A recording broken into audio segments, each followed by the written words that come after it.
Sup, my fellas. Don't forget to leave feedback, and enjoy the story. In this harsh world, packed with dungeons full of bloodthirsty beasts, only the strongest survive. But our MC, Kim Hyun-bak, has overpowered magic abilities. He can tame mobs inside dungeons and clear other floors with their help, without even straining. But it wasn't always like that. Back then, he was afraid to leave the house and trembled at every rustle. Everything changed when a portal appeared in his apartment, trapping the guy inside with no way out. He had to go inside and start exploring that place. But goblins immediately got him, trying to beat him to death with blunt clubs. He spent several days on the brink of life and death. He was scared, thought he was doomed. But one day he accidentally stumbled upon a themed site with guides and player discussions, his only ray of hope. He received a message about a joint dungeon run, and Hyun-bak thought he was finally saved. But the next day, no players gathered. He was left alone again. Then he decided to go into the dungeon by himself. He defeated all the goblins, pushing himself to the limit, and stopped, resting after the fight, not even believing that he survived. He cut his finger, preparing another risky experiment. He begged for it to work again and pushed his power through the blood. A magic seal appeared on a dead goblin, showing the attempt had taken hold. The goblin rose beside him, no longer hostile. He realized in disbelief that the taming had worked. Blue energy linked him to the goblin, confirming the bond. Yet even as he succeeded, a strange dizziness kept building inside him. The world swayed around him while the goblins watched in confusion. He remembers that by then he was the only explorer left alive. He had tried to hide from that truth and begged strangers for help, but nothing changed. The replies he received were cruel mockery rather than rescue. That humiliation finally hardened into anger and resolve. He decided that if he refused to remain trapped forever, he would have to clear the dungeon alone. With that decision made, he turned to his phone to understand what he could actually do. He focused on identifying his abilities before taking another step. The dungeon app showed he had mana and control suited to a mage type, along with unusually high luck. By combining mana and control, he discovered a taming skill that could turn monsters into subordinates. He tested it on one goblin, then managed to tame another as well. But the effort quickly pushed him to his limit and left him suffering mana exhaustion. He could barely breathe as the drain hit him all at once. Looking at his own hand and the goblin beside him, he realized how fragile his control still was. When he glanced toward the deeper tunnel, fear returned immediately. Even his tamed goblins seemed to want to retreat from whatever lay ahead. He tried to order them to help him move, forcing himself to keep going. Then a sound came from the apartment's side of the door. He staggered toward it, telling himself he had to recover quickly. Before he could finish thinking, another noise made him freeze. Sunlight spilled in from the apartment, reminding him how close normal life still seemed and how unreachable it really was. Through the dungeon site, he had learned one crucial fact that now haunted him. Magic users were extremely rare, yet they were essential in any proper group raid. That truth became unbearable when he looked at the raid status and saw he was alone. He lashed out in frustration, hating himself for not acting sooner. He wondered whether he could have fought beside the others if he had gotten himself together earlier. The memory of the call to combine forces only deepened his regret. He realized that if he had left his room and joined them, things might have been different. Now he was left shaking in the doorway with only his goblins behind him. The goblins could only stare, unable to understand his breakdown. Time kept passing anyway, and the system coldly recorded that he had already spent 3 days on the raid while lying asleep in the hallway. He eventually collapsed there with his club still beside him. A sudden sound jolted him awake. He grabbed his club at once, expecting another attack. He rushed to the door, ready to fight whatever had come through. When he found no enemy waiting, he briefly wondered if he had imagined it. Then another sound confirmed something real had arrived. He opened the door carefully and found resistance from the other side. When he yanked it open, a package slid through while his goblins flinched back in alarm. The box landed on the dungeon floor, absurdly ordinary in the middle of the cave. Its label showed it was addressed to him from someone calling himself Magician President, and it contained a book on basic mana theory. Elsewhere, the sender calmly confirmed that his gift had reached the dungeon entrance. His subordinate asked if he had really sent out another expensive package, and the old man admitted that he had. He explained that he was making an investment in the future, because most trapped explorers would die within a year but some still had room to grow. The subordinate protested that spending money on such slim odds made no sense, but the old man brushed it off as a small expense for the day. When reminded that those small expenses had already added up to nearly $1 million, he remained unmoved. He acknowledged the cost and kept reviewing desperate pleas from trapped people. To him, people were worth investing in more than anything else. He believed that if even a tiny fraction of them grew stronger, helping them in their darkest moment would still be worthwhile. His subordinate understood the logic but still felt it was an extravagant gamble. The old man accepted that difference and only told him to learn to think further ahead. Left to himself, he quietly wondered what this latest investment would become. Back in the dungeon, Kim stared at the sender's name and tried to make sense of it. Inside the box he found a note explaining that the sender had read his plea, recognized how desperate his situation was, and bought the books with his own money. The message simply wished that the books would help him.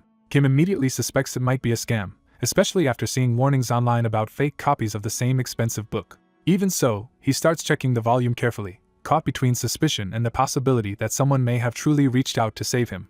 A mysterious magic book proves genuine when its label burns away in his hands, leaving him stunned. The messages that led him to it convince him someone truly sent him real magical knowledge and pushed him toward revenge. Moved by the sender's kindness, he silently vows not to forget the person who helped him. While his goblin minions sleep nearby, he settles into studying in earnest. The book teaches that moving mana requires calculation and mental imagery, not simple instinct.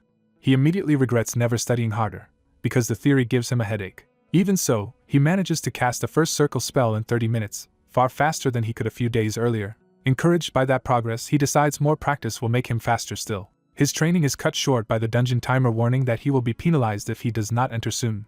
Accepting that he has no choice, he heads back into the dungeon with his goblins. Inside the cave, he cautiously scouts ahead with his small entourage. He sends the goblins charging first to test what lies deeper in the tunnel. The rush turns chaotic, but he keeps control of the situation. By slapping a prepared taming circle onto another goblin, he adds one more servant to his side. Checking his mana, he realizes he still has plenty left after the capture. Thinking he can afford another attempt, he looks farther in and notices a new kind of enemy. He discovers a group of skeletons and immediately recognizes them as a different class of monster. Instead of retreating, he wonders whether skeletons can also be tamed. The idea seems useful, but he quickly realizes skeletons have no blood, unlike goblins. Since his taming method requires both his blood and the monsters, the usual approach should not work. Watching one skeleton up close confirms the obvious problem. There is no blood to use. Still unwilling to waste such potentially valuable monsters, he searches for another solution.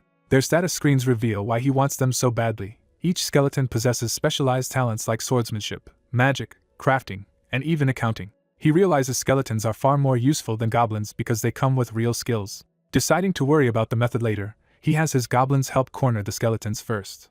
Once one is restrained, he is left with the harder question of how to tame it. The advice he has seen about magic being mostly intuition suddenly becomes the only lead he has. With no better option, he chooses to trust instinct and try a rough imitation of goblin taming. He places the taming circle on the skeleton and begins the process as if it were a goblin.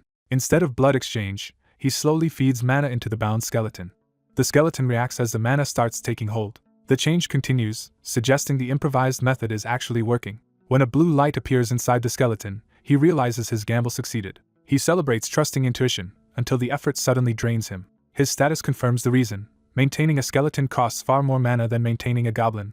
Unable to keep exploring with his mana so low, he decides to withdraw for now. Back home, he inspects the newly tamed skeleton and learns it is female with unusually high magical and dexterous potential. That detail makes him awkwardly realize the skeleton was once a woman. He decides that if she is staying with him, she deserves a name. He names the skeleton Christina, formally giving her an identity.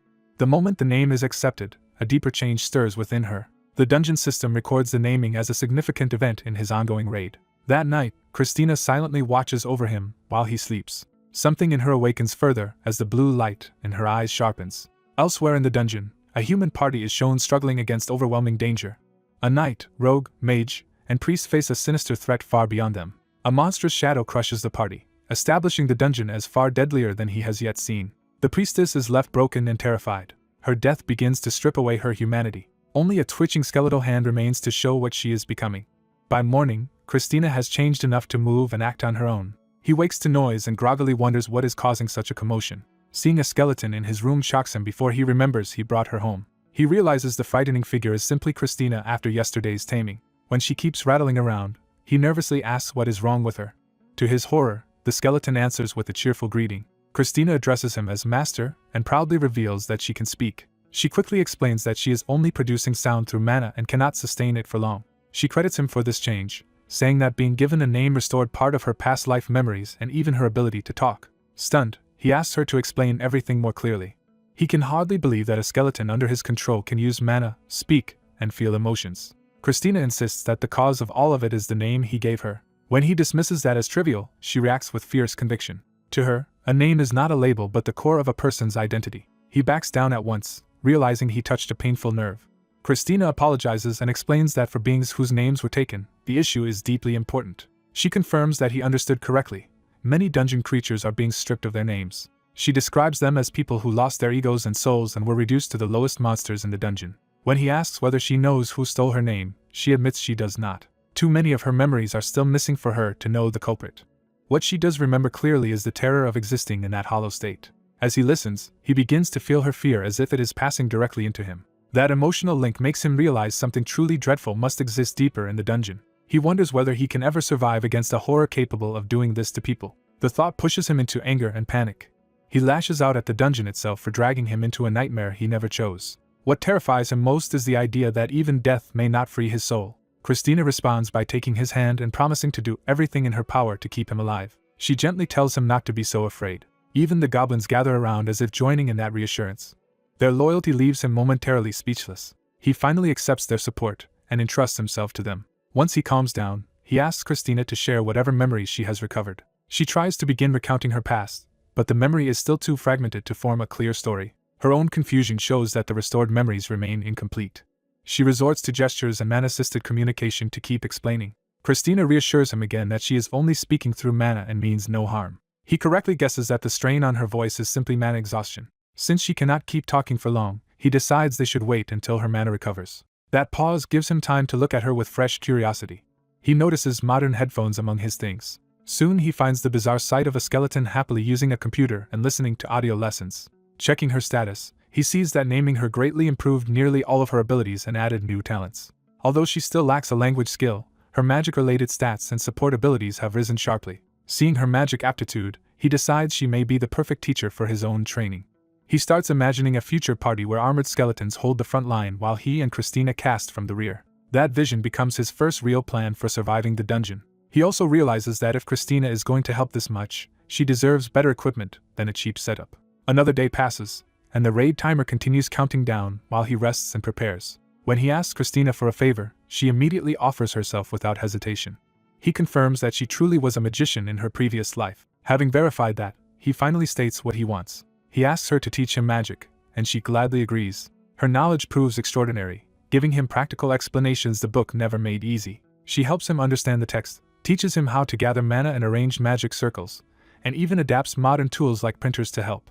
She also explains why he still cannot form a magic circle on his own.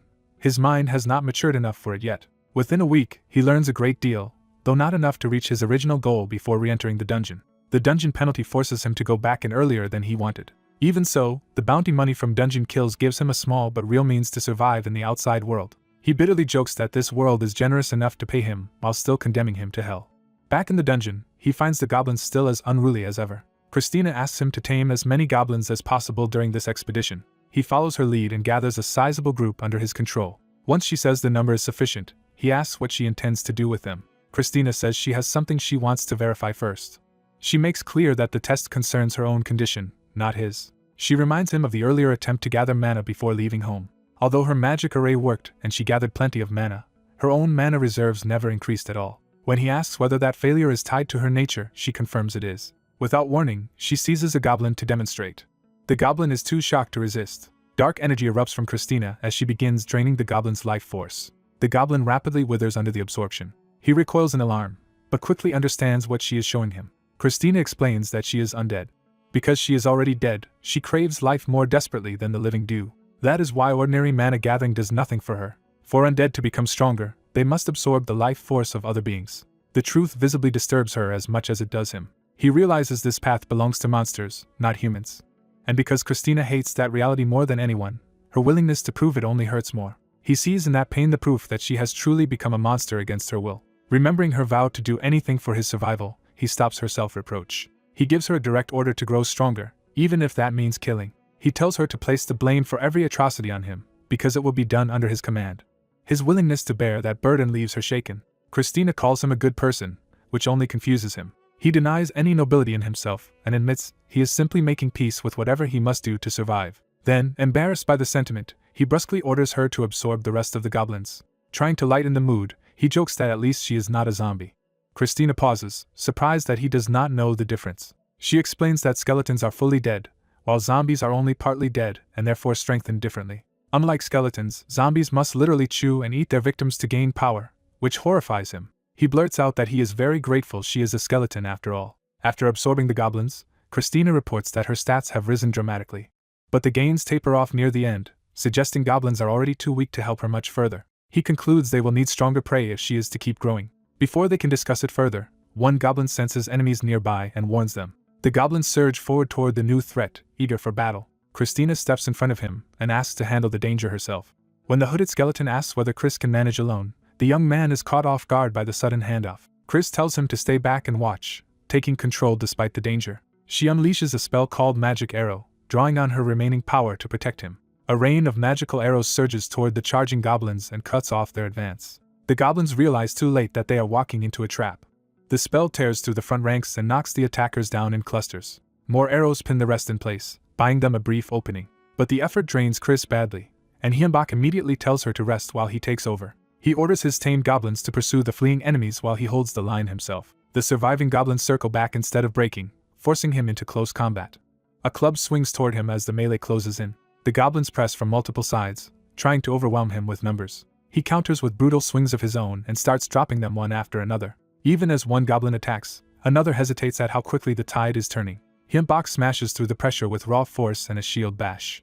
He keeps spinning through the mob, refusing to let them surround him. His fear hardens into determination as he commits fully to the fight. A heavy blow caves in another goblin and breaks their momentum. Seeing their losses mount, some goblins finally try to run. Hyunbak refuses to let them escape and orders the chase to continue until every last one is caught. By the end, the cave floor is covered with goblin corpses, proving he survived by sheer stubbornness. He stands alone among the bodies, exhausted and battered after barely winning. When his weapon finally slips from his hand, the reality of how close he came hits him. He realizes his entire force of tamed goblins has been wiped out, and that he is suddenly defenseless again. Then he understands the enemy retreat was never fear at all but a lure into a larger ambush. He panics over the same problem repeating forever, wondering if he must keep rebuilding disposable forces. His frustration boils over, and Chris quietly watches him unravel. She checks on him once he has vented, bringing him back from the edge. Chris urges him not to grieve too deeply over the dead goblins. She reminds him they were goblins who would have needed to be dealt with eventually, framing their loss as unavoidable. With the battle over, she insists they return so he can be healed, and he reluctantly accepts her judgment. He decides he cannot afford to be shaken by every setback and tells Chris they are going back. Back home, Chris begins treating his injuries directly. A healing spell flows from her hand and starts restoring the damage to his body. He is startled to learn she can still use a first circle recovery spell called Rapid Minor Healing.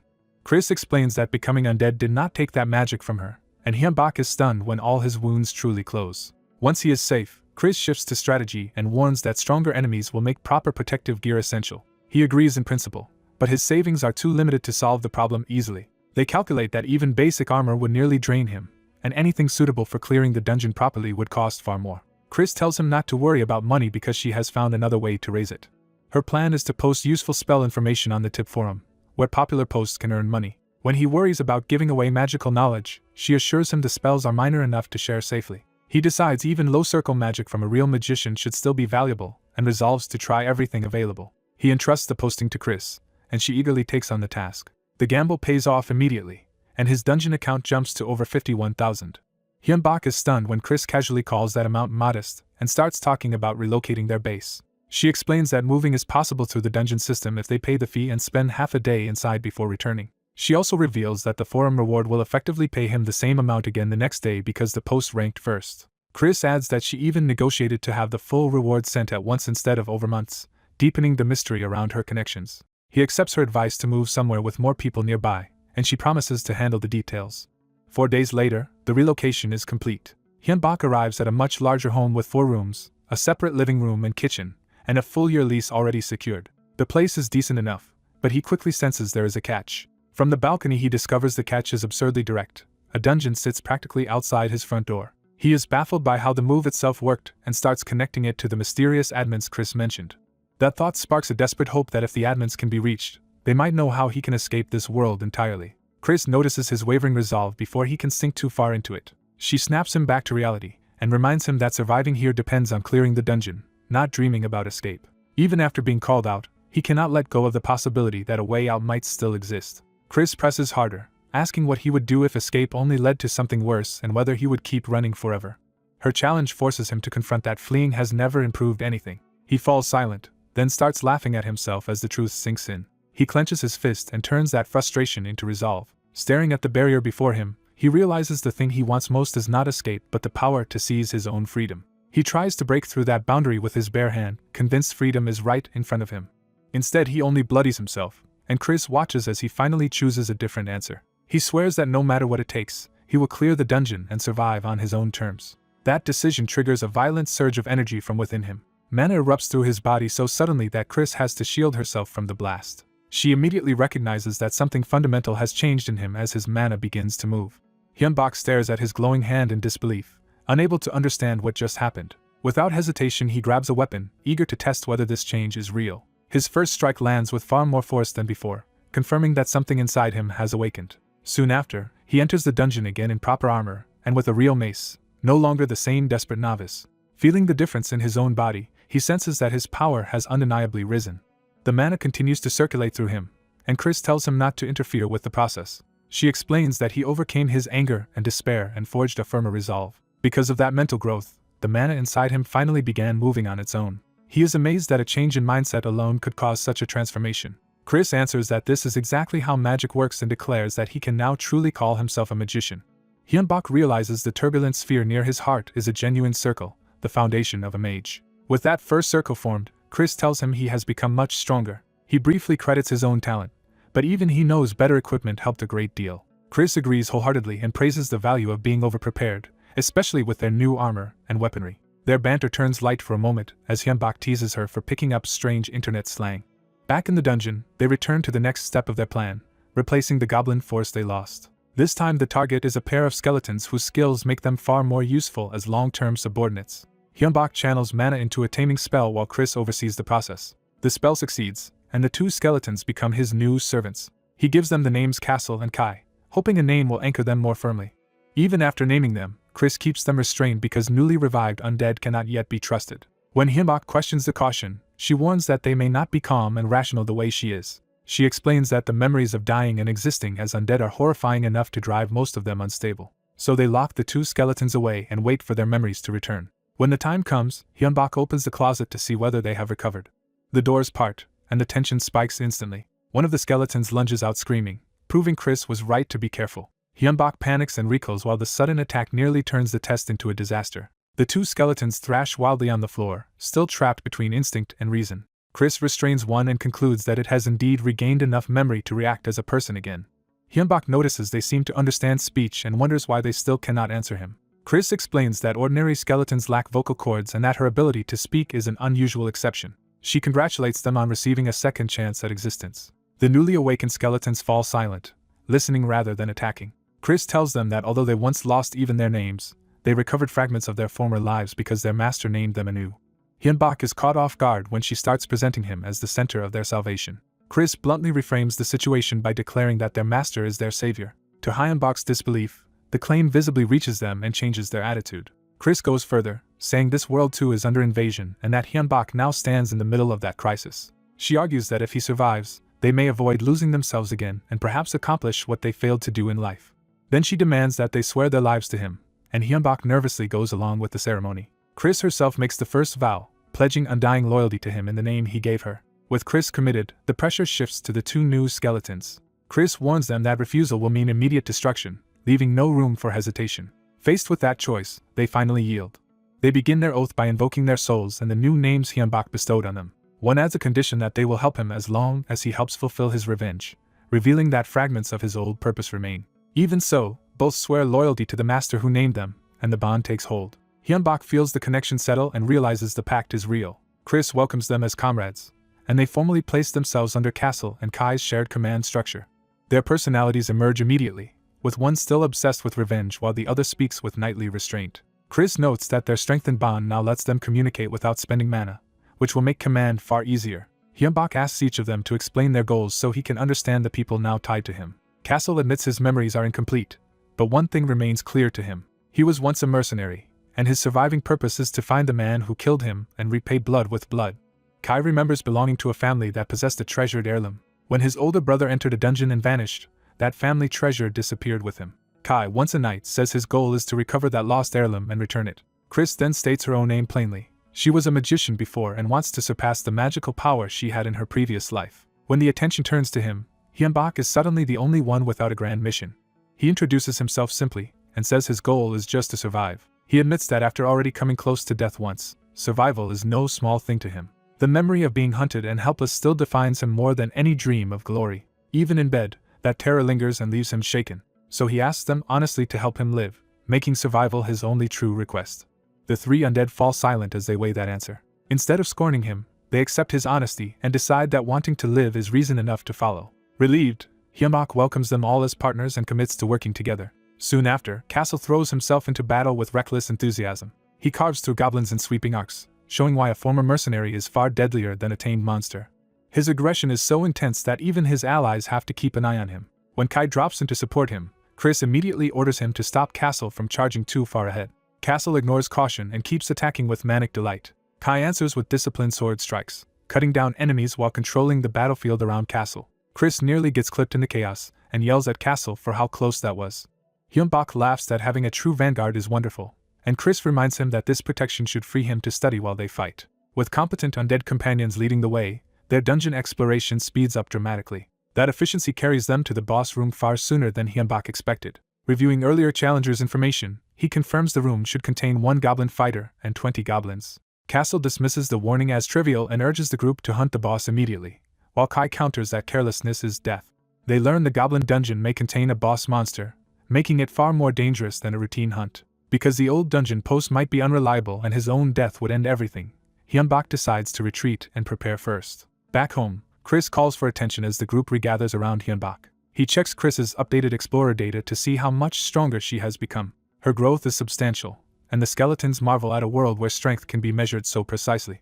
The other two immediately crowd in and ask to have their own progress evaluated as well. Kessel's status shows he has improved and gained combat-oriented potential. Kai's status also reveals major growth, along with a notable leadership talent. After confirming both skeletons have advanced, Hyunbak is reminded to inspect his own status too. He hesitates, bracing himself before looking at his own numbers.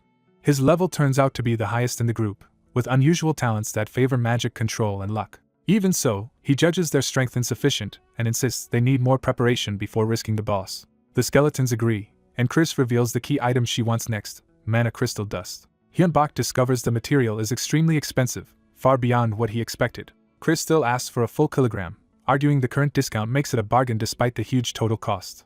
Hyunbak protests that even discounted, the price exceeds all of his savings. Chris calmly points out that the site allows installment payments, removing his last excuse. Trusting her judgment that the purchase is essential, Hyunbak reluctantly agrees. A few hours later, the mana crystal dust arrives, confirming their investment is now real. Chris announces she will shut herself away to craft an item, leaving the others to keep hunting without her for now.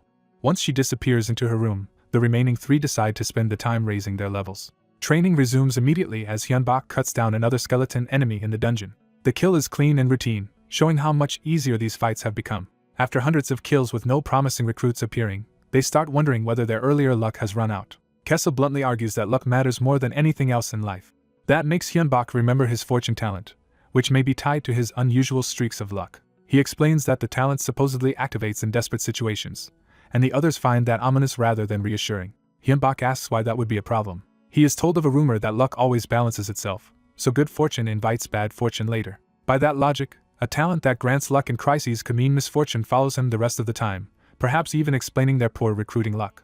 The skeletons think that theory fits surprisingly well. Kai even suggests meeting them may have happened during one of Hyunbak's lucky periods, which he takes as a touching thought. The two skeletons enthusiastically embrace that explanation, leaving Hyunbak flustered by their affection. Kessel tries to ask for Hyunbak's opinion, only to realize his master is too embarrassed to answer properly. Mistaking his blush for injury, the skeletons worry that he is still hurt from the goblins.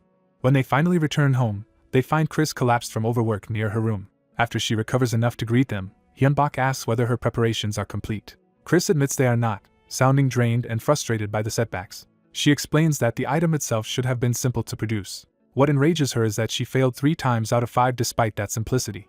She had been lying down only to cool off after that string of failures. Hyunbak jokes that she was simply unlucky. That joke immediately makes Chris wonder whether her bad results were caused by Hyunbak's fortune talent balancing itself out. The others catch on at once, and Hyunbak realizes he has accidentally exposed his own suspicion. Kessel eagerly spells out the theory for Chris. Chris refuses to blame Hyunbak and insists the failures were her own responsibility. Still, Hyunbak notes that if her failed attempts counted as his share of bad luck, then at least the misfortune may have been spent harmlessly. With her temper cooled, Chris decides to return to work and finish the project. She keeps the item's identity secret, promising only that Hyunbak will be pleased with it. Curiosity gets the better of Hyunbak and the two skeletons, and they silently agree to sneak a look. The three creep toward Chris's room, hoping to spy on her progress. Before they can, Chris catches them instantly and calls out their idleness. She coldly orders them back to the dungeon instead of wasting time snooping, and they retreat at once. All three are left shaken by how terrifying she can be when angered. Back in the living room, Kai tries to soothe the mood by making coffee. He carefully brings the drink out as a small act of support. While waiting, Hyunbak realizes Chris has been shut inside for an unusually long time. 3 full days have passed since she last emerged, and he starts worrying that things may not be going well. The others remind him that peeking only earned them Chris's wrath, so the best help now is patience. Hyunbak accepts that Chris is capable and tries to trust her judgment. At that moment, Chris finally appears and asks whether they were looking for her. Hyunbak hurriedly wipes his face and asks the only thing that matters now, whether she is finished. Chris makes him wait a beat, savoring the moment. Then she proudly reveals that the project is finally complete. The finished product is a spell card, a concept unfamiliar to Hyunbak.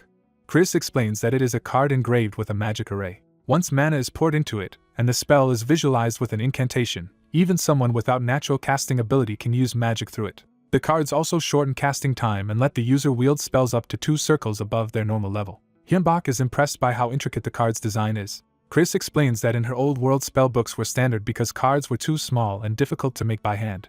Hyunbak realizes the amount of concentration required must have been enormous. Chris credits this world's precise technology for making the work possible. By digitizing the magic array once, she could resize it freely and mass-produce the pattern. That let her print as many copies as she wanted, though some came out defective. Her earlier failures were not in drawing the arrays but in the next stage of production.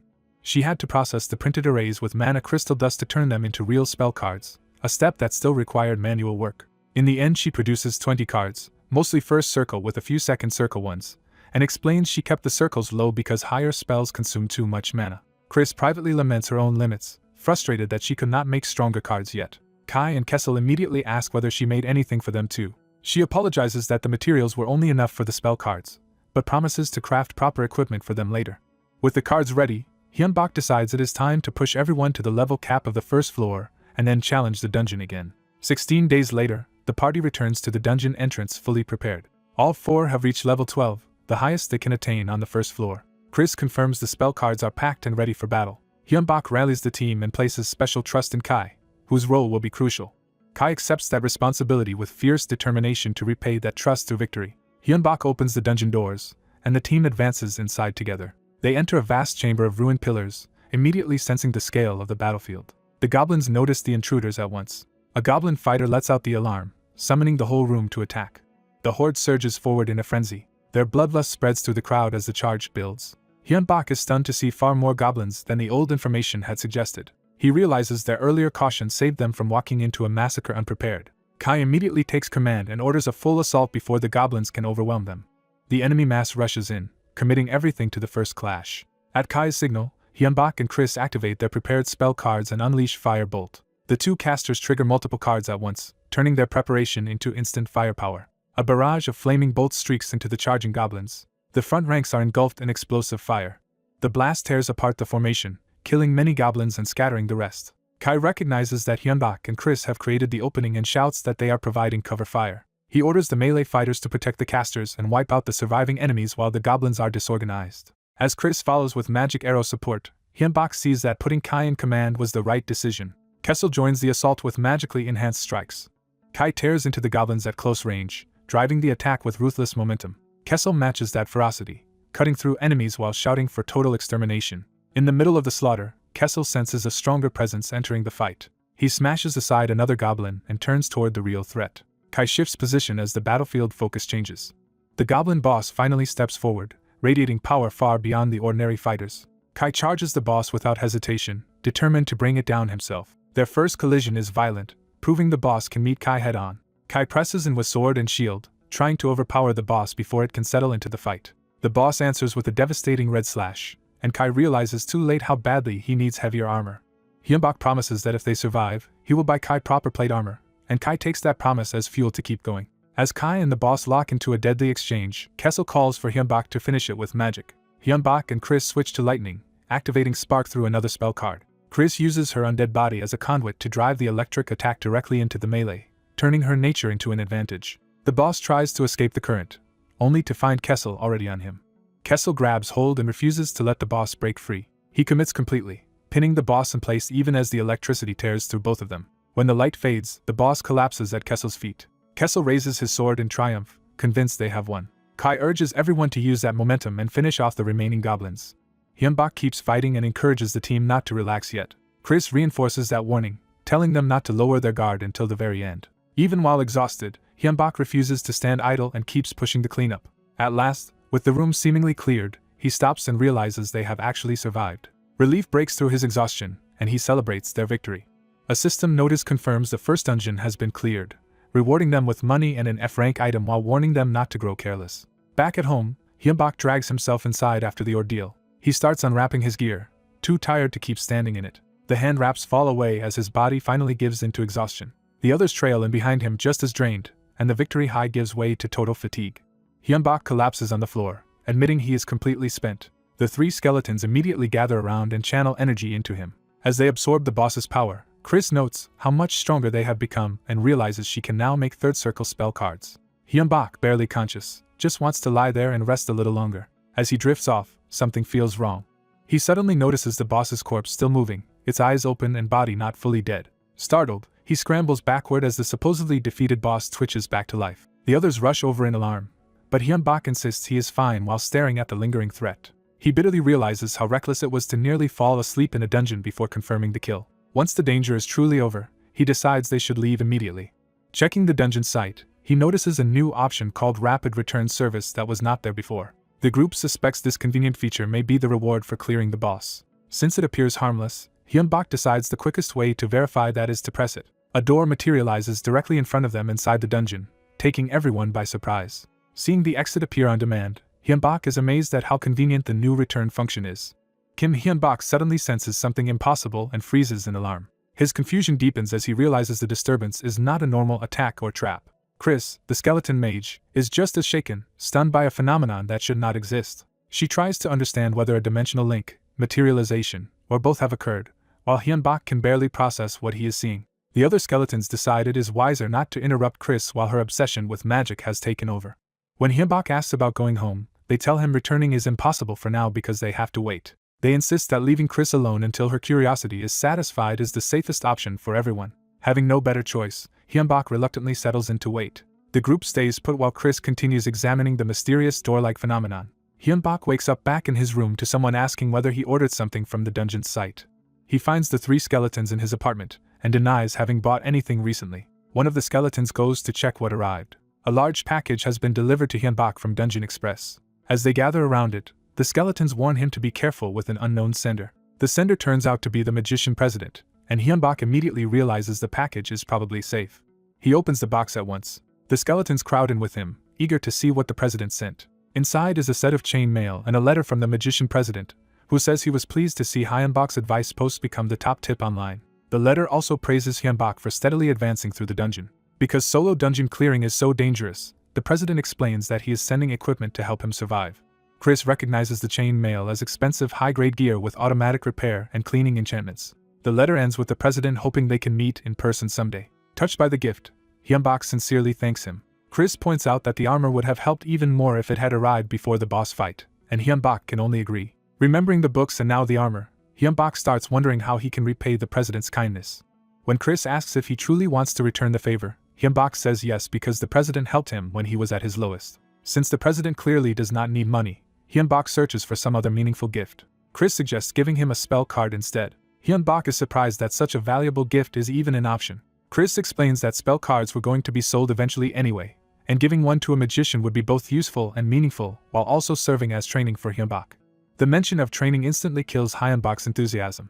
Chris declares that Hyunbak must now learn first circle magic and erase properly, reminding him that he is a magician too. She pushes to begin immediately, arguing that a handmade gift would mean more, while Hyunbak nearly faints from dread. He protests that he just returned from the dungeon and deserves at least a day of rest. Chris dismisses that excuse by claiming that for magicians, research and training count as rest. She drags him off for special instruction, while the other skeletons can only watch in sympathy. Elsewhere, Mark enters the magician president's office, only to find the president already amused before he even speaks. Mark awkwardly apologizes for barging in.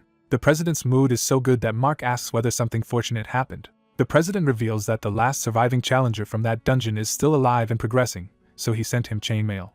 When Mark is shocked by the cost, the president tells him to look at the monitor. The top-rated tip post is Hyunbok's detailed warning about the limits of rapid minor healing, proving he is thoughtful as well as persistent. The president laughs at the strange turn of fate and becomes even more determined to support Hyunbok. He admits he now has very high expectations for that young man. Back in the dungeon, Hyunbok tests the gifted chain mail and feels its value immediately. Armed with better gear, he returns to the dungeon with Chris and the other skeletons.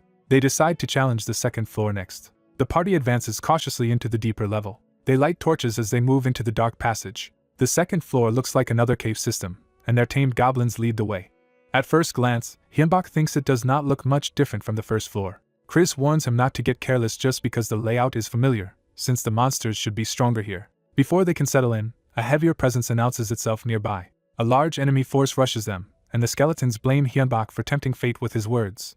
Hyunbok is horrified to see that the new threat includes an orc. He immediately orders his allies to engage. Kai and Kessel charge forward to intercept the enemy wave. Hyunbok quickly realizes the situation is far worse than he expected. Even the goblins he had strengthened are being driven back by the enemy mob. A heavy club comes flying toward Kessel. Kessel blocks the blow with a shield, but the impact shows how overwhelming the orc's strength is. He is forced backward despite defending properly. Facing the orc head-on, Kessel admits the monster is every bit as powerful as it looks. Worse, more enemies keep pouring in behind it. Hyunbok sees another group arriving and realizes they are about to be surrounded. He orders Kai and Kessel to retreat on his signal while Chris prepares to act from the rear. Chris pulls out a spell card and calls for Hyunbok's help. She warns him that she is about to borrow some of his mana to activate it. The spell card begins drawing power from both of them at once. Hyunbok is shocked by how much mana is being drained from his body. At the critical moment, Chris gives the order for the front line to fall back. The enemies surge into the trap zone they just vacated. Using the borrowed mana, Chris unleashes a third circle fireball. The spell arcs overhead toward the clustered monsters. It crashes into the enemy formation and detonates with devastating force.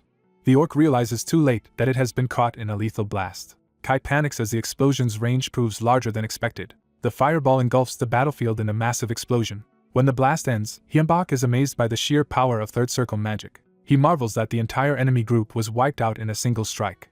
His excitement vanishes when Chris suddenly collapses. She insists she is fine even as her body starts coming apart from exhaustion, terrifying Hyunbok. Chris explains that it is only mana exhaustion, though her skeletal body literally falling to pieces makes the explanation less comforting. Kai complains that the blast nearly destroyed him too, and with Kessel badly damaged, the party decides they must withdraw. Seeing even Kessel in rough shape, Hyunbok agrees that pressing on would be reckless. As they prepare to return, the skeletons gather up Chris's scattered parts while Hyunbok activates the return function. The party is transported safely back home. Back in the apartment, Hyunbok is left drained from the mana loss and checks on Kessel. Kai bluntly says Kessel will recover eventually because skeletons can regrow bones if necessary. The others argue over whose fault the disaster was until Hyunbok gives Kessel a reluctant apology, which still sounds half-hearted. In the end, Hyunbok is just relieved that everyone survived, even if all of their tamed goblins were lost. He asks Chris how she managed to have a fireball ready when she had never mentioned preparing one. Chris answers that she prepared it just in case, claiming magicians sometimes act on impulse. Hyunbok teases her that impulse is not a word that suits someone as calculating as Chris. She reminds him that the absurd door incident proved she can be irrational too, and he has to admit she has a point. The conversation turns practical as they assess the second floor and conclude that the goblins are only slightly stronger, while the orc is roughly on par with the goblin fighter but more dangerous because of its size and power. They decide that opening battles with magic would make future fights much easier, and Kai asks Hyunbok to buy equipment for the skeletons as well. Hyunbok points out that Kai originally refused equipment, but Kai says that was only because he was still adjusting to his body. Then Kessel reveals there is another reason they need gear. Because skeletons are too light, they cannot generate enough destructive force on their own, so equipment weight is necessary to bring out their power.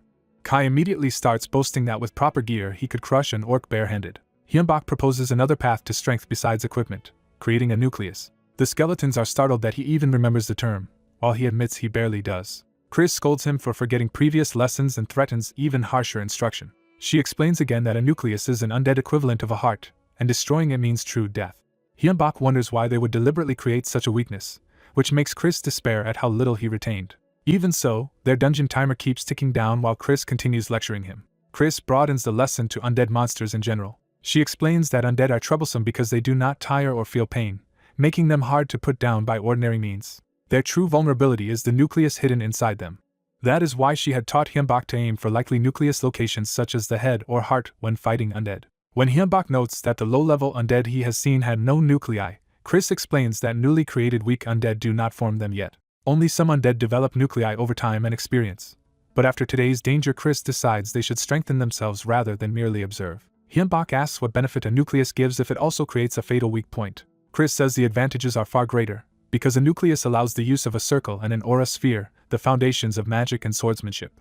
That makes Hyunbok ask how Chris has been casting magic all this time without a proper circle. She admits she has been storing mana directly in her bones, but it is inefficient and limiting. So Chris formally asks Hyunbok for permission to create nuclei for the skeletons, and he agrees once he hears how valuable the upgrade would be. The others immediately praise his decision. Hyunbok is ready to start at once. Chris shuts that down immediately because they lack the necessary materials.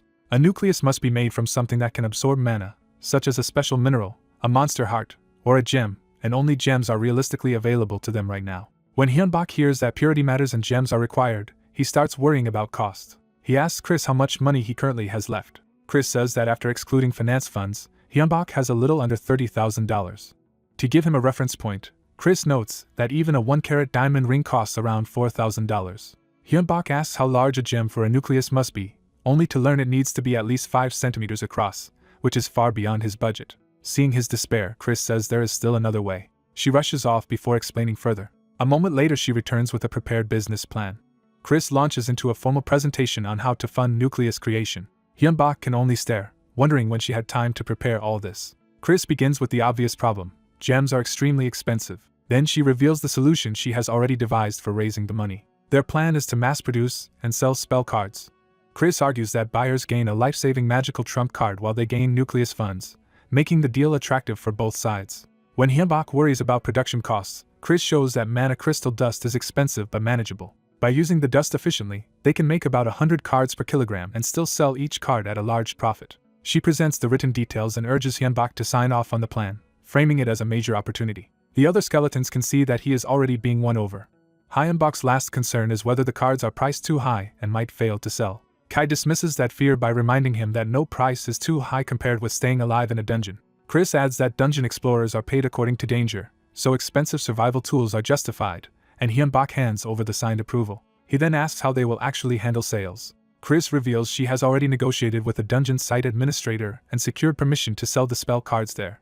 With the business side settled, they decide to start production immediately while limiting dungeon exploration until they are stronger. Hyunbok suggests they still enter the dungeon for a single controlled battle each time so they do not lose their edge. The group quickly finishes preparing the listing and production setup together. Once the spell cards go live, the first batch sells out immediately. With demand proven and money finally within reach, they move straight into full-scale spell card production. After exhausting himself over work and preparations, the young man collapses in despair, convinced he is being worked to death. He truly believes he might die from the pace he has been keeping. One of his skeleton servants gently tends to him and offers hot honey water, treating his suffering like the aftermath of hard labor. As he recovers, the skeleton cheerfully recalls how unexpectedly successful their latest venture was. The young man admits he was stunned that their spell cards sold out almost immediately. Even with production costs eating half the revenue, the amount of money they earn still feels enormous to him. Chris points out that they now finally have enough funds to start making nuclei, and the young man agrees in principle. Still desperate for a break, he bargains for 1 day of rest and only gets it on the condition that the house be cleaned first. Soon after, one skeleton proudly experiences the effect of a newly installed nucleus and feels mana overflowing through his body. The enhancement is so dramatic that he says it feels like being reborn. With the new nuclei in place, the skeletons conclude they should now be able to handle third circle magic much more easily. The young man is surprised that such an expensive upgrade can make such a huge difference without changing their outward appearance. Chris dryly reminds him that it had better matter, considering they spent $1.6 million on it. He explains that they cut costs by using artificial gems instead of natural ones, though each gem only holds about 70% of the mana. To compensate, Chris embedded 5 nuclei in himself for now and designed them to resonate with a future central nucleus, making the whole system stronger later. The young man realizes Chris had planned the upgrade path well in advance. Wanting to see the results, he lines the skeletons up and prepares to check their stats. Christina's status shows a major jump in magic power and improved overall potential. Kessel's status reveals a large increase as well, especially in physical durability and combat ability. Kai's numbers also rise sharply, confirming the nuclei strength in all 3 of them. While reviewing the data, the young man notices something unfamiliar in the magic power section. He realizes a new value has appeared there that was not present before. The skeletons crowd around to inspect the change with him. Chris concludes the new figure is being counted separately from talent, which likely means it is beneficial, though the nuclei may still cause further changes over time. Satisfied for now, The young man notes that their increased magic power should make dungeon raiding easier. Kessel immediately wants to head into the dungeon and test the upgrade in battle. Chris shuts that down at once, insisting they first confirm the nuclei are stable and safe, and the young man quickly backs off from taking the risk. Instead, they begin testing their new abilities in a controlled way. Kessel demonstrates a blade wrapped in energy and asks whether his master saw what he just did. He explains that this technique is sword aura, something normally reserved for at least A-rank mercenaries. The young man is amazed that one of his skeletons can already use such an advanced martial skill. Kai dismisses the feat as only the beginning and prepares to show something even more impressive. He channels power into his weapon for a stronger demonstration.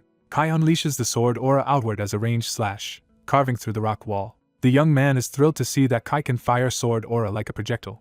Not to be outdone, Kessel claims he can do the same. He launches his own ranged sword aura attack with confidence. But the moment after releasing it, he senses something is wrong. His attack detonates badly instead of ending cleanly. The young man starts praising Kessel just before the situation goes sideways. Kessel collapses into a heap of bones from the backlash.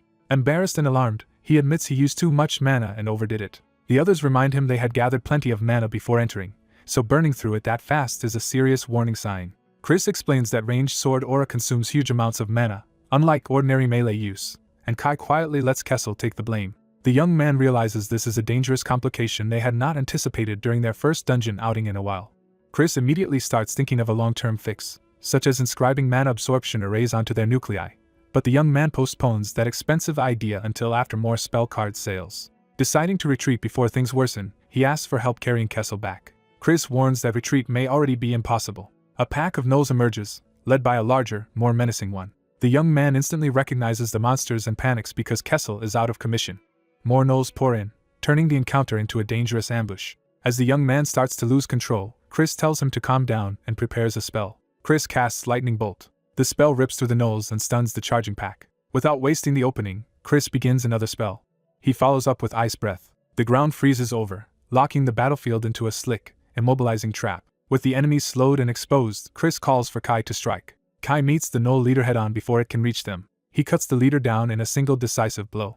The young man is stunned by how quickly the crisis is resolved once his servants coordinate properly. After the battle, Chris addresses him directly. He warns that a magician who panics cannot use his abilities properly, and may die because of that weakness. The young man accepts the criticism and admits he failed to keep his composure. Kessel, still just a skull in his hands, tries to cheer him up instead of letting him spiral into self-blame. The others remind him that he was an ordinary person only a few months ago and is already growing at an astonishing rate, with loyal allies to cover his weaknesses. Reassured, he steadies himself and accepts that he does not have to face everything alone. He thanks Kessel, Kai, and Chris for protecting him. Then he asks them to keep looking after him from now on as well. Back home that night, he parts from them warmly and tells them they all did well. He finally heads to bed, physically and emotionally drained. As he settles in, he admits he is exhausted but content. Sleep takes him almost immediately. He finds himself in a strange empty place, and realizes he is dreaming. There is nothing around him but blank space beneath his feet. After wandering pointlessly, he concludes the place is just a dream with no meaning. Annoyed by the absurdity of it, he decides there is no point searching for an exit. He gives up on moving and waits for the dream to end on its own. Then a glow suddenly appears from within his chest. He notices the strange light and looks down in confusion.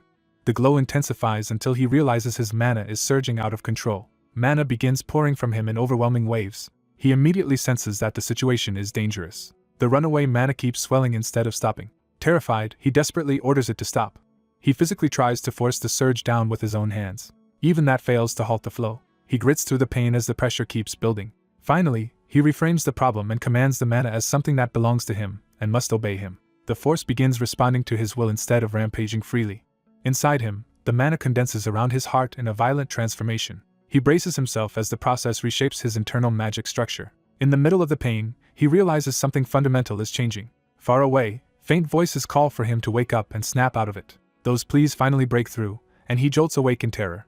All three skeletons are gathered over him, relieved that he is conscious again. Still disoriented, he asks why they are all in his room, and they tell him something serious almost happened. Chris explains that he sensed an abnormal mana disturbance coming from the room and rushed in. When they checked on him, an extreme amount of mana was pouring out of his body, enough that he could have died from mana exhaustion if it had continued. The young man immediately suspects the dream and the mana rampage were connected.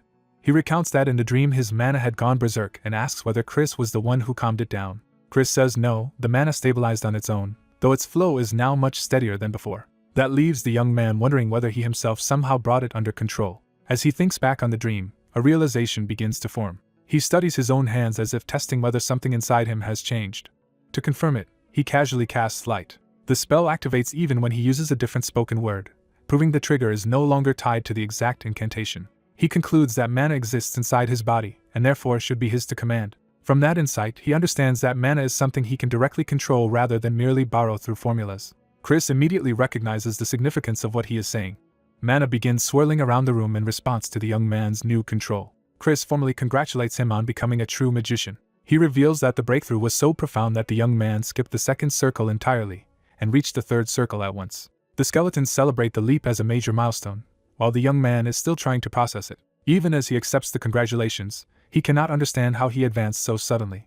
Chris explains that magic is deeply tied to the mind, so explosive growth can happen when understanding suddenly deepens. He adds that enlightenment does not have to be dramatic and can simply mean learning something essential about oneself. Such enlightenment differs from person to person, and what helps one magician may be useless to another. Because magicians value the sharing of insight regardless of practical worth, Chris asks to hear exactly what realization led to this breakthrough. The young man agrees to explain, though he first jokes that he would prefer to eat before giving a lecture.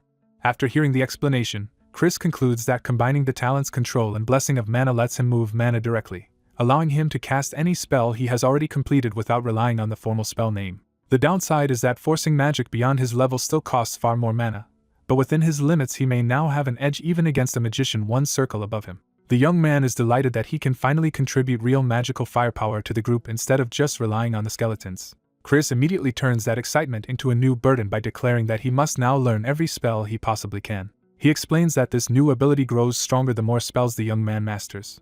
Before the young man can protest properly, Chris drags him straight into special training. The others watch him get hauled away again, resigned to the routine. Time passes, and the dungeon countdown continues while he undergoes intense special training with Chris. During training, he practices offensive magic like Fire Bolt until he can unleash it explosively. He also learns to fire magic arrow rapidly and on command. His spellcasting becomes so aggressive that even his companions wonder if the studying has driven him slightly mad. For him, though, the relentless training is strangely therapeutic and relieves his stress. After another successful session, the skeletons praise how much his skills have improved and urge him not to overdo it. Back home, he finally gets to relax and cool off after the training. But the skeletons are waiting with another development and tell him to check their stats. Expecting nothing difficult, he casually opens the status screen.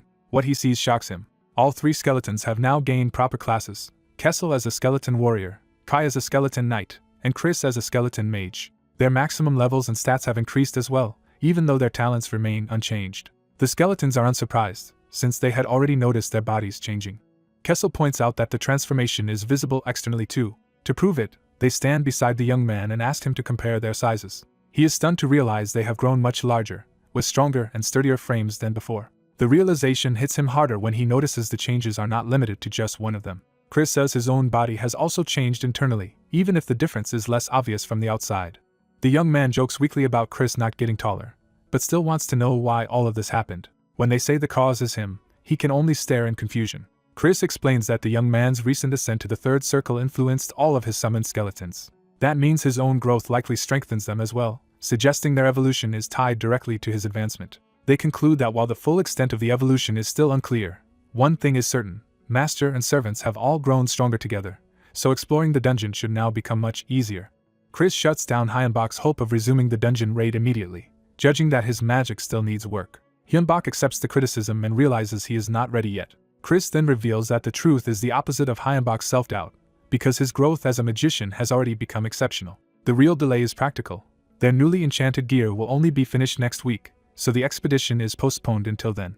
Until the equipment arrives, Hyunbak is dragged back into more training despite his protests. A week later, Chris is pleased that the promised preparations have been completed. Kessel proudly unveils a full suit of plate armor made for frontline combat. He boasts that it should outperform ordinary armor by a wide margin. The first test proves his point, as strengthening magic lets the armor shrug off a goblin's heavy blow. He adds acceleration magic as well, turning the armored skeleton into a far faster attacker. The armor also has weight control and automatic self-repair, making it both adaptable and durable. The same philosophy was applied to the sword, whose edge is preserved through magical sharpening, reinforcement, and repair. The two skeleton retainers are delighted with their upgraded weapons and armor. Seeing their excitement, Chris reveals that he also prepared something special for Hyunbak. Hyunbak is caught off guard by the unexpected gift. What Chris made for him is not a robe but a practical enchanted coat. Chris explains that the coat is reinforced, self-repairing, lightened by magic, and fitted with spatially expanded pockets. Those pockets can carry a large amount without burdening Hyunbak. Hyunbak is impressed by how much magic Chris managed to pack into all of the equipment, even if it cost a fortune. The others immediately start testing the coat's storage capacity and overstuffing it with random items. Chris warns them that no matter how good the gear is, it is still consumable and may fail if the dungeon proves harsher than expected. Hyunbak agrees that lasting equipment would be ideal, especially since they cannot predict what lies ahead. Before the discussion drifts further, Kessel pushes to stop talking and start field testing. He rallies everyone to head out and prove the new gear in real combat. The other two are just as impatient and eager to return to the dungeon. Hyunbak agrees to continue the raid and use the deeper floors to test the equipment under real conditions. With the plan settled, the party gathers mana and prepares to depart. As they are about to leave, Hyunbak notices something odd inside his new coat pocket. He pulls out a cat plushie and is baffled that it somehow ended up in there. Kessel only laughs, confirming that he stuffed the pocket with far more than he should have. The group enters the dungeon again, now dressed and armed for a serious push. A pack of goblins rushes them almost immediately, and Kessel welcomes the fight. He charges ahead, thrilled to finally cut loose. Chris opens the battle by launching a fireball before Kessel can fully engage. The spell detonates in front of the enemy line with overwhelming force. The surviving goblin leader is blasted and scorched but not killed outright. He is left stunned, barely understanding what just happened. Kessel explodes in anger because Chris nearly killed him again with friendly fire. Chris insists this time was different, arguing that he attacked first on purpose rather than misjudging the spell. Kessel rejects that distinction, while Chris calmly claims the distance was safe enough. Hyunbak has to step in and beg them not to start fighting each other inside the dungeon. He points out that any survivors could call reinforcements, making the situation much worse. By the time he says it, the remaining monsters have already fled. Kessel still fumes and tries to pin the escape on Chris, who refuses to take responsibility. Even so, the raid continues, with time still ticking down on the dungeon clear.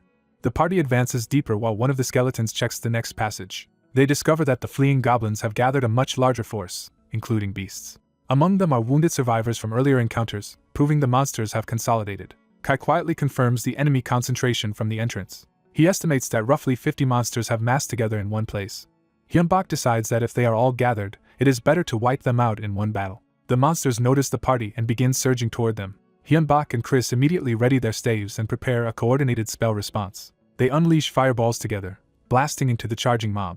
The explosions tear through the front ranks, but the smoke reveals that many enemies are still coming. A beast breaks through the blast zone and lunges straight at the party. Its attack closes the distance too quickly for a simple retreat. Hyunbak reacts by raising a hand instead of panicking. He uses psychokinesis to seize control of nearby weapons in midair. The floating blades answer his will and turn into a telekinetic barrage. He sends them sweeping across the battlefield, cutting into the advancing beasts. With the charge disrupted, Kessel declares it his turn to take over. He meets the beast head-on and drives his armored shoulder into it. The impact sends the creature reeling away from the group. Kai follows by drawing his sword and preparing a ranged slash. His attack slices through the air and strikes the beast before it can recover. The remaining goblins flinch at how quickly the frontline threat is dismantled. Some of the smaller monsters immediately try to run again. Hyunbak refuses to let them escape and casts Earth Spike to cut off their route. Stone erupts from the ground and seals the tunnel ahead of the fleeing goblins. Chris reinforces the trap by freezing the blocked path with Ice Bolt. The ice attack impales and locks down the monsters clustered near the exit.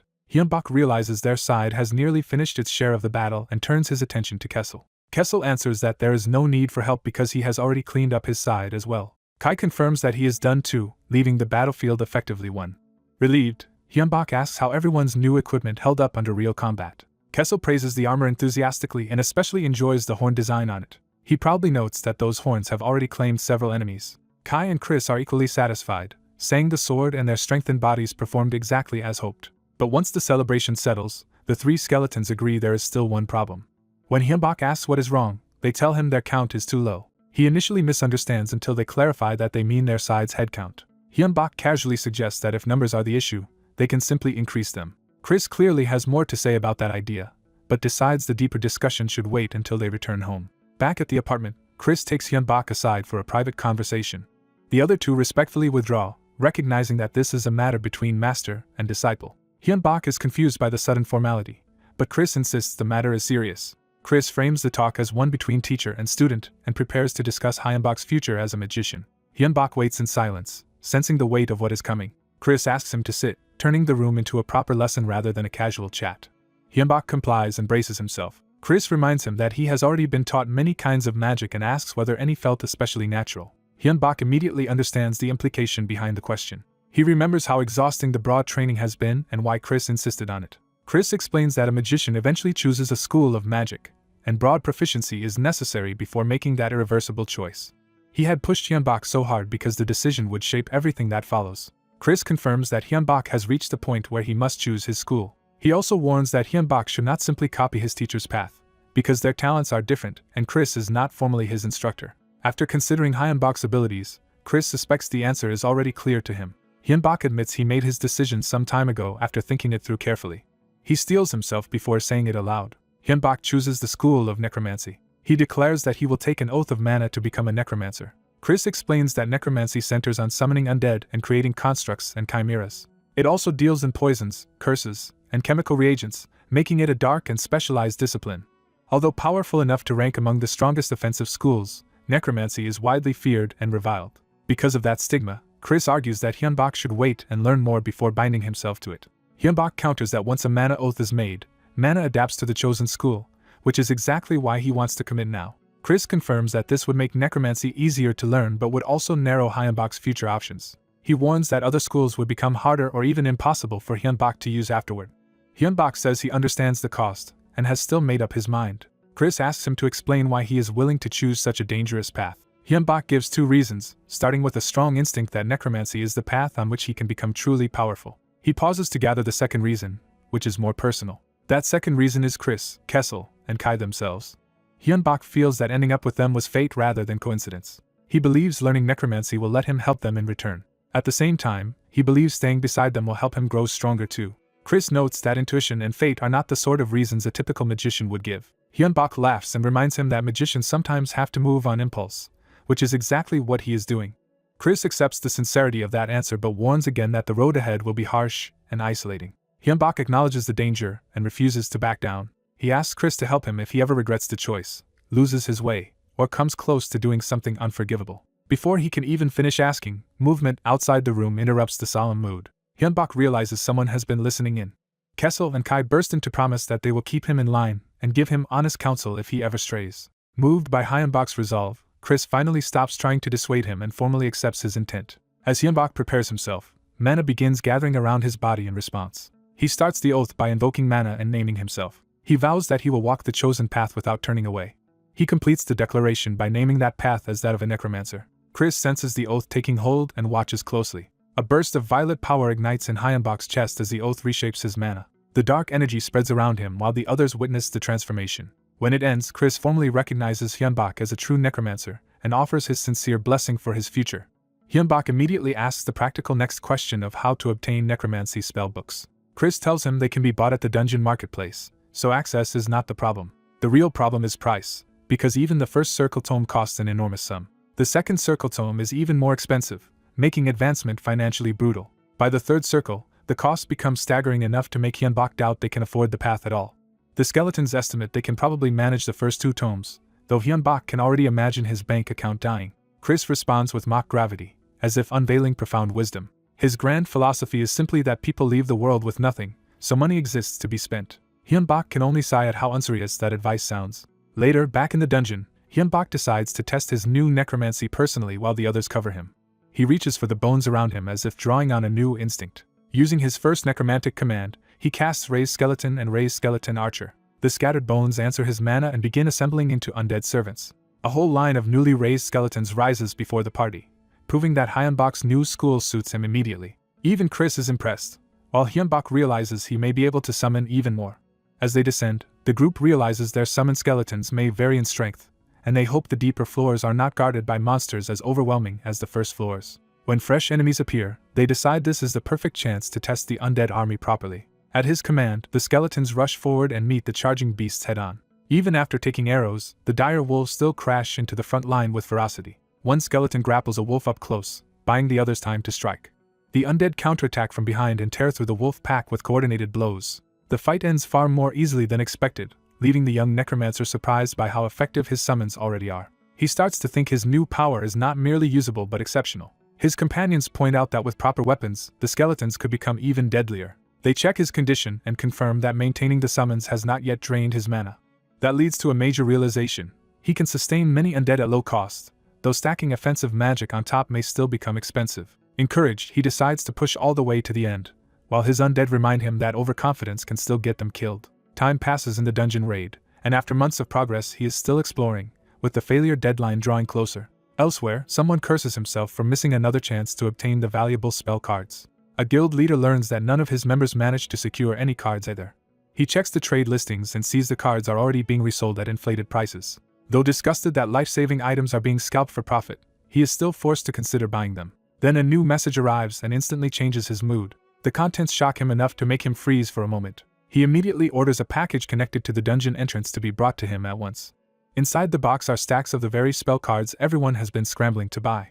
A letter reveals that the person he once helped has become the seller, and is repaying him with a gift of 100 cards after clearing the second floor. Seeing his long-shot kindness pay off, he entrusts future card purchases to his subordinate and decides to focus on researching the cards themselves. His subordinate asks to reserve enough cards for dungeon use in case of emergency. The guild leader agrees, but his mind is already moving toward a bigger goal, making spell cards himself instead of relying on others. Back in the dungeon, one of the undead bluntly proposes that they should sell even more cards while demand is high. The necromancer is caught off guard that this idea is coming up right after the latest sales round ended. He is told the market is already being flooded with counterfeits. For the moment, that only makes authentic cards more valuable because buyers are desperate for the real thing. But his advisor warns that competent imitators will eventually produce convincing copies. So the undead urge him to exploit the monopoly while it still exists. He accepts the logic, even if the naked greed behind it makes him uneasy. Putting business aside, the party resumes its advance deeper into the dungeon. They move carefully through the tunnels with the skeletons guarding him from the front. Using walkthrough information, he expects dire wolves and slimes on the third floor and warns his fighters to watch for acid that could ruin their gear. One skeleton questions whether the walkthrough can be trusted at all, since earlier floors already differed from the reports. They recall that even the second floor boss was much stronger than the guide had claimed. Soon they are forced into battle with a pack of orcs, and the skeletons meet them without hesitation. The orc boss begins gathering dark magic, revealing itself to be a magician as well as a brute. His mage companion judges the boss to be around third circle strength, stronger than expected but still manageable. The orc tries to complete its spell before the undead can close in, but raw magical talent cannot save it from being an orc in melee range. The skeleton mage crushes the boss decisively before it can turn the fight. The necromancer jokes that he might have recruited it if it had been stronger, but in truth it never had a chance. After the victory, one of the skeletons notices something is wrong with the floor ahead. Monsters should already be appearing, yet the tunnels remain unnaturally empty, so they decide not to push forward blindly. None of them have sensed any life since entering this area, which makes the silence even more suspicious. Accepting the warning, he decides to send ghosts ahead to scout instead of risking the whole party. He summons a group of ghosts and prepares them for reconnaissance. He gives the ghosts their orders and sends them out in multiple directions. The ghosts fan out through the tunnels to search the floor. While they wait, the armored skeleton suggests the monsters may be hiding for an ambush, and everyone agrees they cannot relax just because they have grown stronger. As he thinks through the possibilities, his attention is drawn to something hidden deeper in the dungeon. He discovers a massive sealed door that clearly does not belong in an ordinary corridor. The moment he notices it, he realizes they may have found the true center of the floor. The whole party quickly gathers in front of the strange structure. Standing before it, they understand they have reached something far more serious than a normal encounter. The scouts confirm it is a boss room, and worse, a place where previous explorers were completely wiped out. A dark presence leaks from behind the door, confirming that something powerful waits inside. The armored skeleton identifies the boss as undead. Because they are undead themselves, the skeletons can sense its nature immediately, and they warn that undead bosses are dangerous whether weak or strong because they can easily snowball into overwhelming numbers. Even so, the necromancer wants to at least learn what kind of undead it is before retreating, though he is warned that a ghost scout might be detected. He sends a ghost in anyway, gambling that the information is worth the risk. The ghost slips through the boss room and begins searching among pillars and darkness. It presses deeper into the chamber, moving as quietly as possible. Then it senses an enormous shape lurking in the gloom. The outline resolves into a gigantic skeletal creature with wings and a long tail. The sight is so absurd that the necromancer physically recoils in disbelief. He collapses backward, horrified by what the ghost has shown him. Unable to accept it, he wonders why something like that could possibly exist in an F-rank dungeon. The vision reveals a dragon-shaped skeleton with a burning red eye. Back outside the room, the skeletons exchange uneasy looks as they wait for him to recover. He sits in stunned silence, clutching his head as the scale of the threat sinks in. At last his advisor presses him to explain exactly what he saw. Still shaken, he struggles to force the words out. When he finally says it was a dragon, the skeletons are jolted by the answer. His mage companion immediately starts thinking through what that could mean. The necromancer clarifies that it was not a living dragon, but a dragon made entirely of white bones, a bone dragon. That detail makes Chris realize it is not actually a true bone dragon at all. He explains that real dragons shape nature itself, and their elemental attributes are reflected in their bodies. A true white dragon would radiate freezing cold so intense that the entire room should have been covered in frost. Since the scout saw no ice or chill at all, that possibility can be ruled out. Chris concludes the boss is an undead imitation built from the bones of other creatures, a skeleton dragon rather than a genuine dragon species. The necromancer repeats the term, trying to grasp the distinction. Chris adds that skeleton dragons take a long time to fully form, so the one in the room is probably still incomplete, and that insight leads him to a broader theory.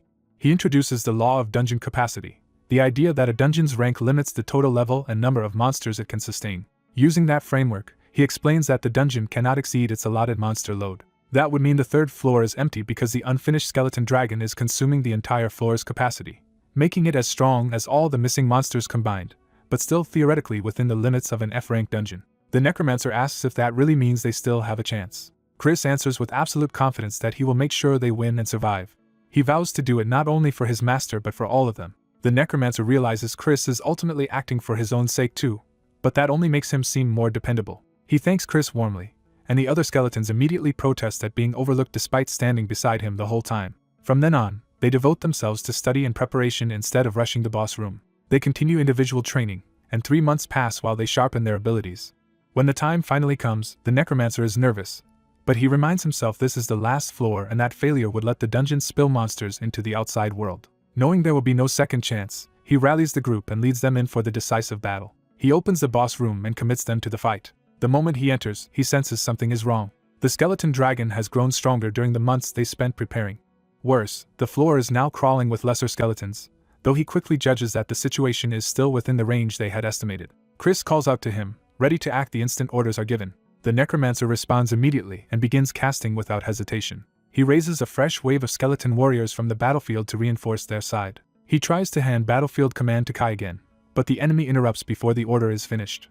The skeleton dragon roars and sends its own undead surging forward, turning the chamber into a contest of command over the dead. He instantly realizes the dragon is trying to seize control of his skeletons. The two necromantic wills clash directly as the dragon's red domination presses against his purple command. Refusing to surrender his army, he pours everything into holding his claim over the skeletons. His barrier of control barely withstands the dragon's attempt to break through. The dragon drives its minions into a full assault while looming over the battlefield itself. Kai and Kessel answer the threat at once and prepare to meet the charge. The dragon reveals another danger when it activates the gem bombs they had planted in advance. A chain of expensive explosive gems detonates around it, and the skeletons gleefully hope the trap has finally crippled the monster. The blast tears through the chamber, but the dragon survives the explosion. Seeing the fight drag on and new enemies appear whenever the dragon is hurt, Chris warns that they need more skeletons and cannot afford a long battle. Kessel and Kai decide to push harder on the front line and buy the necromancer the time he needs. Kessel complains that the silver coating on his weapon is good against undead but prevents mana absorption, leaving him unable to replenish himself mid-fight. Kai tells him to stop whining and keep swinging, even as his own weapon starts failing under the strain. The punishment of the battle finally snaps Kai's weapon apart. Rather than retreat, he drives the broken remains into an enemy and keeps fighting with sheer stubbornness. The dragon grows visibly enraged as its resistance continues to be challenged. It retaliates with a violent burst that slams into the front line and batters Kai and Kessel. Seeing the pressure mounting, the necromancer unveils another prepared spell and summons clay golems. Several golems rise from the ground to serve as fresh shields and blunt the dragon's attacks. The dragon screams in fury at the new obstacle. The golems swarm it and physically pin down its movements. They keep piling onto it, forcing the dragon lower and lower. For a moment, the mass of clay succeeds in restraining the monster. The necromancer urgently calls to Chris, trusting him to finish the opening they created. Chris gathers a huge surge of blue mana, preparing a decisive spell. He commits himself fully and launches the attack. Chris casts Explosion directly into the trapped dragon. The chamber erupts in a second, even larger blast. Everyone waits through the smoke, desperate to know whether that was enough. When the dust clears, the dragon is still standing, but they believe its head nucleus must have been destroyed. The necromancer starts to believe they have finally won. Then another violent impact cuts that hope short, and Kessel is struck down. The necromancer freezes in shock at the sudden reversal. His companions shout at him to snap out of it before the battle is lost. He forces himself back to awareness. Looking up, he sees the dragon still alive and moving despite the damage. Chris realizes the truth. A skeleton dragon should never have existed in an F-rank dungeon, and that impossibility is exactly what makes it a stroke of fate for them. He explains that the original third-floor boss was actually an orc necromancer, not the dragon itself. That necromancer had been driven to the brink of death by earlier explorers. In desperation, it tried to create a skeleton dragon as a last resort. But the creature it made was too powerful for its creator to control. The orc necromancer lost command because the skeleton dragon exceeded it completely. Freed from control, the unstable dragon began devouring everything around it, including explorers, its own creator, and even the dungeon's strength, as new monsters kept spawning. Because it was still incomplete and unstable, the skeleton dragon never formed a true head nucleus at all. A skeletal dragon begins to form out of hatred, fixating on the human it wants dead. Its murderous intent sharpens as the creature fully awakens and vows to kill him. The newly born bone dragon charges forward, no longer a hidden threat but an immediate one. Its glowing eye locks onto its target with lethal certainty. Kim Hyunbak realizes the situation has turned disastrous and freezes for a moment. Forcing himself to act, he orders Chris to prepare the strongest spell while the others buy time. But even as he gives the command, he knows his own mana is nearly exhausted from the last attack. Kessel, trapped and badly damaged, offers up his mana instead despite his frustration at being unable to move. Hyunbak accepts immediately, and Kessel tells him to take everything he has. Even after draining Kessel dry, Hyunbak realizes the borrowed power still is not enough. That leaves him with only one remaining option. He turns to the forbidden method of converting his own lifespan into mana. As the spell takes hold, he experiences the pain of sacrificing part of his life to keep fighting. The mana surges beyond what he has ever held, yet the cost leaves him feeling hollow. Chris notices the strain and worries for his master. Hyunbak hides the damage and insists that surviving today matters more than anything else. He refocuses the group on escaping alive, even as more enemies close in. Chris proves he can still fight, and prepares to use the gems in his hand as weapons. A blast erupts among the mud creatures, buying the group a brief opening. The dragon emerges through the smoke, still unshaken and still hunting them. Hyunbak and his skeletons brace themselves as the battlefield clears around them. Chris warns Hyunbak that danger is coming from another direction. The dragon rushes in while the remaining mud monsters continue to press from behind. The dragon unleashes a charged attack, forcing the battle into a direct clash. Kessel recognizes the incoming breath attack and urgently tells Hyunbak to evade. Instead of fleeing, the group throws up a desperate barrier while the monsters surround them. The dragon crashes into the defense with overwhelming force. The impact detonates the barrier in a violent burst of light and shattered magic. Hyunbak barely shields himself as the explosion tears through the area. He is hurled across the ground, his staff broken and his allies scattered. Coughing blood, he refuses to accept dying here. Then he sees the remains of his companions strewn across the battlefield and understands how badly they were hit. The sight jolts him into panic and rage. He assesses the truth at once. The dragon is still strong, his body is failing, and none of his allies can keep fighting. Even so, he decides he must force one last chance into existence and uses psychokinesis to move. Knowing the attempt is reckless and likely to fail, he commits anyway because surrender would mean certain death. He drives himself forward with sheer desperation. As he reaches the dragon, he tries to impose domination over it through raw will. For a moment, man and dragon are isolated in a mental struggle for control. The dragon rejects him furiously, insisting that a human has no right to command a mighty dragon. Hyunbak counters by denying its pride, calling it only an imitation rather than the real thing. He turns that insult into an offer, arguing that even a fake can surpass the original if it submits to him. When the dragon scoffs at being challenged by a mere human, Hyunbak answers that humans exist to keep changing and surpassing limits. He promises that if the dragon joins him, it can grow beyond what it could ever become alone. Then he raises the stakes completely, declaring that if it refuses, they will die together under his rule. Still locked in that gamble, he hangs before the dragon with nothing left but conviction. He seizes the dragon by the head and forces the pact at point-blank range. The backlash throws him away the instant the struggle breaks. He falls helplessly toward the ground, spent and defenseless. At the last second, giant skeletal hands catch him and keep him alive. Realizing he survived, Hyunbak understands the gamble worked. The dragon's eyes change, showing that its state has fundamentally shifted. The raid is officially recorded as cleared after 329 days, and the impossible victory is confirmed. The dragon accepts the logic Hyunbak forced on it, and resolves to become strong despite being a fake. It vows to keep growing until it surpasses true dragons, but demands that Hyunbak keep his promise to help it do so. Elsewhere, attention turns to a secret support organization hidden inside an ordinary Gangnam office building.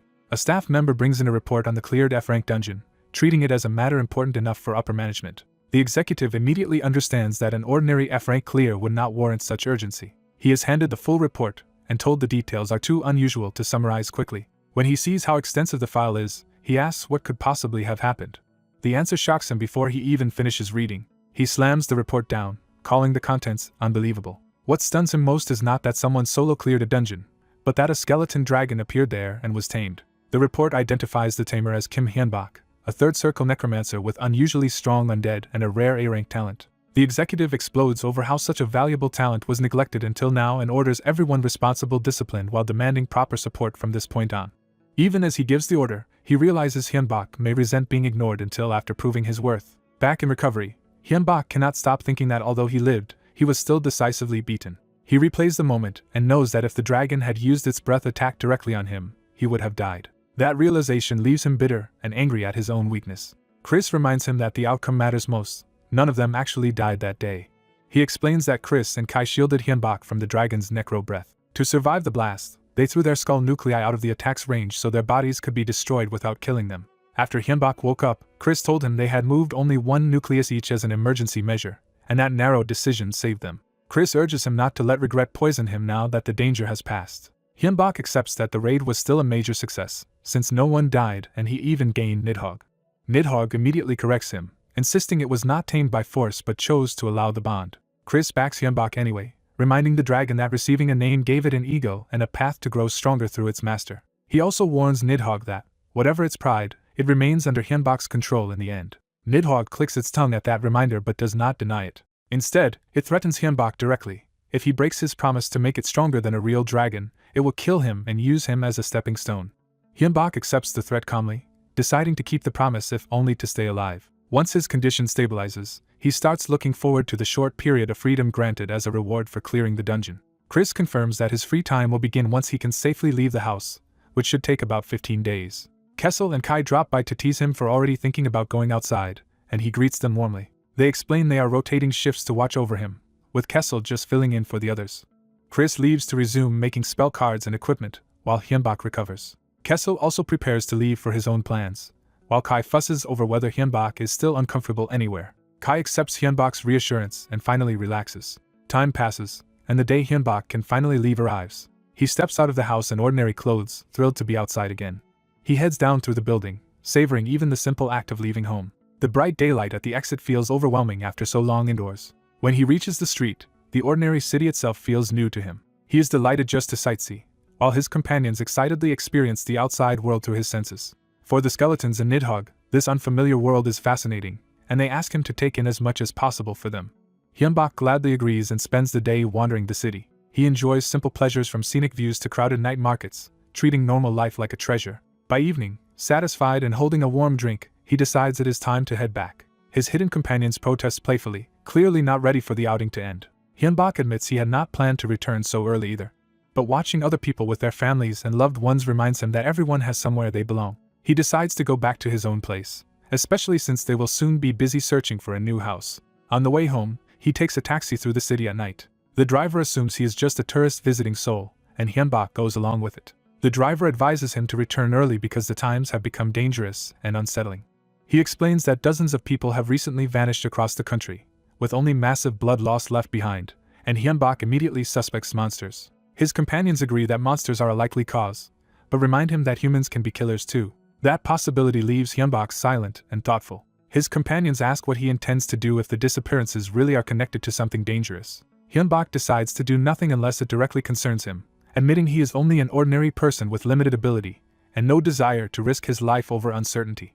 Chris approves the caution, saying a magician must know his limits or die from reckless bravado. The driver's warning about pointless involvement reinforces that staying out of danger is often the wiser choice. Chris adds that Hyunbak now has a duty to survive and honor his pact rather than throw himself into meaningless risks. Hyunbak thinks over that advice in silence. In the end, he accepts their judgment and thanks them for supporting his decision.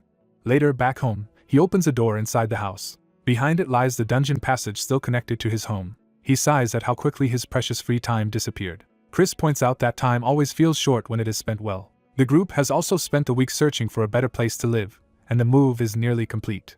Hyunbak is pleased with the size of the new house and realizes it should finally have enough room to release Nidhogg properly. More importantly, the new house sits atop a mana ley line, making it ideal for a magician. Chris is delighted that they acquired such a perfect magical location so cheaply. With the move settled, everyone's attention turns back to preparing for the next dungeon. While checking his phone with the others crowding around, Hyunbak notices that a new quest has arrived. The system orders all explorers who cleared the first dungeon to clear a slightly higher F+ dungeon within 400 days, warning that it will be more dangerous and brutal despite the small rank increase. The others initially treat the next dungeon as easy, happy that it is not yet an E-rank challenge. Hyunbak immediately rebukes that attitude and tells them they are getting careless. He reminds them that even the last dungeon produced Nidhogg, so something worse could easily appear in the next one. Kessel and Kai accept the warning and admit that overconfidence and carelessness are what get explorers killed. Chris also acknowledges that he had let his guard down without noticing. The others apologize sincerely for becoming too relaxed after their success. Hyunbak forgives them, tells them to take things more seriously, and declares that preparations for the second raid begin now. The story then shifts to another explorer in a far darker dungeon, already reduced to begging for help as everything collapses around him. Wounded and terrified, he stares at a horned monster and realizes he is facing death. He reflects that everything began when his house became linked to a dungeon, and that although he was once afraid, he managed to clear the first one with other explorers. That victory had still cost several allies their lives. Afterward, he and his surviving comrades were so moved by their shared survival that they decided to form a clan together. They dreamed of building the greatest guild in Korea and eventually the world. Now, bleeding in the dark, he realizes that dream has led him here instead. A monstrous horned beast looms over him as he crawls helplessly on the blood-stained floor. He wonders if this is truly the end.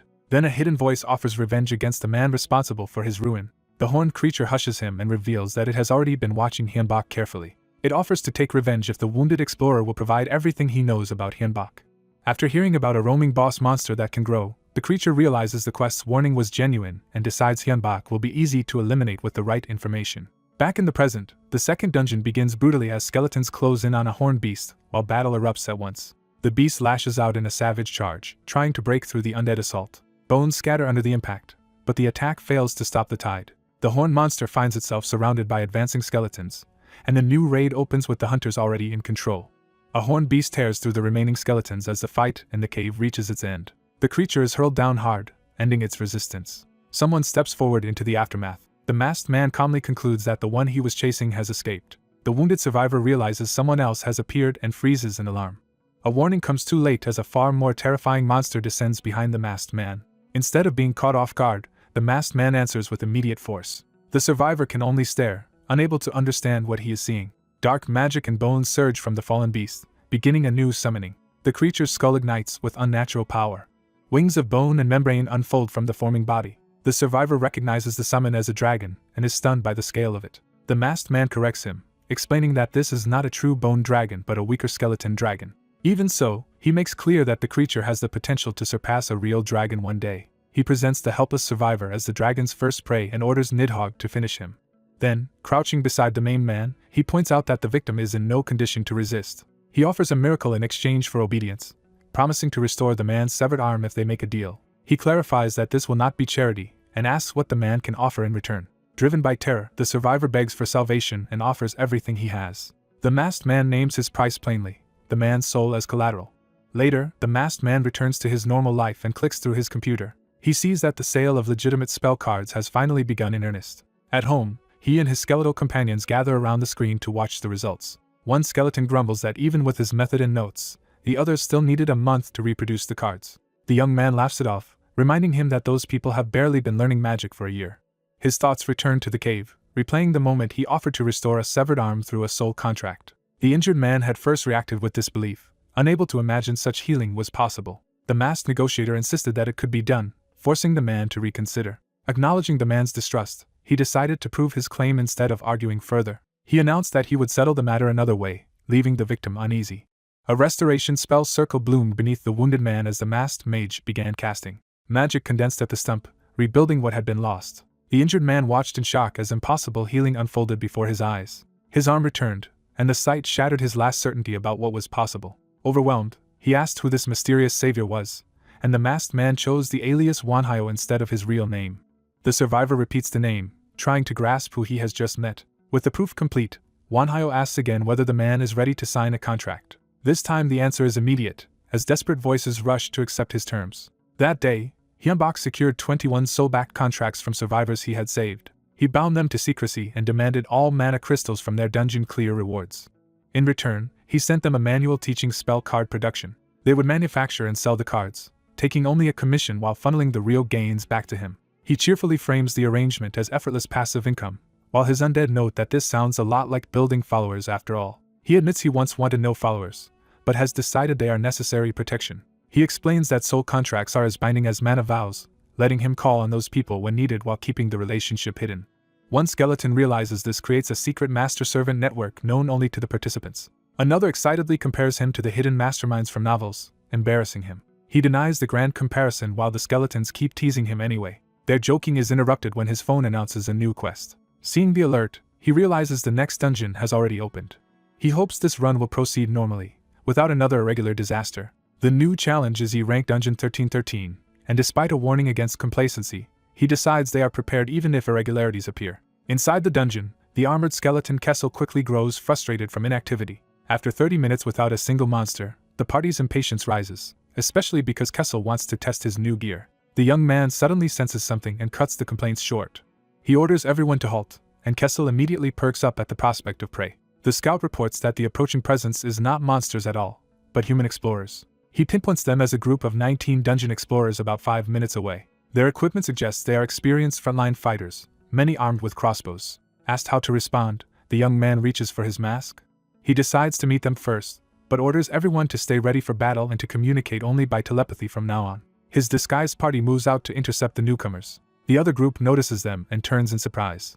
Manhwa appears before them flanked by his disguised undead companions, presenting a controlled and mysterious front. Their red-haired leader introduces himself as Kim Jung-hyuk and opens with friendly confidence. Manhwa returns the greeting without revealing anything more than politeness. He gives the name Manhwa, and Kim Jung-hyuk asks whether he has any other party members. Manhwa claims he is alone, even while his disguised undead stand directly behind him. Kim Jung-hyuk immediately questions that obvious contradiction. Manhwa smoothly explains that the figures behind him are undead he tamed in his first dungeon and has raised ever since.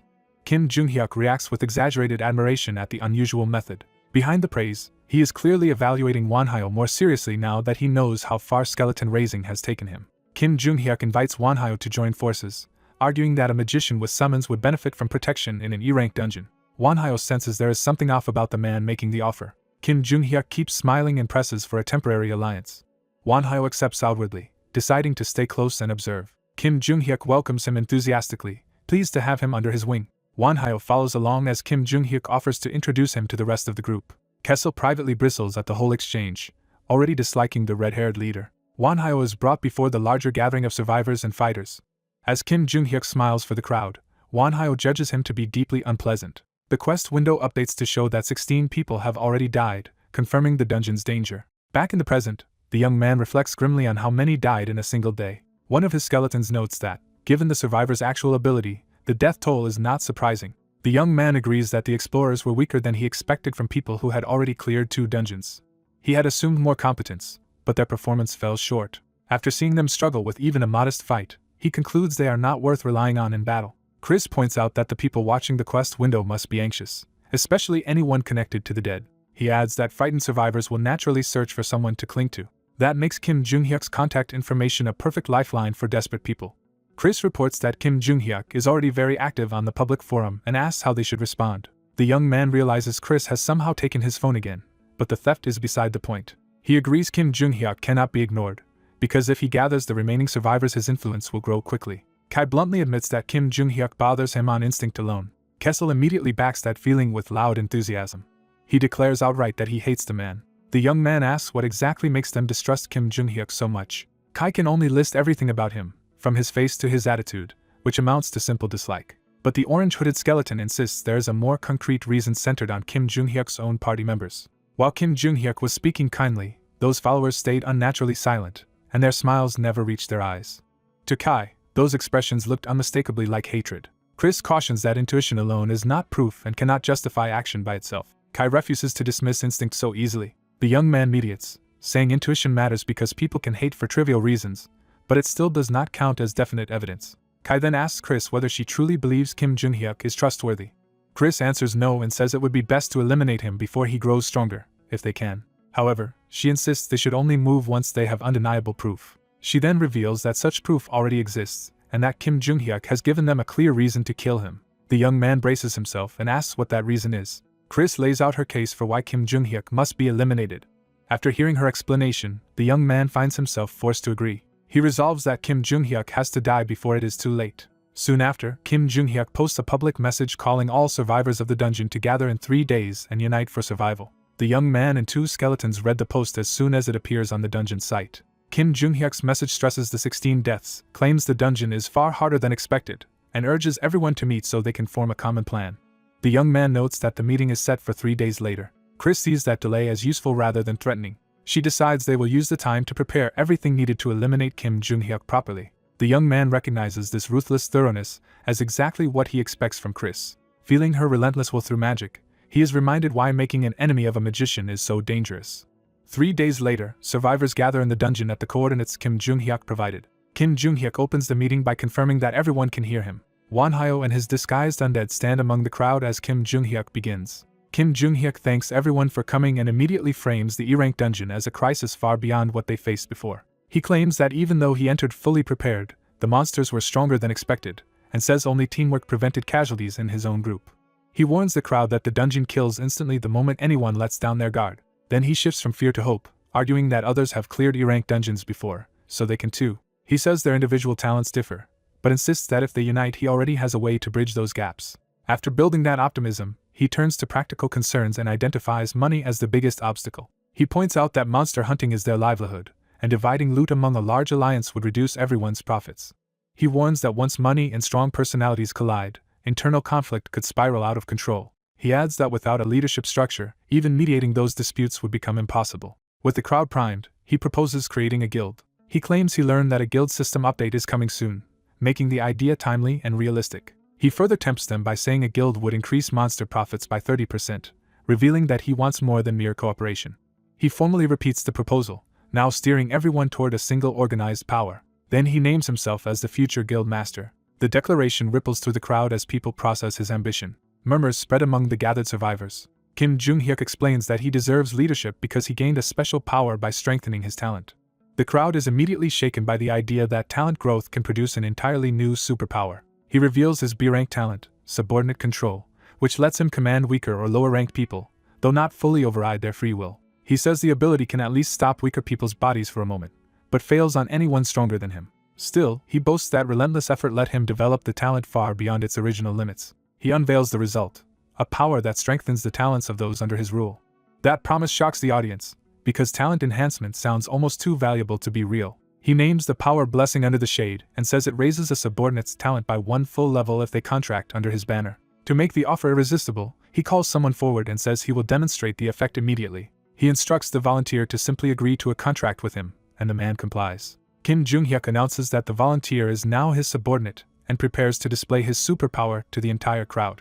A young explorer confirms through the system that his talent has truly advanced, and the sudden growth leaves him exhilarated. As he checks the upgrade from Robbery B to Robbery C, he realizes the contract-based power boost is real. The others quickly grasp the implications and begin believing this ability could make clearing the dungeon easy. Kim Jung-hyuk uses that excitement to argue that his power grows with status, so he should become guild master. He presents the bid as altruism, claiming he only wants to improve everyone's odds of survival and spread the benefit widely. But he also admits the hidden core of his ambition: anyone under his blessing becomes easier for him to dominate. To calm fears, he offers a safeguard and declares he will bind himself with a mana vow on the spot. The crowd is reminded that a mana vow is absolute, and breaking it means losing mana and dying under a backlash of surrounding mana. He seals the vow with mana, making the promise visibly binding. Jung-hyuk swears he will never give guild members unreasonable orders, using the vow to make himself appear trustworthy.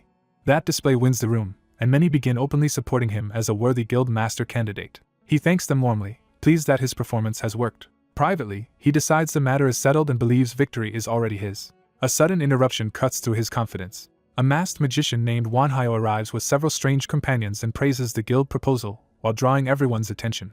Won-hyo singles out Jung-hyuk's talent-boosting power as truly extraordinary. Jung-hyuk receives the praise eagerly, flattered that a skilled magician recognizes his value. Won-hyo politely asks permission to raise a question, and Jung-hyuk agrees without sensing the trap. Won-hyo restates Jung-hyuk's ability and confirms that his coercion strengthens under the blessing, though stronger minds can resist it. That answer makes Won-hyo focus on the word resist, as if it explains something important.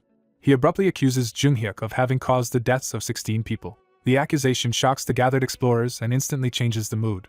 Jung-hyuk tries to laugh it off, pretending the charge is absurd. Won-hyo clarifies that the dead were people Jung-hyuk tried to control, but who kept resisting his commands until they died. He presses further, implying the known 16 may not even be the full count. Jung-hyuk realizes he is facing someone dangerous enough to know his past. He loudly denies ever killing anyone and offers to make another mana vow to prove it. He swears under mana that he never personally killed other dungeon explorers, and the vow accepts his wording. Because the vow does not reject him, some onlookers begin doubting Wanhyo's accusation instead. Even Wanhyo's armored companion wants to rush in and kill Junhyuk, but Wanhyo restrains him and chooses to dismantle the lie carefully. Wanhyo calmly revises the accusation and says Junhyuk did not murder them directly. He states the truth more precisely. Junhyuk made 16 people kill one another. Then he twists the knife by mocking Junhyuk's euphemisms, saying he merely requested it. Wanhyo begins recounting the previous dungeon, where Junhyuk had been one of 28 explorers. He describes Junhyuk as an unremarkable man who became desperate to get ahead through whatever talent he had. That desperation led him to obtain Blessing Under the Shade, a power built on control. Wanhyo judges that the real problem was not the talent itself, but Junhyuk's rotten character. Using mana vows to lower suspicion, Junhyuk drew fellow explorers under his influence until the raid was nearly over. At the end, he forced the resistors to kill each other and made the compliant kill those who still refused him. So while he never struck the fatal blows himself, he undeniably orchestrated the murders. Junhyuk erupts in outrage and demands proof, trying to turn the crowd against his masked accuser. He attacks Wanhyo's credibility instead, claiming a man who hides his face has no right to accuse anyone. Wanhyo answers that he does have proof, though it may be hard for others to accept. Junhyuk regains some confidence, convinced the vanished dungeon left no bodies behind to expose him. He also reveals his backup plan by tightening control over the surviving members he already ensnared. One of the controlled survivors weakly tries to object, but the coercion still grips her. Even so, several survivors begin defending Junhyuk, insisting they lived because of him. Wanhyo pities them and promises he will free them soon. He activates a necromantic spell that lets him see and hear the dead. The spirits of the murdered explorers rise from the ground, dragged back by his magic. The dead gather around him, visibly enraged and desperate to be heard. Wanhyo finally identifies himself as a magician of the school of necromancy. The crowd reacts with alarm, unfamiliar with necromancy and frightened by what it implies. Wanhyo explains that necromancy covers many arts, including undead, curses, poisons, and other dark applications. He adds that his own specialty is the undead. Because of that specialty, he can perceive things ordinary people cannot, including the dead and their voices. He says the murdered explorers noticed him the moment he noticed them, and they have been pressing him to speak for them ever since. Junhyuk refuses to accept any of it and dismisses the ghosts as cheap sorcery meant to frame him. But one spirit's plea cuts through his shouting and unsettles him. The dead begin begging for release rather than revenge alone. One ghost cries out for his little sister to be freed from Junhyuk's control, exposing a personal bond among the victims and survivors. That plea reaches the purple-haired survivor and shakes her from blind obedience. Junhyuk panics and tries to reassert the narrative, claiming Wanhyo is only sabotaging him out of jealousy over the guild master position. Yet the survivor's support is already wavering, and their words no longer sound fully their own. The purple-haired woman breaks down and begs everyone to believe Junhyuk, but her desperation now feels coerced rather than sincere. Others around her begin noticing the wrongness in the controlled survivor's behavior. One of them finally voices the moral horror of what Junhyuk has done. The crowd turns on Junhyuk, demanding he come down, tell the truth, and stop trying to make them into puppets too. They order him to release the people he has enslaved. Their anger hardens into rejection, and they declare that someone who steals his teammates' freedom has no right to lead them. Junhyuk realizes his bid for power is collapsing and blames Wanhyo for ruining everything. Wanhyo becomes the focus of his hatred as the last obstacle between him and control. Junhyuk lunges to kill him before the crowd can fully turn. He commits openly to murder, dropping all pretense. Wanhyo remains calm as the attack closes in. His horned skeletal knight intercepts the strike and saves him. The armored undead counters with overwhelming speed, forcing Junhyuk back. Junhyuk rages at the reversal and curses Wanhyo. He bitterly points out the hypocrisy he sees, accusing Wanhyo of using puppets too. The skeletal knight presses him from above, keeping him pinned in a losing exchange. Desperate, Junhyuk orders his controlled followers to block the attack for him. The enthralled survivors respond immediately, proving the accusation true in the ugliest possible way. Junhyuk keeps shouting commands as if their lives are expendable. The knight crashes down on him again, refusing to let him reach Wanhyo. Junhyuk then orders his followers to attack the undead directly, treating them as disposable tools. The controlled survivors obey despite visible strain and fear. They rush into battle against the skeletons and armored undead under Junhyuk's command. The white-armored undead knight prepares to disable them, accepting that force may be necessary. Wanhyo immediately reins him in and insists the enthralled survivors are victims who must be subdued with minimal harm. The purple-haired woman clashes with the white knight, still driven forward against her will. The knight notes that her stability and strength have clearly risen under Junhyuk's talent-enhancing power. Junhyuk boasts that his empowered subordinates will crush a few skeletons. One of the controlled survivors is knocked through the air in the melee, showing the fight is far from one-sided. Wanhyo's hooded undead caster joins in with magic support. The purple-haired survivor is thrown aside, and Junhyuk sees his advantage slipping. He escalates again, activating a harsher version of Blessing Under the Shade to draw out their true strength. The purple-haired woman is struck by the new spell and forced into a more violent state. The controlled survivors enter a berserk condition, their bodies and minds pushed beyond normal limits. Jung-hyuk proudly explains that berserker mode trades away life force for an instant surge in stats. He sends the berserk survivors back into battle, hoping the undead can no longer hold back against them. Their weapons blaze with red power as the enhancement takes hold. The empowered survivors begin matching the armored undead in direct combat. Wanhyo's side answers with magic, launching ice arrows to stop the berserk charge. The spell slams into the purple-haired woman, but even that does not fully stop the frenzy. Wanhyo observes that the stat increase is real, though something about it remains flawed. Jung-hyuk abandons the wider fight and rushes straight at Wanhyo, convinced his living pawns are superior to undead servants. He swings for the kill and taunts Wanhyo as if victory is finally in reach. Wanhyo meets the charge without panic and judges that Jung-hyuk has finally found an opponent he cannot bully. A massive skeletal force erupts upward behind Jung-hyuk before he can finish the attack. He realizes too late that Wanhyo has prepared something far beyond the skeletons already on the field. Terror replaces his fury as he looks up. A bone dragon manifests over him, shattering his confidence in an instant. Wanhyo follows by summoning more skeleton warriors to overwhelm the battlefield. The new skeletons swarm the berserk survivors and start pinning them down. The purple-haired woman is struck from behind and loses momentum. Within moments, Wanhyo's undead force subdues the controlled survivors without killing them. Seeing his pawns neutralized, Jung-hyuk finally understands he has lost. Wanhyo approaches him and remarks that the scheme had come dangerously close to succeeding. He adds that without his intervention, Jung-hyuk would have gotten away with everything and grown much stronger. As Wanhyo raises his staff to finish it, Jung-hyuk instantly drops to begging and claims he will stop. He pleads for mercy and tries to manipulate Wanhyo by insisting he is too good a person to kill. Wanhyo answers with a question, asking whether Jung-hyuk ever spared the people who begged him for their lives. Jung-hyuk lies reflexively and swears that he did. Wanhyo rejects the lie with cold certainty. He brings the staff down and executes Jung-hyuk in a single brutal strike. Blood spatters across Wanhyo's mask as the deed is done. Later, alone in a bathroom, Wanhyo retches from the shock of what he has done. He stares at himself in disbelief, shaken rather than triumphant. The reality settles in that he has killed a person. He cannot escape the vivid memory of the impact, the blood, and the physical horror of the death. His undead companions try to comfort him, praising him for enduring the confrontation. They insist he killed an evil man and saved many lives by doing so. Wanhyo still questions whether there might have been another way, such as isolating Jung-hyuk instead of killing him. What haunts him most is the thought that, in Jung-hyuk's place, he might not have been able to defend himself at all. He wonders whether even his companions support the killing only because they are bound to him as master. They remind him that their course had been agreed upon from the moment they made their mana vow, and that Jung-hyuk had to be removed before he built a far larger power base. They argue that sparing him would only have led to more victims and greater danger for all of them. Unable to bear more justification, Wanhyo cuts them off. He asks to be left alone for the rest of the day, needing silence more than reassurance. He walks away from his undead attendants and shuts himself in his room. The skeletons remain outside, worried but obedient. Alone at last, Wanhyo curls up and lets the weight of the act hit him fully. He lies on the bed in the dark, trying to steady himself. He admits that letting Jung-hyuk live might have meant his own death, and that killing him was necessary to survive. Even so, he refuses to excuse it, accepting that murder remains murder and that he has committed a sin. He resolves to carry the memory himself and never allow necessity to erase responsibility. He decides that his only atonement, as someone determined to survive at any cost, is to bear the burden consciously. Morning light breaks into the room, marking the end of that night of guilt. Wanhyo wakes slowly, still heavy with the memory. Then his skeleton companions burst in to celebrate that, through the ordeal, he has advanced to the fourth circle. Kim Hyun-bak is jolted by shocking news he did not expect to hear. His skeleton followers celebrate as if he has just advanced to the fourth circle and become even more worthy of their devotion. Still dazed, he demands an explanation for this sudden claim. Chris explains that the vow he made the previous night changed their mana, proving he has truly entered the fourth circle. Kim can barely believe that he really advanced. To confirm it for himself, he immediately checks his status. The numbers verify the breakthrough, and he sees that his level, magic power, and unused points have all risen. He wonders whether accepting responsibility for his crimes caused this mental growth, though the result brings him little comfort. His undead companions insist that whatever the cause, becoming stronger is unquestionably good news. Chris takes his hand to address him more seriously.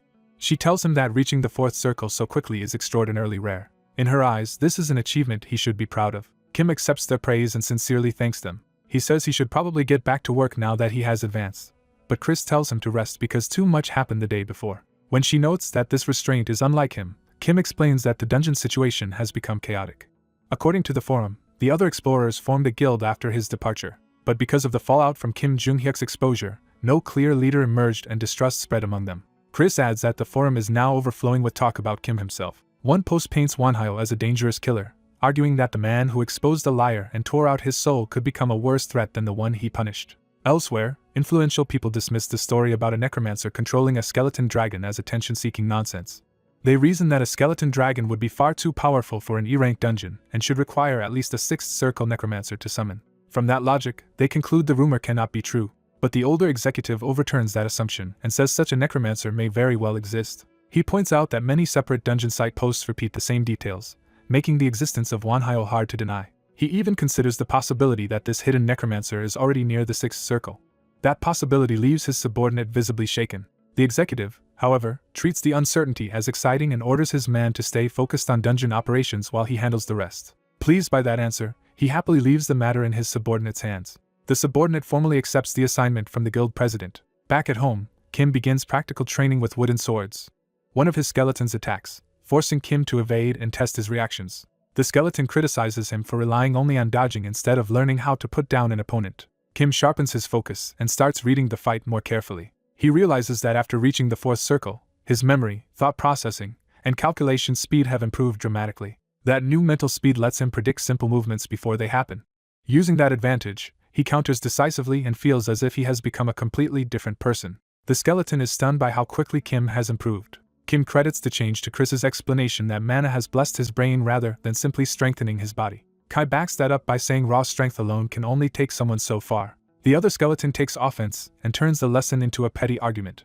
Kim has to physically restrain the offended skeleton before the bickering turns into a fight.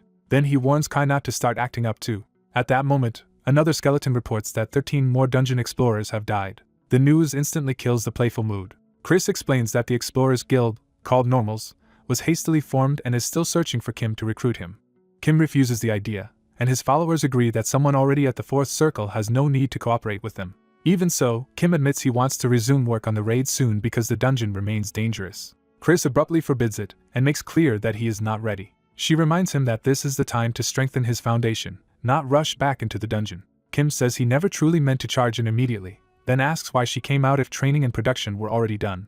Chris answers with theatrical suspense. She proudly announces that the blueprint for their new base has finally been completed. Elsewhere, Yoon Hana tosses in her sleep, trapped in another nightmare. In the dream, she begs for it to stop. She relives the moment Kim Jung-hyuk ordered her sister to kill their enemies. The nightmare turns bloody before her eyes. She screams in terror and wakes up. Breathing hard, she sits upright in bed, still shaken. She realizes she has had the same dream again. What haunts her most is that Kim Jung-hyuk is already dead, yet the memory still torments her. The dream continues in fragments, showing her sister being struck down. She remembers the masked necromancer's undead overwhelming the dungeon explorers. Her sister falls lifeless in that memory. Then she hears the necromancer confess that he killed Kim Jung-hyuk and promised that Jung-hyuk's suffering is only beginning. That confession is what shocked her most. She also remembers someone desperately trying to stop the cruelty. In the chaos, the masked necromancer's forces pin Jung-hyuk down. The necromancer coldly handed Jung-hyuk over for further punishment. As Jung-hyuk was beaten, the voices around Hana blamed her and screamed for his death. The sheer cruelty of the scene leaves her unable to understand what she is witnessing. Then she notices that in the memory she can move again, as if the paralysis has lifted.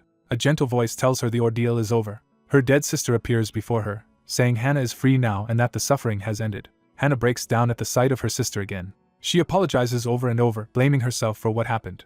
Her sister draws close to comfort her. She tells Hana that none of it was her fault, and that Hana will be able to go on living. Her final plea is simple: survive. As she fades away, she asks Hana to live for both of them. Hana wakes fully, still crying but no longer paralyzed by grief.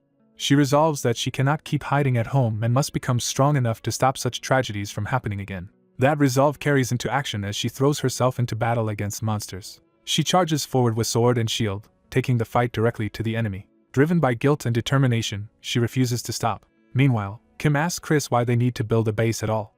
Chris explains that dungeons are appearing everywhere, and not all of them can be cleared. If a raid fails, the monsters remain inside and the explorers trapped there may lose their identities and become undead like them. Worse, abandoned dungeons can spill monsters into the homes of the explorers connected to them. Kim realizes that this likely explains the recent disappearances. He recalls reports of missing people and blood-soaked scenes and concludes monsters may already be responsible. Chris says that is exactly why they need a long-term shelter that everyone can use. Kim accepts the logic and asks when construction can begin. Chris says there is another urgent issue to settle first. Building a base will require enormous funds, but their spell card profits are already dropping. Copycat spell cards have improved enough to undercut their prices and eat into their market. So Chris proposes a new business: selling magic items instead. Kim worries that their methods could be leaked again and ruin that plan too. Chris reassures him that spell cards were only a money-making sideline, whereas magic items are her true specialty. She reveals that in life she was an enchanter and is fully confident in taking on imitators. Kim immediately approves the new direction. Chris happily informs him that this means he will also be learning enchantment. When he hesitates, she insists that making magic items is the best way to build his foundation. The next day, Kim's lessons in magic item creation begin under Chris's close supervision. He improves quickly with her guidance, though she punishes repeated mistakes without mercy. Her favorite punishment is forcing him to drink a supposedly healthy tonic.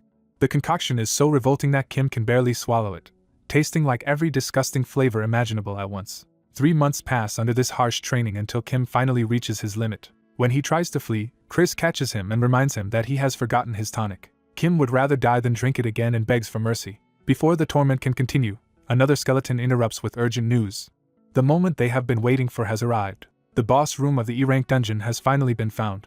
The timing shows how long the raid has already dragged on. At the dungeon, members of normals wait and realize the person they hoped would come probably will not. Hannah says she never expected help from him anyway. She steals the group by declaring they will clear the boss room on their own. As guild master, Hannah orders everyone to prepare to enter. She keeps her speech brief and tells her people not to die. Her determination lifts the morale of the gathered explorers. Then someone notices a new group approaching. Out of the darkness comes a mass of undead and summoned beings.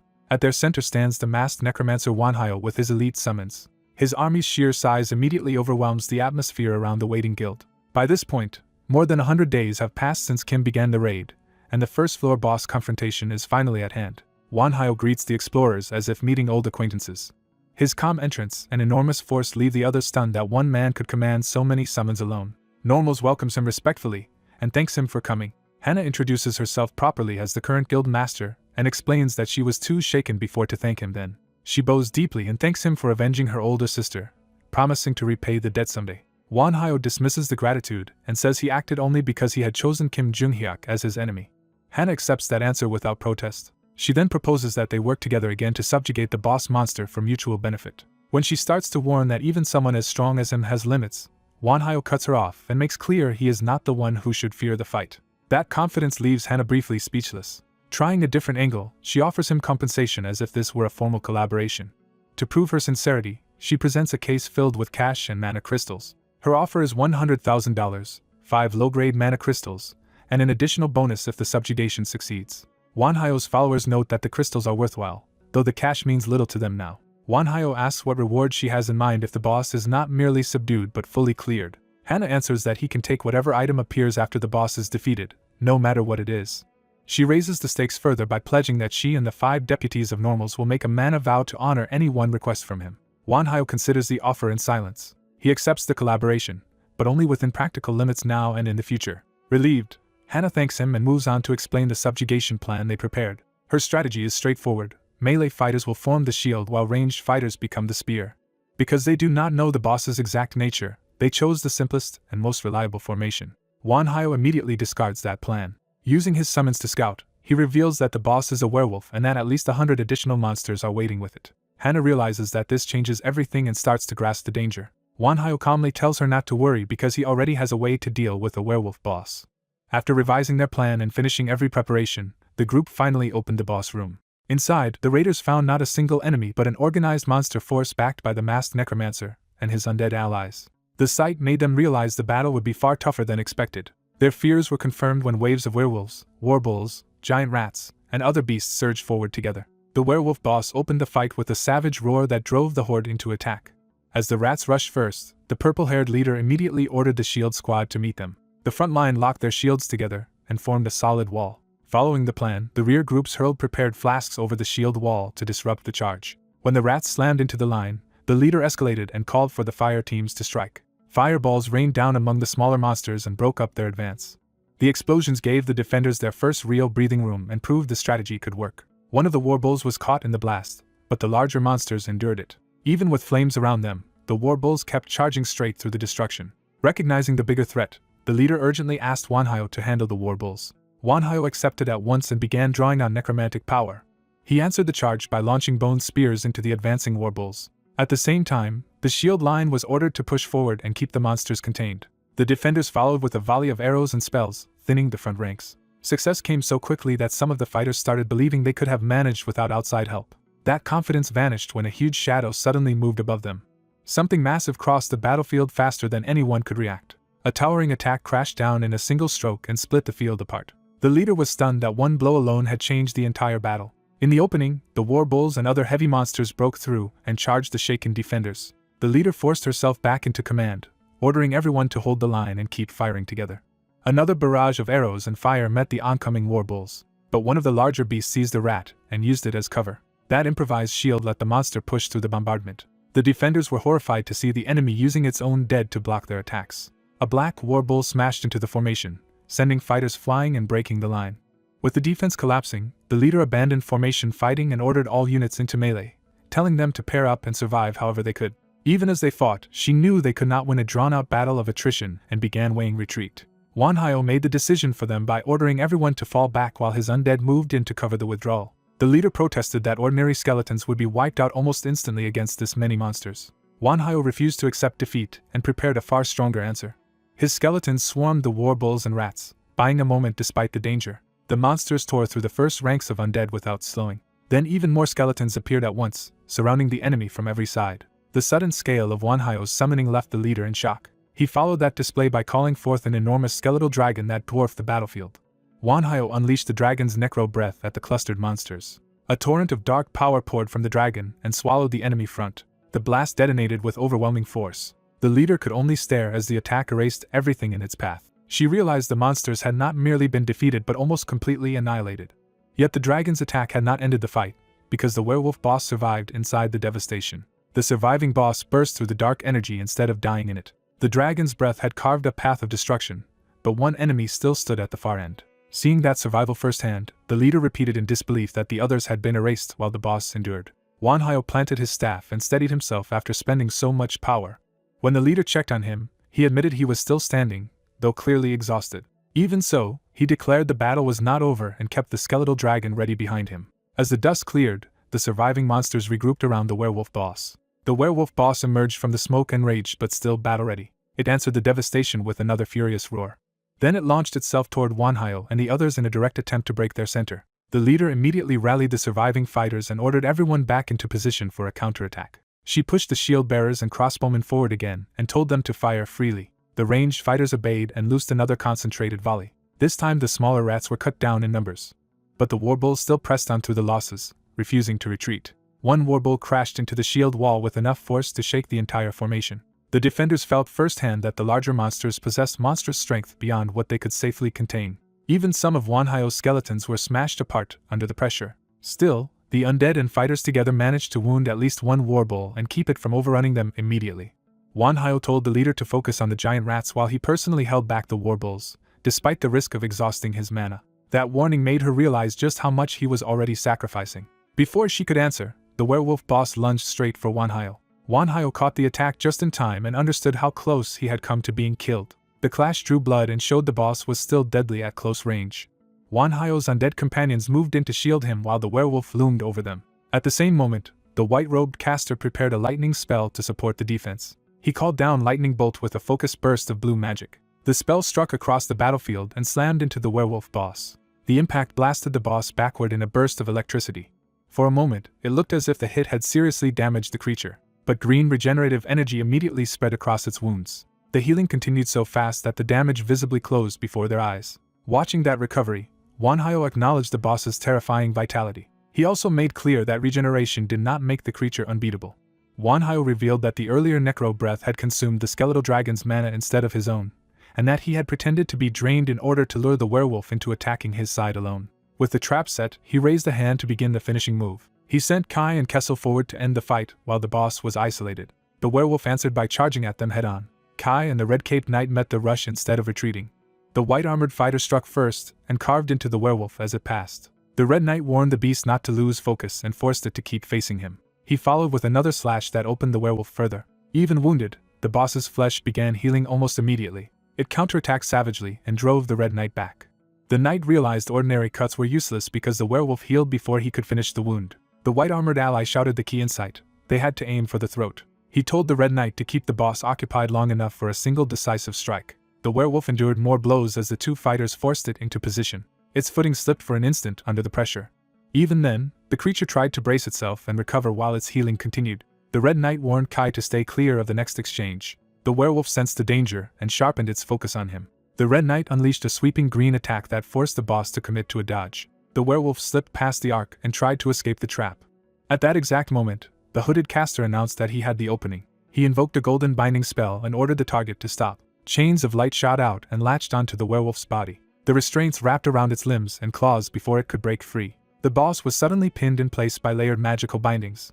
It strained violently against the chains, trying to tear them apart. The werewolf roared in fury as the restraints tightened around its neck and torso. The binding sealed its jaws and movement just enough to expose the kill point. The Red Knight mocked the trapped beast and rose for the final blow. He brought down a technique meant to sever the head in one stroke. The slash landed cleanly and the werewolf's head separated from its body. The boss finally died, its regeneration failing as blood and fragments spilled across the ground. When the corpse collapsed, a glowing blue stone dropped from the remains. Manhwa immediately picked up the fallen crystal before anyone else could claim it. He explained that it was a moonstone, a mana crystal infused with the power of the moon, and that it was extremely valuable and useful to them. Nearby, the leader cried out as the last fighting still raged around her. A surviving warbull struck her and sent her reeling. She answered by driving her sword down into the monster and bringing it to the ground. Breathing hard, she forced herself back up despite the punishment she had taken. She ordered everyone to finish the remaining warbulls first and keep firing until the room was secure. As the tide turned completely, the surviving rats began fleeing and the defenders shouted that they could not let them escape. The white-robed caster moved to intercept the retreating monsters. He prepared another spell with calm precision. A fresh burst of magic cut down the escaping enemies and ended the last resistance. Watching the aftermath, the leader began to grasp just how extraordinary Manhwa's undead forces really were. Manhwa simply praised her effort and treated the victory as a completed task. He formally declared the dungeon subjugation finished and congratulated the group on clearing it. The exhausted survivors stared at him with a mix of relief, awe, and disbelief. Some of them cautiously asked whether the boss was truly dead. Others looked to one another, hardly trusting that the nightmare had actually ended. As the reality sank in, nervous smiles finally began to appear. Then the whole group erupted in celebration over surviving and clearing the boss room. The leader, overwhelmed with relief, smiled through tears. She told Manhwa that the victory was only possible because of him. She thanked him sincerely, while he answered that he had only done what was necessary as a collaborator. Still wanting to keep ties with him, she asked how he intended to work with them from now on. Manhwa replied that he would cooperate when needed, but he would continue walking his own path. With that boundary set, he prepared to leave with his undead companions. Before he went, the leader told him their team would challenge the second floor in 3 days and asked him to join them if he had time. He gave no promise beyond saying he would remember the invitation, and the record of the first floor boss subjugation was marked as a success on day 108. After he departed, the leader admitted to her people that he was far stronger than any of them had imagined. They agreed that even setting aside the skeletal dragon, the 3 undead companions who fought the werewolf were terrifyingly powerful on their own. The team concluded that partnering with Manhwa had been the best decision they could have made. One survivor reflected that if Kim Jung-hyuk had still been alive, they might have ended up as Manhwa's enemies instead, and the thought alone chilled him. The leader cut off the dark speculation and called everyone back to order. She told the exhausted survivors it was time to go home. Elsewhere, one of Manhwa's skeletons examined the moonstone closely. Back at home, the human behind the mask asked Chris whether the crystal was really so remarkable that it had been chosen first among all the loot. Chris explained that in his world the moon was known as God's eyes illuminating the darkness. He added that whenever the moon turned red, the monsters of the Idea continent became far more violent, hinting at the moonstone's deeper significance. They explained that moonstones, saturated with moon power, were prized because their blue light could pacify monsters. The young man presses for a concrete example so he can understand how that power is actually used. Using the werewolf they just subdued as proof, the skeleton explains that moon-infused monsters possess vitality beyond ordinary creatures, which is why the beast endured so well. Kessel proudly reminds them he decapitated the werewolf to prevent any revival, and the others credit him for securing an easy victory. With the danger over, the discussion shifts from the hunt itself to what they should do with the moonstone they won. One skeleton proposes that the best use would be to make it someone's central nucleus, forcing the master to consider which of the 3 undead should receive it. As soon as the choice is framed that way, the group realizes the answer is already obvious. The other 2 immediately nominate Chris, making it clear they see her as the rightful recipient. Chris hesitates, unsure whether it is acceptable for the others to give up such a prize for her sake. The other 2 admit the moonstone never felt like it belonged to them anyway, so their support is sincere rather than reluctant. Accepting their intuition as enough, the master settles the matter and declares Chris the best person to use it. Overwhelmed by their trust, Chris gratefully accepts the chance they have handed her. She vows to justify everyone's faith by making full use of the gift. The others quietly share in her happiness, pleased that the decision has strengthened the group rather than dividing it. Eager to begin integrating the Moonstone at once, Chris rushes off to process her new central nucleus and warns them not to expect her back soon. She disappears so quickly that the room is left abruptly empty behind her. The master can only laugh and accept that Chris will be out of sight for a while. 3 days later, while Chris remains occupied, the Normals Guild proceeds with its planned descent to the dungeon's 2nd floor. The endless staircase wears on the guild members, and some begin to doubt whether the descent will ever end. Their purple-haired leader reminds them that the 2nd floor will be far more dangerous than the 1st, so they must stay alert. She orders everyone to avoid carelessness and protect one another as they advance. To keep fear from taking over, she rallies them around a simple goal: survive and return alive. Even the terrain itself proves treacherous, with the long descent threatening to make exhausted members lose their footing. One tired member nearly slips, and the group is reminded that fatigue alone could get them killed before any monster appears. At last, a light appears ahead, signaling that the descent is finally ending. Their leader urges them onward but insists they maintain formation in case enemies are waiting at the exit. Strange sounds drift from the darkness beyond, hinting that the 2nd floor is unlike anything they expected. The party emerges cautiously, shielding themselves from the sudden brightness. Their leader freezes as the scene before her overturns every assumption she had about dungeons. The others are equally stunned, struggling to accept that such a world could exist underground at all. Instead of another cavern, they find a vast forest beneath an open sky, making the dungeon feel like an entire separate world. The leader voices the absurdity of it outright, unable to reconcile a sky with the idea of a dungeon. The guild gathers at the entrance in disbelief, realizing the 2nd floor is not a corridor but a wilderness. Elsewhere, the master studies reports on his phone, already treating this impossible development as a problem to analyze rather than marvel at. One of his skeletons asks whether the reports of a forest inside the dungeon can really be trusted, and the master decides they can. He concludes that a dungeon with an external environment must rank above the lowest class and therefore carries greater risk than expected. With both skeletons leaning in for an answer, he prepares to explain what that means in practical terms. The 3 head to Chris's room, deciding they need her judgment before drawing conclusions. They show her the report that the guild successfully entered floor 2 and found a sky overhead, then ask for her assessment. Chris answers calmly that such dungeons were common on the Idea continent, so the phenomenon itself is not unusual to her. But she warns that the difference is still serious, because monsters there will be roughly twice as strong as those in ordinary dungeons. She further explains that this is a field-type dungeon, a single enormous environment rather than a simple vertical sequence of rooms. The master is startled to learn that what looked like a 2nd floor is effectively one vast connected zone. Trying to make sense of it, he compares it to a dungeon whose remaining floors spread sideways instead of downward. Kessel confirms the idea and clarifies that all the floors are effectively merged into one giant field. Chris adds a more troubling detail: there is no separate boss chamber, so multiple bosses may roam freely through the area. That warning makes the danger feel immediate, because the guild could stumble into powerful roaming bosses in unfamiliar terrain at any time. Chris still frames the objective simply: the method has not changed, and the dungeon must still be cleared by hunting down the boss monsters.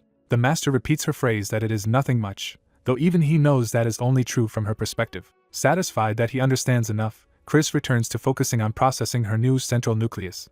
The door closes again, leaving the master and the other 2 to act without her for now. One skeleton asks what the master intends to do with this new information. He decides the situation is actually favorable, because if the dungeon is still fundamentally business as usual, he can exploit it. Rather than panic, he resolves to keep training, convinced this is the most important moment to grow stronger. His skeletons take comfort in that resolve and become even more certain that following him will lead them to victory. With the decision made, the group disperses again to their usual routines. The skeletons return to their own hobbies, treating the looming danger with an almost comically ordinary calm. After several more days, the master and his undead companions devise a new proposal and bring it to the Normals Guild. That proposal begins to take shape around a campfire as both sides discuss how to survive the field-type dungeon. The guild leaders and the master's side sit down together to work out a practical plan instead of gambling on repeated blind expeditions. Their meeting is interrupted by a message arriving, suggesting outside advice or pressure is still influencing the guild's choices. The message is from Wanhyo, drawing immediate attention because his opinion clearly carries weight. The purple-haired leader reveals that Wanhyo is not joining them directly, and has only sent a warning about the new dungeon. But she also learns he has submitted a separate proposal under different terms, complicating the negotiations. That phrase catches the others off guard, because it implies another path besides simple cooperation.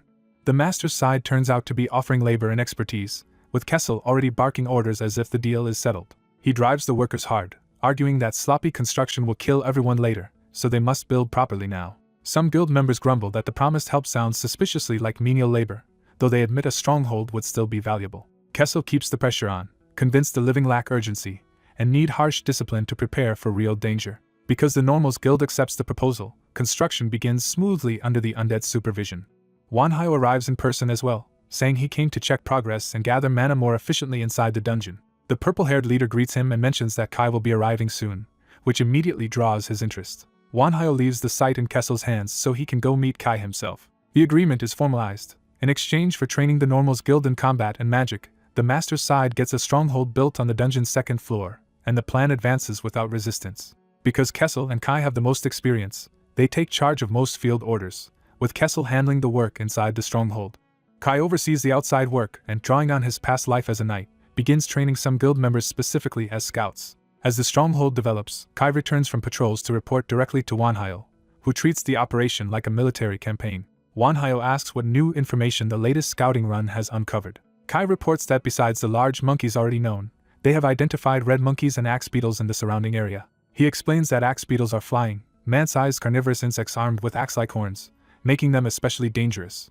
Manhwa immediately recognizes that such creatures could become a serious threat if encountered unprepared. Kai admits this is only the information from the stronghold's immediate vicinity, meaning they still know far too little about the wider field. Manhwa orders him to keep gathering intelligence but not to push so hard that the scouts are lost in the process. At the same time, he personally drills the guild members, forcing them to harden their fundamentals. The trainees struggle to keep up, but Manhwa refuses to let them settle for sloppy technique. He teaches that mastering the basics is a lifelong discipline, not something to rush past. Kessel reinforces the same lesson in sword practice, insisting that well-built skills are what will keep them alive. While everyone else trains or works, the master spends his time teaching magic, and in doing so he gains fresh insight that helps him advance his own fourth circle casting. As the group gradually adapts to life in the dungeon, some members choose to live inside the stronghold to absorb its abundant mana more directly. But the dungeon sky soon reminds them that comfort is an illusion when a huge flying creature passes overhead at night. The sight terrifies the residents, though some cling to the belief that Manhwa's strength will protect them from anything that attacks. Others are less reassured and argue that if they are ambushed, even a powerful protector may not be enough, which is exactly why they are training. That fear erupts into panic when one resident is jolted awake by a sudden attack or alarm in the night. The frightened residents admit they still feel far too weak to survive the dungeon if something truly dangerous reaches them. Rumors of a mysterious monster spread, and the number of people willing to stay in the stronghold begins to shrink, but the master remains and devotes himself even more deeply to gathering mana and training magic. 80 days after construction began, that long preparation is abruptly tested. Kai orders an immediate retreat and tells everyone to run as far as they can, signaling that the scouts have encountered something beyond their ability to handle. As boulders crash down around them, the fleeing party realizes the attack is both deliberate and overwhelming. One scout looks up in horror, understanding too late that the enemy is controlling the battlefield from above. The falling rocks seal off their route and trap Kai, the purple-haired leader, and another scout in a killing zone. They stare at the blocked path in disbelief as escape suddenly becomes impossible. Then they sense a new presence behind them, confirming they have been herded rather than merely attacked. A red monkey reveals itself with a roar, turning the retreat into an ambush. More red monkeys appear from every side, surrounding the trapped trio and cutting off any easy escape. Their snarling advance makes it clear this is a coordinated hunt, not a random encounter. The human scout curses that they were discovered despite all their caution, realizing stealth alone was never enough. Kai immediately orders the two humans to break out and report everything to Manhwa, choosing duty over his own safety. When they hesitate, he reminds them that a scout's job is to survive long enough to carry information back. He throws himself into the enemy line to create the opening they need. One monkey counters by spitting or launching a bamboo-like projectile, showing the monsters can fight with more than brute force. Kai is blasted backward by the barrage, proving the monkeys are stronger and more versatile than expected. Even as he tumbles, more projectiles rake the ground around him, trying to finish him before he can recover. Kai notices the pattern in time and realizes the enemy is coordinating ranged and melee attacks. A larger red monkey seizes the chance to rush him directly while he is still off balance. The impact crushes into Kai hard enough to crack his skull, but he refuses to go down. The monster keeps pressing, trying to smash him into the ground before the others can escape. Kai rises from the rubble despite the damage, his resolve intact even with one side of his face shattered. The giant red monkey bears down on him again, confident that sheer force will end the fight. Instead, a sudden blast erupts nearby and interrupts the assault. The red monkey reacts in surprise, realizing another threat has entered the battle. The purple-haired leader uses the opening to intercept a strike and keep the monster from crushing Kai outright. She strains under the impact, barely holding the attack back with her shield. The remaining scout shouts for her to move as he prepares a desperate counterattack. His shot lands cleanly enough to knock the attacking monkey away and buy them a moment. Kai thanks her for saving him and immediately tries to turn the brief reprieve into a joint escape plan.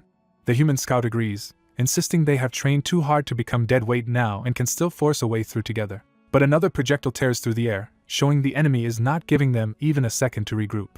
The monkeys surge again, with the larger red one driving the assault while the others close in behind it. The trio steels themselves as the entire pack charges, knowing they must stand and fight if they want any chance to live. The scout fires into the rush, trying to thin the front line before it reaches them. One monkey still gets through and lunges straight at him. The purple-haired leader hurls herself into the attack, knocking the scout clear at the cost of exposing herself. Kai cuts into the attackers at the same time, turning their desperate defense into a brief coordinated counter. Together they carve down several red monkeys, proving their training has made them far more capable than before. Then Kai spots another explosive projectile descending and realizes the enemy is changing tactics again. He warns the others that another bomb is incoming and braces for the blast. The explosion detonates among them, scattering dust and destroying their visibility. Kai understands at once that the monkeys are using smoke and chaos to split them apart and isolate targets. A larger, darker red monkey dives through the haze straight at Kai, trying to finish the most dangerous defender first. Kai meets the charge head-on, furious that the monster thinks it can pick them off so easily. He unleashes a flurry of sword strikes that tears through the attackers around him and halts their momentum. His blade bites deep into the large monkey, drawing blood and finally staggering it. The wounded beast realizes too late that Kai is far deadlier than the others. Kai completes the kill with a decisive slash, dropping the red monkey leader before it can recover. He turns to check on the others, expecting the pressure to ease now that the strongest red monkey is dead. Instead, he senses something far worse approaching and understands the battle is not over at all. A massive white-furred ape suddenly appears behind him, seizing him before he can react. The newcomer is identified as the white monkey, a roaming boss monster far above the red monkeys in threat. With terrifying ease, the white monkey grabs both humans at once and lifts them like toys, instantly overturning the fight Kai had just salvaged. Kai is left facing the boss alone as his companions are hurled aside, and the battle enters a far more desperate stage. Yoon lies battered and barely conscious as the crisis closes in around her. At her side, the skeletal knight realizes the danger is immediate. He stands over the fallen group, sword drawn, ready to hold the line alone. A white monkey boss monster surges forward, intent on finishing them. The skeleton faces the beast without retreat despite the overwhelming gap in strength. Even so, he hesitates for a moment, already prepared to sacrifice himself. He begins apologizing to his lord, believing he can no longer continue beside him. His master cuts him off and orders him to stop talking like that and get back up. The monkey attacks before the exchange can continue. Its blow drives toward the skeleton with crushing force. A sudden impact interrupts the strike at the last instant. The monkey is caught off guard by the unexpected interference. The masked necromancer reveals a summoned stone golem and uses it to shield his allies. The golem immediately counters with a heavy punch. The monkey is smashed away by the stone fist. The battlefield erupts with the force of the golem's attack. The necromancer arrives with his undead companions, reminding the skeleton not to give up before they all reach their goals. The masked man notices something else changing in the battlefield. The monkey recovers, and the newcomers recognize they are facing a far tougher enemy than expected. The beast grins, showing it is still confident and dangerous. The red-caped skeleton warns his master not to approach recklessly because they still do not understand the monster's abilities. The monkey throws back its head and unleashes a roar. That roar becomes a summoning call that shakes the entire area. The sound hits the group hard enough to stagger them. Something large begins moving through the forest in answer to the call. A monstrous paw lands nearby, confirming reinforcements have arrived. The hooded ally rushes to protect the others and tells the master to brace himself. 3 blood wolves emerge behind the monkey, turning one boss fight into a pack assault. They identify the arrivals as roaming boss monsters, including a twin-headed blood wolf, and realize a whole wave of bosses is converging on them. The hooded caster quickly uses healing magic to restore Yoon. Yoon begins to regain consciousness through the pain. She wakes in alarm as the battle rages around her. Chris steadies her, and Yoon is stunned that he is there at all. The masked necromancer apologizes for overworking everyone with patrols, then immediately refocuses them on defeating the bosses and returning alive. The group forms up behind the stone golem to face the monkey and wolves head-on. One blood wolf lunges first to break their formation. The stone golem intercepts it in midair with a clean counterpunch. The blow caves in the wolf's body. Its form bursts apart into red slime instead of flesh. The golem becomes coated in that strange liquefied remains. As more wolves close in, the red-caped skeleton mocks the enemy for becoming easier to cut now that it has shrunk into slime. He launches himself into the pack with a sweeping strike. His sword carves through multiple wolves at once, scattering their bodies. He realizes too late that the wolves are not dying normally and are behaving like slime creatures. The monkey seizes the golem's head, trying to overpower the party's main shield. At the same time, the monkey charges straight through the battlefield toward the group's rear. The masked necromancer urgently calls for Kessel to return and defend them. The monkey answers by unleashing a barrage of red energy slashes across the ground. The attack tears up the battlefield and forces everyone to scatter. The monkey plants its hand into the earth, preparing another move. It springs onto the golem's massive body to attack from above. The beast pauses, sensing resistance and searching for an opening. A gigantic earthen golem rises up beneath it, with a cage of bones protecting the people on top, and knocks the monkey flat. The others are astonished that their master can create a golem of that scale using a golem heart. He explains the giant golem burns mana rapidly and can only be maintained for about 20 minutes, so they must finish the enemies before then. Yoon suddenly notices something wrong with the giant golem's legs. Red matter is pushing out from inside the golem's body. The wolf slime-like remains begin reforming within the debris of the golem. The necromancer realizes the wolves were mixed into the rubble by the bombardment, and orders Chris to counterattack with him. Chris reveals that the Moonstone has upgraded his central nucleus, and prepares a stronger summon. He raises a squad of skeleton mages from the earth. The masked necromancer is thrilled that Chris can now summon skeleton mages despite not belonging to necromancy, and recognizes this as the Moonstone's power. He entrusts command of the new skeletons to Kai, who eagerly accepts. Kai immediately raises another skeleton mage to expand their force. The skeleton mages charge down the giant golem's body to meet the reforming wolves. The white-robed skeleton and Kai strike in tandem, cutting into the slime wolves before they can fully recover. Their attacks sever the wolves into pieces and keep them from regrouping. The monkey watches this with growing frustration. It tries to hurl a massive boulder down on them to crush the resistance outright. Then it senses a new threat above and looks up in alarm. The monkey catches the falling stone and the giant golem's descending fist together, showing terrifying raw strength. At the same time, a red beam streaks toward the battlefield. A violent blast erupts, forcing the monkey to react instantly. The giant golem's strike slams down through the chaos. For a moment, the humans dare to hope the monkey has finally been defeated. That hope is immediately undercut as the others fear it may have survived again. The twin-headed blood wolf dives from above toward the bone cage protecting the group. Both heads gather a blazing red breath attack at once. The wolf unleashes a massive breath blast straight at the trapped group. The masked necromancer answers with bone prison, reinforcing their shelter against the incoming breath. The breath tears across the giant golem's body and the bone defenses with explosive force. The shockwave throws Yoon and another ally from their footing. The necromancer orders Chris and Kessel to handle the rest while he moves to save the falling civilians. Chris and Kessel leap after the people and catch them before they hit the ground. Meanwhile, the necromancer summons Nidhogg, a skeletal dragon, into the battle. The twin-headed wolf prepares another breath attack to overpower this new summon as well. Its red breath crashes down toward Nidhogg. Nidhogg angrily rejects the imitation and refuses to let a mere beast mimic a dragon's breath. Chris warns Nidhogg that this is no ordinary monster, and that reckless use of breath will be dangerous. The two breath attacks collide in a violent clash of red and purple power. Nidhogg's necrotic breath begins to overpower the wolf's attack. The dragon's power presses into the earth and holds the line. Chris sees that the clash is draining too much mana and urges a retreat before they are exhausted. Nidhogg refuses, driven by wounded pride and insisting that a dragon never loses. Chris grabs the control tether, trying to rein Nidhogg in. Through the link, Chris feels Nidhogg's emotions and realizes the dragon cannot even admit it is being pushed back. Seeing no other choice, Chris braces himself and commits to supporting the dragon directly. He pours all of his remaining mana into Nidhogg and demands to see what a real dragon can do. Empowered by Chris, Nidhogg unleashes a full necro breath. The twin-headed wolf answers with its own breath, refusing to yield. Dark necrotic force surges forward and engulfs the battlefield. Nidhogg's attack overwhelms the opposing blast and tears through the wolf. The recoil and mana drain slam Chris to the ground. He lies motionless, consciousness fading. The last of his strength slips away. Even as he blacks out, he forces one eye open to see the result. His vision dissolves into white from the blast and exhaustion. The world goes silent around him. Chris loses consciousness completely. The giant golem remains standing over his fallen body like a final guard. Later, voices call him back from the darkness and urge him to wake up. He opens his eyes to find his skeletal companions gathered around him in relief. Still weak, he asks what happened after he collapsed. They tell him he is suffering severe mana exhaustion and must rest before anything else. His first concern is whether Yoon and the guild executives survived. The white-robed skeleton assures him everyone is safe and has already returned home. Relieved, Chris reflects that he sent them on patrol to conserve mana for ghost summons, and that decision nearly led to disaster. His companions counter that the saved mana was exactly what allowed them to defeat the main bosses in time. Chris accepts that point, though he is still uneasy. He admits there was still a serious problem. Nidhogg's pride almost got everyone killed. The white-robed skeleton says there is another matter Chris needs to hear now that the battle is over. During the patrol with Yoon, they discovered a new kind of enemy. That enemy was a humanoid giant hiding in the forest. Chris is shocked by the revelation. They explain it was slightly larger than the white monkey and identified as the lowest class of giant, a wicked giant. The others warn him not to underestimate it just because it is the weakest giant class. Even the lowest giant is far stronger than ogres or trolls, highly resistant to magic, and intelligent enough to be especially troublesome. They conclude it may be the hardest opponent the group has faced so far. At the mention of a giant, Nidhogg stirs with immediate interest. The dragon declares that when the time comes, he alone will hunt the beast.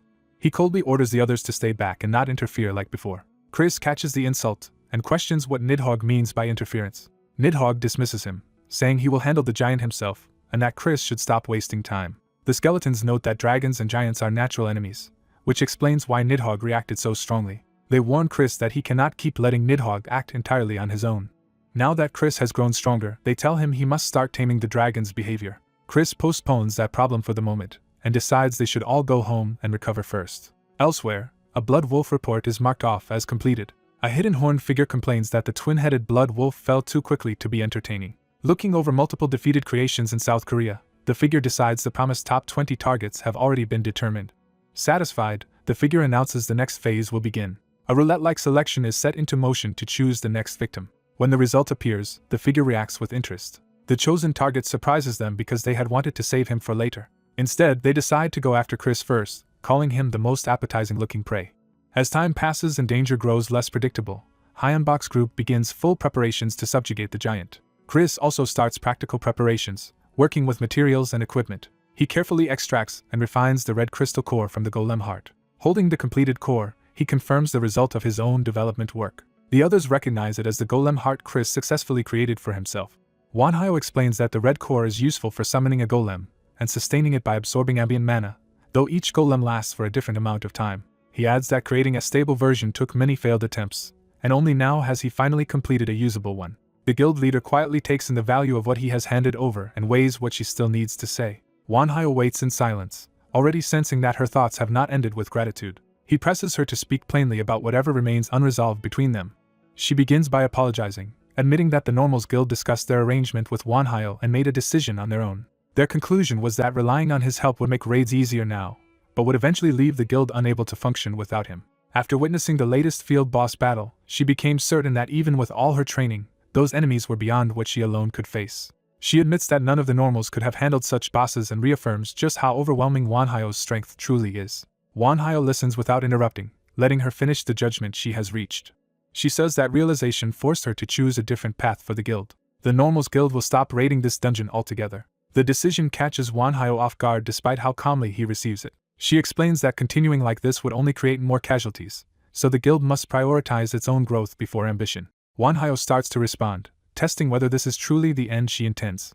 Before he can object, she bows deeply again and apologizes for unilaterally ending their cooperation. She remains bent before him, accepting full responsibility for the break. Seeing her sincerity, Wanhyo's tension eases. He tells her he understands and acknowledges how heavily that decision must have weighed on them. He formally ends their partnership from that day onward, while still allowing the guild to keep using the stronghold freely.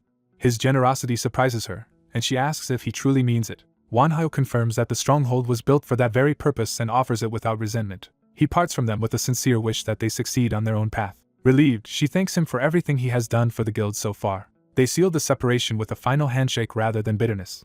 Their alliance with the Normals Guild ends, but the narrator reflects that everyone was still pursuing the same goal of surviving the dungeon in the best way they could. Time passes in the E-Rank 1313 raid, and the story marks this turning point as the moment they parted from the Normals Guild. Later, Wanhyo's party reaches a hidden chamber buried deeper inside the dungeon. The group realizes they have found a dungeon hidden within the dungeon itself, and Wanhyo treats the discovery with dry amusement. One of his companions warns him to stay quiet because something inside is sleeping.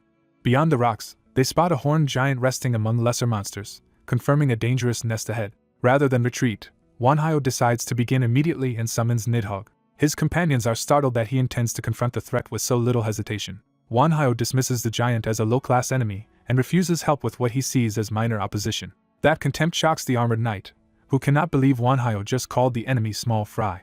Even so, the party falls in behind him, ready to act on his lead. Wanhyo orders them to prepare for battle while he takes point. The summoning portal tears open as Nidhogg answers his call. A skeletal dragon bursts out, instantly drawing the monster's attention. Nidhogg lands in front of the sleeping pack and jolts the giant awake. Before the monsters can organize, the dragon dives straight into them. The lesser monsters lunge in response, trying to swarm the intruder. Nidhogg cuts through the first line with a blinding rush. Its charge smashes goblins and ogres aside before they can mount a defense. One ogre tries to counterattack, but the dragon's momentum keeps tearing through the formation. The giant catches Nidhogg's skull in both hands and halts its advance by brute force. Wanhyo immediately orders his companions to scatter before the clash engulfs them too. As the front line breaks apart, Wanhyo and the knight move in to exploit the opening. The knight thinks Wanhyo is being reckless, charging so close to a fight this dangerous. Wanhyo leaves the lesser monsters to the party and declares that he will personally handle the giant. The horned giant meets that challenge with a confident grin.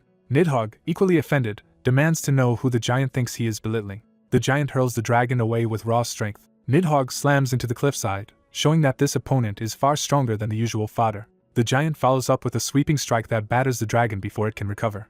Nidhogg crashes to the ground, rattled and briefly pinned by the giant's pressure. Wanhyo answers by unleashing a dark spell directly into the dragon's skull. He commands Nidhogg to kill, flooding it with violent power aimed at the giant. The spell surges through the battlefield as a concentrated wave of black-purple force. The giant charges straight into that torrent instead of retreating from it.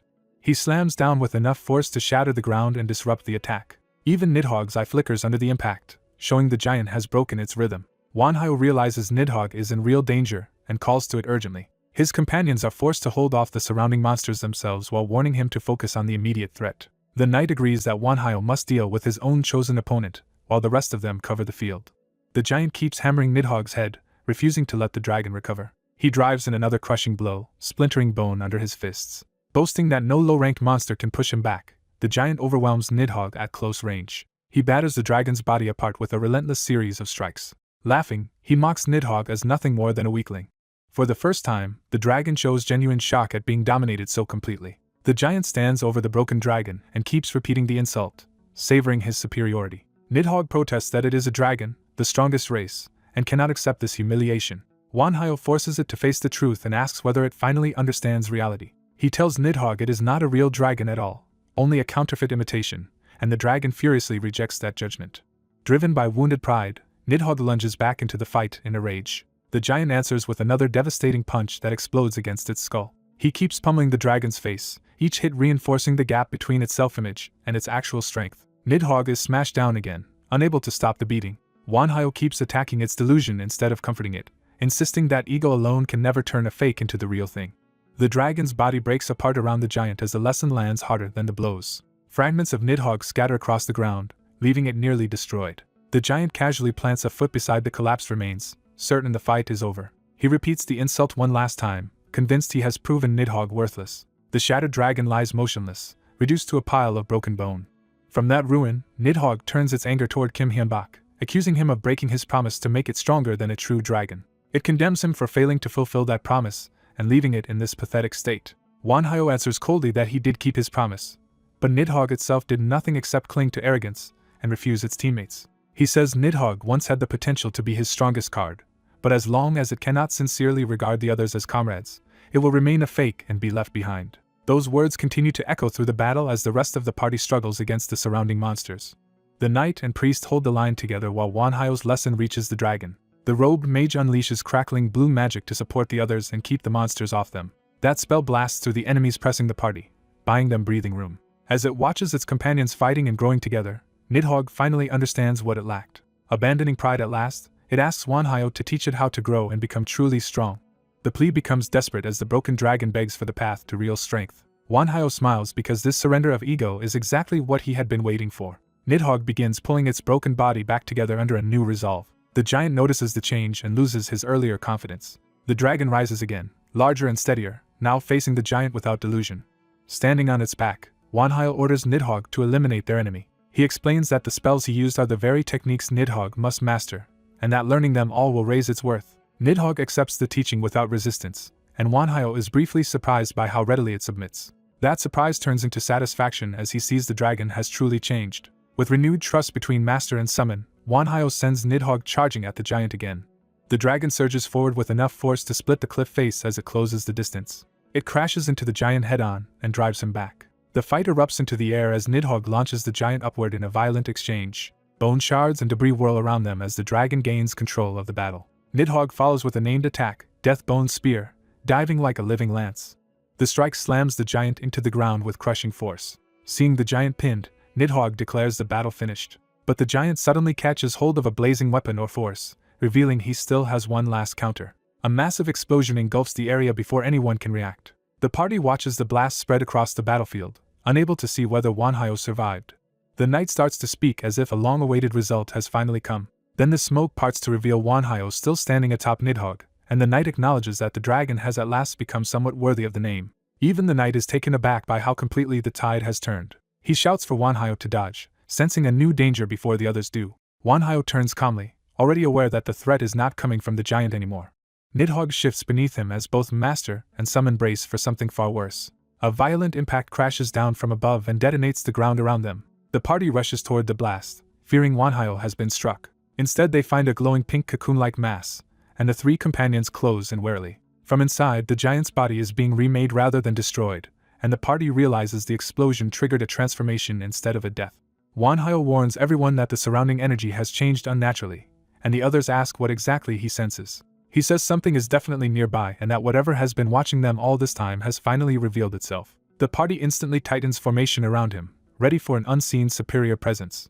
A new voice acknowledges their victory and says the spectacle was worth watching, even if the beginning was disappointing. A horned demon woman appears wrapped in red aura, confirming that a far stronger observer has descended into the battlefield.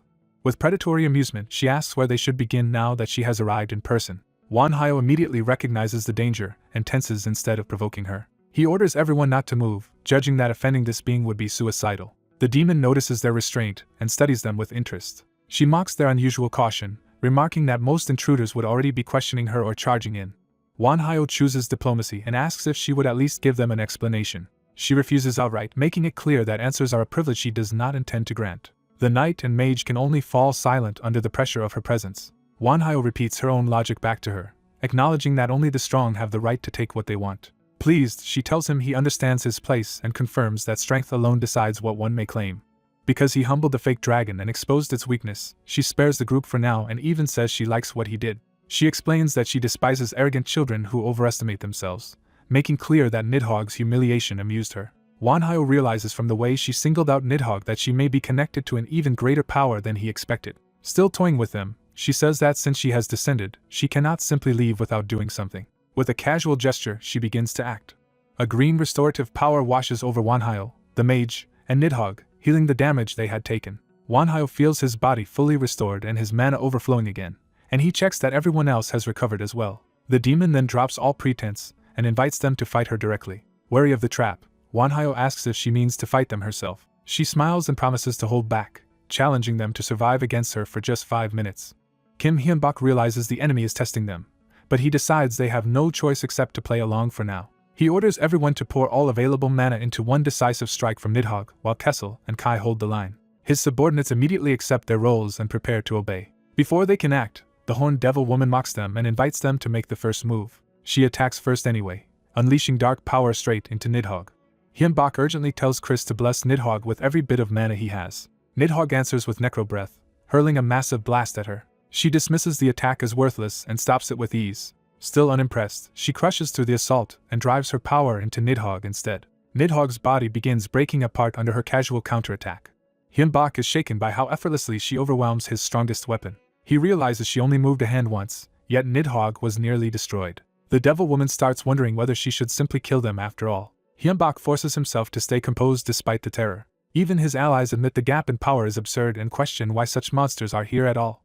The devil appears beside Hyun-bak and confirms that she truly is on an entirely different level, but says she came down for a reason. Refusing to give up, Hyun-bak orders Nidhogg to attack once more. At the same time, the wounded wicked giant is sealed inside a pink barrier while Nidhogg moves to finish it. Hyun-bak changes plans and tells Chris to switch to Corpse Explosion instead.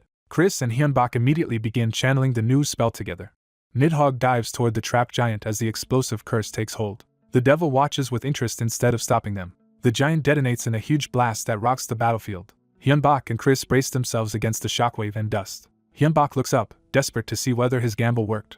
The giant's body is shattered, but the pink barrier fragments begin gathering again around it. Hyun-bak realizes the barrier is reforming and that the enemy will recover if they hesitate. He orders Kai and Kessel to finish the giant before the barrier fully restores it, and Kai eagerly takes his turn. Kai launches himself straight at the cocoon giant from above. He drives his sword down through the reforming barrier with brute force. The barrier cracks under the impact. Kai smashes through and strikes the giant directly, telling Kai's allies to handle whatever comes next. Another knight gathers power for a follow-up attack. She releases a killing thrust of blue energy at the exposed giant. The attack pierces through the barrier remnants and into the giant. The giant finally bursts apart for good, scattering the pink shell and ending the threat. Hyun-bak silently prays that his reading of the situation was correct. Then the devil woman suddenly appears right beside him, proving the real danger was never the giant. She asks why he focused on the wicked giant instead of her, and challenges him to explain how he planned to fight her. Hyunbak answers that a being as powerful as her should have needed some kind of medium to descend, and he suspected the dying giant was that anchor. She considers his reasoning with amusement. Her interest deepens when she admits he is unlike the others. She praises him for getting this far with weak tools and for correctly identifying the medium. Satisfied, she declares that the group has passed her test and spares their lives. Because he entertained her, she decides to give Hyunbak a reward. That reward is a chilling declaration that she is claiming him for herself. Hyunbak carefully asks what being claimed actually means. She explains that he will either become her prey or her subordinate. As she begins to leave, she says that since he passed her test, he deserves to know her name. She reveals herself as Gloria, a catastrophic demon dragon. With that introduction, Gloria departs and promises they will meet again, whether Hyunbak returns as prey or servant. Hyunbak is left repeating the title Demon Dragon and her name, trying to grasp what just happened. The dungeon is officially cleared, but the victory feels overshadowed by the threat Gloria left behind. Back in safety, Hyunbak exhales as the reality of surviving finally sinks in. He tells his undead companions that Gloria explicitly marked him as either future prey or subordinate. They warn him that if she meant it, the situation is dire because the next meeting will force a choice between opposition and submission. Hyunbak reflects that any being capable of invading the world through a dungeon is far beyond ordinary. He also realizes Gloria may not be the only such power trying to enter Earth. Worse, he concludes that these invading powers are likely scouting talented people in advance, either to recruit them or eliminate them. One of his servants asks what he intends to do now. Instead of answering immediately, Hyunbak asks his companions for their opinions. One urges him to fight because these beings are the same enemies who killed him, though he admits facing them head-on would be suicidal. The others remind Hyunbak that they are already dead, while he is still alive and only has one life to lose. Hyunbak says he cannot risk them recklessly, and one servant proposes staying with him only until he can exist independently if Hyunbak chooses Gloria's side. Another vows to follow Hyunbak to the end as a knight and vassal.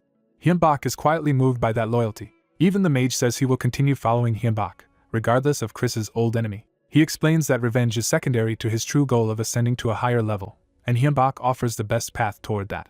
Hyunbak notes that the answer is exactly what he would expect from a mage. He then asks Nidhogg what it wants. Nidhogg says it only wants to become more valuable than the original dragon, and any path that makes it stronger is acceptable. Another servant complains that he is the only one who has not been asked yet. He presses Hyunbak for the most important answer of all, what Hyunbak himself truly wants. Hyunbak admits he barely survived and has few options, but he knows life as Gloria's subordinate would never be easy. When asked if that means he will keep fighting, Hyunbak says that is his decision for now.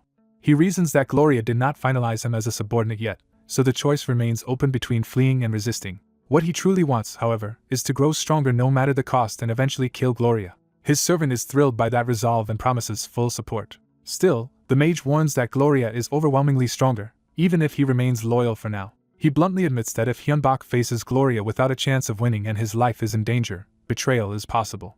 That possibility startles Hyunbak. He realizes that if he ever fights Gloria recklessly, Chris could turn against him and be forced under control as a tool rather than a trusted ally. That thought hardens his resolve to prepare carefully and preserve the trust that brought them this far. Their discussion is interrupted by the sudden sound of a doorbell. Hyunbak is shocked that the house is already connected to the outside world after the dungeon clear. He quickly realizes the stranger's identity matters more than the restored connection itself. Checking the intercom, he asks who is outside. A woman introduces herself as Kang Hyami and shows official identification. She says she is a manager from the administration, the agency that runs the dungeon site, and asks for a meeting. Hyunbak relaxes at first, assuming it is only routine business from the dungeon site. Then he and his companions are stunned by the revelation that the dungeon site is a real organization, and Hyunbak immediately wonders what it wants from him. Elsewhere, the news of the E-rank dungeon disaster throws officials into confusion.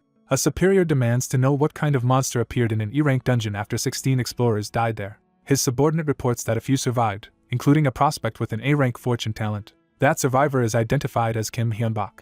Instead of only verifying the incident, the superior decides they must contact Hyunbak first. He orders immediate contact with the prospect. Then he makes his real intention clear by demanding that Kim Hyunbak be recruited at once. Back at the house, Kang Hyami politely thanks Hyunbak for receiving her and repeats her affiliation with the administration. Hyunbak introduces himself and notes his surprise that the dungeon site is run by actual people. Hyami explains that the administration manages the site and oversees the transfer of ordered goods using the technology of higher beings, including Explorer Bank transactions. One of Hyunbak's undead immediately asks whether those higher beings are gods. He presses further, asking whether the administration can contact them when needed. Hyami forces herself to stay calm and answers that, while she lacks details, the working assumption is that those higher beings are both gods and devils. Hyunbak quietly absorbs that answer. He then cuts to the real issue and asks why she came to see him. Hayami explains that the administration can view explorer data through the dungeon app and closely monitors anyone with A-rank talents or higher. Because an entire group of 16 prospects died in one E-rank dungeon, the administration considers the incident extremely serious. Hyunbak correctly concludes that she came for information about what happened. Hayami confirms that, but says her main purpose is to recruit him. Rather than reacting emotionally, Hyunbak immediately asks what her side can offer him. He makes clear that information has a price and that ordinary money will not be enough. Hayami is caught off guard by how directly he negotiates. She offers a special deal. If he shares information, the administration will separately sell him mana crystals from its private stock. She explains that the administration possesses rare mana crystals and other selected goods that never appear on the public site. Privately, Hyunbak and his mage realize those materials could let them begin projects they had been unable to attempt. The mage suspects the administration is hiding even more impossible to obtain resources and urges Hyunbak to demand better terms. So Hyunbak rejects the first offer and asks what else they can provide. Hayami challenges whether his information is truly worth that much. Hyunbak answers that the value of the information is his life itself. That claim leaves her with no easy reply. She excuses herself to consult someone higher up. While Hyunbak and his companions watch, she calls in a small change of circumstances. She receives instructions off to the side while Hyunbak waits. When she turns back, the mood has shifted. She tells Hyunbak that the CEO wants to speak with him personally. On the call, the administration director introduces himself and offers priority purchasing rights on magical herbs, metals, and mana crystals at retail price. Hyunbak counters immediately, saying he will sign only if they sell those goods to him at half price. The director protests that anything below 90% is unreasonable, and Hyunbak instantly raises his demand to 55%. The director tries to settle at 85%, but Hyunbak keeps pressing and drags the price down further.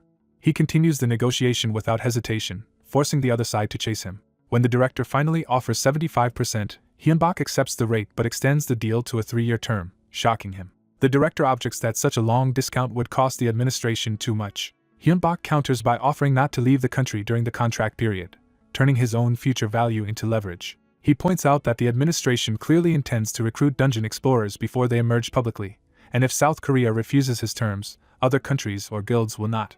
That argument corners the director. The director yields to a 3-year contract, but demands that Hyunbak serve as a government-affiliated dungeon explorer during that time. Hyunbak refuses outright. He explains that working under the government would heavily restrict his movements and interfere with his own plans, and he has no intention of living by someone else's orders. The director backs down and revises the offer to a 2-year arrangement as an external employee in exchange for 70% pricing. Hyunbak clarifies that this means a mercenary role with the right to refuse missions, then adds his own condition that he will only accept one mandatory task for every 2 refusals. He also insists on receiving precise details for every request and reserves the right to reject anything unreasonable, even if it is technically obligatory. Pressed by the negotiation, the director agrees to those terms while privately admitting Hyunbak will be difficult to keep under control. Hyunbak accepts the contract and tells them to prepare the paperwork through Hayami. After the call, his companions praise him for completely reversing the power balance and securing the materials they need. But the director adds one more requirement before everything is settled. Hyunbak must undergo a test. He explains that although the administration is government-backed and he has broad authority, rival factions inside it will challenge a contract arranged on his own. He already knows Hyunbak's abilities, but if his faction weakens, opponents will use other explorers to undermine him. He warns that the faction opposing him will make contracts of its own and try to restrict his power. Hearing that, Hyunbak realizes Gloria is no longer his only looming problem, because human politics may become another battlefield just as dangerous.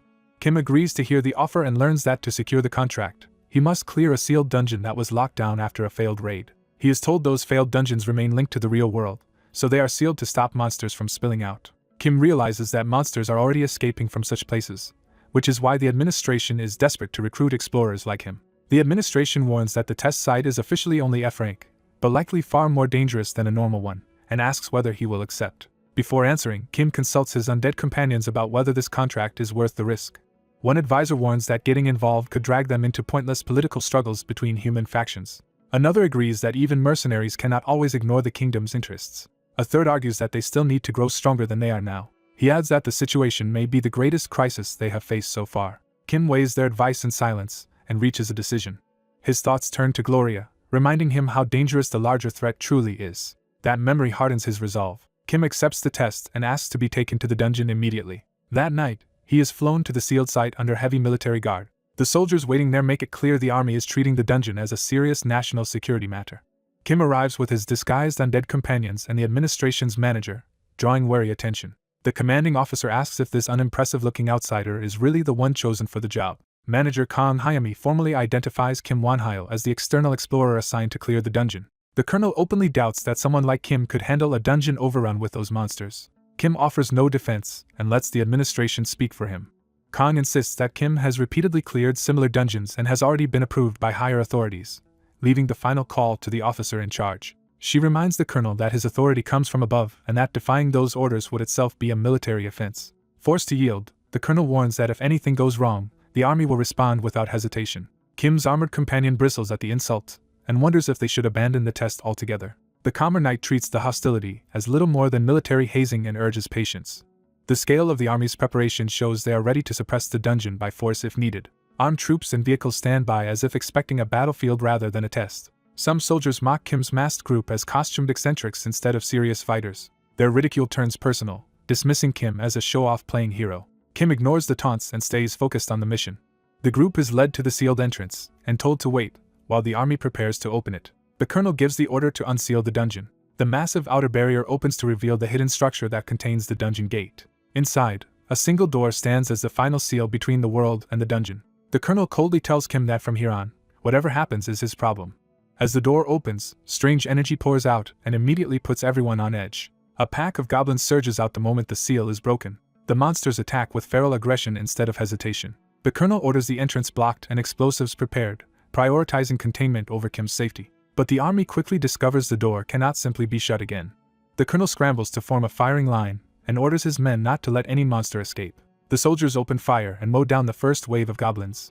A goblin shaman answers with magic, raising a staff charged with fire. A blast of flames tears through the soldiers' line and instantly shifts the battle in the monster's favor. The troops panic as the fire spreads faster than they can evade it. Wounded men cry for help while the colonel tries to restore order and call for medics. The army's disciplined formation collapses under the magical assault. Kim calmly steps in and shields the colonel from the flames, revealing that he could have intervened at any time. He calls on Nidhogg, signaling that he is done watching the army flounder. The colonel looks up in shock as a dragon-like undead presence manifests above him. Kim orders his forces to wipe the monsters out. A gigantic skeletal hand crashes down and crushes the goblin attackers. At the same time, a powerful blue barrier seals the entrance area, cutting off the chaos from the outside. The colonel is left speechless by the scale of Kim's power. Kim treats the stunned officer with casual indifference, as if the matter is already settled. He tells the colonel he will return, making clear that the real work is only beginning. After roughly 30 hours, the test finally ends with Kim's side having subdued the dungeon. Kim reflects that compared with how badly he once struggled in F-rank dungeons, his growth has been extraordinary. With the test over, the story shifts back to the Dungeon Administration Management Center. Kim signs an external contract with the administration and hands over everything he knows about Gloria. The officials are shaken by the revelation that a being like Gloria exists and admit the threat is beyond what their own level can handle. They decide the information must be secretly shared with other nations because the crisis demands a global response. At the same time, they order quiet surveillance on Kim and his companions in case they become a threat themselves. A subordinate accepts those covert instructions without objection. Later, Kim reviews the administration's item catalog and sees that even high-grade mana crystals are staggeringly expensive. Chris explains that the administration is offering a wide range of mana materials at a discount, making the catalog more valuable than expected despite the prices. When Kim learns the prices were set by higher beings, he stops arguing about fairness and asks how much they should buy. Chris immediately wants to spend everything they have on supplies, while Kim is alarmed because their funds are already tight after moving. Kim can only stare as Chris's greed takes over. Their conversation is interrupted when part of the new base is suddenly damaged during construction work. Kim is startled by the destruction, only to hear an unapologetic explanation from below. Chris pops out through a hole and casually admits he caused it while engraving the magic array Kim requested. Kim forces a strained smile and reminds himself that the administration's test was not the only thing they accomplished during that time. He explains that they have moved into a new headquarters designed to serve as both home and operational base. The new fort includes separate labs, training space for his companions, and room to grow as a proper organization. Chris continues carving magical structures into the building as part of that setup. They have learned that an explorer's home eventually becomes linked to a dungeon, so Chris is engraving arrays to study and control that phenomenon. Using sword aura as a tool, Chris demonstrates that magic arrays can be carved directly into the structure itself. Those arrays are meant to gather data on exactly how the house-dungeon connection forms. Nidhogg even imitates the technique, helping with the work. Chris praises Nidhogg for learning sword aura just by observation, and Nidhogg accepts the compliment with satisfaction. Their work is interrupted when Kang Hyami arrives at the new base. She admires the place and notes how much effort Kim must have spent relocating. Kim reminds her that he already warned the administration he would use his remaining free time for himself, not for more official demands. Kang reveals that she came before that free period ends because the administration can predict what dungeon his house will connect to next. She explains that while the administration does not control the connection itself, it can forecast the destination in advance. This time, Kim will be linked to a D-rank dungeon alongside 35 administration-backed explorers. The dungeon is called Den of Paranoia, and she asks Kim to work with the incoming guild to clear it. More specifically, she wants him to protect those 35 explorers and ensure they survive. Kim listens without reacting emotionally. He politely refuses the request outright, catching Kang off guard. Kim explains that he is not strong enough to guarantee the safety of 35 strangers in an unfamiliar D-rank dungeon, and that being assigned as their protector would only create distrust and conflict. Kang accepts his reasoning instead of forcing the issue. She lowers the request and asks only that he gather information on the dungeon for the administration, which Kim agrees to do. Before leaving, she hands him the update notes for a newly restructured system. She explains that the system now includes an additional subquest tied to dungeon clearing, with contribution points as rewards. When Kim remarks that this could have been sent digitally, she admits that was not her real reason for coming. Kang says she wanted to say goodbye in person, leaving Kim confused by the sudden intimacy. She bows and sincerely wishes for his safe return from the D-rank dungeon. Kim answers that he expects to see her again, but only if he survives. Soon after, Kim enters the dark cavern of the named D-rank dungeon. He checks the dungeon information and learns that Den of Paranoia evolved from E-rank after hunting explorers, now holding 300 participants with a long time limit and substantial rewards. Seeing the huge participant count, Kim asks to inspect the details more closely. From the name alone, he suspects the dungeon's gimmick will be to make explorers distrust one another and turn on themselves. Before he can think further, a falling stalactite nearly crushes him, proving the dungeon attacks without warning. Shaken, Kim complains about the darkness, while his undead companions point out that only he is hindered by it. One knight suggests using the situation as training so Kim can learn to fight without relying on sight. Kim accepts the idea and asks how to begin. He is taught to lower his stance, sharpen his senses, and feel the movement of the air around him. The lesson continues with the advice to spread his mana outward and use it as an extension of his senses. Kim focuses inward and tries to let his mana compensate for what his eyes cannot provide. His mana begins to spread through the cave like a web touching every surface. He succeeds in feeling the terrain through that mana field, gaining a new way to perceive his surroundings. When he pushes the technique further, he suddenly senses Chris's furious emotional state from afar. Chris erupts in rage at the administration, convinced they cheated him. The reason is absurd but serious to him. He discovers that 24-hour free time vouchers can be bought with contribution points, and they are already sold out in limited quantities. Chris laments that if he had known earlier, he would have hoarded them in advance and turned them into an easy source of points. Even after calming down, he insists those points are still needed for defensive materials and for preparing a future central nucleus for Nidhogg. Chris explains that unlike the others, Nidhogg stores mana throughout his bones instead of in a single regulating core. When Kim asks what that means, Chris compares it to a dragon lacking a dragon heart, and says surpassing a real dragon will require even greater magical refinement. The idea is reinforced by the image of a true dragon heart as the key to overwhelming draconic power. Nidhogg immediately asks Chris to create such a central nucleus for him, but Chris warns that gaining one would also create a fatal weak point. Nidhogg dismisses the risk, saying he was always an imitation to begin with, and that a fake heart surpassing the real thing would only prove his worth. Kim realizes that ever since the battle with Gloria, Nidhogg has become more devoted and more obsessed with transcending dragonhood itself. Seeing that change, Chris decides Nidhogg is ready to learn something deeper. He explains that a dragon heart is, in simple terms, merely an extraordinarily high-quality mana crystal. What makes it special is not just the object itself, but the fact that it belongs to a dragon, a fundamentally exceptional being. Nidhogg accepts the lesson respectfully, showing a new seriousness that surprises the others. One companion starts to praise Nidhogg for finally acting like a proper teammate, only to realize Kai has suddenly vanished. The group panics and searches for him, fearing the dungeon may have taken him. Kai abruptly reappears from the darkness and startles everyone on purpose. He casually explains that he wandered off because the discussion was dragging and he wanted to scout ahead. Kai reports that he found evidence of explorers being ambushed by something. He clarifies that this was not a simple monster rush, but a more deliberate and strategic attack. Kim immediately understands the implication. The monsters here are using guerrilla tactics against humans. Following the traces, they find blood smeared along the cave walls. The trail leads them toward a bright opening deeper inside the dungeon. Beyond it lies a fortified settlement built inside the cavern. The place is clearly a human stronghold, but one already under the strain of fear and conflict. Inside, steel clashes as explorers fight one another instead of the monsters.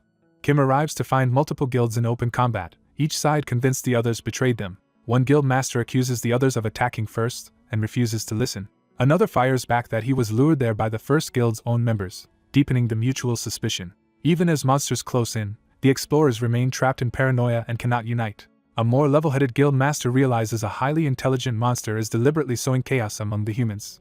At that moment, a female swordswoman spots the real culprit and attacks a troll-like monster that had been manipulating events from the shadows. She cuts the creature down in a single decisive strike. Its tamer is horrified, insisting the beast could never have attacked anyone without his command. Another guild master is left reeling because the monster they had been pursuing as the culprit was apparently not acting on its own at all. As the truth begins to emerge, the explorers realize the situation is far worse than a simple misunderstanding and that a monster may truly be orchestrating the entire conflict.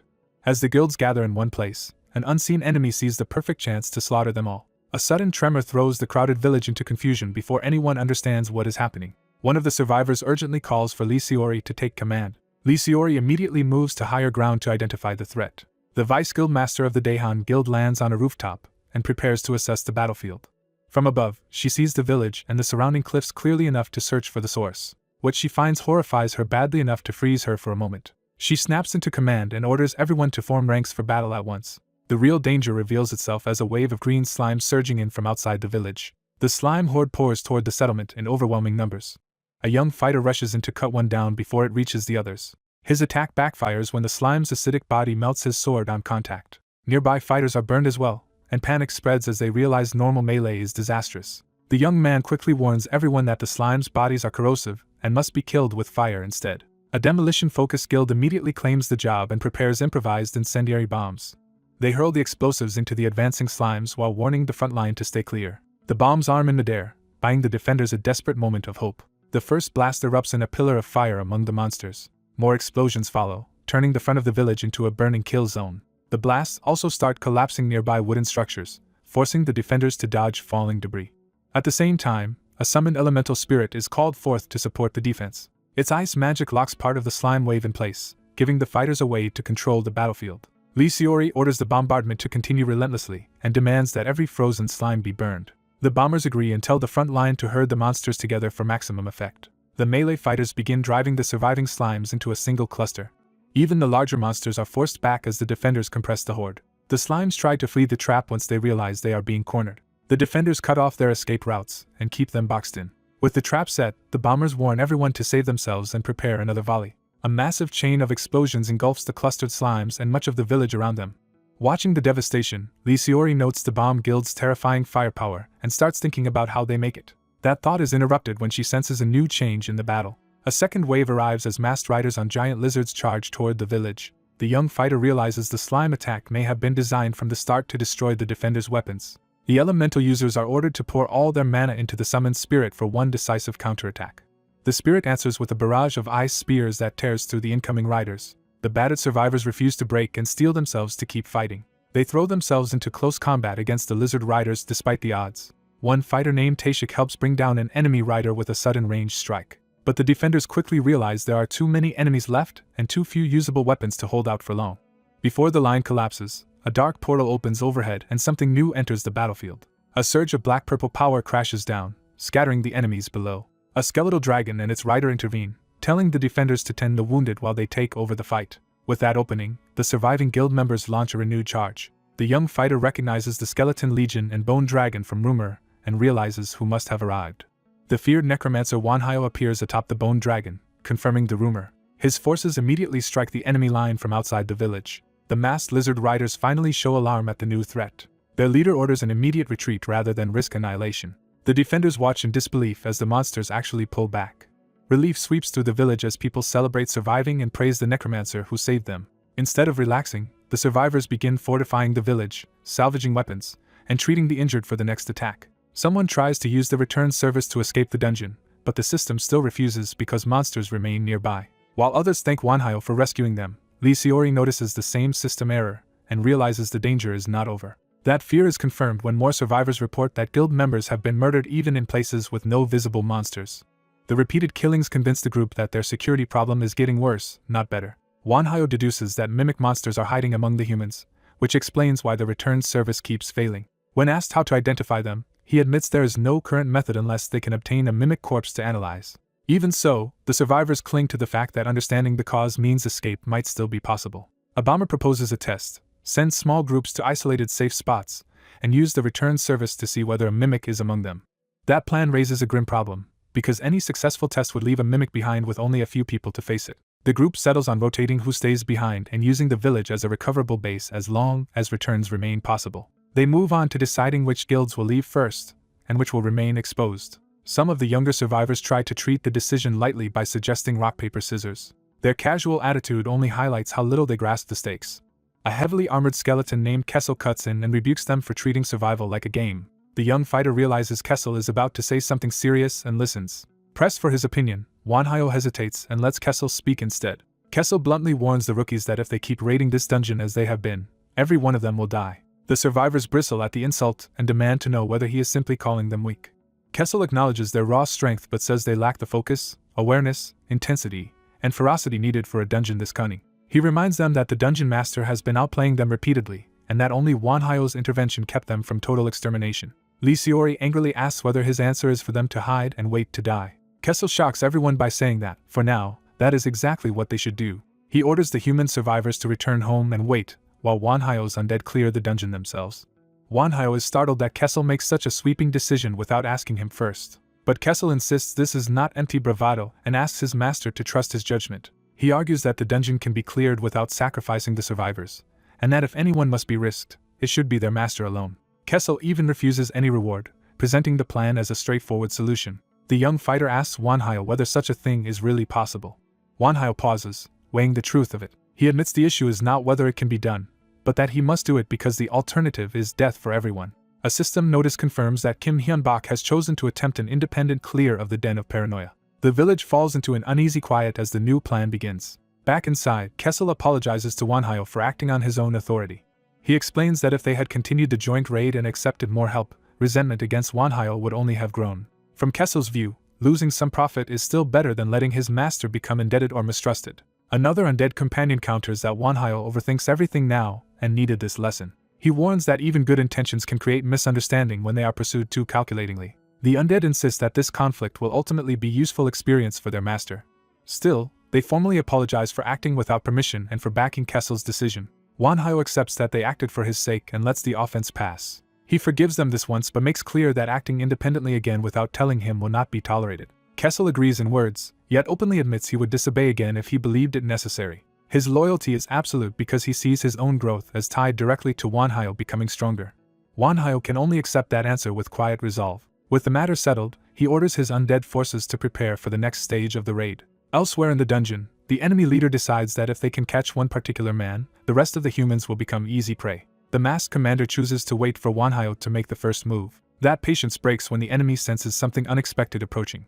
Fire suddenly erupts through the cavern walls, announcing that Manhwa has already struck first. Kessel gleefully reveals that he copied the bomber's method because he wanted to try it himself. The enemy base detonates in a massive blast before its defenders can react. From the village side, the survivors watch in shock as the hidden stronghold is obliterated. Manhwa explains that destroying the boss's mana source is the only way to disrupt a D-rank dungeon boss, and that the dungeon's self-repair will drain enormous mana in the process. The human survivors can only laugh nervously at how far beyond them this strategy is. Their relief vanishes when a new threat rises in front of them. A gigantic stone golem forms from the village buildings, and Manhwa immediately identifies it as a mimic disguised as a house. The survivors are stunned to learn that even the buildings themselves can be monsters. The golem slams into the ground and sends the nearby fighters scrambling for their lives.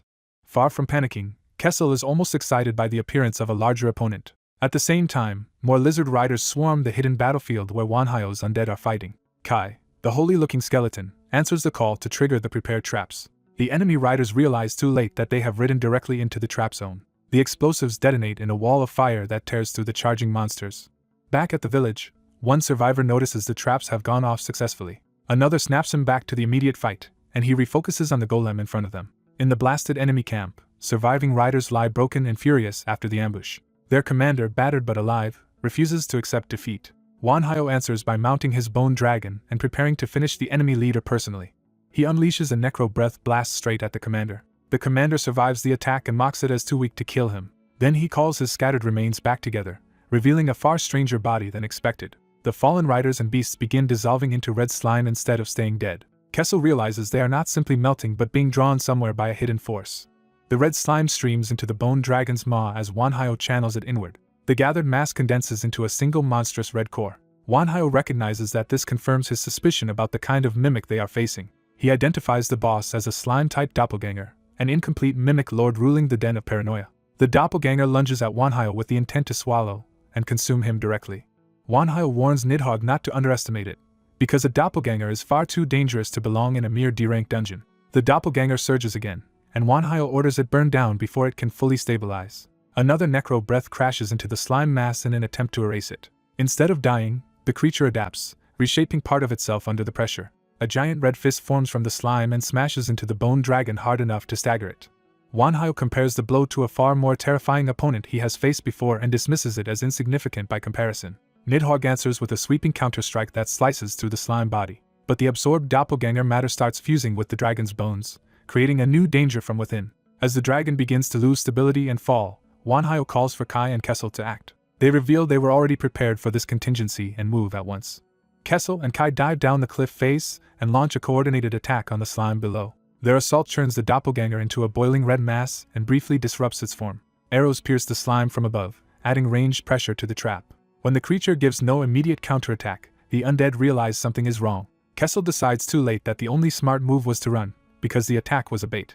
A hidden volley of magic-charged arrows detonates inside the slime body. The delayed blast erupts around the undead, catching them off guard and ruining their timing. At that critical moment, the hooded mage skeleton casts a paralyzing curse to pin the village golem in place. The survivor sees the opening and rush to bring the immobilized golem down before it can move again. Even with the golem trapped, the young fighter can only ask what they are supposed to do next as the battle remains far from over.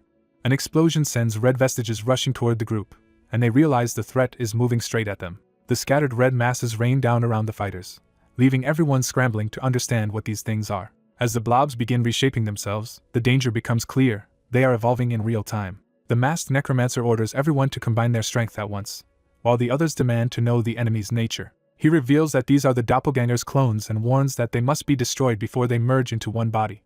With no time to hesitate, the party launches a coordinated attack on the forming clones. Their first strikes tear through the red masses, proving the clones can be damaged before they stabilize. But one clone swells into a towering monster and declares that it will devour the humans to rebuild itself. The white-haired fighter is engulfed by the creature's body and screams as it tries to absorb him. The necromancer counters with Bone's spear, blasting the clone apart and freeing the trapped man. He immediately orders the injured to be evacuated, choosing to hold the line himself. Even damaged, the clone vows to kill him in a brutal way. The surrounding clones answer that command and surge in together, intent on overwhelming him by numbers. In response, the necromancer summons his skeleton knights to turn the tide. His undead soldiers crash into the clones and begin cutting them down under his command. The summoned warriors lock in and press the assault without hesitation. The armored allies join the charge as well, fighting for their lord and reinforcing the skeleton line. A clone lashes out in fury, trying to drive them back. Kai answers with a heavy slash that cleaves into the creature's body. Lady follows with a finishing strike, carving the clone apart on Kai's opening. Another clone rages that these pawns should die and tries to reassert control of the battlefield. Instead, it is blown apart again, and the necromancer calls for Kai and Chris to keep pressure on the fragments. Even while smashing skeletons aside, the clone insists the lesser fighters cannot stop it. The necromancer realizes the clones are stronger than his skeletons, and that brute attrition alone will not be enough. Even so, he declares the battle is his to win and keeps his forces engaged. He unleashes another burst of force that hammers the clone and scatters more of its body. The clone's mass is shredded again, but it still refuses to die cleanly. His skeletons reform and rise back into the fight, surrounding the remaining fragments. They slash at the clone from multiple sides, cutting its body into smaller pieces. Those pieces collapse into unstable spikes and puddles, losing cohesion. Reduced to a trembling lump, the clone can only rage in disbelief at how badly it has been cornered. The necromancer approaches and asks if it understands why he is still standing while it is failing. He explains that the doppelganger counted on exhausting a human's mana, but he prepared for that limit. To avoid running dry, he created a mana storage device and secretly kept a reserve for this exact battle. The clone dismisses the device as a trivial trick and lunges again, refusing to admit defeat. A sudden beam of power slices through the clone's attack before it can land. Kai shields the necromancer and cuts through the clone's body, buying him time to continue speaking. The necromancer reveals he understood the doppelganger's real plan: kill him, absorb him, and become complete. He says the doppelganger's careful strategy failed because he seized an unexpected opening first. The clone swells into a larger form and insists that the necromancer, not it, will be the one to die. It boasts that even with the dungeon destroyed, it still possesses overflowing mana, but the necromancer openly doubts that claim. The clone suddenly convulses, as if something inside it has gone wrong. Purple energy erupts through its body, and the necromancer begins turning its own structure against it. He calmly controls the invading mana from a distance, proving he has already found the weakness he needed. The remaining clones freeze under pressure as his skeletons close in around them. He gathers the corrupted energy into his hand, preparing to explain the trap. He reveals that the bone spear he planted earlier carried his mana into the doppelganger for the purpose of analyzing its body. From that analysis, he discovered the truth. The doppelganger's original body exists elsewhere, and these clones are powered by split pieces of its soul. The clone panics and desperately tries to reclaim those soul fragments before he can exploit them further. Realizing the real target, the necromancer orders Nidhogg to destroy the doppelganger's original body at once. The skeletal dragon rises above the battlefield as the final weapon in his plan. Nidhogg unleashes negative breath and fires a massive stream of destructive energy toward the hidden original. The blast tears through space with overwhelming force. It punches through the barrier protecting the original body and cracks it open. Inside the shattered space, the dragon reaches the exposed core of the doppelganger. The original body realizes too late that completion was only moments away before everything was ruined. Nidhogg's attack engulfs the core completely, leaving it no room to escape. The doppelganger can only curse the necromancer as the blast closes in. The hidden original explodes, ending the source of the clone's existence. Back on the battlefield, the others are startled by the distant explosion and sense that something decisive has happened. At the same time, one last clone nearly crushes the young swordsman before the others can react. The clone's body suddenly falters, its aggression replaced by a strange collapse. Instead of finishing its prey, it begins breaking down in front of the stunned survivors. A low groan passes through the remaining clones as their forms lose stability. The fighters realize the clones are melting away now that the original body has been destroyed. The necromancer finally allows himself a small breath of relief. Exhausted, he sinks down and amidst the battle nearly drained all of his mana. His companions remind him that the fight is not truly over until every leftover clone is cleaned up. He agrees and steadies himself, already thinking about the work still ahead. The armored knight offers him a hand and acknowledges that he performed well. Kai echoes the praise, making it clear the familiars recognize his victory. He thanks Castle sincerely, accepting the support with quiet satisfaction. Then he orders everyone to finish clearing the battlefield and tie up the remaining loose ends. The raid concludes successfully, and the named D-grade dungeon is officially cleared after 5 days. 3 days later, he lies at home restless and empty, unable to sleep, eat, or even enjoy the hobbies that once filled his time. He wonders if surviving repeated brushes with death has made ordinary life feel dull compared to the intensity of the dungeon. He considers taking a walk, then stops himself, treating even leisure as something too precious to waste. That mood is broken when Castle bursts in with an urgent personal request. Castle begs to go out and meet his game friends, asking his master to help him do something about being a skeleton in public. The necromancer reveals he has already remodeled the doppelganger fragment into a human face and shoulders for Castle, astonishing everyone. He explains that he used mana to connect the fragment to Castle's consciousness, though only part of the body can be disguised for now. When Castle pushes for more, the necromancer yanks him back into line and reminds him not to get greedy. Lady is impressed that he could create something so advanced from the fragment. He modestly says he only reshaped what already existed, though his familiars insist the achievement is still his. Castle then worries about a more practical problem: how he is supposed to join a dinner gathering. The necromancer reassures him that the fragment can process a small amount of food, meaning Castle may at least experience taste. That single promise sends Castle, Chris, and the others into wild excitement at the thought of finally tasting food and alcohol. Chris immediately sees commercial potential and urges mass production of the idea. The necromancer laughs and calls him out for already trying to turn the invention into money. Time passes, and Castle finally leaves the house for his outing while the others send him off like an overprotected family member. When Castle returns safely, the necromancer confirms that his free time countdown does not decrease as long as he himself stays at the base. That discovery gives him a new idea. If free time can be preserved, he may avoid being forced into another dungeon for a while. He realizes he can use doppelganger fragments to let his familiars act as his representatives in the outside world. While they handle outside errands, a new update appears on the dungeon site. He and his familiars learn that a mercenary system has been added to the platform. Castle guesses the system exists because dungeon raids across the world are not going well enough. The group quickly decides that taking mercenary jobs would suit them better than waiting to be assigned random raids. The new system allows explorers with enough remaining raid time to join other people's dungeons as support. Those who answer such requests receive extra rewards on top of normal dungeon compensation and still gain free time afterward. He notes that the system mainly benefits guilds and strong explorers, and wonders why it was introduced now. Castle explains that mana leaking from dungeons is spreading rapidly through the real world. When asked about the gap between dungeon mana and real-world mana, Castle says the difference is still large but shrinking fast. At the current rate, he warns, the mana density inside dungeons and outside them could become equal within a year or less. That means the system is trying to accelerate the growth of capable humans before the world changes completely. The necromancer agrees that this development could work in their favor. Still, he cannot ignore what it implies for the future of the real world. If dungeon monsters begin appearing outside, then dungeon explorers will also emerge as a new kind of power in society, changing everything. More urgently, he remembers the catastrophe demon dragon Gloria and realizes there is no guarantee she was the final threat. If beings on that level invade the real world, the consequences will be catastrophic. He grimly concludes that countless people would die. Castle urges him not to waste time and to seize every opportunity available. He argues that they must help the people of this world grow stronger before the coming invasion arrives. The necromancer reluctantly agrees that this responsibility cannot be ignored. A quiet smile shows he has already made up his mind. He decides they will begin taking mercenary requests immediately.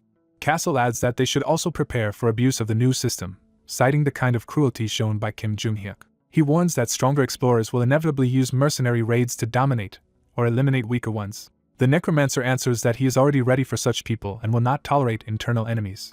His familiars enthusiastically agree, treating traitors and opportunists as threats that deserve no mercy. With that settled, he opens the mercenary listings and starts searching for suitable jobs. The map reveals far more requests than expected, spread across many regions. The sheer global scale overwhelms him for a moment, especially because he cannot handle foreign languages. Castle solves that problem by proposing translation magic to break the language barrier. Lady explains that true telepathic communication can serve as universal translation once mastered, and everyone immediately wants in. Castle even equips himself for the role, fully embracing the idea. He goes further and proposes selling translation enchanted items as a business opportunity, and the necromancer reluctantly leaves that project to him. Chris pushes to accept as many requests as possible, eager to turn the new system into profit. Kai instead points out a low-paying but urgent request that carries obvious desperation. Because they need slime cores anyway, Kai recommends taking an F-grade dungeon request tied to that need. The necromancer decides to accept the request Kai selected. His familiars praise the choice as noble, but he is puzzled that they think he is acting out of kindness. He clarifies that he has his own reason for choosing that mission. That reason is a plea from a Korean requester offering anything for survival, while a far more lucrative B-grade request sits ignored beside it. He decides it is time to recruit new contractees through this opportunity. Meanwhile, public opinion about the necromancer Wanhyo splits wildly between fear that he has become inhuman and hope that he is a savior who can end the dungeon crisis. Elsewhere, an older man reads those rumors with interest rather than panic. He decides he must meet Wanhyo soon, before the necromancer grows even stronger, so he can judge whether he is ally or enemy. He calls for the administrator, but no one answers. The silence makes him realize something is wrong. Then a door opens behind him, confirming an intruder has entered his secure space. A cloaked figure steps out of the darkness and announces that they have finally met. The stranger says he came only to deliver a warning. He tells the old man that the long-anticipated time has arrived. That warning is paired with the image of a monstrous invader, making clear that the threat is no longer theoretical. At the same time, inside a dungeon, desperate explorers are being slaughtered as they beg for rescue. Elsewhere, civilians flee in terror as a disaster approaches that no one wanted and few are ready for. Warning alarms spread through control centers as authorities scramble to respond. Even surviving adventurers can only stare and shake in disbelief at the scale of what is coming. Defenders try to barricade an entrance and hold back the flood of monsters, but the situation is already collapsing into chaos. And over it all looms a horned demon woman, hinting that while the necromancer remains inside his house, the true danger outside is only beginning. A mysterious staff marked with colored gems introduces the power tied to Wanhyo. Wanhyo sets out carrying that staff and a white mask, already moving with purpose. Elsewhere, a terrified woman lies awake, consumed by the thought that she does not want to die. Her fear deepens as she hides alone in a barricaded room, still fixated on survival. Kim Mijin trembles under her blanket, panic overwhelming every other thought. She recalls that her group had been progressing normally until they encountered the third-floor boss. The goblin commander massacred at least half of their companions. The survivors, including her, could only cower in their homes afterward. A system warning reminds everyone that only 1 month remains to clear the dungeon. Faced with that deadline, Mijin realizes how much she still wants from life and desperately rejects death. A message suddenly arrives on her phone, interrupting her despair. Still hiding, she stares at the notification as if it might decide her fate. She grabs the phone at once, desperate for any change in her situation. The notice says the dungeon has been cleared through the mercenary system. Mijin cannot believe it and suspects the message must be false. Driven by shock, she rushes to unlock her door. She opens it cautiously, needing proof with her own eyes. When she peeks outside, she is stunned into silence. The sight before her confirms that something impossible has happened. Wanhyo stands there with a giant skeleton dragon behind him, proving the dungeon truly has been conquered. The trapped survivors recognize him as the famed skeleton dragon master and erupt in relief, realizing they have been saved. Mijin is left speechless by the sudden reversal of her fate. She bows deeply and pours out her gratitude to Wanhyo. Wanhyo immediately strips the moment of sentiment, making clear he acted for payment, not charity. He reminds everyone that the request itself promised they would do whatever was necessary to stay alive. Accepting that truth, Mijin asks what he wants from her in return. Wanhyo produces a written agreement instead of making a verbal demand. He orders her to sign the contract. Without hesitation, she agrees. Mijin signs her name, binding herself before anyone can stop her. Wanhyo notes that she signed without even checking the terms, testing how far her desperation goes. She reveals that she did read it and accepted it knowingly. The contract gives Wanhyo ownership of her soul, forbids her from revealing that fact by any means, and grants him a share of her future profits, all heavily favoring him. Wanhyo points out that she still chose to accept such a one-sided deal. Mijin answers that the terms do not matter because she has no real right to refuse if she wants to live. Wanhyo is impressed that she understands the situation so quickly. She kneels and begs him to grant her strength in exchange for her service. Her plea becomes absolute, as she promises to do anything if it will let her survive. That intensity catches Wanhyo off guard.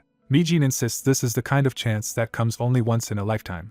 She sees it as an opportunity to completely change her life. Wanhyo decides he likes her resolve and offers her a path to power because she also has magical talent. He also makes clear that once something becomes his, he values and protects it. With that, he formally accepts her. Later, Wanhyo reflects on the decision from his own room.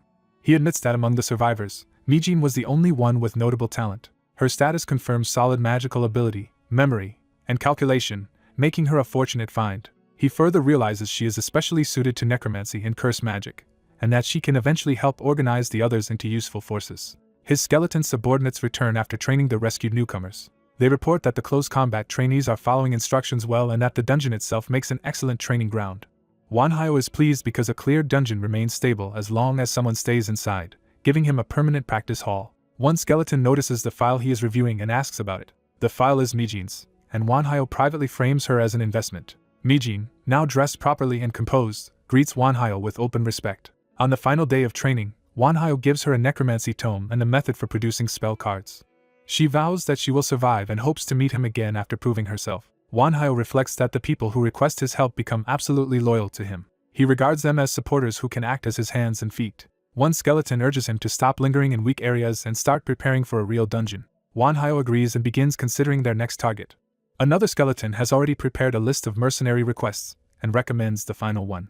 Wanhyo takes the list to review the options. One request stands out, an E+ rank dungeon seeking at least 3rd circle magic users and 5 recruits, with generous pay. The rewards are so excessive that Wanhyo immediately suspects hidden motives. His skeleton advisor agrees and believes the request was designed to attract skilled mages specifically. Wanhyo concludes the client probably wants to scout talent for their own organization. Even so, he chooses that request and decides they will prepare thoroughly before entering. He learns the client is the Golden Black Hole, a major American guild ranked among the top 10. Soon after, Wanhyo and his undead companions begin cutting through monsters as they advance. He fights alongside his skeletal knights as a coordinated unit. Their teamwork quickly overwhelms the enemy. Wanhyo orders Tia to absorb the remains of a defeated foe. The fragment responds to his command and gathers the monster's substance. That absorbed mass is transferred into a waiting vessel. The fragment settles into a humanoid form under Wanhyo's control. The transformation completes, turning the fragment into a usable ally. One knight remarks that it must feel unpleasant to turn a doppelganger fragment into a companion. Wanhyo answers that it feels surprisingly warm, and gently gives the fragment the name Tia. His robed subordinate urges him onward because they must reach the rendezvous on time. Wanhyo leads his undead escort deeper through the cave toward the meeting point. A sudden burst of light ahead signals that they have reached the client's forces. A heavily fortified camp appears, complete with barriers, shields, and disciplined guards. Wanhyo identifies himself as the mercenary who accepted the request and asks for the blinding light to be lowered. The opposing side apologizes, calling the glare a standard precaution, and orders their troops to stand down. The full scale of the guild's armed escort becomes visible. An older man approaches and formally welcomes Wanhyo. He introduces himself as Richard Leonhardt, guild master of Golden Black Hole and Wanhyo's employer. He adds that people call him the Magician President, a title that immediately shocks Wanhyo. That title carries special meaning for him. Wanhyo remembers that the Magician President was the person who once helped him when he was desperate. Back then, Richard had sent him useful materials after reading his plea on a free forum. Young Wanhyo had been stunned to learn who his anonymous benefactor really was. Richard's support became one of the key reasons Wanhyo survived long enough to reach this point. Now fate has reversed their positions into employer and employee. Richard introduces his deputy, Mark Hemington, and warmly says he looks forward to working with the Skeleton Dragon Master. Wanhyo notes that Richard speaks Korean fluently, and is relieved his mask keeps his identity hidden. When Richard switches languages, Wanhyo realizes the dungeon is automatically translating speech for everyone. Richard says he does not know how it works, but it removes the greatest obstacle to cooperation. Manhwa agrees and keeps his composure. Richard invites him inside and promises to brief him while he rests. Manhwa joins a meeting with the guild leaders and the other hired explorers. He sits at the table with food and drink set before him, treated as an important asset. He removes his mask enough to eat, revealing that it is more than a simple disguise. Richard notices the mask is a magic item and jokes that he is glad the refreshments will not go to waste, while Manhwa dryly remarks that food should never be wasted. Once everyone is assembled, Richard begins the formal briefing and reasserts himself as their employer. He makes the hierarchy explicit by declaring that all mercenaries are his subordinates for the duration of the job. Manhwa accepts the arrangement without resistance, surprising some of the others. The other recruits reluctantly follow his lead and agree as well. One of them smooths over the tension, saying their discomfort is understandable. Richard explains that Golden Black Hole clears dungeons through long-term stays, and the mercenaries will be expected to do the same. That immediately provokes protest from one recruit, who demands to know what long-term really means. Richard answers that it could take about a month, though perhaps only 3 weeks if things go well, and that everyone who can still fight must remain inside until then. Manhwa's knight quietly approves, recognizing that this is the proper way to clear a dungeon. Manhwa agrees that their own methods had been correct and should continue. One recruit starts mocking the arrangement, and Manhwa internally dismisses the complaint as pointless. His knight explains that commuting in and out of a dungeon is unrealistic and recalls a time when even a D-rank dungeon trapped them due to enemy interference. That story shocks the other mercenaries, who struggle to believe it. Richard seizes on the mention of a D-rank dungeon and asks for details. Manhwa's knight downplays the danger, saying it was an abnormal case that ended quickly because they were prepared and Manhwa matched up well against the boss. Richard accepts the answer for now but makes clear he wants a fuller explanation later. As the briefing continues, the story shifts to their recent combat efficiency inside dungeons. Richard openly admires how valuable a skilled necromancer is in battle, and Mark agrees. They recognize that even a 2-circle increase in necromancy creates an enormous jump in practical power. Mark admits he would love to recruit Manhwa permanently because it would greatly reduce casualties. Richard concludes that Manhwa has no intention of joining any single guild, however regrettable that is. He orders his people not to pressure Manhwa into joining, so their relationship does not sour. Mark obeys, then asks about the rumor surrounding Manhwa's skeleton dragon. Richard says he is curious too, but would prefer never to witness that summon firsthand if it can be avoided. The scene shifts to the desert field inside the target dungeon, where the sand itself behaves unnaturally. Manhwa's group surveys the area and notes that aside from the constantly shifting sand, the place seems too calm for an E+ dungeon. Manhwa senses something is wrong and grows uneasy. His undead companions share the same dread, recognizing the pattern from a previous disaster and vowing to protect him if it repeats. Manhwa agrees that this kind of irrational, unreadable situation is exactly what he hates most. His knight asks how he wants to proceed, and Manhwa leans toward sharing what they know. The knight insists they must warn the others, because if an enemy on the level of the devil dragon appears again, everyone will die without cooperation. The rest of his undead agree that survival may depend on combining forces and using the solution they already know. Manhwa steps forward, deciding to address Richard's side directly. He approaches the guild master and his armed escort, taking control of the conversation. Richard immediately presses him, certain that Manhwa understands the situation better than anyone else there. Manhwa agrees to explain. He tells them that field-type dungeons like this usually belong to higher ranks and often contain multiple wandering boss monsters. Richard instantly grasps how dire that is, since the harsh environment alone is dangerous even before adding roaming bosses. Mark adds that such a dungeon makes movement difficult, leaves tracks in the sand, and demands that every fight be ended quickly. Manhwa warns that there is still one more piece of bad news. Before speaking further, he raises a barrier to seal the sound and prevent anyone else from overhearing. Richard recognizes the purpose of the barrier, and Manhwa begins recounting the being he once met in a similar dungeon. He says she called herself a catastrophe demon dragon, a true devil dragon of calamity. He explains that she was far beyond E rank and required boss monsters as sacrifices merely to manifest, using at least 3 of them. Richard is horrified that 3 bosses could be consumed just to let such a creature appear. Manhwa concludes that he survived only because the demon dragon was testing him rather than trying to kill him.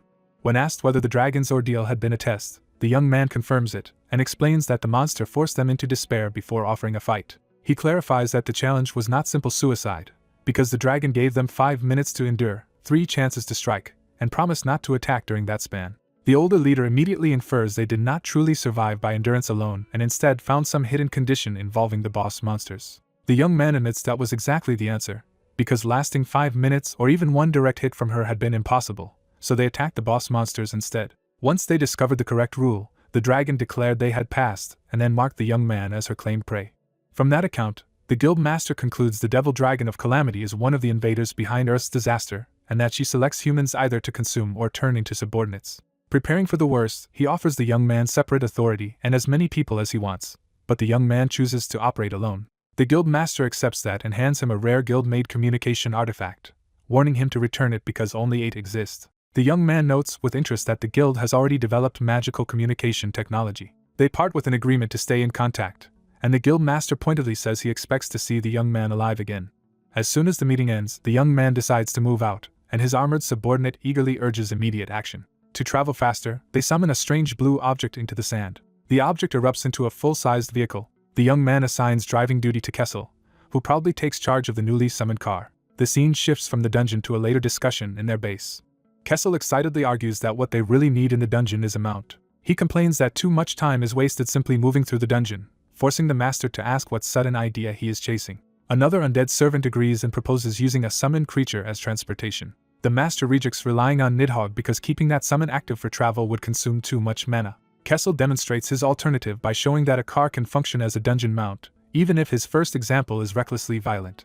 One companion is baffled that of all things they chose a car. The master explains that a car was the easiest machine for him to understand and reproduce because it was what he knew best. With that settled, he orders Kessel to accelerate and lets him revel in showing off his driving. The guild leaders watching from behind are left speechless by the absurd sight. They confirm in disbelief that a car has just driven through the dungeon. The guild master quickly grasps the implication that if an engine counts as a golem-like mechanism, modern vehicles can be adapted for dungeon use. Rather than dismissing it, he admits they are learning a dangerous amount from the young man and orders a temporary camp established. His people immediately begin fortifying the desert floor and building a base on the second level. Elsewhere, a hidden girl notices that the humans have finally reached the second floor. Pleased that the dragon's claimed prey is acting separately, she decides the situation is progressing well. Meanwhile, the car races deeper through the dunes, but the master starts sensing that something about the trip is wrong. His companions share the unease, because the silence of the dungeon feels unnatural rather than safe. After half an hour of driving, the master points out how long they have traveled without incident. The robed mage confirms that not a single monster has attacked them the entire time. The master decides the abnormal calm cannot be trusted and orders them to stop. When he checks the communication device, he discovers it is malfunctioning, confirming that outside contact has been cut off. He immediately orders Kessel to turn the car around and head back. The vehicle reverses course across the desert. Even while returning, the master questions whether they are truly moving the right way. His companion assures him the direction is correct and says he even verified it with magic. That answer only deepens the master's suspicion, because if the route is right yet nothing changes, then some hidden force is interfering in a way they do not understand. They stop and gather outside the car to investigate the problem directly. The robed mage offers to explain the situation as either good news or bad news. The master asks for the bad news first, preferring to clear away the worst possibilities before anything else. The mage reveals that they are trapped, and worse, the trap is created by magic beyond either of their ability to break. The master presses for proof, and the mage explains he tested the space by extending his mana outward like a thread. That probe vanished at a certain boundary instead of continuing normally. He clarifies that the mana did not simply fade from distance but was forcibly redirected elsewhere. From that, he concludes the entire area has been enclosed in a fixed teleportation trap that loops anything trying to leave. The master realizes that means whoever said it must be at least an 8th circle mage, a terrifying level of power. He then asks what possible good news could exist in a situation like that. The answer is that being trapped at all means the enemy chose restraint over direct annihilation, which implies an opening. The master reasons that if such a superior being is sparing them and using tricks instead of simply killing them, then they are being preserved for a purpose. They agree that this purpose may be their only chance, so they must search for a way out before that chance closes. Back at the camp, the second floor monsters attack in waves, and the guild's forces struggle to hold off endless sand dolls. The soldiers cut them down efficiently, but the enemy keeps reforming and pressing in. Even after the first clash is repelled, more sand bodies continue rising from the ground around the camp.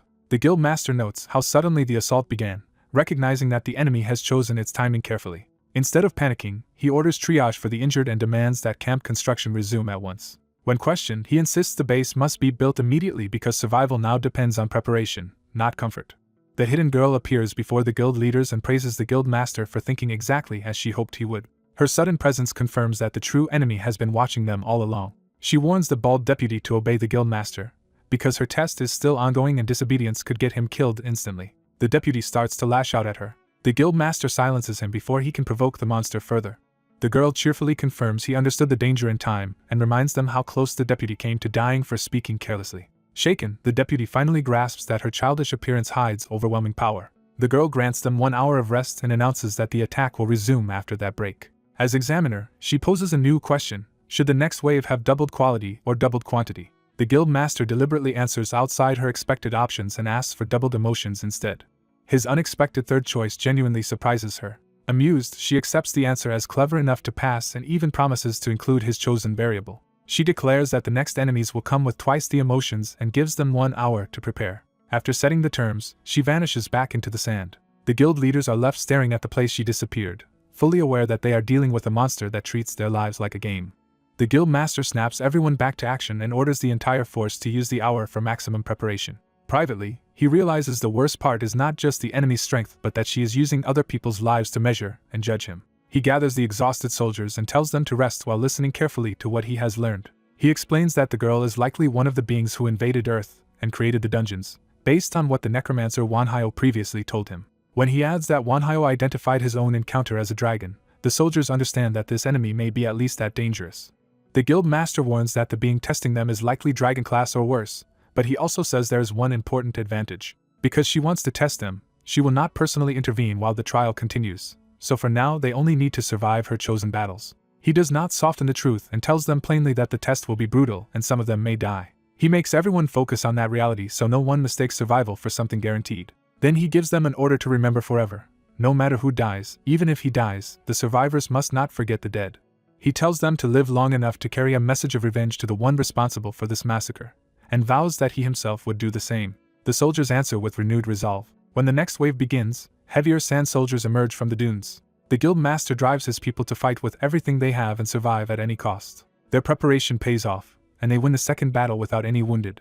The girl immediately returns after the victory and asks what should be doubled next: quantity, quality, or emotion. Richard answers with a new variable, equipment, and she agrees to double the sand soldiers' gear before the next battle in 2 hours. 2 hours later, the third battle begins, but because they repaired the base and rested properly, they win again without casualties. The pattern continues through later rounds as Richard keeps proposing different choices, and while enduring the cycle he discovers another rule hidden in the test. He realizes the rest periods are increasing too, meaning the examiner is adjusting the trial's pacing along with its difficulty.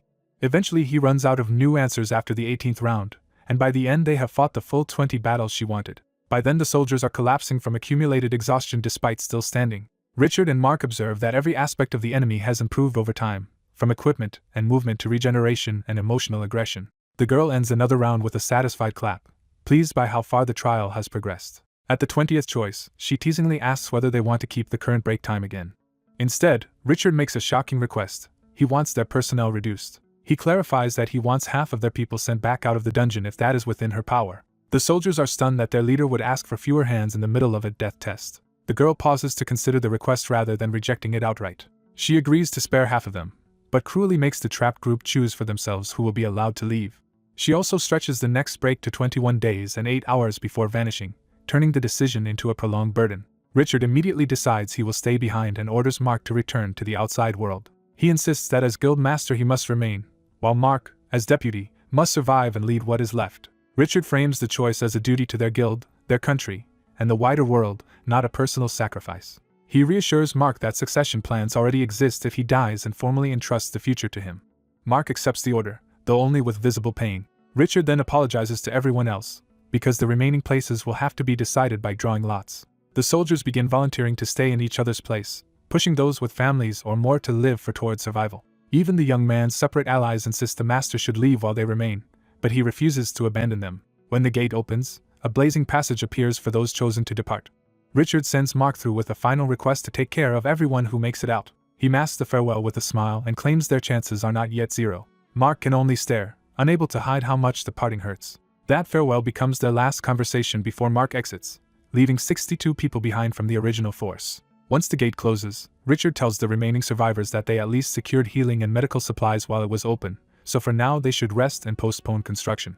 Later, Richard walks away from the group alone across the dunes. A few soldiers follow and ask where he is going, but he brushes off the danger because monsters are absent during the break. One of them asks him directly whether there is truly any hope left. Richard answers that he has never been the kind of man to give up, though he admits their odds are painfully slim. He leads the small group to a distant point in the desert where he believes the key to survival lies hidden. After a long search, he finally reaches the spot he wanted. He begins digging into the sand by hand. The soldiers uncover what he was after, and Richard confirms they have found it after an exhausting search. The excavation ends with the hidden cache exposed. Richard orders the men to set up the mana crystal bombs they brought, revealing he has been planning a large-scale trap. They detonate the bombs, turning the area into a sea of fire. When questioned about wasting weapons meant for battle, Richard says this explosion itself is part of their survival strategy. He estimates only 4 or 5 battles remain, and admits they cannot endure them in their current state. He explains that his choice was driven by the small but real hope of saving at least half their people. Having done everything he can think of, he tells the others it is time to return and face what comes next.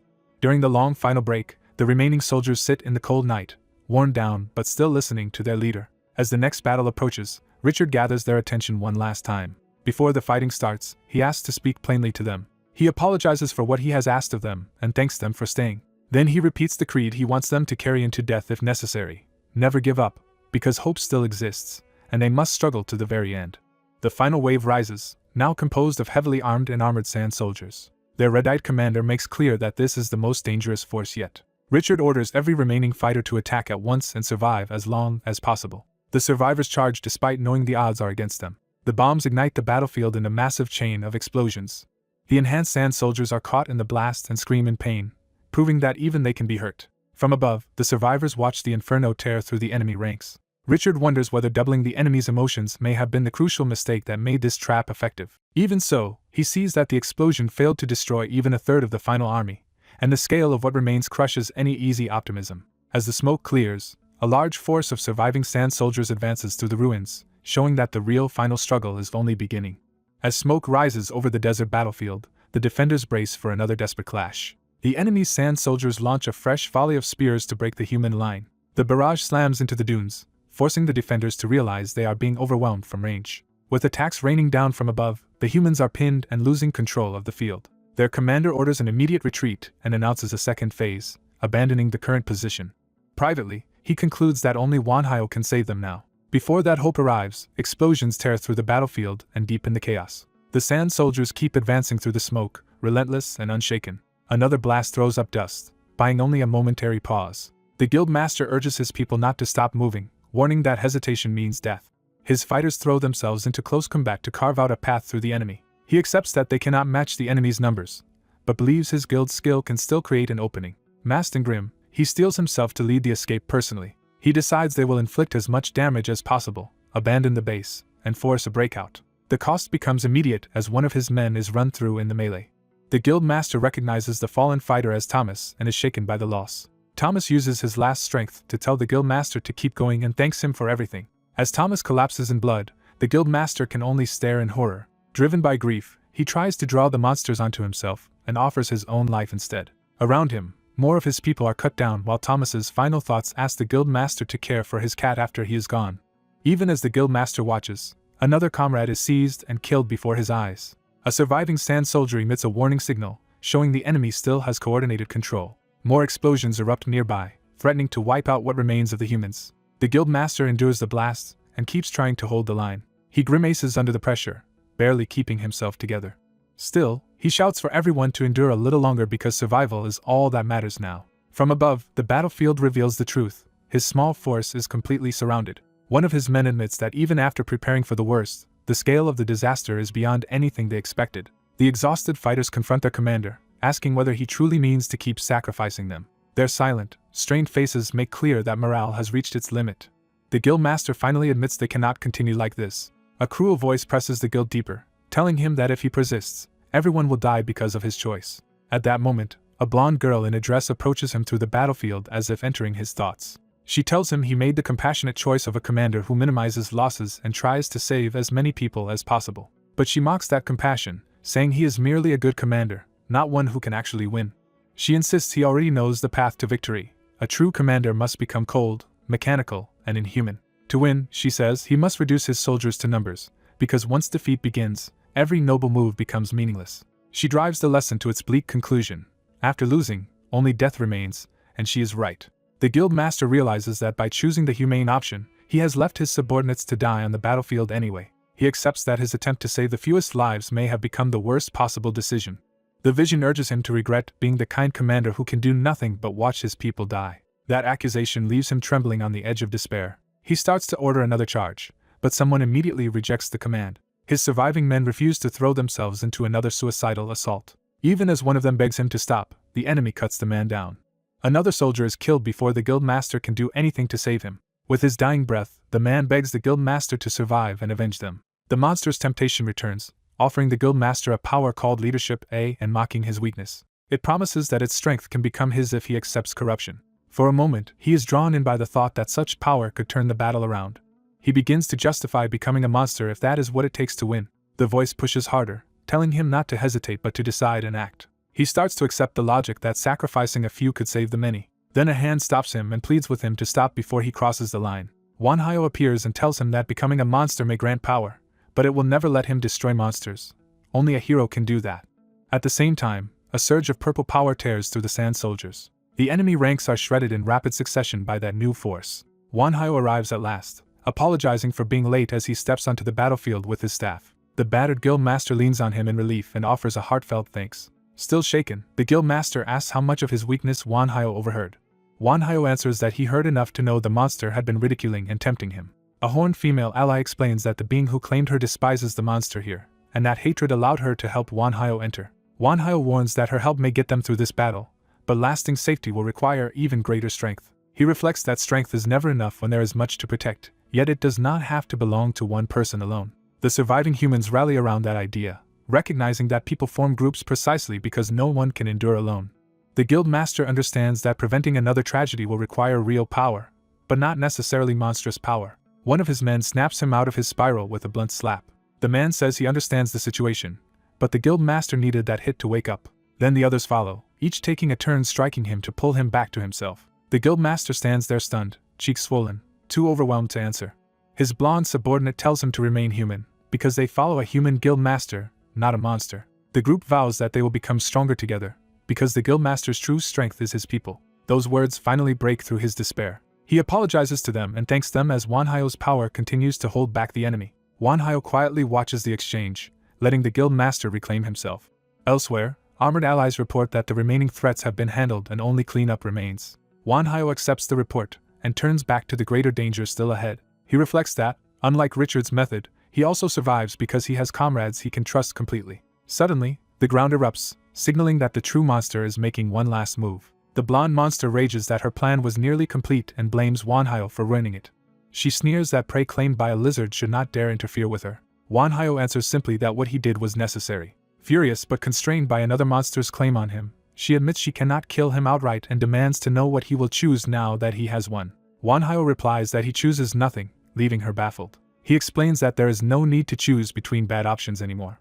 She calls him insolent and threatens him with death. A violent aura spreads as she prepares to attack him directly. Manhwa remains calm while those behind him tense up. He declares that he will not die, and she mocks him for trusting the lizard who claimed him to save him. Manhwa corrects her. She literally cannot kill him, because soon she will be unable to do anything at all.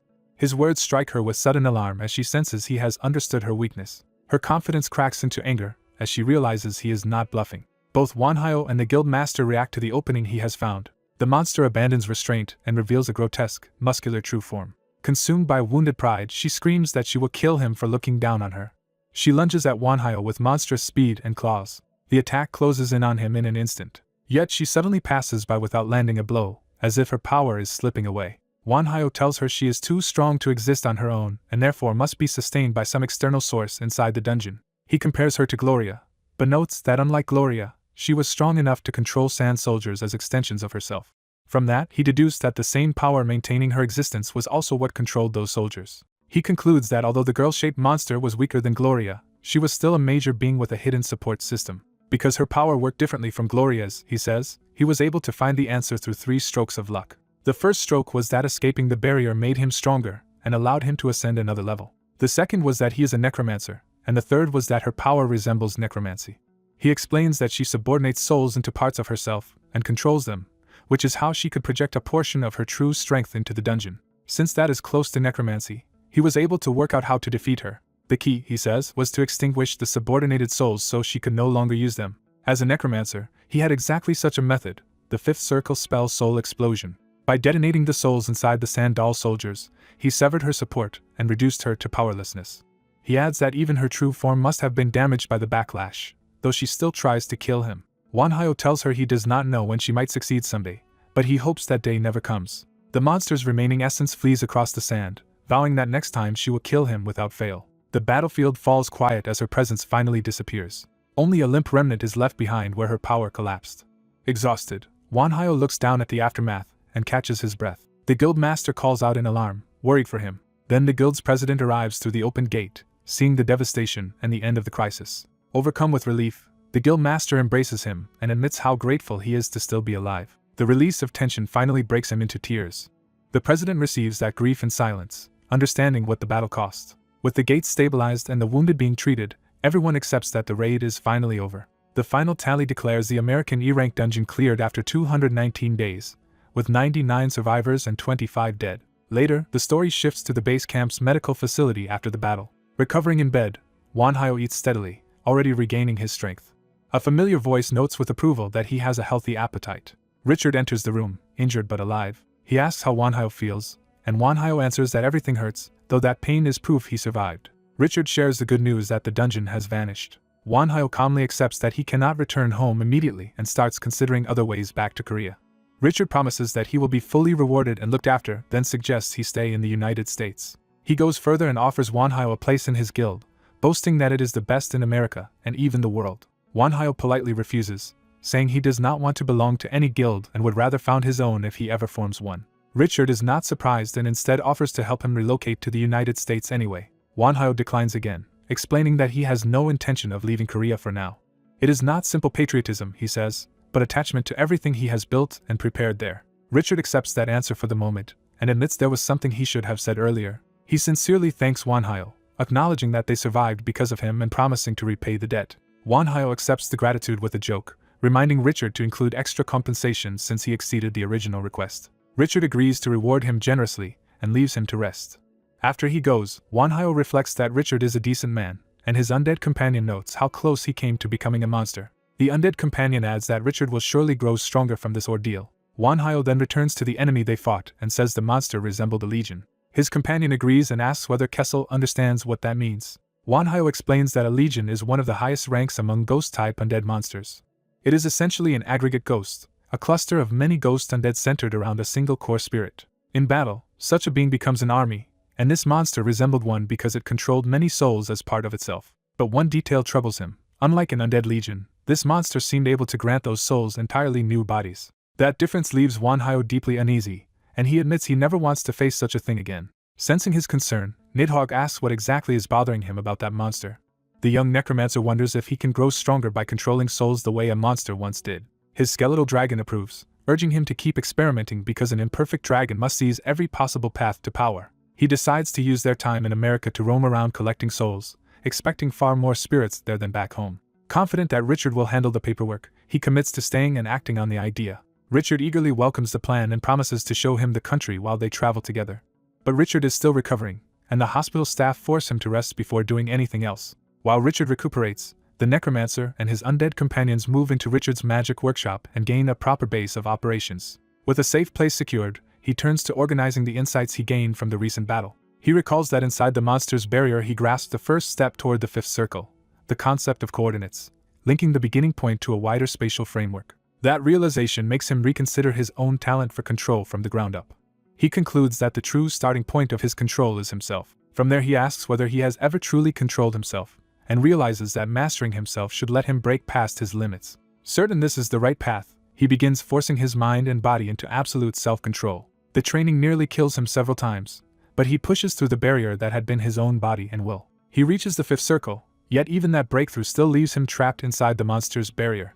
At that desperate moment, Gloria appears and mocks another woman for causing trouble again. Despite her contempt, Gloria gives him the key to escape, empower a creature under his control and fire its attack toward an external coordinate. Following that advice, he overextends himself by casting teleport and launching Nidhogg's necro breath from outside the barrier. The attack shatters the barrier, though both Master and Dragon are left completely spent from forcing beyond their limits. Gloria, amused that he succeeded, rewards him by healing them so they can rejoin the fight.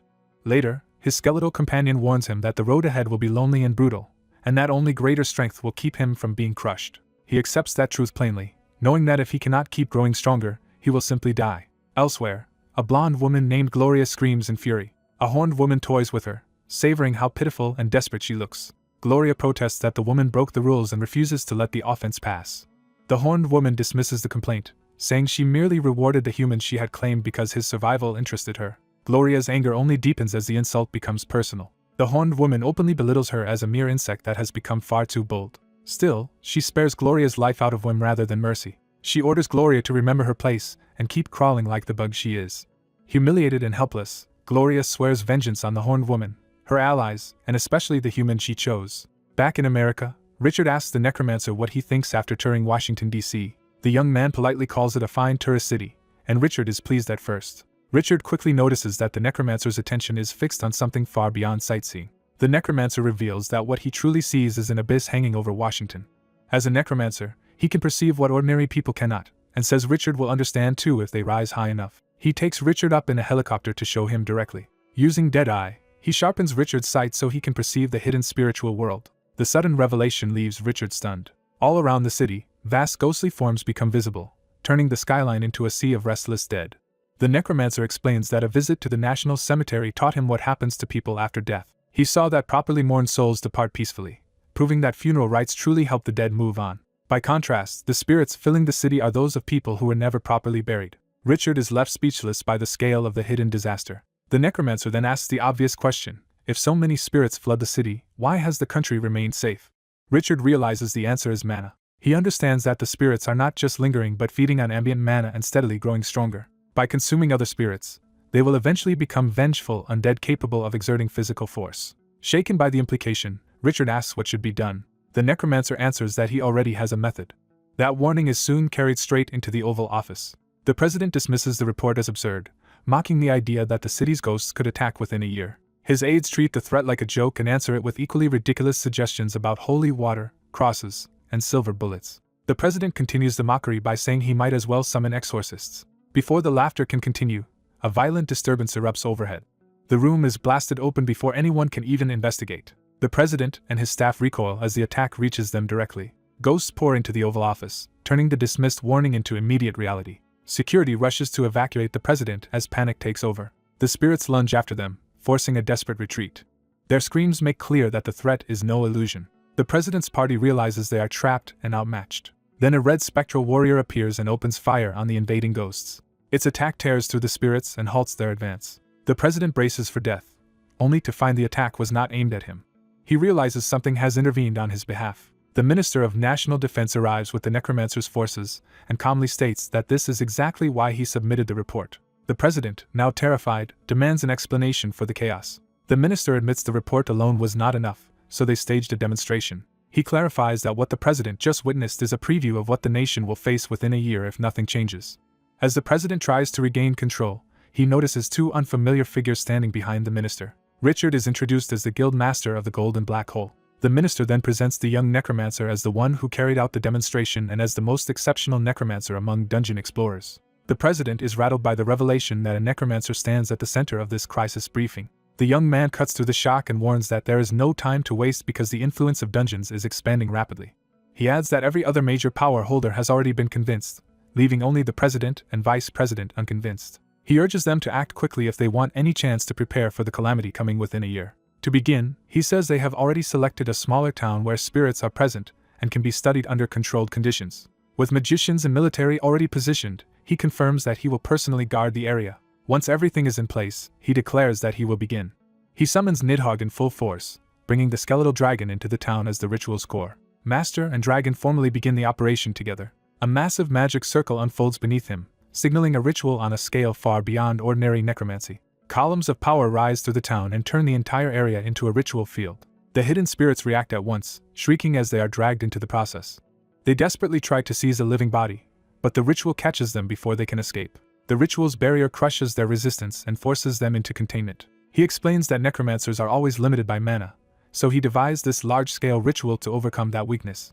The ritual extracts negative mana from undead and injects it into a target, though such mana would normally be lethal to the living. To solve that problem, he has Nidhogg absorb the negative mana in his place. The dragon begins taking in the harvested power. Watching the process, the necromancer stops Nidhogg from thinking only about absorbing as much as possible. He teaches the dragon that proper control matters more than raw quantity. Nidhogg accepts the instruction and adjusts accordingly. With that correction, the ritual stabilizes and completes cleanly. Afterward, the necromancer checks Nidhogg's condition. What he sees on his phone immediately surprises him. Nidhogg's status now identifies him as a skeleton dragon variant, with a large reserve of unspent stat points. The necromancer realizes the ritual may be pushing Nidhogg toward an entirely new race. Nidhogg gratefully thanks him for the growth. The necromancer reminds the dragon that his servant's growth strengthens him as well, then warns him to stop trying to form a heart out of energy alone. He explains that a real object should be used as a stable nucleus, and says Richard is already searching for a gem for that purpose. Nidhogg happily agrees to wait for it. Their conversation is interrupted by approaching visitors. A van arrives at the ritual site, bringing unexpected guests. Richard returns and reports that the ritual was a success. He also reveals that a priest and a nun have come to meet the necromancer. The priest introduces himself as Romeo. The nun introduces herself as Victoria. The necromancer asks directly why the church has come. Romeo says they came out of caution, but now believes their concern was unnecessary. He explains that he senses no evil from the necromancer, and has confirmed that the ritual was an act of purification rather than corruption. The necromancer clarifies that he only took the spirit's power, not their souls themselves. That answer leaves the church representatives quietly reassessing him. Romeo studies him with new seriousness.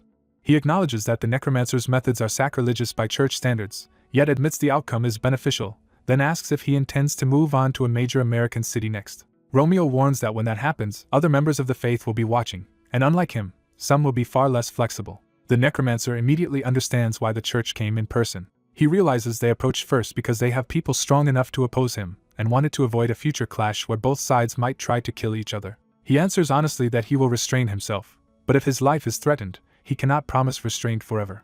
Romeo accepts that as reasonable and asks him to keep working for the sake of the world. The church representatives depart, leaving the necromancer and Richard to watch them go. Richard explains that the president sent them and that they are exorcists, dungeon explorers, and wielders of holy power. The necromancer notes the mention of holy power but sets it aside, satisfied that the ritual itself succeeded. Richard adds that because of this success, the next ritual has already gained broader approval.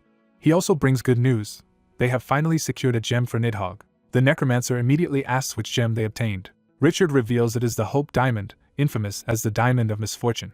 As that plan moves forward, the church rides away into the night. Inside the van, Victoria argues that the necromancer will only become more dangerous and should be eliminated while they still can. Romeo agrees she is not wrong, but insists that now is not the time. He believes humanity is approaching a great trial, and that even a blasphemous figure like this necromancer may be necessary to survive what is coming. For now, he tells her, they must endure the compromise. Even so, Romeo admits it is deeply unpleasant to rely on someone he considers a blasphemer. He resolves to use this alliance to show the world just how frightening such forbidden power can become. The church leaves with that uneasy judgment hanging over the necromancer. Their van disappears down the dark road as both sides part without trust. Later, back at the workshop, Richard finds the necromancer buried in research. The young man says he is trying to create undead that can recharge mana on their own, fight for at least 3 hours, and wield multiple weapons. Richard asks what level of undead he can currently produce, and hears that they are only around the level of basic skeleton swordsmen, axemen, and archers. When Richard suggests that sounds sufficient, the necromancer rejects the idea because the production cost is too high for such mediocre results, so he keeps researching ways to improve quality. Richard thinks over the problem and searches for a practical angle. He suggests the necromancer also study computer science and robotics. Richard explains that robotics and undead creation share similar principles, such as constructing bodies and programming actions. The necromancer accepts the advice, seeing that modern engineering may help refine his necromancy. Richard then reminds him that there is something else he still has not taken. The necromancer finally picks up the gem and recognizes what it is. Richard cheerfully urges him to make good use of it in the next ritual as well. After that, they conduct 2 more large-scale rituals and harvest the negative mana of at least 1,000 spirits to accelerate Nidhogg's growth. At last they prepare to perform the ritual in a true metropolis, choosing Las Vegas as the next city. The conspirators explain that they chose a city full of constant public activity so their ritual could be disguised as a national celebration. On the day of the staged parade, the event is openly presented as a grand undead versus human spectacle. Ordinary people gather with excitement, believing they are about to enjoy a fun public festival. The promise of huge prizes quickly turns curiosity into eager participation. The show begins with military supplies and personnel descending from the sky as if part of the entertainment.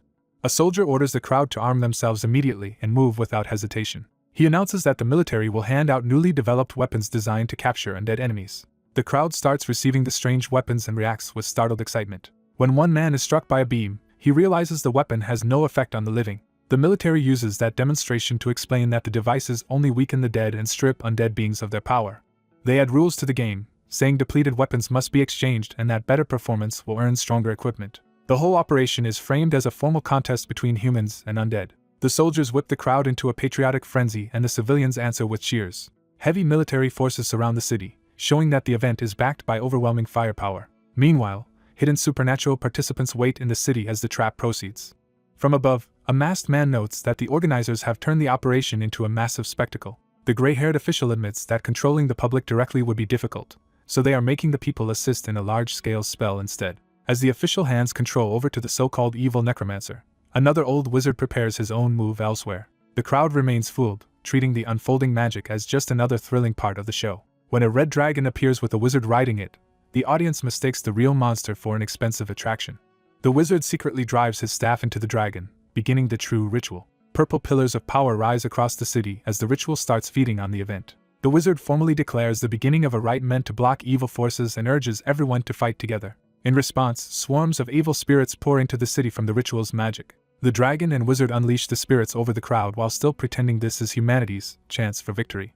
Civilians rush into battle with the supplied weapons, turning the city into a chaotic hunt. People gleefully capture spirits, believing they are scoring points in a game. Some spirits resist and try to steal strength from the humans before they vanish. The military also joins the competition, blasting spirits apart for their own tally. The spirits are driven back across the city as the ritual continues harvesting their power. Even soldiers reduce the battle to a contest, counting kills and competing with each other.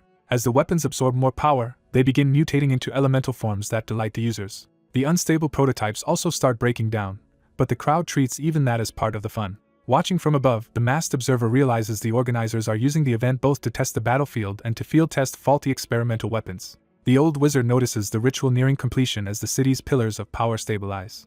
He also sees the participants tiring, which convinces him the event is ready to be concluded. A giant magic circle forms overhead to seal the harvested energy. The wizard on the dragon praises the crowd for their efforts as if rewarding them for a successful performance. He then reveals the truth, mocking them for unknowingly stealing spirit power to complete his dead dragon. The civilians finally understand they were only tools, and that their usefulness has ended. The wizard coldly sentences them all to die. A massive destructive spell descends toward the dragon and the city below. The people stare upward in terror as they realize the show has become a massacre. Panic spreads through the crowd as death seems unavoidable. At the last moment, the dragon rider spares them once, claiming he is merciful to those who understand favor and grudge.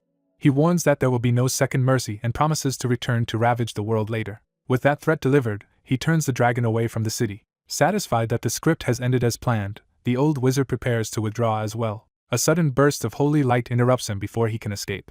The wizard is shocked by the unexpected intervention.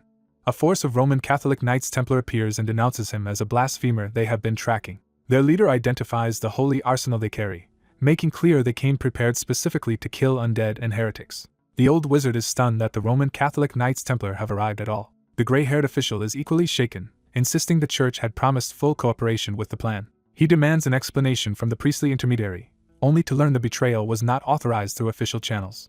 The priest admits he told his people not to act rashly, but his own actions were partly independent. The official realizes the situation has slipped badly out of control. His panic deepens when he receives word that multiple helicopters and tanks have gone rogue and are heading toward the city center. The scale of the mutiny leaves him momentarily speechless. The defecting military units race toward the center under their own command.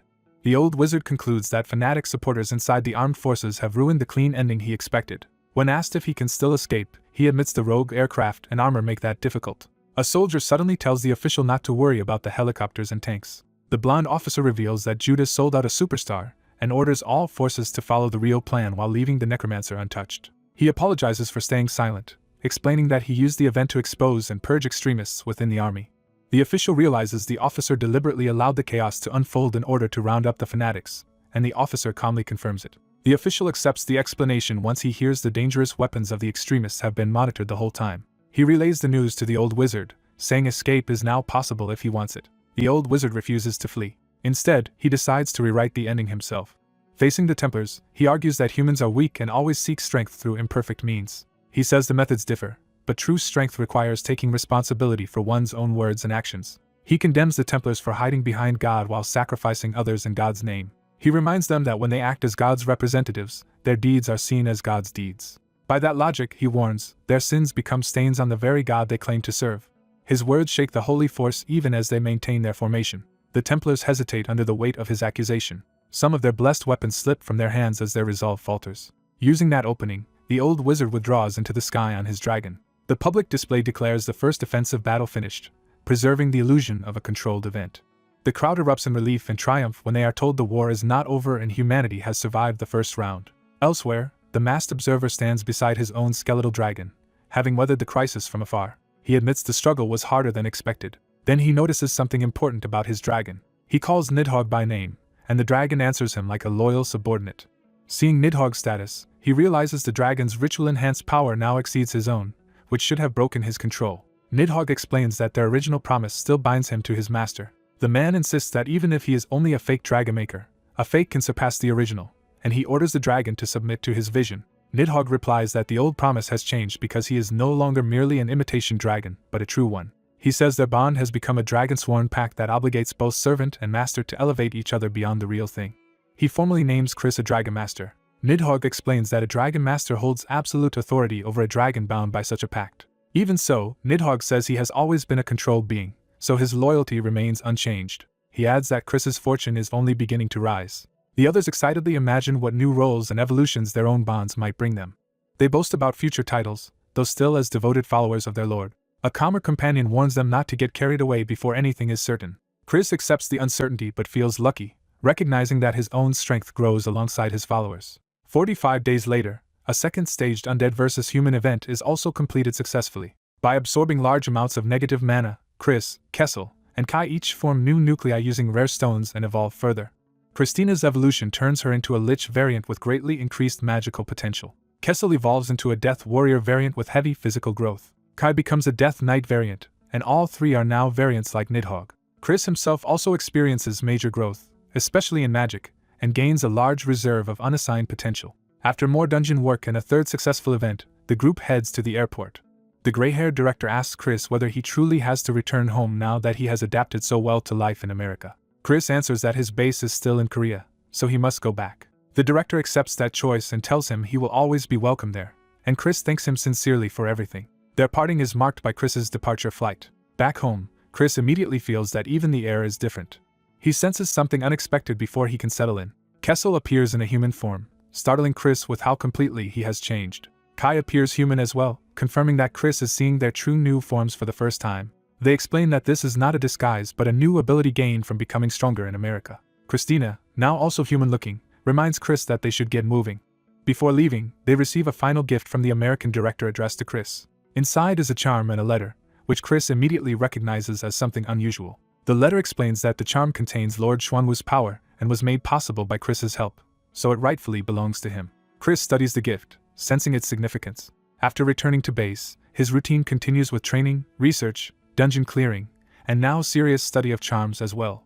He realizes that charms are not simple folk scrolls at all, but a sophisticated field far beyond what he once assumed. The Xuanwu charm proves that a small slip of paper can contain divine power, though the negative mana inside it is almost beyond Chris's control. The temptation to kidnap the American director and force out his knowledge becomes so strong that even Chris's undead companions half-joke about doing it. Before that thought can go anywhere, Chris is told that a guest has arrived. To his surprise, the visitor is the very person they had just been talking about abducting. The blonde director calmly sits down inside Chris's base as if he belongs there. Chris is unsettled because the man looks younger and weaker than expected, with almost no mana presence at all. The visitor notices the scrutiny and asks if Chris has finished examining him. Chris confirms that the man really is the director. The director cheerfully reveals that he is both the administration director and the maker of the talisman Chris received. Chris warns that entering his territory alone is reckless unless the director understands how dangerous magicians can be. One of Chris's undead dryly notes that they have already fought plenty of crazy magicians before. Chris clarifies that he means the native magicians of Earth, who have become more troublesome now that mana is abundant again. That revelation confirms for Chris that Earth has its own magical tradition. The director says Chris was right to suspect it, because mana has always existed on Earth. He explains that even when mana was weak, magicians adapted and preserved the study of magic. When he asks whether Chris is interested in that hidden tradition, Chris answers without hesitation that he is. The director offers all the materials he took from magicians he has killed, calling them an advance payment for a commission. Chris questions why he should accept a commission at all. He reminds the director that this is his stronghold, that the visitor is alone, and demands everything without resistance. Rather than being offended, the director praises Chris's restraint, and says he will repay that kindness by teaching his junior a special lesson. In the next instant, Chris and his companions are caught off guard by the director's move. Chris realizes he cannot move and understands that the director prepared a countermeasure before entering the base. He curses himself for lowering his guard simply because he was on home ground. The director tells him that this will be a valuable experience. He casually asks to smoke, and Chris reflexively objects even while trapped, insisting his home is family-friendly. The director restates the deal. The advance payment will be magical materials, and in return Chris must obey him for 10 days. Recognizing he has no leverage, Chris reluctantly agrees. The director promises that if Chris succeeds, he will reward him with a far better territory than his current base. He also leaves Chris a communication talisman, making clear that their uneasy partnership has already begun. After seeing off a contact, the young necromancer is left with the uneasy sense that he has just been outplayed. Back inside, he gathers with his undead aides to assess how badly they were caught off guard. They realize their enemy did not just target them directly but manipulated the entire property, exposing a major blind spot in their defenses. His subordinates admit complete defeat and apologize for failing to anticipate such a thorough trap. The necromancer tries to identify what kind of large-scale spell could have struck the whole estate and fears it may have been the worst possibility, a time freeze. Even his undead expert cannot confirm the answer, leaving the threat unresolved and ominous. By the next day, a message arrives from the director. The director sends an unexpectedly enormous advance payment and completion fee through his assistant. The delivery itself makes clear just how massive the reward is. The necromancer is stunned to learn the payment includes materials equal to several heavy trucks worth of cargo. The director also sends 3 books he specifically believed the necromancer would value most. They turn out to be exactly the beginner texts he wanted for modern magic, talisman arts, and necromancy. A few days later, the rest of the requested supplies arrive as well. At the same time, he commits to a move that severs his ties with the Vatican, accepting that there is no going back. He thanks Richard while surveying the mountain of resources now under his control. The shipment includes huge quantities of silver and iron, and the excess tells him Richard is openly endorsing his plans. He immediately orders clay golems to move the metal inside for processing. He checks on another project and is told that work is proceeding smoothly. He has begun turning selected evil spirits into living suits of armor by giving them metal bodies. Just as he once evaluated human talent, he has also screened evil spirits and brought only the most useful ones from America.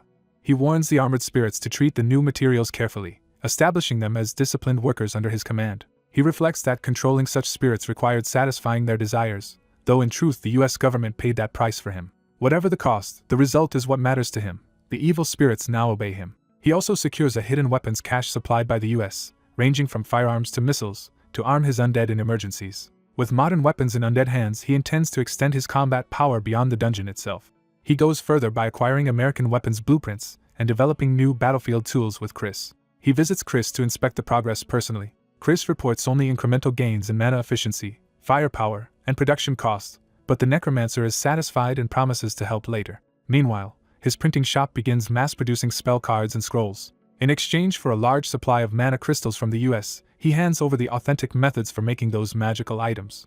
He justifies the deal by reasoning that America would have discovered the process eventually, and the products immediately become wildly popular. As magic goods spread, ordinary people begin to sense that the world itself is shifting toward disaster. The necromancer understands that the true invasion is close and that he has prepared as much as he can. Even so, he can only pray that the coming catastrophe will not reach its worst possible form. Then the transition begins. Dungeon explorers can no longer enter the dungeon, and their homes stop connecting to it.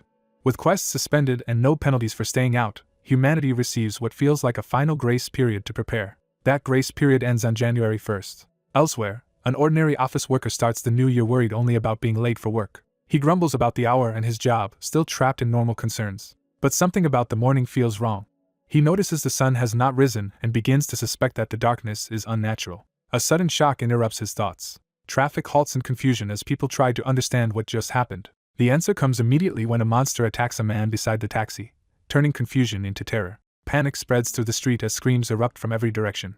A giant ogre crashes into the city, and the first moments of the invasion become open slaughter. The commuter can do nothing but scream as civilization collapses around him. This is the beginning of the disaster later remembered as the Great Cataclysm of humankind. With it begins the 4 days of utter darkness. The unnatural night settles over the city as the invasion spreads.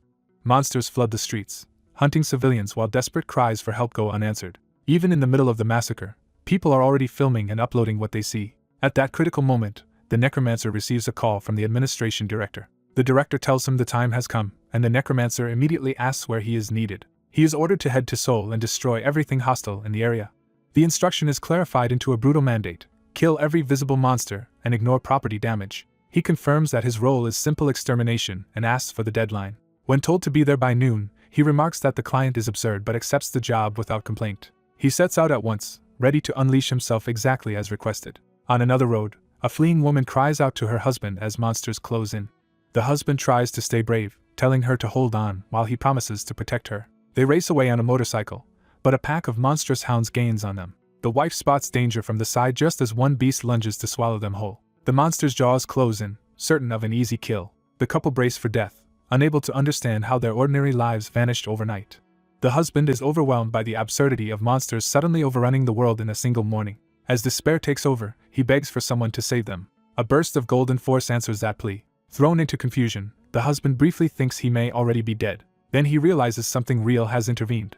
A huge white beast wrapped in purple power slams into the attacking hound and drives it away from the couple. The wife calls to her husband in shock as both struggle to understand the sudden rescue.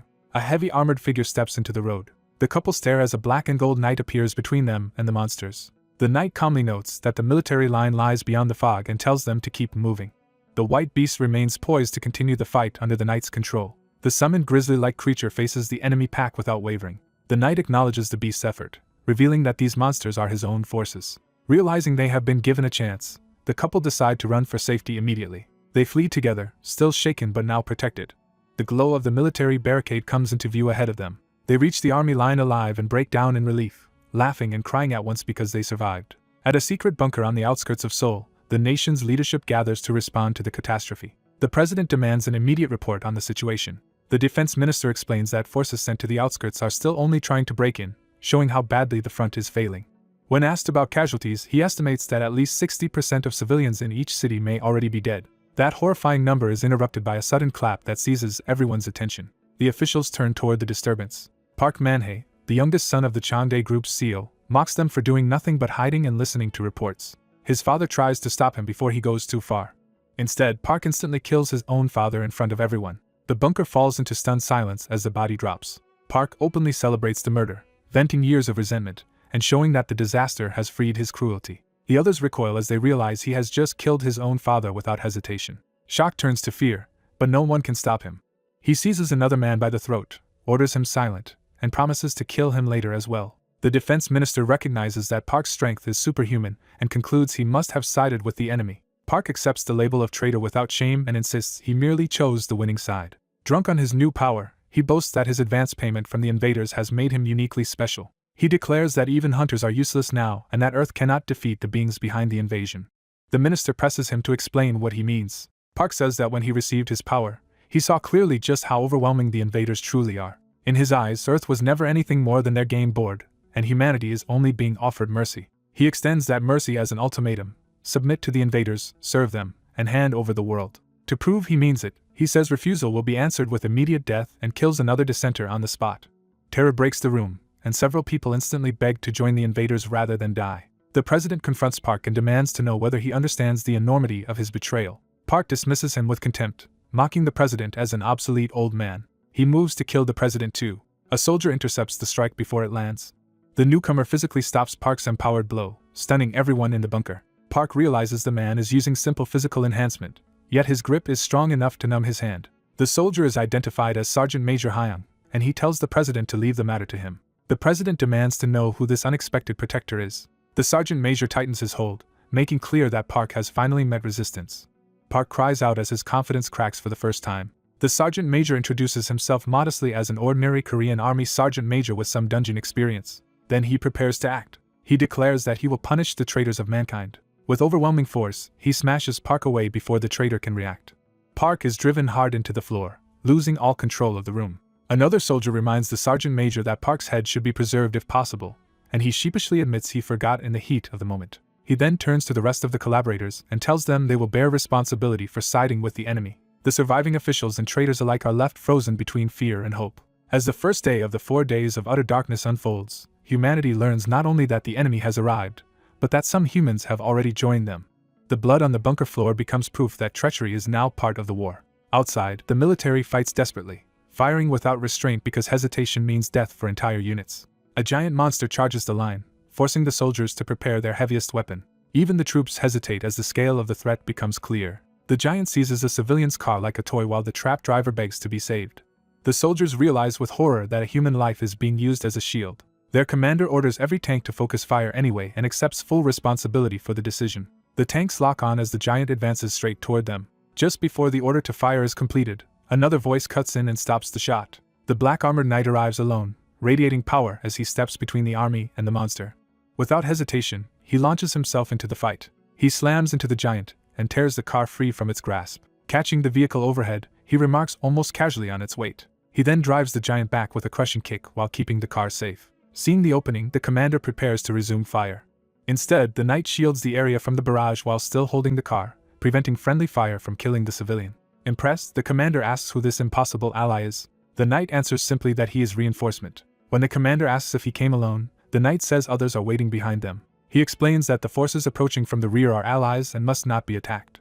The commander accepts the instruction, trusting the knight's judgment. Then a new disturbance rises behind the soldiers. To their horror, the so-called reinforcements are a host of monsters under purple control, including wolves, giants, and other beasts. The knight orders the soldiers to use those controlled monsters as shields and grimly wonders whether similar reinforcements were sent to other battlefields. The answer is yes, meaning the war for humanity will now be fought with monsters on both sides.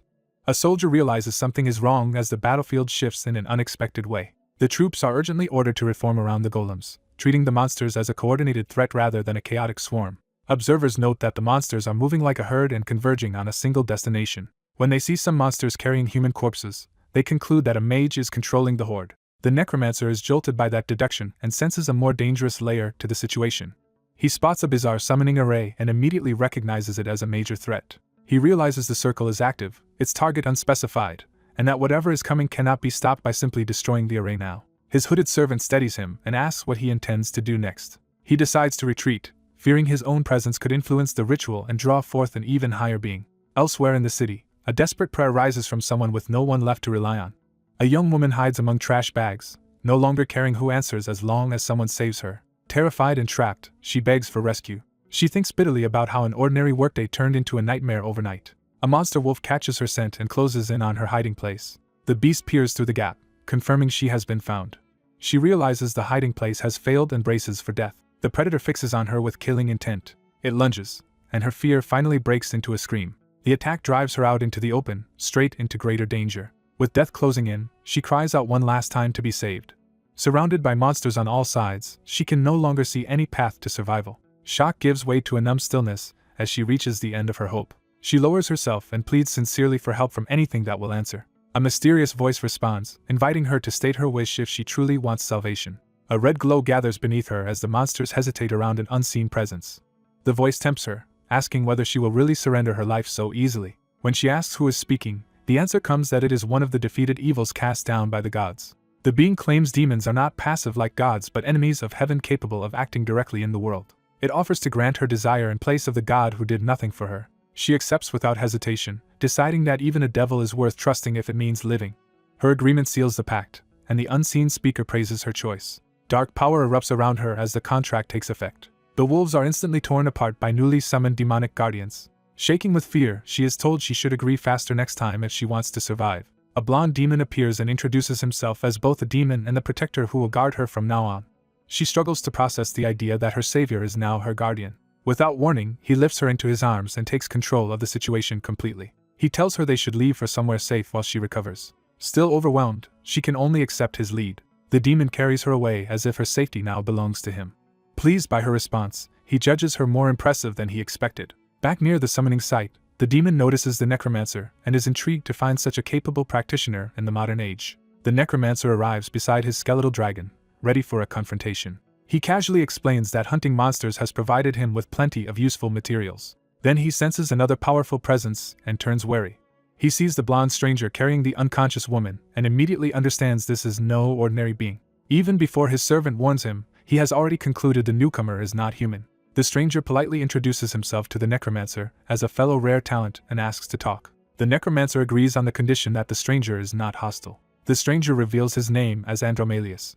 That name shocks the necromancer, who recognizes it as one of Solomon's 72 demon gods, the Count of Justice. Andromalius confirms he is an archdemon and notes that the necromancer is taking the revelation with unusual composure. He praises the necromancer for being broad-minded enough to accept demons as naturally as monsters, undead, and dragons. The necromancer quietly steadies himself rather than provoking a fight he may not survive. He calms his dragon companion, Nidhogg, and keeps the meeting from turning violent.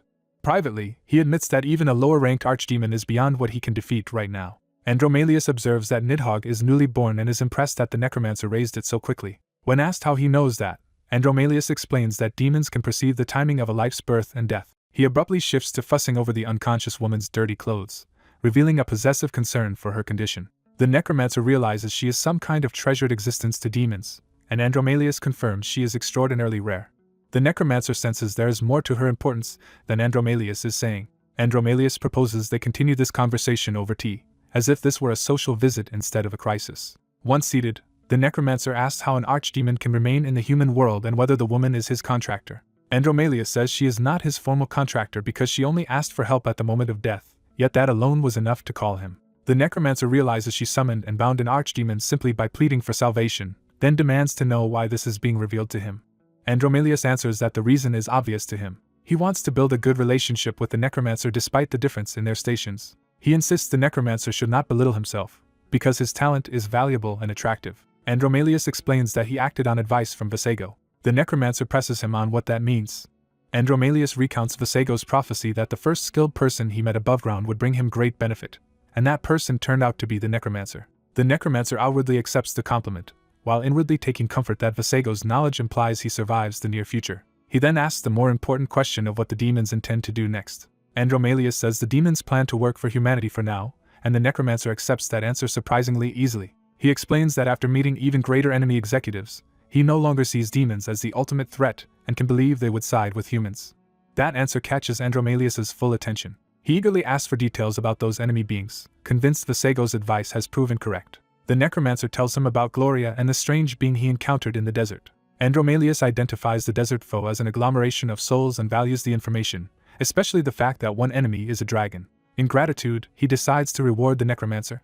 He gives him a monocle empowered by Visago that can locate what he seeks up to 3 times. He also promises to personally aid him once in a future life-threatening situation. The necromancer protests that the reward is excessive. Andromalius dismisses the concern and frames it as a fair exchange and a gesture of friendship.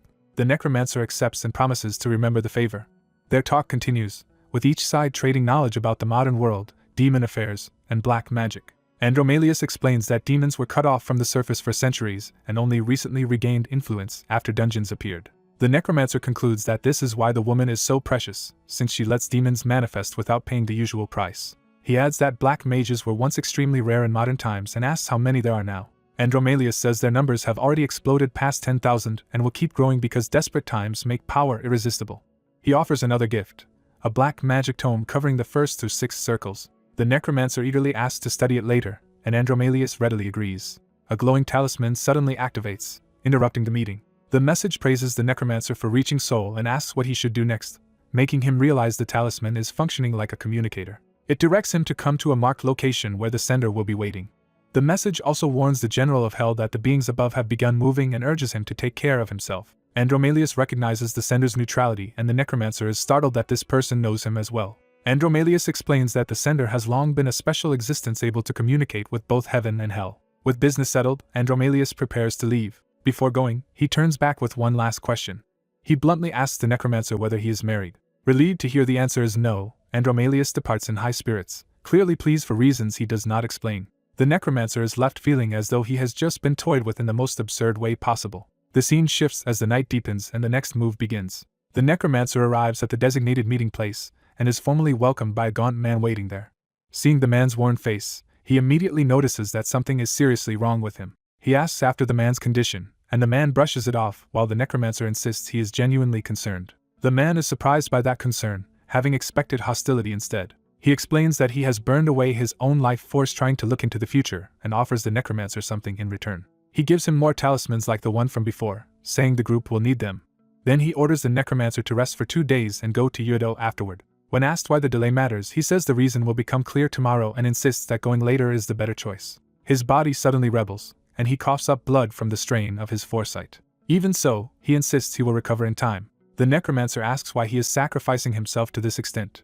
The man rejects any noble interpretation and says he is acting for himself, not for some abstract greater good. He reveals he was born into a family that has long supported the nation, though he once hated living for that duty. In the end, however, he accepted that he is still part of that family, and cannot ignore what it has carried. He declares that he will not allow the country to collapse on his watch, and that preserving it is his own selfish desire. The necromancer accepts that explanation without argument. He asks whether he alone will be sent to Uedo, and is told there will be helpers, but he should prepare to fight as if alone.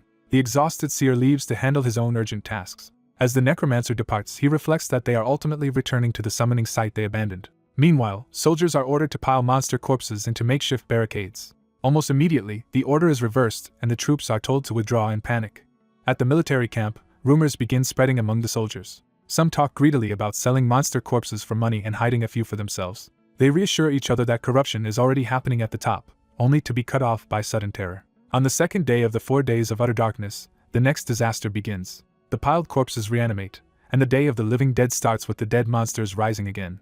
As soldiers flee, they curse the officer who told them to use monster bodies as a barrier, realizing too late that he led them into disaster. One soldier can only stare as death rushes toward him. A golem suddenly surges into motion, intervening at the critical moment. A glowing core appears in the golem's back, revealing an external power source or control point. The core detonates in a massive blast that wipes out the immediate threat. Watching the explosion from afar, the necromancer realizes this undead outbreak is exactly why he was told to rest and wait. He reasons that undead will naturally target him as a necromancer, making this a useful chance to test another force against them. He decides to use the crisis to evaluate the new allies he recently contracted. He recalls that while staying at his stronghold, he made a contract with a new transcendent race, the genies. He summons one of them, and the fiery being arrives delighted that his contractor has finally called. The genie introduces himself as Agni, a flame genie who exists to answer his summoner's wishes and is eager to unleash destruction. The necromancer gives strict limits: burn everything except people, and leave anything connected to him untouched. Agni is thrilled, convinced he has finally found the perfect contractor. The necromancer adds one more condition, asking that any survivors be guided out of the city if possible. Agni takes off in ecstasy and begins setting the city ablaze with reckless enthusiasm. When his servant worries that the entire city may burn, the necromancer coldly answers that Soul was already beyond saving. The servant suggests warning the others, since they will surely try to extinguish the flames. The necromancer agrees to notify the army leadership so civilians can be evacuated, then plans to head to Uedo the next day as instructed. Amid the inferno, a two-headed giant lumbers toward the still active summoning array. Its foot reaches the edge of the glowing circle, signaling that the ritual's next stage is about to begin. A monstrous maw closes over two figures as the battle reaches a brutal, immediate crisis. The attack lands with overwhelming force, ending the clash in a burst of blood and impact. By the next day in Uedo, the undead have turned the tide and are now overpowering the monsters. Watching from above, the contractor wonders whether the decisive day has finally arrived and confirms that the necromancers reach Uedo safely. He is told Kim Mijin has brought the necromancers in and they are awaiting his command, so he chooses to keep observing for now. Agni returns to report in, and the contractor acknowledges his work. Agni dismisses the praise as too mild and urgently reveals he discovered something important about the magic circle below. He explains that although the circle is crudely drawn, it is still functional enough to summon something. Agni admits he cannot identify what will emerge, but he can tell the summoning is about to happen. The contractor presses him for the exact moment. The circle suddenly flares, answering the question itself. Multiple summoning circles across the city ignite at once, flooding the streets with pillars of light. From one of those lights, a massive beast begins to descend. Its arrival slams into the city with enough force to shake the surroundings. The summoned creature fully emerges as a colossal mammoth-like monster radiating red menace. Agni bursts into delighted laughter, having correctly guessed what kind of monster would appear. The contractor, alarmed, demands to know what they are facing. Agni identifies it as the King of Earth and Beasts, one of the great chaos monsters sent to land. He names the creature Behemoth. The contractor recognizes the name from scripture and realizes it is treated as a being on the level of a god or devil. Agni tries to calm him by saying this behemoth is only a fragment and far weaker than the original. Behemoth immediately disproves that reassurance with open contempt. As more pillars continue to erupt around the city, Agni realizes the beast is enraged. Nidhogg is forced to dodge through the blazing columns as the battlefield becomes even more dangerous. The contractor watches the city fill with destructive light, while Nidhogg struggles to maneuver. Realizing the pressure is too great, he orders everyone to activate their talismans. The group surrounds itself with protective purple power as they prepare to endure the strain. Nidhogg weaves between the descending blasts, buying time in the air. The contractor tells Chris to hold Behemoth off while he prepares something else. Chris remembers the monocle Andromalius entrusted to him and decides to use it. The contractor leaves the task to Chris, who accepts without hesitation. Nidhogg gathers a dense sphere of negative energy in its jaws. It unleashes negative breath straight at Behemoth. The blast crashes into the mammoth head-on with crackling force. Behemoth remains standing through the hit. To their shock, the attack leaves it completely unharmed. Behemoth charges after Nidhogg with crushing speed despite its size. Nidhogg repeatedly blinks through space to avoid being caught. It continues teleporting in rapid succession just to stay alive. The contractor realizes the talisman is easing the burden, but Blink is still draining enormous mana. Seeing that the dragon cannot keep this up, he calls on Kai and Kessel. The two armored undead blink directly into Behemoth's path to intercept it. They launch their strongest sword techniques together in a coordinated strike. Their blades carve across Behemoth, but the damage is shallow against its monstrous body. They immediately understand the problem. This so-called fragment is absurdly durable. Before they can reposition, Behemoth's massive limbs and tusks bear down on them. Agni joins the melee at last, smashing a flaming punch into Behemoth's face. The impact only starts a close-range struggle, with Agni forced to push against the beast's overwhelming mass. Instead of fear, Agni feels exhilaration and revels in the challenge. He openly invites Behemoth to a proper duel between the two of them. Agni lunges in with a grin, fully committing to the fight. He drives burning force directly into Behemoth's body. Flames engulf the clash as Agni batters the giant beast at point-blank range. Even his allies are baffled that Agni's attacks are having any effect at all. Agni explains that Behemoth is blessed by the earth, so nothing born of earth can truly harm it. He urges the non-human fighters to go beyond their limits, because they are the only ones who can challenge that protection. The contractor answers with a barrage of bone spears. The spears hammer into Behemoth's side in a concentrated volley. He follows with bone explosion to detonate the attack from within. Even that combination fails to shake Behemoth, confirming how absolute its defense is. Behemoth counters by seizing Agni in its grasp. Agni's confidence falters for the first time as he realizes he has been caught. Behemoth hurls him away with brutal force. Agni is blasted across the city skyline like a projectile. Behemoth immediately turns its attention back to Nidhogg, threatening the contractor's position again. The beast swings upward, forcing the dragon into another desperate evasive maneuver. The contractor feels Nidhogg falter under the pressure and calls out to it in alarm. From below, he shouts at Agni to regain focus and return to the fight. Agni answers that he needs more fire, and not just a little more but vastly more. The contractor decides to grant that request. He coldly offers up his undead as fuel, ordering them to die for him with grace. The sacrificed undead descend onto Agni and begin feeding his flames. Agni surges back to life with renewed power, thrilled by the offering. His allies are stunned that this is what surpassing human limits looks like for a non-human fighter. Inspired, Kai asks for another talisman because he wants to attempt something new. More undead are sent into the air around him as raw material. Kai demands even more, gathering enough bodies and energy for a reckless experiment. He declares that he will attempt something only non-humans can do, fuse with the undead. Dark energy wraps around him as the fusion begins. When it succeeds, Kai laughs in disbelief and triumph. The new fused form is powerful enough to fight Behemoth, but still awkward and difficult to control. To solve that, Kai orders Kessel to absorb him as well. Kessel hesitates, but the process begins before he can fully object. The Golden Crown ally steps in and promises to stabilize the fusion and its inner aura while Kai focuses on combat. Kai accepts, realizing someone else will have to act as the control center for the merged body. With the stabilization in place, the fused warrior finds movement suddenly much easier. Agni praises the result as the right way to fight, while the contractor snaps at him to stop admiring it and help Kessel. Nidhogg rises again, preparing to support the assault from above. The contractor calls on Nidhogg to attack in coordination with the others. Behemoth braces itself and drives forward through the ruined street, still refusing to yield. Nidhogg answers with necro breath and a simultaneous bombardment from multiple angles. The barrage slams into Behemoth's face and body, finally forcing it to absorb sustained pressure. Kai charges in at the same time, sword raised for close combat. Agni dives from the opposite side, turning the assault into a pincer attack. The fused knight and the fire spirit synchronize their strike as they close in together. Their combined blows punch into Behemoth's torso from both sides at once. Kai's blade finally bites into the beast, proving its defense can be breached under the right conditions. Even so, Kai warns that the body is still incredibly tough, and they cannot hold this opening for long. Agni tells him to endure the resistance no matter what. The contractor seizes the moment and casts reverse gravity. The spell lifts Behemoth into the air, stripping it of its footing and exposing it. Below, the contractor's contracted followers raise their hands and pour power into the spell. Kim Mijin urges everyone to gather all their strength into Hyunbok's necropolis. The contractor calls out to Agni and Kessel, signaling the final phase. Suspended upside down and enraged, Behemoth is held in place while its enemies converge. The contractor reflects that his greatest weakness has always been lacking a decisive finishing blow. He remembers asking whether negative mana could ever be amplified enough to solve that problem.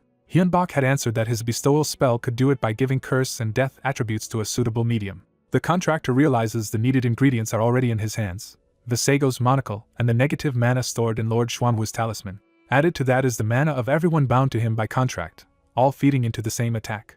With all of those sources combined, he concludes they can kill Behemoth in a single blow. He releases that accumulated power as the execution spell Judgment. A blinding eruption of purple-white force engulfs the battlefield. When the light clears, the city is left with a vast crater where the final strike landed. Agni exults that his contractor has created an attack capable of toppling even higher beings. But the hooded ally, now badly damaged, weakly asks for help with his ruined limbs. Agni immediately shifts from battle lust to shameless opportunism and declares it is time for the victors to claim a reward. Golden light and aftermath settle over the surviving summons as the battle finally ends. A system message announces the contractor's summoning skill has risen from B to B+, allowing him to summon Class A monsters. He also realizes his vitality has increased, confirming the victory strengthened him directly. Agni cheerfully announces he will be gone for a while, not because he is satisfied but because he still wants more fun elsewhere. Watching the fiery streak vanish into the sky, the contractor can only dismiss him as a fight-addicted lunatic. He decides the crisis is over and suggests they finally rest, until the hooded ally reminds him he has been left in miserable condition. The story then widens, explaining that while people fought behemoths, humanity as a whole kept resisting the apocalypse. Yet humanity learned that monsters were not their only enemy. As survivors huddled in the cold and dark, the world itself became another force trying to kill them. That merciless enemy was simply nature. People endured among corpses and ruins, trapped between disaster, monsters, and the elements. At the height of that desperation, new powers finally descended into the world, gods and demons. Abandoned by hope, people cried out to every higher power they could name and begged for salvation. After 4 days of darkness, many lost faith in the gods and became willing to bargain with devils if it meant survival. The demons appeared at that exact moment and offered a simple exchange: survival in return for their souls. A red-haired demon accepted the bargain and promised to grant humanity the strength to live. He clarified that he did not need their souls outright, only a binding contract. Desperate survivors accepted, becoming the first human contractors. In return, the demons granted black magic, marking their contractors with a black stain on the backs of their hands. Only after that did the sun return, and with it the gods finally descend before humanity. The gods healed the wounded and restored the ruined cities, winning immediate reverence. They warned that an invasion from another world was coming and urged humanity to survive and defend Earth. They also bestowed holy power, leaving a white mark on those chosen to wield it, and promising to watch over mankind. With dungeon seekers and divine grace, humanity managed to avoid total collapse. The day the gods descended became known as the Day of Miracles, marking the start of a new era. Back in the present, someone asks the contractor to reconsider a major decision. He calmly repeats that he has no intention of becoming a guardian. The Guardians are explained as an international organization created to protect Earth from the coming otherworldly threat. The offer remains open if he ever changes his mind. He refuses because he does not want to be tied down by any organization, and he also questions why the operations director vanished at such a critical time. It is revealed that the director left after teaching him how to use the amulet and unlocking its activation method. Another force has also emerged after the god's departure: the Grey Market, a neutral group from another world that follows only Eichmann. They announce that a full-scale war has begun and offer access to almost any item in exchange for money and valuables, signaling the next phase of the story. A mass of red substance appears, signaling the return of something not fully human. The red mass stretches upward and begins taking shape as it reforms into a body. Tia returns to Wanhyo and reports back to her master, having now become an intelligent being separate from her former duplicate state. Tia dismisses ordinary humans as fools and explains that ignorant authorities still see Wanhyo as a threat that should be eliminated. When Wanhyo confirms the government and military are involved, Tia assures him their planted cloned objects can be removed whenever needed, easing the immediate danger.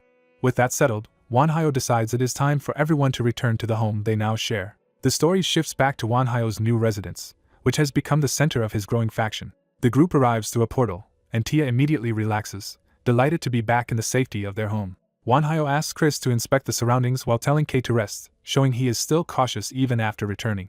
As Wanhyo lies down to recover, Kei asks about dinner, and he answers that any food will do because comfort matters most right now. The household settles into domestic routine as Wanhyo delegates meal preparation and lets the others enjoy themselves. While resting, Wanhyo starts dwelling on the warning a mysterious man gave him before leaving. He recalls the man's prediction that another invasion is coming and that he must prepare for it. Wanhyo realizes the warning may be true because it came from someone who could see the future, but his thoughts are interrupted by news from Tia. Tia announces that visitors have arrived, forcing Wanhyo out of reflection and into a new meeting.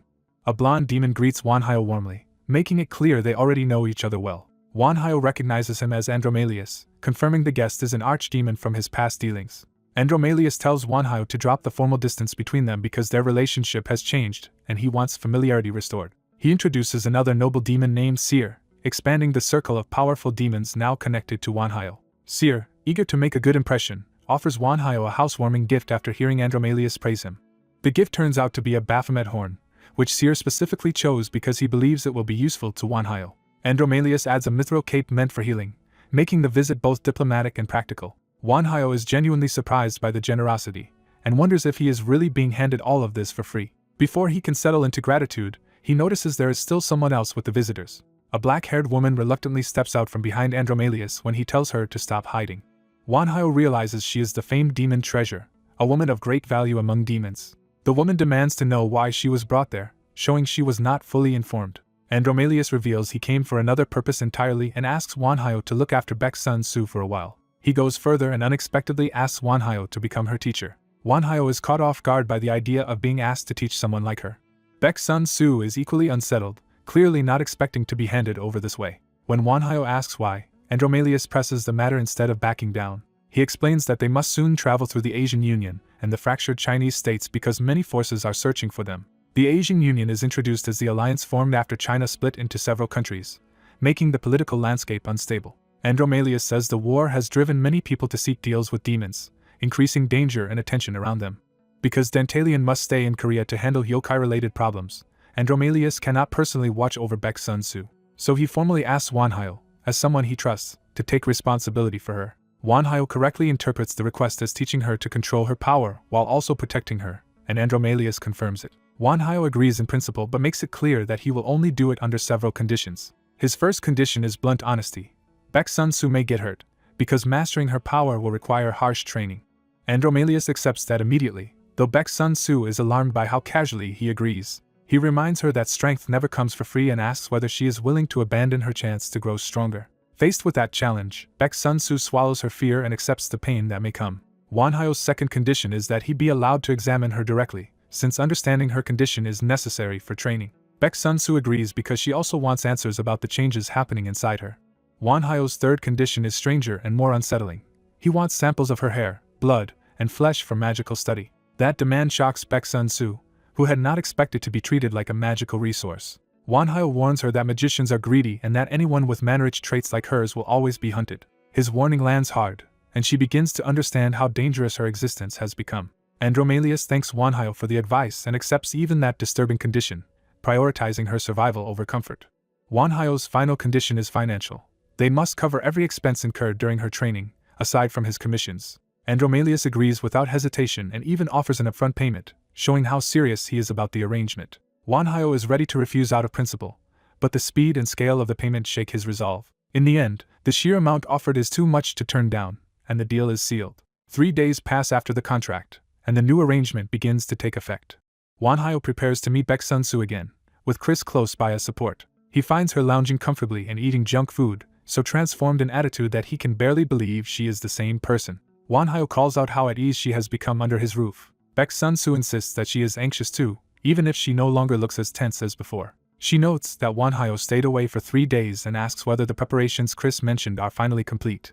When Manhwa says they need to talk about her first, she is startled by the seriousness of his tone. He explains that parts of her body can dramatically amplify magical power, making her existence comparable to an elixir of immortality. He goes further and says that even consuming her own blood and flesh could strengthen someone. Manhwa compares the effect to absorbing the life force of a behemoth, and says complete assimilation of her DNA could make someone overwhelmingly powerful. He warns that every mana user will covet her for that reason, confirming that she will be hunted as long as she lives. Manhwa promises that he and his people will protect her, trying to steady her after revealing the truth. He asks whether she is afraid and whether she wants to run from this fate. She admits she is terrified, but refuses to choose escape. Manhwa tells her fear is useless unless it becomes strength, and she responds by entrusting herself to him as her teacher. The title catches Manhwa off guard, making the new bond between them suddenly feel real. Training begins in a sealed room as Baek's son Su releases a massive surge of purple mana that shocks everyone present. Even the observers are stunned, because her mana output is more than 10 times greater than Manhwa's. Manhwa is forced to admit that her natural talent far exceeds even his own rapid growth. She demonstrates absurd aptitude by lifting coins with black magic in seconds, a feat that once took Manhwa far longer to achieve. Seeing her raw potential, Manhwa recognizes that her gift is as dangerous as it is extraordinary.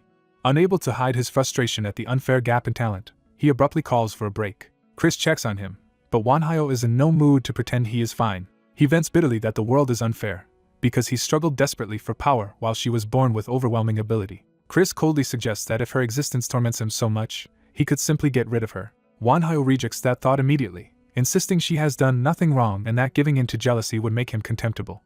Chris answers that this realization alone is enough to prove Manhwa truly is her teacher. Manhwa pauses, forced to confront what that role actually demands of him. Chris confesses that he once felt the same resentment toward Manhwa when his master surpassed him with frightening speed. He admits he even carried the same murderous impulse that Manhwa is struggling with now. Chris explains that he overcame that urge only after realizing he himself could still continue growing stronger.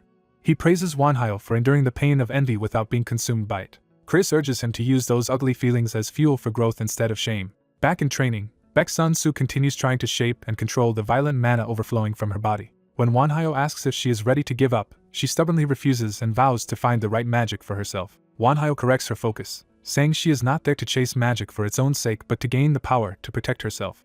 She reluctantly accepts the rebuke and listens. Manhwa tells her they will stop forcing magic for now and shift to another kind of training instead. Her mood instantly brightens when he promises they will return to magic later, and she demands that promise clearly. Privately, Manhwa resolves not to be ruled by emotion and vows to find his own path to greater strength as well. Elsewhere, the black magic users of Abyss begin moving behind the scenes. At Abyss headquarters, Dantalion is asked for an update on the situation. He reports that everything is proceeding smoothly and that he is ready to move to the second stage of his plan. That next step is to leak information that great demons visited Manhwa together with Baek Sun-soo. Dantalion eagerly anticipates the chaos this revelation will cause and wants to see how Manhwa handles the crisis. The coming conflict is framed as a collision between multiple major powers, including the Guardian and Hunter associations, Abyss, and others. The Necropolis are also drawn in, having claimed Gangnam as their territory and regarding Manhwa as their supreme overlord. Attention then shifts to the headquarters of the Chosen Ones, another faction preparing to act. A report reaches them that the archdemons Andromalius and Seer have been captured within the Asian Federation. They also learn through an informant in Abyss that the witch connected to them has gone into hiding. At the same time, Dantalion is said to be controlling demon followers across Korea and Japan, widening the threat. The leadership asks whether there is any information yet on the Necropolis. The answer is no, meaning one of the most dangerous variables remains unaccounted for. Even so, the leaders remain calm and demand useful intelligence as soon as possible. They conclude that this may be the long-awaited chance to wipe out the archdemons and their followers for good. One zealot agrees fervently, declaring that all servants of the unclean must die. When the necromancer is mentioned, they admit they still cannot locate him. Their superior orders an intensified search and warns them not to underestimate Manhwa and the forces gathering around him. The subordinate accepts the command and withdraws to carry it out. Back at Manhwa's home, training resumes under a clear sky that contrasts with the danger closing in. Manhwa now tests Baek Sun-soo in combat, attacking with summoned blades while forcing her to respond under pressure. She counters with a crude but powerful mana blast and throws his earlier advice back at him, showing she is learning while still defiant. Manhwa calmly offers another lesson, shifting from raw power to practical combat sense. He tells her not to forget actual spell structure, because instinct alone will not save her in battle. He slips past her attack with ease, proving that brute force without control is still easy to read. Baek Sun-soo is startled when she realizes he has maneuvered her into a bad position. She hurriedly throws up a barrier to stop the next strike and barely manages to defend herself. Manhwa declares the exchange over, having made his point. He follows with a shock attack that slams into her and overwhelms her body. The blast drops her hard to the floor, ending the round decisively. After 9 days of training, Manhwa reflects on how quickly she has improved. He admits to himself that her progress in such a short time is extraordinary. Baek Sun-soo demands another chance and boasts that she will win the next round, but Manhwa instead announces a harsher phase of training. She is confused when he calls it special training rather than another spar. Chris appears with a bound goblin, revealing that the next lesson will involve real killing. The goblin snarls for her death, making the threat immediate and personal. Manhwa orders her to kill it without using black magic or mana, forcing her to rely only on her body and will. She is horrified by the demand and cannot believe he is serious. When she asks if he truly wants her to kill the creature, the answer is effectively yes. Chris reminds her that they went to great lengths to bring this monster here, so hesitation is no longer acceptable. Manhwa presses her to act, making it clear that mercy or delay has no place in this lesson.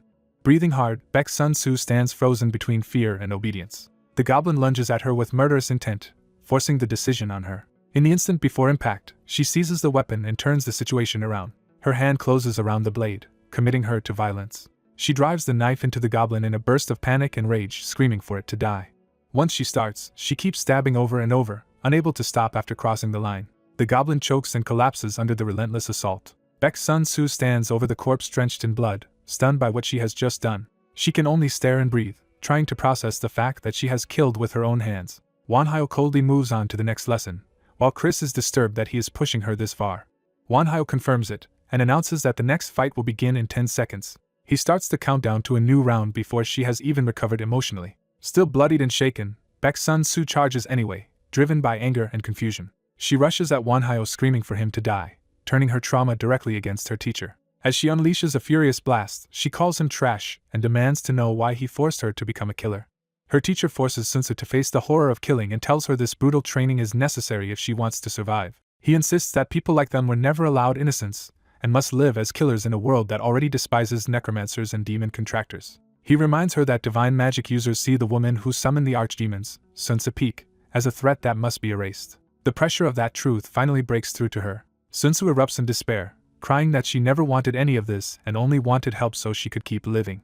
She bitterly says that when no god came to save her, turning to demons was the only choice left, and now she cannot accept being punished for it. Her teacher answers coldly that fairness does not exist, and that only two paths remain. He reduces her future to a single law: fight to live, or surrender and die. Overwhelmed, Sun-soo collapses in the training room while he stands over her without softening. Her breakdown leaves her sobbing and unable to continue.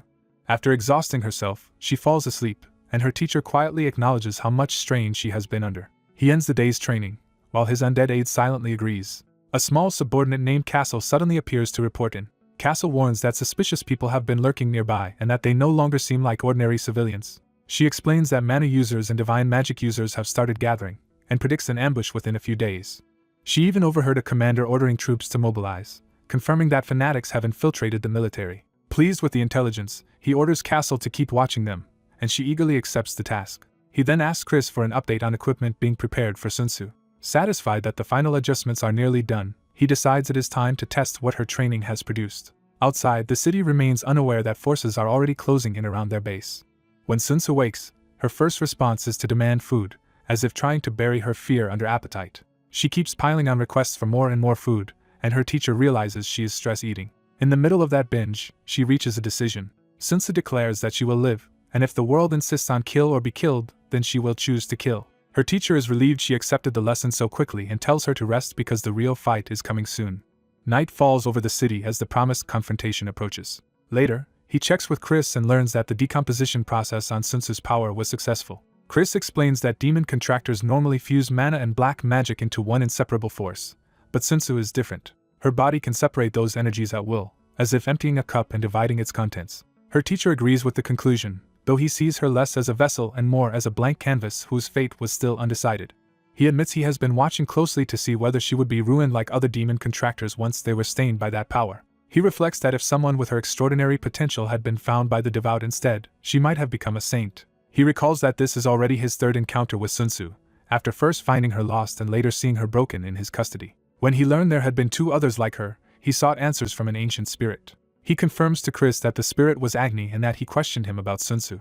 Agni refused to speak directly about the girl, which only deepened the mystery around her. Still, the spirit's reaction to samples of her blood and hair convinced him that Sun-soo is a force of immense value and danger. Chris concludes that if the archdemons entrusted someone so important to them, they must be pursuing a hidden agenda through her. He presses his master to decide what to do with that knowledge. Before an answer comes, both of them sense a sudden disturbance. He realizes the attack has already begun, and calls out to Sun-soo. Sun-soo is struck by the shock of it before she even understands what is happening. He orders her toward the basement, while she panics in confusion. Their base is rocked by explosions, revealing that the enemy chose overwhelming bombardment instead of a simple ambush. He is caught off guard by the scale of the assault but immediately drags Sun-soo to safety. In the control room, they see that divine magic users and soldiers have completely surrounded the base. Their surveillance confirms that numerous divine casters are stationed outside, turning the building into a trap. He identifies them as fanatics and understands that this is no ordinary raid. He makes sure Sun-soo understands how serious the situation has become. Then he tells her plainly that from this point on, she must be ready to fight. Sun-soo appears again in the black dress that marks her new role. She stands transformed, no longer just a frightened civilian, but someone being prepared for war. He hands her a custom-made staff built specifically to suit her unusual power. She accepts the weapon with quiet gratitude, still tense but committed. He lays out the immediate goal: break the siege first, because he already has a plan. With a grim confidence, he refuses to let the attackers dictate the outcome. Outside, the enemy commander warns his troops that they are facing a necromancer and an archdemon's witch, and orders them not to relax. The first clash begins when undead forces surge into view, shocking the besiegers. A full undead army crashes into the fanatics, proving the defenders were ready to answer violence with violence. The holy side braces itself, and tries to hold formation against the oncoming dead. Monstrous undead push forward, turning the battlefield into chaos. The military answers with more explosives, blasting apart large numbers of undead. Even as the dead are destroyed, more keep appearing, and the attackers realize they cannot kill them fast enough. Chris mockingly calls on the enemy's god to save them, taunting the limits of divine protection. The fanatics respond with a collective prayer for heavenly intervention. Their divine power flares outward in a wave of golden light. That holy surge tears through the undead ranks and wipes out the front line. When the smoke clears, the attackers stand illuminated while the dead lie shattered before them. The military commander orders a retreating unit to fall back because they are escalating to a bunker-busting strike. A missile is launched toward the already ruined base to finish what the bombardment started. The weapon descends from the night sky with lethal precision. It detonates in a massive blast that engulfs the area. Believing the strike has broken resistance, the commander orders his forces to advance carefully and watch for anyone trying to flee. Inside the chaos, Sun Tzu and her teacher run through the wreckage, trying to slip away before the net closes. He realizes he misjudged one thing: Sun Tzu's body is still too weak to keep up for long. He switches to stealth and warns her that he cannot throw away his own life just to shield her. Terrified, Sun Tzu asks if he is going to abandon her. He says he will protect her as much as he can, but reminds her that his life also has limits. Her fear spills out again as she begs not to be left behind and admits she is still desperate not to die. He forces her to stop drowning in panic and face the truth of the moment. He tells her bluntly that he cannot be the one to save her. Only Sun Tzu herself can decide whether she lives. He repeats the lesson one last time: fight for your life, or die. He reminds her that there is no undoing what happened and that the world already knows her as the summoner of the archdemon. Sun Tzu quietly admits she understands that much. He explains that their allies' disguises can delay pursuit, but the fanatics ultimately want her above all others. If they ever discover the full truth of her body's unique nature, they will never stop hunting her, and he lays out her grim choices. To them she can only be a specimen, a killer, a corpse, or someone who ends herself before they can claim her. Sun Tzu confesses that she hates both this reality and the life it has forced on her. She even says she hates him for making her see it clearly, but hates the world most of all. He tells her to keep moving and repeats that in the end, saving herself is her own responsibility. They continue their escape through the ruined streets, trying to stay ahead of the hunt. Their stealth fails when enemy scouts spot them and call for reinforcements. He blasts the pursuers back with magic, buying a few seconds and ordering them to run. When he sees Sun Tzu freeze again, he demands that she stop waiting to be saved and strike back. His command finally jolts her out of paralysis. The fanatics close in, screaming that the witch and devil worshipper must die. Even aerial fire joins the assault, showing that the entire operation is focused on exterminating them. Heavy weapons continue to pour fire into the battlefield without hesitation. Watching the relentless attack, Sun Tzu realizes with horror that they truly mean to kill her no matter what she says. Her teacher shields them with layered necromancy, blocking the barrage while preparing a counterattack. But when they break through into another street, a fresh wall of holy soldiers is already waiting. The enemy leader declares that this place will become the grave of the witch and the fallen gravekeeper. Her teacher cuts off the speech, refusing to let them control the scene any longer. The fanatics formally announce that the witch and gravekeeper are trapped in the crematorium and await execution. He immediately understands the symbolism. They intend to burn them as part of the sentence. Sun Tzu finally confronts them directly and demands to know why they are so obsessed with killing her. She insists she has harmed no one and only wanted to live, and that demons answered her because no one else would. Her words briefly unsettle the commander, forcing him to hesitate. She presses on, acknowledging the many deaths of the disaster while reminding him that she too is one of its surviving victims. Instead of compassion, he offers only the mercy of execution. He tells her to repent, surrender her life to God, and accept a painless death so heaven might forgive her. That answer finally snaps something inside Sun Tzu. The commander coldly says she should have died the night everything began, and that dying now is her chance at redemption. Her teacher tells her not to expect reason from zealots, because fanaticism itself rejects logic. The enemy answers with a mass invocation, calling down divine judgment in God's name. Sun Tzu refuses that fate outright and screams that she does not want to die. Her power erupts into a giant black and purple hand that crushes one of the holy warriors in front of everyone. For a moment she stares at what she has done, stunned by the ease of it. The fanatics only become more frenzied, condemning her as a witch and demanding she stand trial before God. In response, Sun Tzu unleashes a sweeping wave of dark power that tears through their ranks. Even while attacking, she pleads for them to leave her alone, showing that rage and desperation are now fused together. As bodies fall, she cannot understand why they are trying so hard to kill her when they are all human in the end. That thought curdles into contempt as she begins to question whether these people deserve to be called human at all. Then she breaks into manic laughter, crossing a line inside herself. Her teacher is alarmed as he realizes her mind is shifting in a dangerous direction. Sun Tzu thanks the fanatics for helping her decide, concluding that they are not abandoned people but beasts pretending to be righteous. The enemy is left stunned by the cold certainty in her new conviction. She declares that the purpose of the living is simply to live, and accuses them of denying that basic truth. She condemns them for calling her life sinful just because she made a contract with a demon, and for forcing that belief onto others. With all guilt gone, she decides they are evil in their own right, and no better than monsters.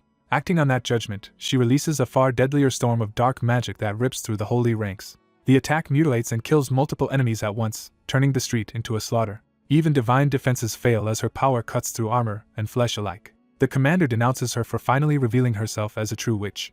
Sun Tzu answers that she has only formed a clear opinion of them and, at last, accepted what she herself is. With chilling calm, she tells her teacher that she will handle their enemies from here, and he can only agree uneasily. She raises a finger, as if beginning a simple lesson. Then she closes her hand, turning that gesture into an act of execution. The fanatics around her are seized and crushed by her power as she stands in the center of their formation.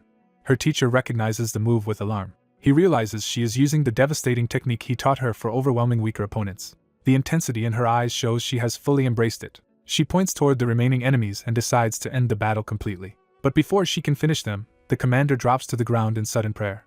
Sun Tzu pauses, confused by the abrupt change. The commander offers his life to God without reservation, invoking total surrender. Golden power floods through him as that vow transforms into divine force. Her teacher instantly recognizes the danger and curses the fanatics for resorting to this. He identifies the miracle as sacrificial magic, a power gained when zealots hand their will and lives over to God through sacrifice. The enemy mastermind reveals that he pushed events toward this moment, expecting Sun Tzu to awaken her full power through the zealots' willingness to die. As the cult unleashes a massive divine assault, Hyenbach and Sun Tzu face the blast behind a failing barrier. Hyenbach snaps Sun Tzu out of her panic and forces her to focus on his instructions. He realizes the attack is self-sacrificial magic, meaning the fanatics are pouring their lives and intent directly into the strike. He understands their true objective is not victory in battle but Sun Tzu's death. With no time left, he tells her the only way to survive is to take the attack into herself. Sun Tzu is stunned by the idea and asks what exactly he expects her to take in. Hyenbach urges her to absorb the incoming power, convinced she can do it. He reminds her that because she commands both mana and black magic, she can wield power beyond normal limits. As the barrier nears collapse, he tells her to endure the impact while he supports her. The divine blast finally breaks through and crashes into them. Sun Tzu is overwhelmed by the force and cries out as the energy tears into her. Even while suffering, Hyenbach keeps her attention on him and refuses to let her lose control. He binds himself directly to her so they will share the burden together. He makes the cost clear by telling her that if she dies, he dies as well. That shared fate steadies her, and she forces herself to hold on. Hyenbach explains that black magic naturally counters divine magic, so she must devour the holy power and turn it into her own strength. The story shifts to the blonde schemer, who frames the conflict as a contest between light and darkness. He dismisses the naive belief that light must always defeat darkness simply because it dispels it. Instead, he insists that whichever side is stronger will be the one that survives. He drives the lesson home by declaring that power, not morality, decides who prevails. Back in the battle, divine and black power collide violently as Sun Tzu begins converting the attack. The strain ravages Hyenbach's body as he continues sharing the load with her. Despite the pain, he realizes the process is unfolding exactly as intended. Still, he knows his body is being pushed beyond its limits. Sun Tzu also reaches the edge, and both of them risk breaking before the transformation is complete. The linked pair scream together as the power remakes them under unbearable pressure. A blinding eruption bursts over the city, signaling the end of the clash. When the light fades, Hyenbach and Sun Tzu are still standing, barely held upright by each other. The surviving soldiers, terrified by what they have witnessed, order both of them executed before they can escape. Gunfire hammers into a dark barrier instead of reaching the pair. A calm voice notes that the soldiers came prepared, but not enough. The troops freeze as a new and colder presence enters the battlefield. Hyenbach recognizes how close they came to dying just before reinforcements arrive. The blonde schemer reveals in retrospect that he had planted false intelligence through Tia to force the fanatics into a desperate sacrificial move. He admits he never expected all 200 zealots to sacrifice themselves at once. But he got the result he wanted when they targeted Sun Tzu. According to his plan, Sun Tzu converted that divine power into black magic and claimed it as her own, while her body underwent a complete transformation to contain it. He also synchronized himself with Sun Tzu beforehand, allowing him to siphon part of her newly awakened power for himself. Satisfied that his gamble succeeded, he prepares to finish the remaining enemies. His side unleashes a brutal counterattack, and the battlefield fills with screams. Just as the slaughter begins, another group arrives and apologizes for being late. The blonde leader tells Hyenbach and Sun Tzu to leave the cleanup to them and praises their effort. The newcomers stand over the broken fanatics and seize control of the field. The blonde man thanks Hyenbach for going so far to protect their Sun Tzu, making clear that she belongs with his faction. He politely offers compensation for the damage to Hyenbach's home and invites him to come away with them. Hyenbach refuses, deciding it is too dangerous to place himself in their hands now. The blonde man accepts the refusal without hostility and leaves with Sunsu, promising they will meet again. Once they are gone, Hyunbok summons Nidhogg to deal with what remains. The skeletal dragon answers his call and looms over the ruined street. Hyunbok orders Nidhogg to finish the rest of the enemies. The dragon immediately dives into the remaining opposition. Hyunbok's undead servants secure him, while the battlefield is fully brought under his control. Nidhogg takes to the sky after carrying out the order. One of the blonde man's subordinates questions whether letting Hyunbok go violates their agreement. Another suggests simply killing Hyunbok now to remove the problem. The blonde leader refuses, arguing that Hyunbok is the reason Sunsu gained divine power at all, despite earlier doubts that such an outcome was possible. He decides it is too early to eliminate Hyunbok and believes continued cooperation may eventually draw him to their side. Though unconvinced, the subordinate yields to that decision. Elsewhere, several impacts strike the ground as the aftermath spreads. The scene shifts to an empty area where something has just fallen. A pool of strange red substance begins to gather and move on its own. From that liquid, a pink-haired girl reforms, revealing that she survived by reconstructing herself. She opens her eyes with renewed awareness, clearly changed by what happened. The narration confirms that the attempt to kill Sunsu ended in total failure, while the fanatics and many cooperating soldiers died in the operation. Recorded evidence from that night is preserved and prepared for release. While Hyunbok lies comatose, the footage is distributed widely to authorities and institutions. Each recipient receives both the video and a list identifying the survivors who escaped. Wanhyo's message is then delivered to the remaining fanatics, declaring that his ultimate goal is survival. He says that survival now means protecting Earth itself, so he will cooperate with anyone willing to resist the coming invaders. Public opinion quickly turns against the fanatics once their actions become known. Major powers, including the government, military, Hunters Association, and Guardians, unite against the so-called Chosen Ones. A coordinated purge begins to suppress the fanatics and break their organization. As they are hunted down, some fanatics choose death over capture and vow revenge with their final breaths. 30 days later, Hyunbok wakes from his coma and is immediately told to review what happened while he was unconscious. After reading the reports, he is impressed by how drastically the situation changed in his absence. He learns that the Grey Market solved prison overcrowding by taking custody of 1,000 captured fanatics. The explanation follows that the Grey Market builds its own facilities and accepts payment only in rare materials, monster byproducts, and precious resources. That system means ordinary Earth currency is useless to them, which to Hyunbok proves how much weaker Earth is than Idia. The skull-faced necromancer explains that Idia's strength comes from its mana-rich atmosphere and the abundance of extraordinary life it supports. He illustrates that point with examples of beings like fairies that Earth can barely imagine. He adds that Idia is also home to dragons, making the other world even more formidable. Hyunbok finally understands why dragons inspire such awe, since Earth has none. He asks whether dragons could ever return to Earth, but is told they left long ago and found another home. The necromancer recounts the old belief that after dragons departed Earth, gods and devils began meddling openly, creating the age of mythology. Hyunbok concludes that Idia sounds dangerous for humans, but the necromancer insists it remains livable. The necromancer then says the time has come for Hyunbok to move on to the next matter. Reflecting on his coma, Hyunbok realizes that linking with Sunsu caused 2 major changes in his body. The necromancer confirms the first change is extraordinary. Hyunbok can now wield both divine magic and black magic. He warns that this new state may also create 2 serious problems. Hyunbok says he already has a plan to deal with them, but first intends to collect compensation from the abyss. The story then moves to a large estate where his allies are waiting. A woman warmly welcomes Hyunbok back and greets him as her teacher. His friends immediately worry that he is now too recognizable and vulnerable to move around openly. The woman solves that problem by revealing an ectoplasm mask she can use as a disguise. With that settled, the group heads out together in civilian form. Hyunbok privately notes how confident she sounds about staying by his side. When he asks if she is certain, she answers that she owes him her life and has no intention of backing out. He accepts her decision, while another ally jokes that their mage has already started an ambitious shopping spree. She cheerfully admits she is spending freely because the money is not hers anyway and tells Castle to ask if he needs anything. The group arrives at the Grey Market, which looks ordinary from the outside. Their surprise vanishes the moment they step inside and see what lies beyond the facade. Inside, the market is a hidden world staffed by many different races, confirming it is far more than a normal store. The woman excitedly calls it a truly otherworldly place, and Hyunbok agrees. An elven employee begins to welcome them, then abruptly freezes when she notices Hyunbok. Hyunbok realizes she has sensed that he is a necromancer and remembers that elves despise the undead. The store manager rushes in to apologize profusely for the employee's reaction. He orders the employee to apologize properly, and she does so at once. Hyunbok accepts the apology but reminds them that paying customers deserve better treatment. To make amends, the manager offers a special voucher and personally takes charge of serving them. He introduces himself as Valoran, the Korean branch manager of the Grey Market. He addresses Hyunbok by his real name, revealing that the market already knows exactly who he is. Valoran laughs that Hyenbach has become famous. He also hints that one of Hyenbach's companions is especially noteworthy and promises they will appreciate what the market offers. Hyenbach is drawn to a mana crystal of exceptional quality. Valoran explains that it is one of the market's most prized items, and that only 5 such crystals exist on Earth. When Hyenbach asks about the broader supply, Valoran boasts that the gray market holds more than 10,000 top-grade mana crystals. Castle adds that in Edia such crystals are treated as strategic national assets, with even great powers possessing only a few thousand. Hyenbach asks the price, and Valoran demands 100 pounds of refined mithril for the set. Before Hyenbach can answer, since his disguised companion immediately agrees and produces the payment herself, Valoran is shaken by the realization that they can casually spend more mithril than almost anyone in Korea could even obtain. Emboldened, the woman keeps buying additional items without hesitation. Valoran struggles to maintain his composure as the purchases continue piling up.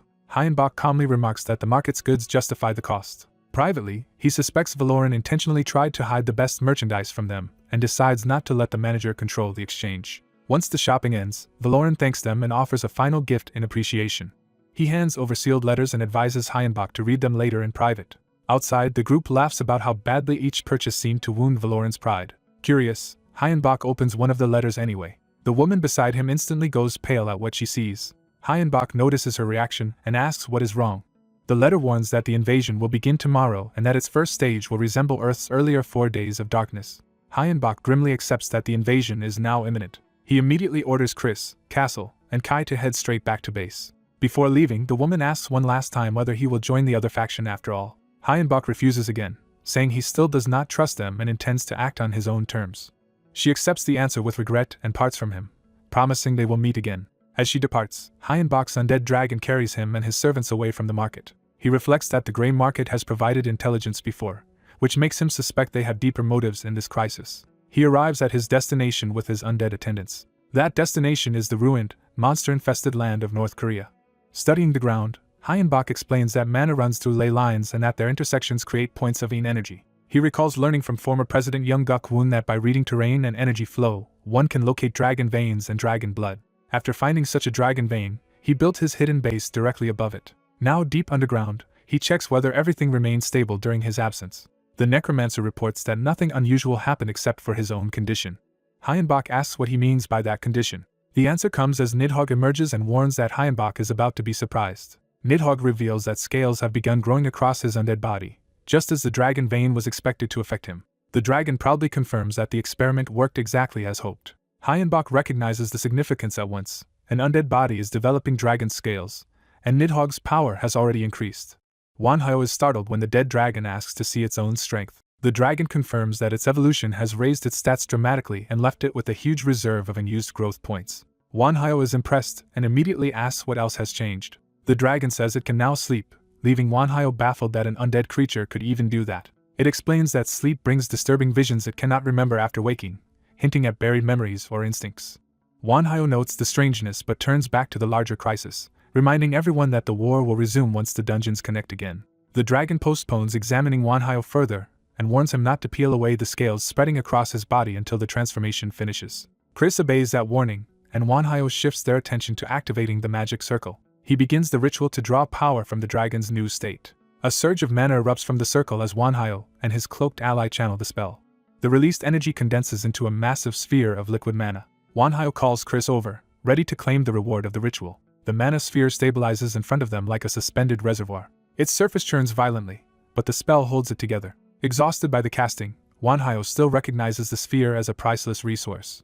He reaches toward it despite his fatigue. Wanhyo realizes that drinking the mana liquid will not just refill his current reserves but permanently raise his maximum mana. Already thinking ahead, he jokes that next time they should prepare a larger container for such a reward. Nearby, the dead dragon lies still, continuing its mysterious metamorphosis. Its body remains quiet, but the change is clearly not over.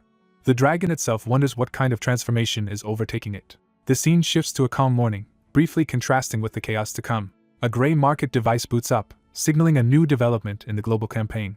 A new C+ rank quest appears, revealing that humanity must subdue former humans now called the Fallen before hell opens on Earth, and that only 25 selected fighters have been assigned with 150 days remaining. Wanhyo understands at once that a new enemy faction has officially entered the war.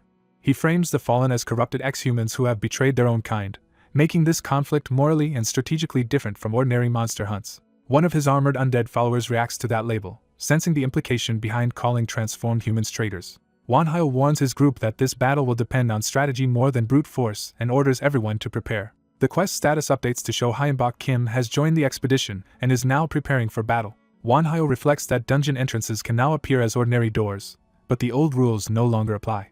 Even a household door can lead into a dungeon now, though people can still escape through a second exit if they react quickly. Unlike before, there is no punishment for delaying exploration, so entering a dungeon is no longer forced on a timer. The real danger is worse. Once a door opens, monsters are free to leave the dungeon and invade the outside world. Humanity, still recovering from the 4 days of darkness, is thrown straight into another war before it can recover. Wanhyo arrives at a Plains-type C-rank dungeon and immediately judges the terrain as unfavorable. With little cover and enemies likely to be intelligent, he knows a frontal approach would be dangerous. His black-armored knight brings more bad news. The dungeon door is not disappearing, meaning the entrance will remain as a fixed landmark. Wanhyo realizes that while monsters cannot break out by destroying the door, the permanent entrance gives the enemy a perfect place to predict human movements. If there are no alternate doors nearby, any retreat could become a deadly ambush on the return route. He decides to withdraw for now and revise their plans based on this new information. Gray market data confirms the scale of the crisis worldwide, with tens of thousands of low-ranked dungeons and only 36 C-rank dungeons across the globe. Nations mobilize combined military and superhuman forces to clear the D and C-rank dungeons in a coordinated first phase. Korea establishes an expedition air base as one of the staging grounds for the campaign. The first Korean team moves to enter a dungeon through a hangar door. As the doors open, the team expects to advance into the unknown. Instead, an explosion erupts immediately from inside, proving the enemy was waiting at the entrance. The monsters celebrate the successful trap, mock the humans, and order a full massacre. Korea's expedition force consists of 1,500 Guardian-affiliated superhumans alongside 1,500 military and police personnel. Another 1,000 Hunters and Abyss members join them, along with Heaven's Guard, creating a massive coalition. Even so, the Necropolis are late to the operation, a delay noted by the expedition commander Hyunchil Kong. The Hunters Association reports that the Necropolis, accompanied by Wanhyo, are still on the move. Because they are only a small part of the total force, the commander decides to proceed without waiting for them. He then addresses the assembled troops. The commander tells them they are the nation's elite and must face unknown enemies on foreign ground. He urges them to survive at all costs, arguing that a nation's strength will be judged by how many of its soldiers return alive. He authorizes full use of ammunition and supplies and even promises leniency for desertion if it means living to fight again. The speech rallies the troops, who answer with patriotic cheers. That confidence is shattered almost immediately as bodies begin to litter the battlefield outside the hangar. The commander is horrified that the monsters were intelligent enough to stage a coordinated surprise attack. The attackers are not simple beasts but organized insected monsters and other creatures acting with purpose. Human forces scramble to deploy barrier magic in an attempt to contain the assault. The insects cut through the defense and mock the effort as useless. Their attacks tear through soldiers at close range before the line can stabilize. Heavy weapons and magic finally begin striking back, blasting some of the monsters apart.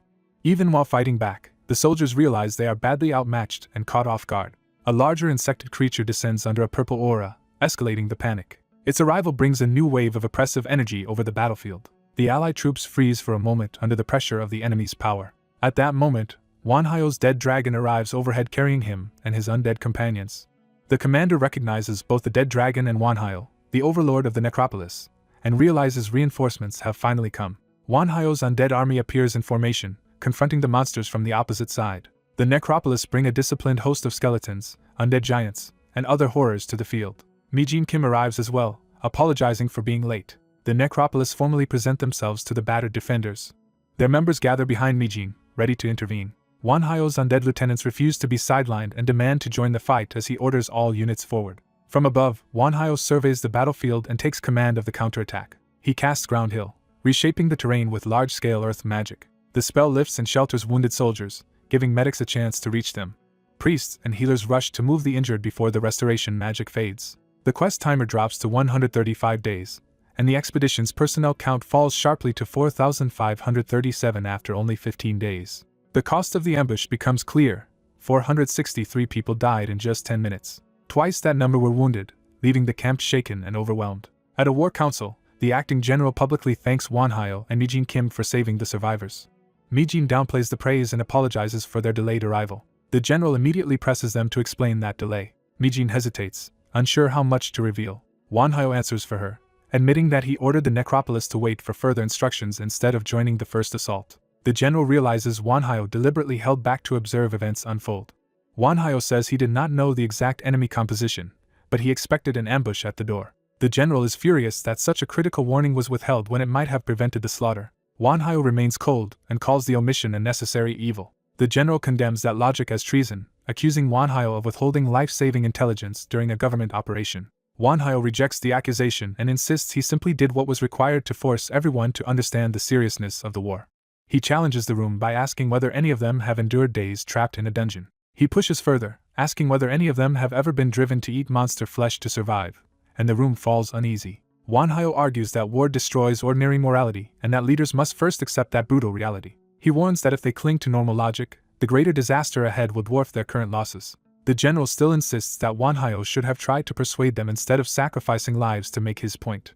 Wanhyo answers that they would never have listened to him because they dismiss him as someone without military legitimacy. He bluntly says their careless judgment cost nearly 500 lives and that the lesson was bought as cheaply as possible. In his view, saving the remaining 49,500 matters more than the 500 lost, so the decision was justified. The general can only grind his teeth at Wanhyo's ruthless arithmetic. The room falls into tense silence as everyone weighs his logic against the dead. Mijin finally speaks up, addressing Wanhyo directly. She openly rejects his reasoning and reminds him that a necromancer, of all people, should understand the value of life. Wanhyo answers that efficiency matters more, and Mijin warns that the necropolis will stop trusting him if he continues this way. She invokes the necropolis' first law, which forbids abandoning life when hope still exists. Wanhyo dismisses that principle, saying it is not his law and that he never asked to lead the necropolis anyway. Mijin accepts what that means. She declares that the necropolis will formally part ways with Wanhyo from this point onward. The acting general immediately transfers operational control of the combined forces to Wanhyo despite the split. He explains that details of their confrontation have already spread through the ranks. Many soldiers now see Wanhyo as a villain because they lost comrades and loved ones in the ambush he anticipated. Wanhyo warns that if anyone acts against him, he will respond without restraint. The general accepts the threat for now and says the necropolis will become the majority of the force in the next wave. Wanhyo changes the subject and reveals he has obtained useful intelligence. He produces a map of the dungeon entrance area, saying he has secured information on the layout. The general praises the result, and Wanhyo leaves before the discussion can turn hostile again. Outside, the wounded recover around the camp while the survivors absorb the cost of the first disaster. Wanhyo's knight reports that events are unfolding exactly as planned. Wanhyo notes that the news of his lateness and clash with Mijin has spread, which conveniently gives him permission to operate independently. He tells his followers that the main army will attack tomorrow while they spend today scouting on their own. With that decision made, Wanhyo leads his small party deeper into the dungeon. As they travel, he compares a C-rank dungeon to a great estate in scale, emphasizing how vast the terrain is. He explains that higher ranks expand from kingdom to empire to world scale, then asks how his undead companions ever navigated such labyrinths in life. The golden-armored undead admits he died before ever exploring a C-rank dungeon. The others confess they were no more experienced than he is. Wanhyo can only conclude that the future looks grim. Flying over the forest on the dead dragon, he notes that even a C-rank dungeon covers a landmass enormous enough to make travel itself a major obstacle. Still, he refuses to remain passive and begins searching for any sign that could shift the odds. He casts Detect Life Force to scan the region for living beings. The spell picks up a distant concentration of life. Wanhyo identifies more than 500 living signatures gathered in one place. He assumes that if those are enemies, a direct clash would be costly, but at least it would provide a manageable retreat point. Then he realizes something about the reading does not fit that assumption. The source turns out to be a prosperous medieval-style city existing inside the same dungeon realm. Wanhyo is baffled that two completely different worlds can coexist within one dungeon. He finds ordinary townspeople living normal lives rather than monsters lying in wait. In a poor nearby settlement, he sees villagers laboring in the fields under harsh conditions. Wanhyo concludes these are not monsters disguised as humans but actual people with their own society. His cloaked companion notices something else is wrong. Only children and the elderly seem to be doing the farm work. Wanhyo wonders why anyone would remain in such poverty when a richer settlement exists nearby, and decides to keep watching. The answer comes quickly when insect monsters attack and the villagers immediately focus on evacuating women and children while others hold the line. The monsters complain that the villagers are poor prey and reveal that they need the humans alive for some larger purpose. One insect claims a specific child as its own target, treating the villagers like livestock rather than enemies. The monsters try to lure the villagers away with promises of food, medicine, and comfort, while accusing the elders of lying to them. An elder warns everyone not to listen, insisting the insects intend to turn humans into monsters and begging them to hold out until their savior arrives. Before that rescue comes, the insects launch another brutal strike at the fleeing villagers. A monstrous captor mocks the trapped humans for bringing this fate on themselves. It decides to make do with an older victim, lamenting that younger prey would have been better. As it prepares to devour the man, the victim seems moments from death. Before it can feed, 2 armored servants strike and interrupt the attack. The rescuers immediately apologize to their superior for acting ahead of him. Their master dismisses the mistake and reveals he was ready to intervene anyway. He summons Nidhogg and orders it to exterminate the monsters threatening the villagers. A massive blast descends from above, announcing overwhelming power. The insect monsters lash out in desperation, convinced their victims will die quickly. The nearby villagers hear the commotion and realize something extraordinary is happening. A huge skeletal beast lands, proving a powerful new force has entered the scene. Green restorative energy spreads over the survivors as the newcomer stands above them. The villagers discover their injuries have vanished and their bodies have been restored. Seeing miraculous healing and salvation, they fall to their knees and proclaim him the savior foretold by prophecy. Though he has no idea why they believe that, he decides to exploit their faith to gather information. He adopts a divine tone, invites the worthy to follow him, and the desperate villagers accept at once. As he leaves with them, the rescued elder gleefully abandons the people who had tormented him. Those left behind panic and beg the supposed savior to rescue them too, promising repentance if spared from becoming monsters. Elsewhere, the remaining villagers huddle in misery, living in fear and scarcity. Later, the elder who leads the rescued group is brought before the masked mage. The elder greets him with reverence, still treating him as the chosen savior. The mage secretly paralyzes him and reads his memories to uncover the truth. From the elder's mind, he learns that monsters are actually fallen humans, that the village survives under a protective shield, and that the prophecy of a savior was invented to keep people enduring their suffering. The elder snaps back in confusion, horrified that he has been manipulated. The mage bluntly tells him to stop using the savior title because he knows the prophecy was fabricated. Shaken, the elder can only conclude that the stranger truly used magic to know that. He asks why a mage, a kind feared for cruelty, would help them at all. The mage admits he is helping only because it benefits him. He introduces himself as Hyunbok Kim, a mage who intends to become a god. The elder is stunned by the sheer ambition of that declaration. Hyunbok offers the elder and his people the strength their false prophecy promised. When the elder asks the price, Hyunbok says he can grant power to those who desire it. The cost is absolute faith in him and ownership of their souls after death. The elder recoils at the demand, and Hyunbok calmly confirms that there will be no salvation beyond death because their souls will belong to him. He sweetens the bargain by promising comfort and survival in exchange for devotion. Faced with protecting his people, the elder is offered power directly. He accepts without hesitation and begs for the strength to defend the villagers. The contract begins to take hold around Hyunbok. Hyunbok senses the elder's unwavering resolve and feels divine and black magic within himself respond to that sincerity. He instructs the elder to place his hand on the magic circle and formalize the pact. The elder obeys despite his fear. The ritual surges through him painfully as the transformation starts. When the light settles, Hyunbok declares the contract complete. He reflects that black magic can be replenished in many ways. But divine magic, he realizes, has only one true source of recovery.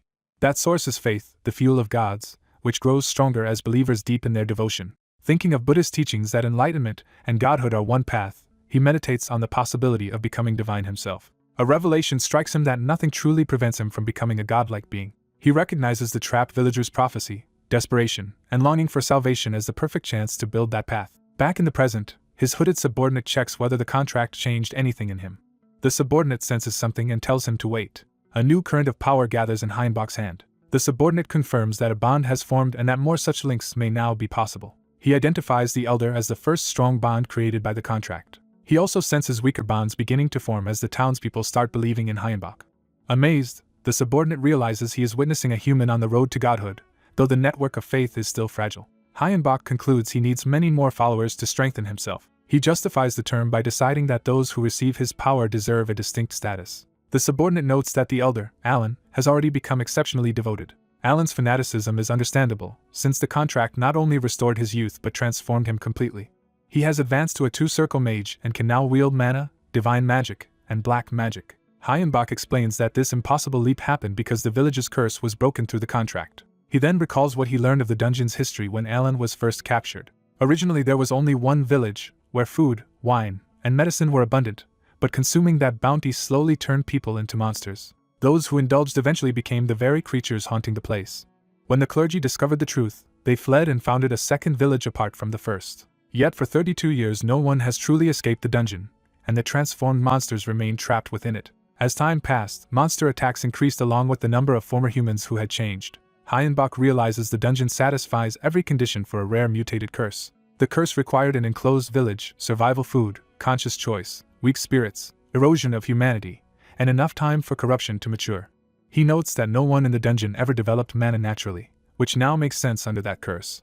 Their latent mana had been twisted into extended lifespan instead, and once they contracted with him, that stolen lifespan reverted into magical power. Seeing the opportunity, Hyenbach asks for an elderly villager, knowing the oldest survivors will yield the most power when freed. The story shifts to the military camp established in the dungeon. A commander laments that their current campaign has gone so badly they should have stuck to simpler tactics. He asks his officers for a full report on the situation. One officer says there is no immediate crisis, but food and water are becoming serious concerns. Another admits their plan to gather supplies from the dungeon has failed because the land offers almost nothing useful. When the commander asks about Wanhyo, he learns there has still been no contact from him. The room sinks into uneasy silence. That tension breaks when a soldier bursts in with urgent news. He reports that they have found a village inhabited by humans inside the dungeon. The hooded subordinate relays the same discovery to Hyenbach, who notes the expedition took 4 weeks to find it. By then, Hyenbach has already converted more than half of his own villagers into followers. Among them, many want revenge and are eager to fight after years of being hunted. Hyenbach counts 215 followers ready for battle, while 1,237 others still long only for peace. He decides they cannot leave their new allies at the mercy of the enemy and prepares to move. The soldiers enter the newly discovered settlement. A villager offers food and water freely, but bitterly warns that the prophecy has abandoned them all. The commander seizes on the mention of prophecy and demands an explanation. An officer realizes the prophet they mean must be Wanhyo and that he has already passed through this place. As the troops prepare to enter deeper, the commander orders strict caution and forbids anyone from eating the village's food without testing it. Once they have the information they need, he orders an immediate withdrawal. The force begins to pull back in formation. The commander senses something wrong just as they start leaving. The villagers behind them suddenly react with shock. Their resentment erupts as they rage that outsiders can come and go while they remain trapped forever. That envy turns murderous, and they call for the soldiers to be slaughtered. The transformed villagers blame both the humans before them and the savior who abandoned them. Monsters surge into the streets and close in on the retreating troops. The soldiers recognize one of the creatures as the same monster they encountered before and freeze. At that moment, Hyenbach arrives with the rescued villagers and calmly greets everyone. The commander is stunned to see him appear here. He realizes these people with Hyenbach are the dungeon's inhabitants, and Hyenbach confirms it while postponing explanations. With monsters and soldiers about to clash, Hyenbach orders everyone to take battle positions. He raises his hand, taking command of the field. The commander protests, asking if Hyenbach truly intends to make the villagers fight. Hyenbach tells him to watch and judge their abilities for himself. Purple power spreads through the villagers, and the soldiers realize he is using black magic. He summons fire imps to his followers, turning ordinary villagers into channels for demonic power. He explains that summoning is the fastest way for a black mage to gain a sudden burst of energy. The summoned creatures pour onto the battlefield in a wave of fire. At the same time, divine magic expands as a holy field over the area. The soldiers are left speechless that he can wield black magic and divine magic simultaneously. Hyenbach declares that he will now reveal the power he has accumulated in the dungeon from the god of life and death.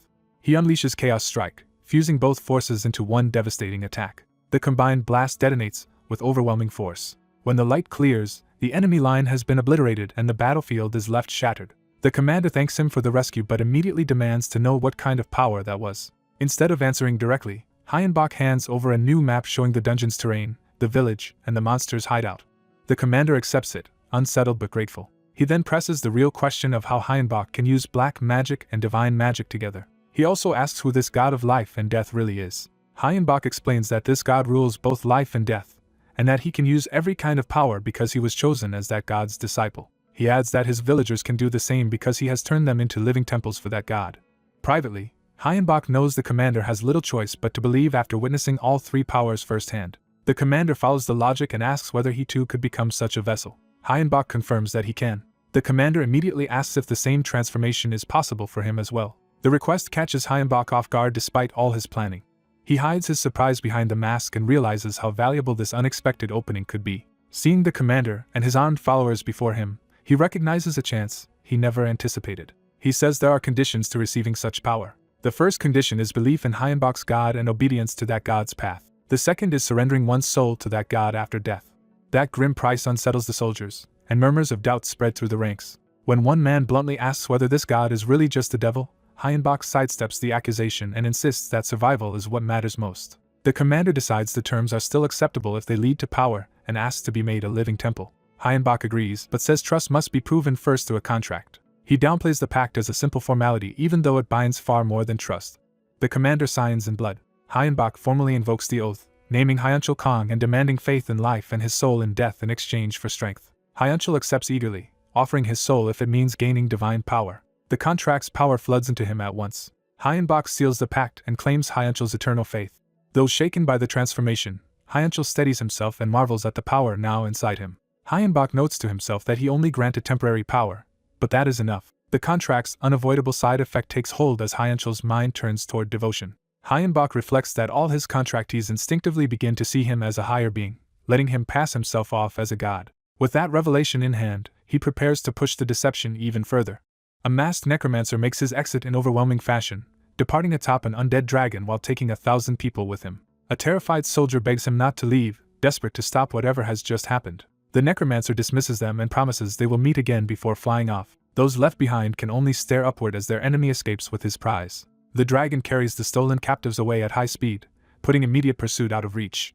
Back with his own side, the necromancer nearly collapses from overexertion, and his companions steady him while praising the mission's success. They warn him that he pushed himself too far, and he accepts the rebuke before ordering everyone back to base. Elsewhere, a hidden monster observer realizes the sudden appearance of 1,000 soldiers was caused by this group.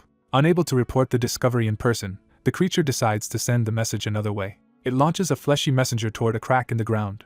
The message slips into the opening and disappears underground. The surface is left quiet again, but the warning has already been sent below. In the forest, the necromancer gathers power with his elite followers and begins opening a portal. He reveals that the space bends time and space, giving them a week of rest inside for every day that passes outside. He grants the rescue people a day to recover, then announces that training will begin immediately after.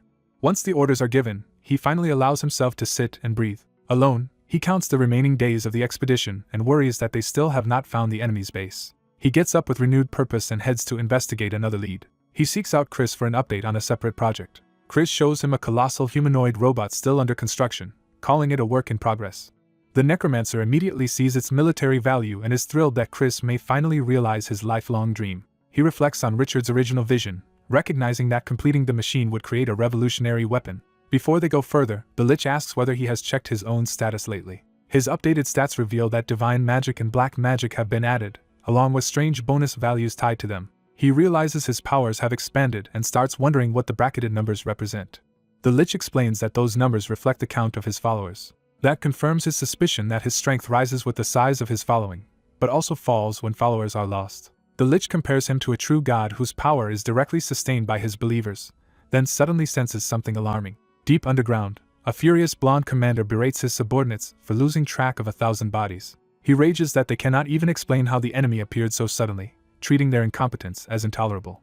His contempt only grows as he concludes that nothing has changed and he is still surrounded by fools. Resigned to enduring them for another 100 days, he retreats deeper into the cave and wishes he could handle everything himself. He impatiently urges time itself to move faster as he stalks away. A sound from behind makes him stop and turn. He realizes someone has finally reached this far and prepares to greet the intruders. Back at the base, Tia returns from scouting and is warmly praised for her work. She reports that the enemy stronghold is an underground fortress, with the boss monster waiting at the deepest level. When asked about the internal layout, she admits she could not map it because too many monsters were roaming inside. The necromancer tells her that is enough and asks her to show them what the boss looked like. She begins reconstructing the face from memory. The Lich studies the result and judges the enemy as the type to be quick-witted, manipulative, and fundamentally untrustworthy. He asks the Death Knight Castle if he agrees with that reading. The name Castle unexpectedly jolts another armored follower. The necromancer notices the reaction and asks for silence while he listens more carefully. Tia repeats the enemy's exact words, including his furious complaint about how the 1,000 bodies appeared. That line confirms the connection, and everyone turns toward the shaken armored knight. The necromancer checks on Castle, sensing that the memory has struck a nerve. Castle loses control and declares that he will kill that man whether his master approves or not. He insists the enemy is his prey and that no one will stand between him and his revenge. The necromancer tries to calm him, but Castle's fury is still burning.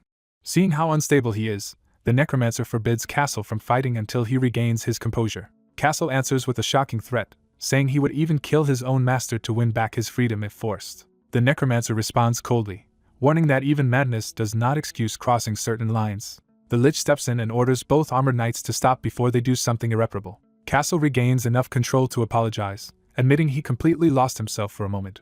The necromancer tells him to calm down and begin again from the start. Another knight demands the real reason Castle reacted so violently. Castle explains that most of his old life is gone, with only faint traces of family and home remaining. But one memory survived perfectly: the moment he was murdered by a traitor who stole his life and kept living afterward. That same traitor also slaughtered Castle's family and comrades simply because they were loyal to him. Castle admits he had nearly abandoned all hope of revenge. Now that the killer has reappeared, that hope has returned all at once. The necromancer points out that this is why Castle was about to rush the enemy base blindly, and Castle shamefully agrees he acted like a fool. Rather than dismissing him, the necromancer promises to help and asks for everything Castle knows about the man who killed him. Castle accepts the offer and begins laying out the enemy's strength.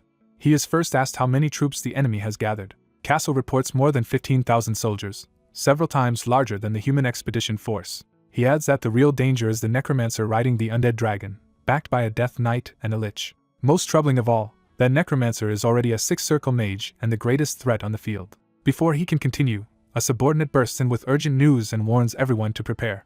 The humans from the expedition team have vanished, and the guards watching them have been wiped out. The enemy commander realizes too late that the situation is already collapsing around him. A violent tremor begins shaking the underground fortress. Outside, the masked necromancer casts a massive earthquake spell and commands the fortress and dungeon to fall together. He coldly orders the buried enemy to crawl their way back out if they can survive it.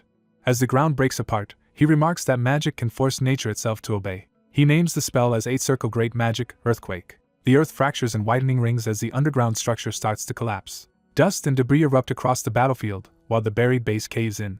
A soldier praises the spell's effect, and the necromancer tells the assembled force that now it is their turn. The collapse drives monsters to the surface in chaos, screaming as they are forced into the open. The human commander reminds everyone that their only job is to kill the monsters and survive doing it. The enemy horde surges out of the broken ground and charges the waiting army. Humans and summoned allies meet the rush head-on, turning the opening clash into a full battle. Explosions tear through the field as the two sides collide in earnest. A new presence lands heavily enough to make nearby fighters freeze. The dungeon's boss monster emerges at last, a towering hydra-like creature with multiple heads and blades in hand. The soldiers recognize with dread that the true boss has joined the battle. The hydra vows to slaughter every human present. It opens with a barrage of corrosive breath from all its heads. The torrent pours down like a deadly waterfall toward the human line. The necromancer steps forward and summons Venometer to counter the attack. A huge purple mass rises to intercept the poison before it reaches the army. The summoned creature spreads wide and engulfs the incoming venom. The soldiers watch in disbelief as the poison is swallowed instead of resisted.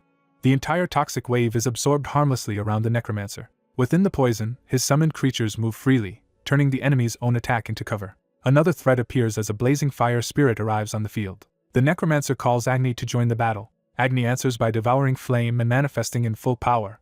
He mocks the hydra's fire as weak and tasteless. Pleased that he was summoned so quickly, Agni notes that his master has grown stronger, and jokes that this gives him more time for mischief. He immediately unleashes burning spirits and fireballs into the monster ranks. The hydra switches to ice in outrage, furious that its attacks are being treated so lightly. The necromancer calmly notes the change and adjusts without hesitation. A wall of ice erupts toward him, but it is stopped before it can break through. The gold-armored knight steps in and declares the attack useless. The hydra is stunned that its strike was blocked so cleanly, as if its move had been predicted. The necromancer answers that the reason is simple. He already knows everything about this enemy. That claim visibly unsettles the hydra. He presses the psychological attack, saying someone still alive knows the hydra's existence despite its belief that all such witnesses are gone. He punctuates the revelation by blasting one of the hydra's heads with lightning at point-blank range. The strike tears through the head and leaves the monster reeling. He follows through with another crushing blow before the hydra can recover. The impact detonates across the battlefield and further destabilizes the boss. Then he reveals the truth he came to confirm. This hydra is only a body double, not the real boss. He explains that the creature is too weak to be the true C-class boss monster. Based on his intelligence, the real enemy avoids direct confrontation unless absolutely necessary, and this battlefield is too small and too limited in monster variety to suit its style. A nearby soldier realizes the logic immediately, and sees that the necromancer has been reading the battle from the start. The necromancer adds one final clue. He watched one of the hydra's heads act independently, exposing the trick. The body double laughs and admits his deduction is impressive, but insists it no longer matters. According to the decoy, the real body is already heading for the dungeon entrance to escape. The necromancer smiles instead of panicking, as if this outcome is exactly what he wanted. The hydra senses too late that its objective is slipping beyond reach. The necromancer reveals the trap. The gatekeeper standing between the real enemy and the exit is the one person it fears most. Before the hydra can finish reacting, a surge of blue power erupts from below and hurls it upward. The necromancer asks if that answer is sufficient and leaves the rest to the one waiting for this moment. At the exit, Castle receives his master's signal and answers with gratitude. The real enemy finally recognizes who is standing before him, the man who regained his memories after dying by his hand. Castle confirms it and declares that he will not die a second time. The necromancers summoned dolls pour through the portal to support him and seal the battlefield. The blonde commander laughs off the reinforcements, convinced they cannot stop his army. Castle rejects that arrogance and says the enemy has misunderstood everything. The summoned constructs and monsters crash into the enemy troops, locking them in place while Castle advances alone. Castle states his true purpose plainly. He came here to kill the man who betrayed him. The enemy tries to laugh it off, but his soldiers are already being blown apart by the necromancer's ruthless tactics. Watching his own side get used up so casually, he realizes with horror that his opponent is willing to spend resources without restraint to guarantee victory. The necromancer confirms that efficiency means nothing if it costs the win. The enemy begins to grasp what that really means for him. Castle then speaks the name he has finally remembered, forcing the traitor to recognize him completely. Power surges through Castle as his lost identity returns. With that awakening, he recovers his name, his past, and the memories stolen from him. The return of those memories leaves him shaken but certain. He thanks Galen for remembering his name too, and Galen is stunned to realize Castle is truly Glanz. A flashback confirms Galen once killed him, and he can barely comprehend that Glanz has returned. Galen's old resentment spills out as he admits he wanted Glanz gone so that everyone would follow him instead. Glanz dismisses the excuse as pathetic and vows to kill him again if necessary. One of Galen's draconic soldiers crouches to attack, trying to interrupt the confrontation. Glanz cuts deeper with words, saying Galen spent his human life trying to imitate a true dragon and still falls short, reduced now to nothing more than a wyvern. Enraged by the insult, Galen lashes out while the summoned forces continue tearing through his army around them. An armored undead knight raises his sword before a dungeon gate as if beginning a ritual or challenge. A beam of power answers his call from the sky, confirming that something immense has been invoked. Golden divine energy descends onto the battlefield and transforms the situation at once. The dragon boss realizes in alarm that the undead knight is wielding divine magic, something that should be impossible. Manhwa reveals that this holy power is a gift from his master and names the spell Judgment. Under that radiance, the monsters are scorched and forced into a disadvantage. Galen rages that Glanz has gone mad by using himself as bait just to draw him in.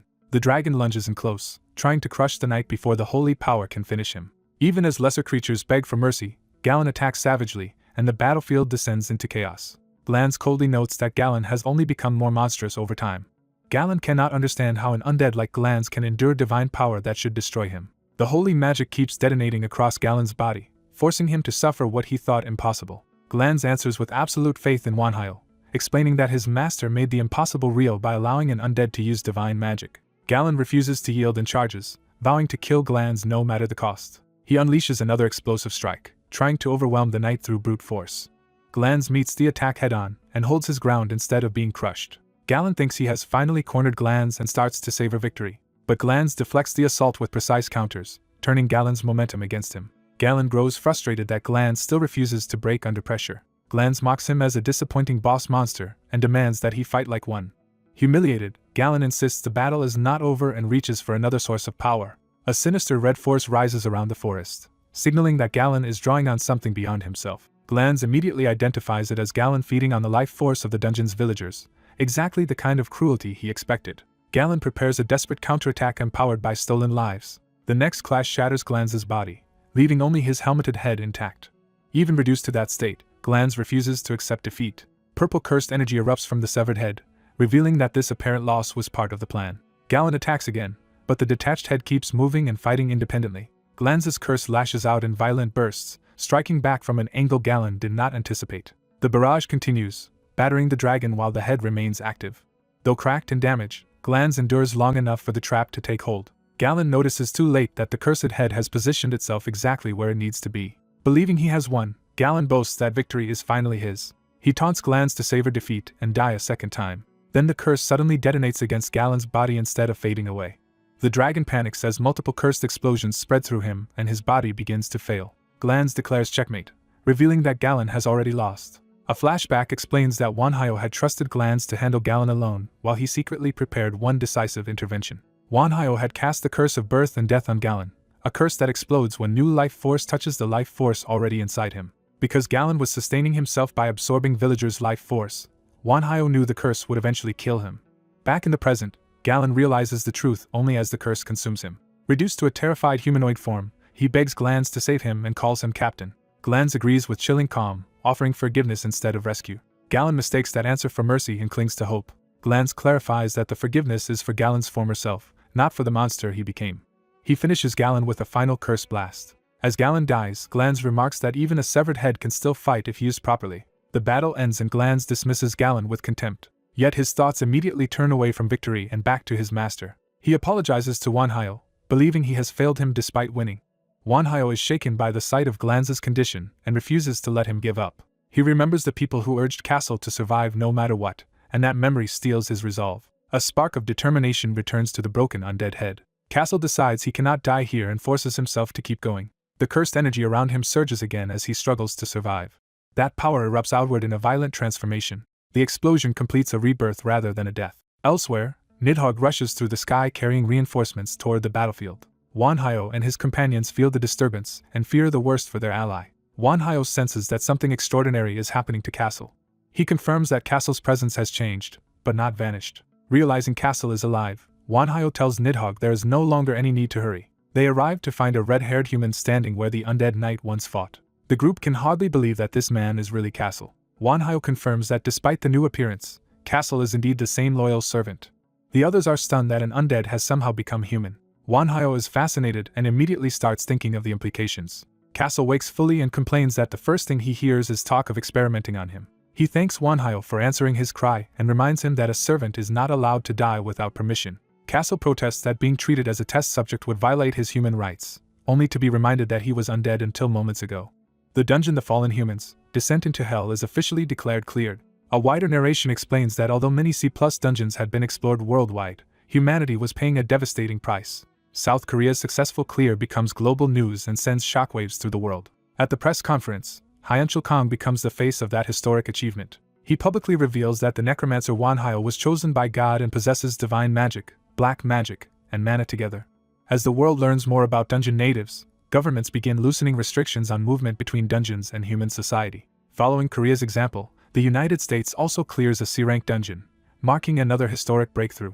Wanhyo congratulates Richard by phone, and the two speak as peers rather than rivals. Richard reveals that the Americans mass-produced Goliath units, and Wanhyo is surprised by how quickly they moved. Richard admits the machines are still expensive and slow to activate, making them weak in close combat for now. Instead of criticizing the leak, Wanhyo proposes technical cooperation, seeing a chance to strengthen both sides. He explains that his colossal doll soldier is fundamentally different from Goliath because it was built to mirror an operator's movements. By contrast, Goliaths are easier for ordinary people to command, so Wanhyo sees value in combining both approaches. Richard is impressed by Wanhyo's synchronization technology, and openly asks to exchange trade secrets. Wanhyo asks whether the United States would really permit such sensitive knowledge to be shared with a foreigner, then hints that he wants something in return. Richard answers that America is willing to do whatever it takes to win the war and accepts Wanhyo's terms. Soon after, Wanhyo meets an official American representative, and the US government follows with a public announcement. America declares that international refugees will be welcomed if they accept national obligations, which means Wanhyo's conditions have been accepted. Wanhyo reflects that he saved more than 15,000 people from the C+ dungeon and that they are temporarily being housed in former North Korean territory. He judges South Korea's response to those survivors as shamefully negligent. That neglect is why he sought American cooperation, and the United States publicly welcomes him. Richard personally greets Wanhyo and asks about the giant doll he brought, learning that it is only a prototype. Wanhyo agrees to let them transport it but warns them very clearly not to touch it. When they arrive at the facility, Richard already senses that something has gone wrong. The staff ignored the warning and touched the doll, leaving several of them collapsed around it. Wanhyo explains that they will recover if they approached it with mere curiosity, because the curse reacts to intent. He casually lists the possible effects of such curses, ranging from nightmares to life force drain and humiliating side effects. Richard suddenly finds those consequences worse than death, especially when hair loss becomes a real concern. A furious scientist dismisses the idea of curses as nonsense and lashes out at Wanhyo. Wanhyo notices the man's accent and realizes he is Korean. Richard introduces him as Dr. Alex, the genius who designed Goliath and whom America recruited from abroad. Wanhyo immediately understands that Alex escaped the curse by using his own talent, and Alex angrily confirms it. Alex reveals that his ability is reorientation, a power centered on restructuring patterns. Wanhyo deduces that this ability let Alex rewrite the curse's structure and free himself. Alex confirms it, and then demands a demonstration of the doll, eager to judge it for himself. Wanhyo agrees because he has no reason to hide how it works. The prototype is unveiled before the gathered Americans. Wanhyo hands Alex a control bracelet and explains that it serves as both ignition key and steering mechanism. Once Alex channels mana into it, the system responds immediately. Alex commands a flurry of martial movements, and the doll mirrors him successfully. Even while impressed, Alex criticizes the machine as clumsy and inefficient. Chris, offended on Wanhyo's behalf, appears and refuses to let that insult pass. Alex tears into the bracelet and the entire design, criticizing mana use, synchronization, defenses, and curse integration. He boasts that with enough time and resources he could make the whole system both stronger and more elegant. Manhwa recognizes that Alex's criticisms are valid and decides he needs a serious conversation with him. Alex is delighted to be challenged and takes Manhwa's interest as proof that he is right. Richard can only stare blankly as the two geniuses lock into their own wavelength. Manhwa then names the phenomenon troubling him as dimensional disintegration. Castle admits that his memories are fragmented, especially around that term, as if something is blocking his mind. He decides that his old identity as Glans matters less now because he is Castle, and Manhwa accepts him as his eternal servant. Their attention is suddenly drawn back to the dungeon gate as something changes again. A new disturbance rises from the portal, catching everyone off guard. The gate surges with power, signaling that the crisis is expanding rather than ending. Manhwa's gray app activates on its own, warning him that a new stage has begun. The app announces a second C+ dungeon exploration against the Overlord of the Great Barren Lands, with 15,000 personnel available and a 300-day limit before disintegration advances to Phase 2. Manhwa realizes with dread that dimensional disintegration has already started. An urgent call comes in from America, demanding Richard and Heimbach's attention. Richard asks what happened, sensing the scale of the emergency from the caller's panic alone. The answer is that a new terrain has appeared in Nevada. The crisis is localized in Nevada, confirming that the disintegration is manifesting in the real world. Manhwa immediately understands the danger and begins connecting it to what he learned from the app. At an emergency briefing, Richard explains that in disintegration zones machines become useless just as they do inside dungeons. He adds that people with talents suffer a 5% drop in power there as well. More alarmingly, dungeon entrances have appeared throughout the affected area, especially where C-rank dungeons had never been cleared. Their target dungeon is packed with undead, golems, and living armor, and even the American Heaven's Guard has already been wiped out twice trying to clear it. Manhwa suspects there is a deeper connection behind all of this and asks to inspect the site personally. Richard grants permission, trusting Manhwa's instincts. The team enters a frozen wasteland, and Manhwa asks whether this new dungeon is connected to Edea, the homeland of the dungeon natives. He recalls that both his first dungeon and the battle against Galen traced back to Edea, so this new place likely does too. The hooded mage notes that this sounds like fate, even if Manhwa dislikes the idea. Manhwa admits he does not believe in fate, yet the pattern feels impossible to ignore. As they advance through the blizzard on Nidhogg, they confirm the reports and rely on cold resistance magic just to endure the environment. The mage remarks that it is no surprise Heaven's Guard was destroyed in such a place. He explains that the entire region is saturated with negative mana, hidden beneath the cold and snow. Manhwa realizes that for a necromancer, this hostile wasteland is actually ideal territory. Even so, he decides they should withdraw for now rather than rush in blindly. Kai interrupts with concern over the map they are using. He says the terrain looks strangely familiar, though he cannot place why. Castle asks whether this is Kai's turn to remember something important. Kai cannot recover the memory, but he knows with certainty that this place was once deeply precious to him.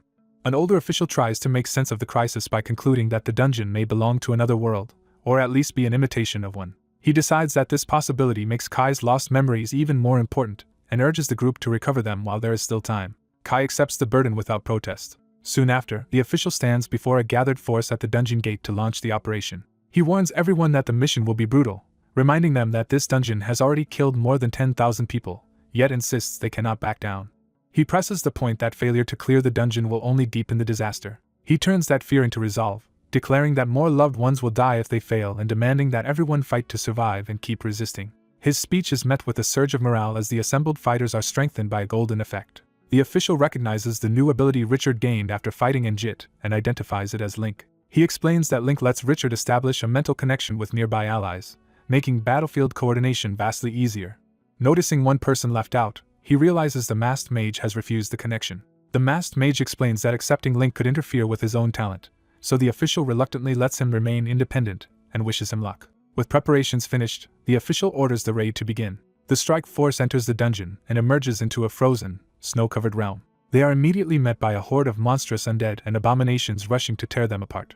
Rather than flinch, the official treats the ambush as a greeting and prepares to answer it with overwhelming force. Heavy weapons are brought online at his command. He unveils his combat ability, Juggernaut, turning the battlefield into a mechanized artillery platform under his control. The guns open fire. The first shell detonates in the middle of the charging monsters.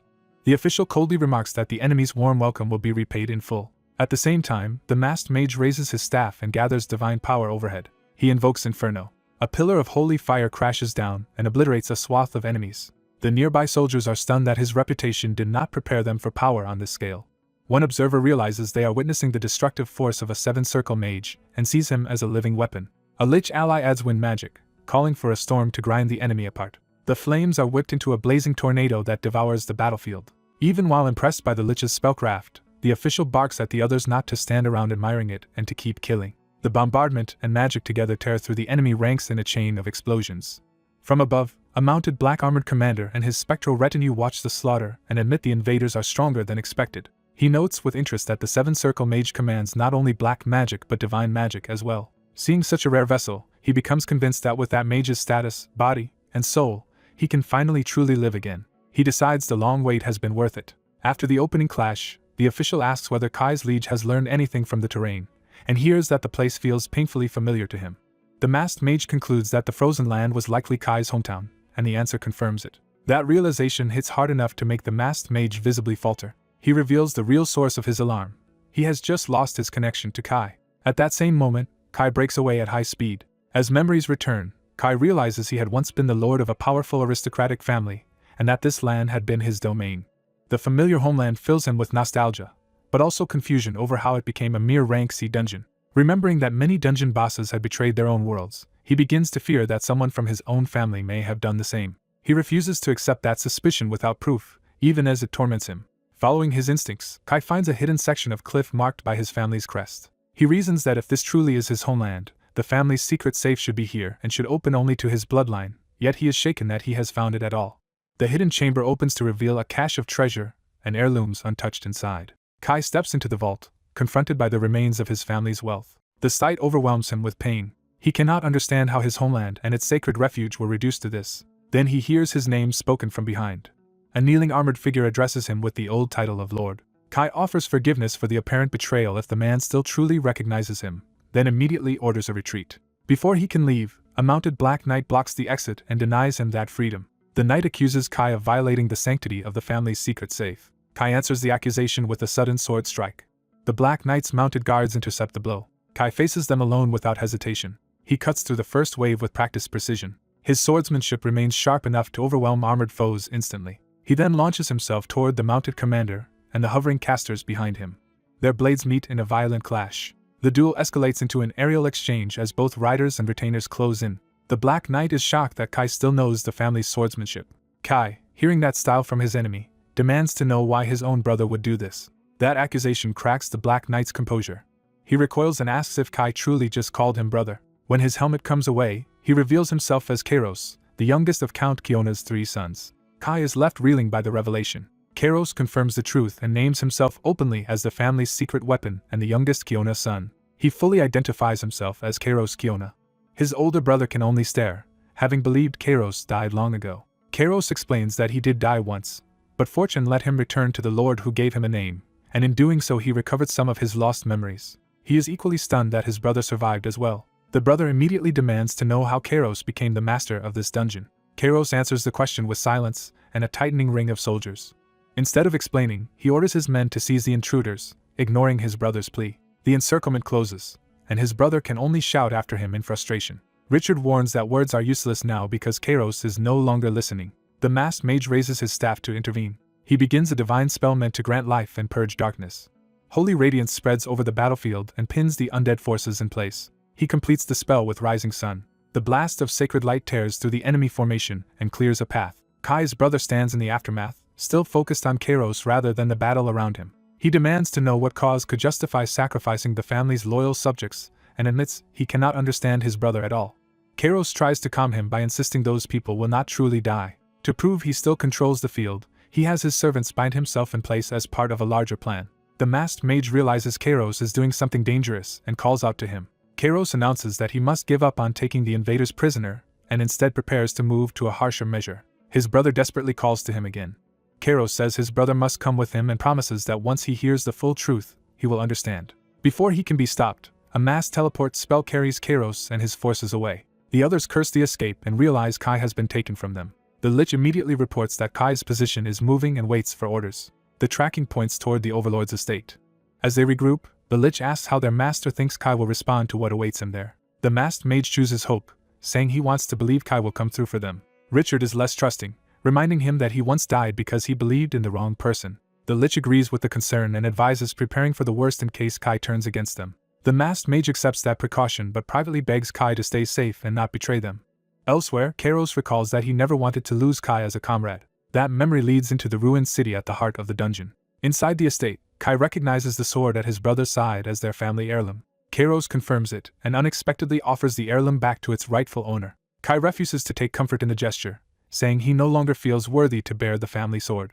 Kairos insists the sword is still his by right whether he chooses to wield it or not, leaving Kai to ask why he is being treated this way. Kairos cuts to the heart of the matter by asking whether Kai's self-loathing is tied to the fact that he became the dungeon master. He admits that this is exactly what he intends to explain, along with the reason he betrayed their family. The strain of that confession shows even in his clenched hand. Then something in the chamber draws both brothers' attention. Kairos leads Kai deeper inside the estate. He brings him before a sealed chamber marked by a powerful magic circle. With a snap, he releases the seal. A huge crimson crystal rises into view, and Kai is stunned by what is preserved inside it. The figure within is their second eldest brother, suspended in magical stasis. Kai can only shout in disbelief that another brother is trapped inside this dungeon as well. Kairos tells him the truth at last. Their family and their vassals are still alive. Kai is too shocked to process the claim. Kairos explains that he placed them all into a deep sleep for the sake of his wife. He introduces the sleeping woman in the crystal as his wife Beatrice, and reveals that she is carrying his third child. To preserve them, he says he needed the life force of the Kiona bloodline. More specifically, he needed that power to save his wife and unborn child. He begins recounting how, after failing to clear the dungeon, he had nearly given up until a female vampire rescued him. That vampire fought beside him in a brutal arena where he was forced to battle like an animal, and over time he fell in love with her. Unable to escape with her, he chose instead to seize control of the dungeon itself. But just before the previous dungeon master died, everything changed. The dying master cursed them so that as long as Kairos lived, he would never be able to bring a child into the world. In trying to break that curse, Kairos discovered a way for a human and vampire to conceive a child, confirming Kai's worst suspicion. He admits that to make that solution work he needed the life force of a powerful bloodline, especially that of their parents, so he captured everyone descended from Count Kiona. He insists this was not only for himself but also to save the Kiona family from extinction, because by the time he escaped the dungeon their father was already dead. He explains that after Idia fell to invaders, the surviving families were spared but slandered as traitors to serve the conqueror's agenda. Even though the accusation was false, the nobles turned on the Kiona family first, and when Kairos learned their destruction was coming, he secretly sought out their brother Lyonis. To his surprise, Lyonis was simply glad Kairos was alive and did not condemn him. Kai recognizes that response as exactly the kind of man Lyonis always was. Kairos says Lyonis urged him to leave and, when the time was right, rebuild the family while Lyonis himself remained behind with the rest of their dead kin. Determined to preserve the family legacy at any cost, Kairos put the bloodline to sleep and sustained them with the life force of others. Now he reveals the final step of his plan. If he sacrifices Kai's comrades, the sleeping family, Beatrice, and their child can all awaken. He begs his brother to help him do it. For Kai, the request immediately becomes a demand to hand over the necromancer. He realizes that agreeing would mean betraying the lord he serves now. And with that betrayal, everyone precious to him in the present might be saved. Elsewhere, the masked mage finally reaches Kairos's hidden location and exhales in relief at finding it. He pauses alone, weighing what he is about to do. Kai suddenly appears before him through the fog, accompanied by Kairos and a group of vampire attendants. Kai greets him with formal loyalty, but also with the unsettling calm of someone who has already made a difficult choice. The masked mage says he was worried and asks why Kai approached undercover instead of openly. Seeing Kairos and the attendants, he immediately understands that Kai did not come alone. Kai admits that although he swore loyalty, the truth is that he is deeply conflicted. The masked mage accepts that answer quietly, but the moment turns dangerous as Kai moves. As Kai reaches for his mask, he begins to answer with a grave warning meant only for Kai. Kai is warned that every choice before him will end in regret, so he should at least choose the path that benefits him most. He turns that advice over and is told that self-interest will be the only comfort left when remorse finally comes. Taking the lesson to heart, Kai reaches for his sword and commits himself to greed. He openly declares that, guided by that selfish logic, he will act for his own gain. Hyenbach accepts the betrayal without hesitation and makes clear that he shows enemies no mercy. He immediately launches his attack, flooding the area with dark magic. The camp erupts in alarm as Kai and his people realize they are under sudden assault. Hyenbach follows with a devastating blast that tears through the position. When the smoke clears, he stands at the head of a summoned undead host and monstrous allies, revealing the ambush in full. Kai's side is engulfed in fire and chaos before they can regroup. Facing the assault, Hyenbach asks whether Kai arranged this trap, and Kai insists his older brother was the real architect. Hyenbach mocks the brother's ambition, but his taunt is cut short by a sudden disturbance. He senses something wrong and realizes a new threat has slipped into the battlefield. Hayenbach discovers that his own shadow has been overrun by vampires, compromising his position. Even his dragon Nidhogg is being swarmed, showing the attack was layered to isolate him. Kai uses that opening to strike Hayenbach down while apologizing to him like a servant betraying his lord. As Hayenbach falls, Kai closes in from behind and secures the advantage. Around them, the battlefield devolves into a melee between undead, beasts, and Kai's forces. Castle fights desperately through the vampires and realizes his master has been taken. He spots Kai carrying Hayenbach away and rushes after them. Kai hears Castle calling after him and offers a quiet apology. Castle is left staring after him, stunned by the betrayal. Before he can catch up, a blade crashes down in his path and stops him. Castle turns on Nidhogg in fury, blaming the dragon for failing to protect Hayenbach. A hooded ally cuts in, arguing that blaming Nidhogg is pointless, and that they should focus on the enemy and on rescuing their master. The advisor insists that planning ahead is the only way to save Hayenbach now. Castle reluctantly redirects his rage toward retaliation, swearing to annihilate the attackers. The scene shifts to the enemy stronghold where Kai has brought Hayenbach. Kai arrives before his brother, who welcomes him back as if the betrayal were expected. His brother frames Kai's choice as painful but necessary and pretends sympathy for forcing him into it. When ordered to abandon Hayenbach to the guards, Kai hesitates. He stops the soldiers from handling Hayenbach roughly. Kai explains that although he ultimately sided with his brother, Hayenbach is still his master, so the guards may only secure the magic item and must avoid needless harm. His brother agrees on the surface but still insists Hayenbach must be restrained because he remains dangerous. Kai reluctantly hands the unconscious Hayenbach over to the guards. Later, his brother tests Kai's mood by asking whether he can still appreciate a celebratory drink. Kai answers yes, and his brother proposes they honor the day's success with wine. They move into a wine cellar prepared for the private meeting. Kai watches as his brother drinks himself into a vulnerable stupor. Once the man collapses drunk, Kai quietly excuses himself and leaves. He slips out of the room without revealing his thoughts. Left alone, the brother reflects that Kai had a perfect chance to kill him and did not, convincing himself Kai's loyalty is absolute. Outside, a coalition force gathers in the snow to assault the castle. Their leaders steel themselves for the coming battle. An older commander judges that everyone is ready and at peak condition. Castle, still burning with anger, notes that the enemy side looks just as bloodthirsty. He tries to reassure Nidhogg that Hayenbach is probably still alive and that guilt will not help. The dragon silently accepts that reassurance. Inside the throne room, Hayenbach is brought before Kai's brother as a prisoner. The ruler introduces himself as Uranus Kiona and confirms that Hayenbach is the master who claimed his brother. Hayenbach demands to know why he has been summoned. Uranus says the meeting was Kai's idea and claims Kai wanted them to part on good terms. Hayenbach dismisses that sentiment as hypocrisy from a traitor. Kai reminds Hayenbach of the oath he swore when he was given a name. He formally declares that the conditions of that oath have now been fulfilled. Kai reveals the oath's true limit. His loyalty lasted only until he reclaimed his family heirloom. Uranus realizes that means Kai is no longer bound to obey him and asks for one final favor anyway. Kai agrees to hear that last request. Hayenbach suddenly lunges and drives a hidden strike into Kai's neck. The blow lands hard enough to spray blood and stagger him. The guards react in shock as the room erupts. Even while wounded, Kai apologizes and vows he will not die here. Uranus calmly orders Hayenbach subdued and taken away to recover. The guards close in to seize the prisoner. Kai, bleeding, quietly apologizes to Kairos as if burdened by what he has done. Uranus casually invites him to stay for a drink, but Kai refuses and withdraws for the night. As he leaves, he spits out his contempt for his brother. Uranus, still oblivious, decides there is no need to monitor Kai any longer. Alone at last, Kai breaks down under the weight of guilt and conflict. Outside, the invading force reaches the castle and begins its assault.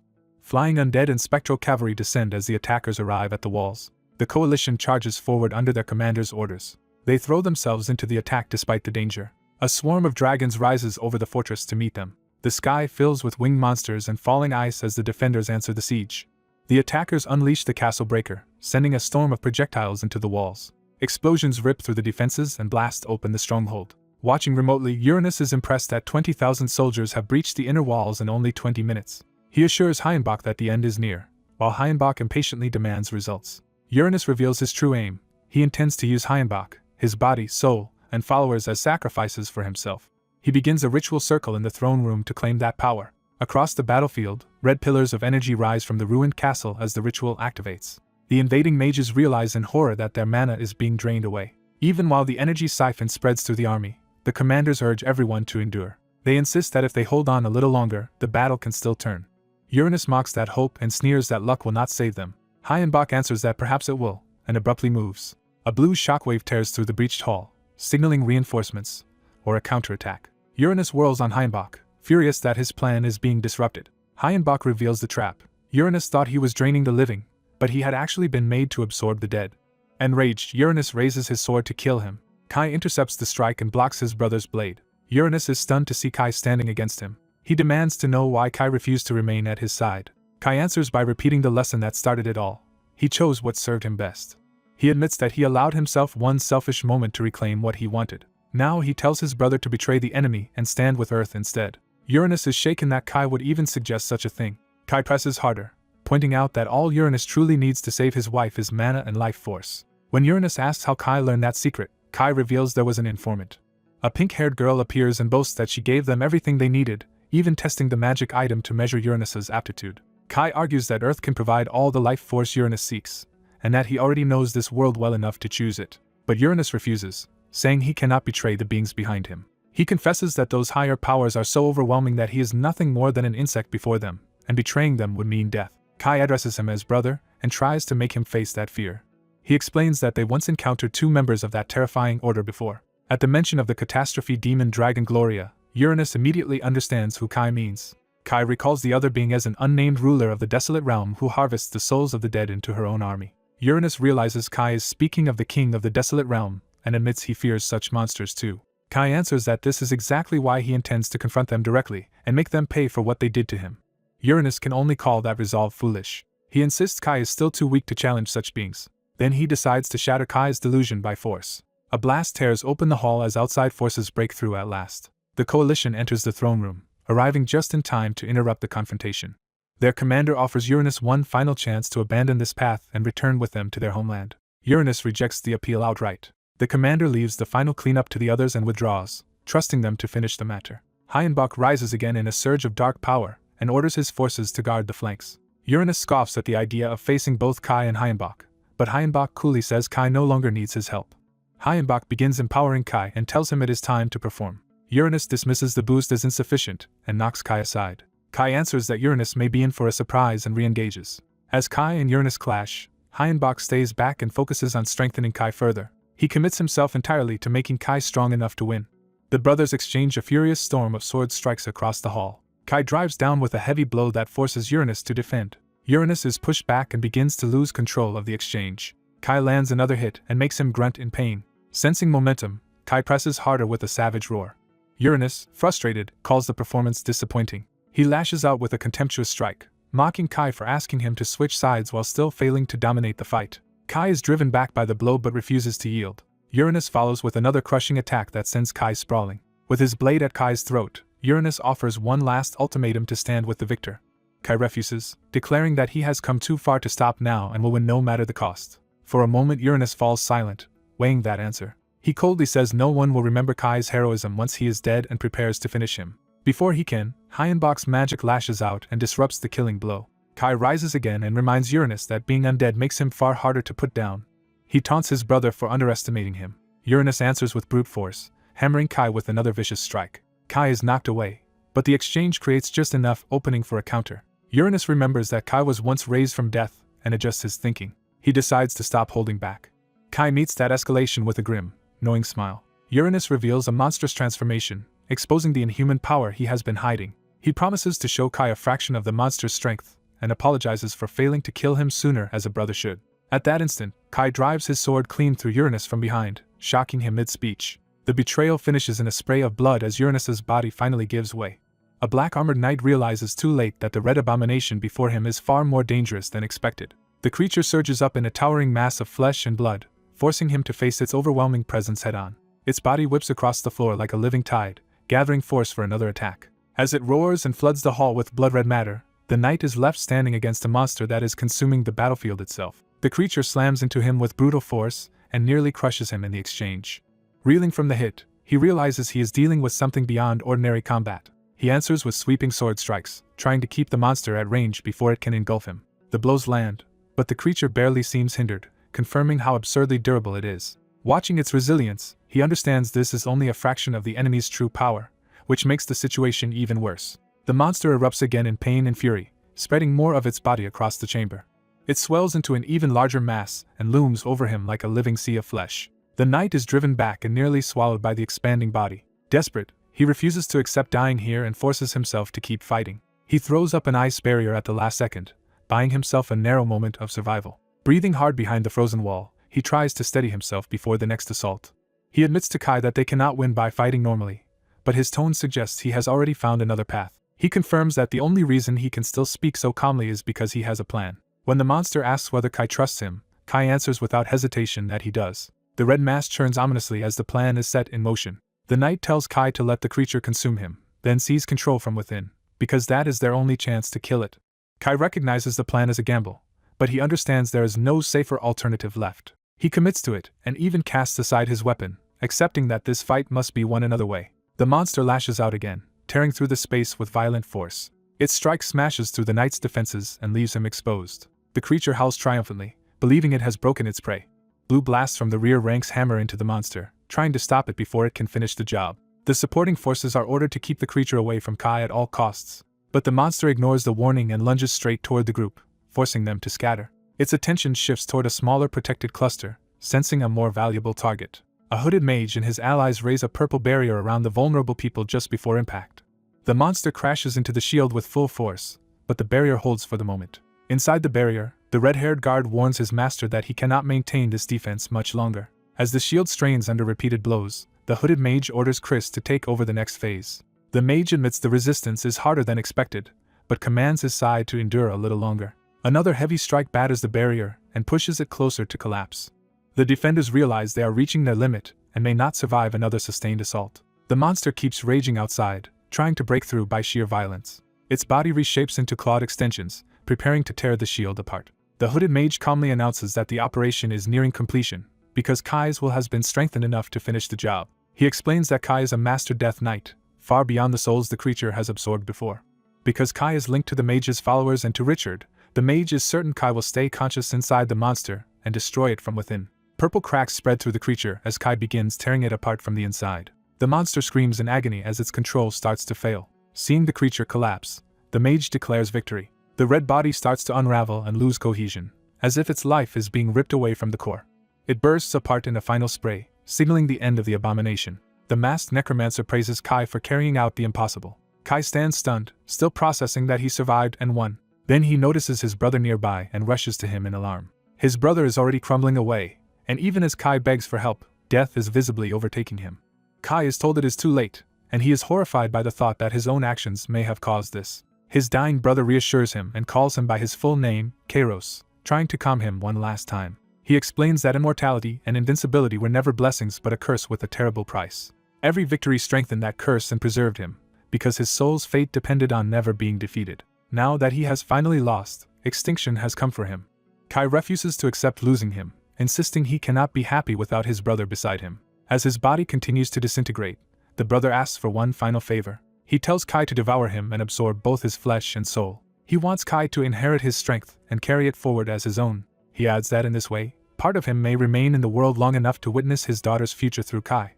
With his last strength, he pleads for Kai to grant that wish. Through tears and clenched resolve, Kai agrees. Red energy rises around Kai as he begins absorbing his brother's remains. While fading away, the brother entrusts his happiness to Kai and asks that it live on in him. The others can only watch in silence as the last traces of him vanish into Kai. Before anyone can recover, the entire realm begins shaking violently, as if the dungeon itself is collapsing. Outside, a blazing object streaks across the sky, heralding a catastrophic change. More fiery bodies cross the heavens, suggesting the disturbance is spreading beyond the chamber. The masked necromancer realizes the dungeon's interior itself has transformed. He falls silent as the scale of the change becomes clear. When the dust settles, a pregnant woman appears before the group, drawing everyone's attention at once. She stares ahead in shock, as if awakening into a reality she was never meant to see. Kai recognizes her as his brother's wife and rushes to her side in concern. He apologizes awkwardly, but she stops him by revealing that she witnessed everything. She confirms she knows exactly what happened to her husband.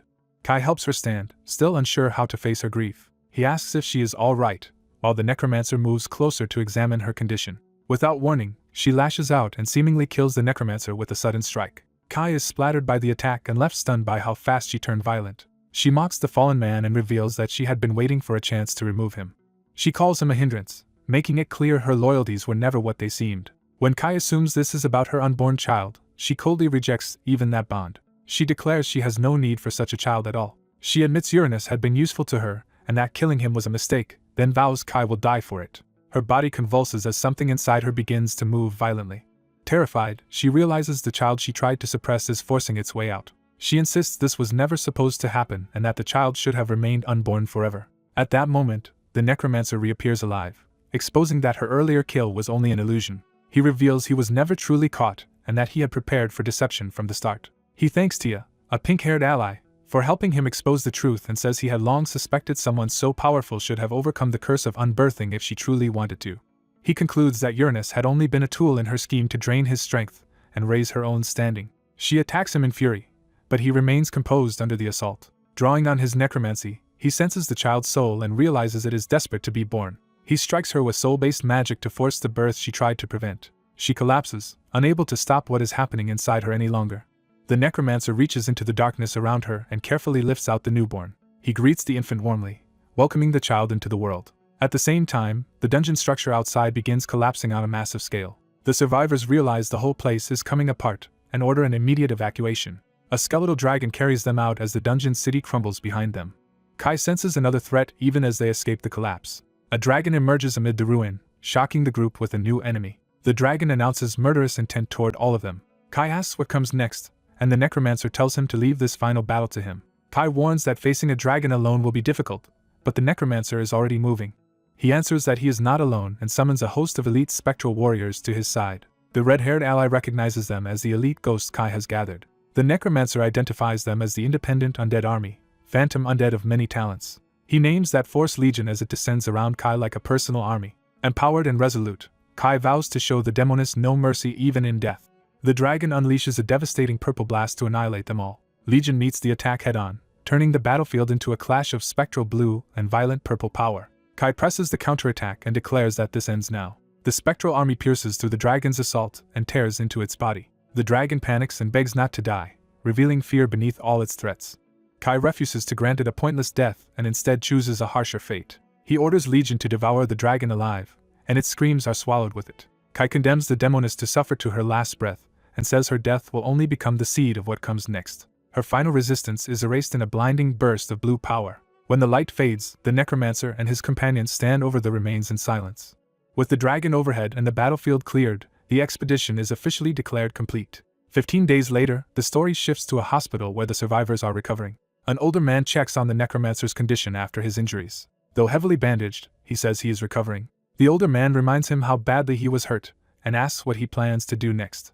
He decides to return to Korea because there are matters at his base that need his attention. The older man offers to help him relocate to the United States with government support if he wants a fresh start there. He says he does intend to work with them, but he will not abandon the base he built back home. The older man is delighted to hear that and clearly sees long-term value in keeping him close. Their conversation is interrupted by a visitor arriving at the room.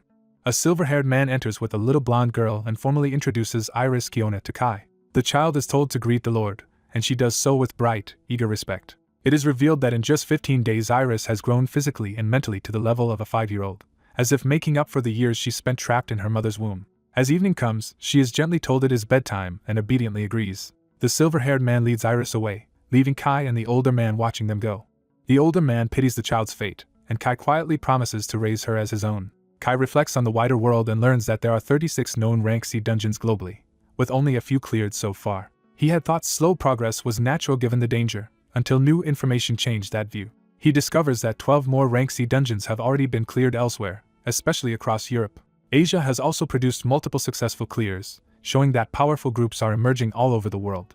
He learns the United States was not alone in clearing its dungeon, because another government-backed team called the Golden Black Hole also succeeded, creating a new rival. When he asks for details, he is told the group is highly secretive and little is publicly known. What is known is enough to unsettle him. They have existed since the very beginning. He presses for more, sensing that this hidden group may matter greatly to what comes next. Then he realizes the group's leader is tied to the Korean division of the Dungeon Management Department. Soon after, he boards a plane and heads back toward Korea. He arrives at the airport, returning home after everything that happened in the dungeon. No sooner has he landed than someone greets him like an old acquaintance. He is surprised to find a retired former president waiting for him in person. The man reminds him that they parted before he ever revealed his real name, hinting that an important new conversation is about to begin. A mysterious man introduces himself as Yun Bukyuk and approaches with deliberate confidence. After noting his unusual name, Wanhyo asks what business brought him here. Yun reveals he has a commission, explaining that the higher-ups' newly empowered chosen people have become a serious problem. Manhwa realizes this likely concerns the key figures from the Rank C dungeon incident, and Yun asks him to train the rookies. To secure his cooperation, Yun offers rare books on the world's strongest factions and geomantic data on the United States, correctly guessing Manhwa's interest in American ley lines. Manhwa studies the offer in silence, recognizing how valuable it is. Yun insists the American data will be useful, but Manhwa presses him, sensing that this is not the full price. Yun confirms that the real offer goes beyond books and information. He promises a one-time glimpse into the worst possible version of Manhwa's future. That promise shocks Manhwa, who immediately fixates on what such a vision could mean.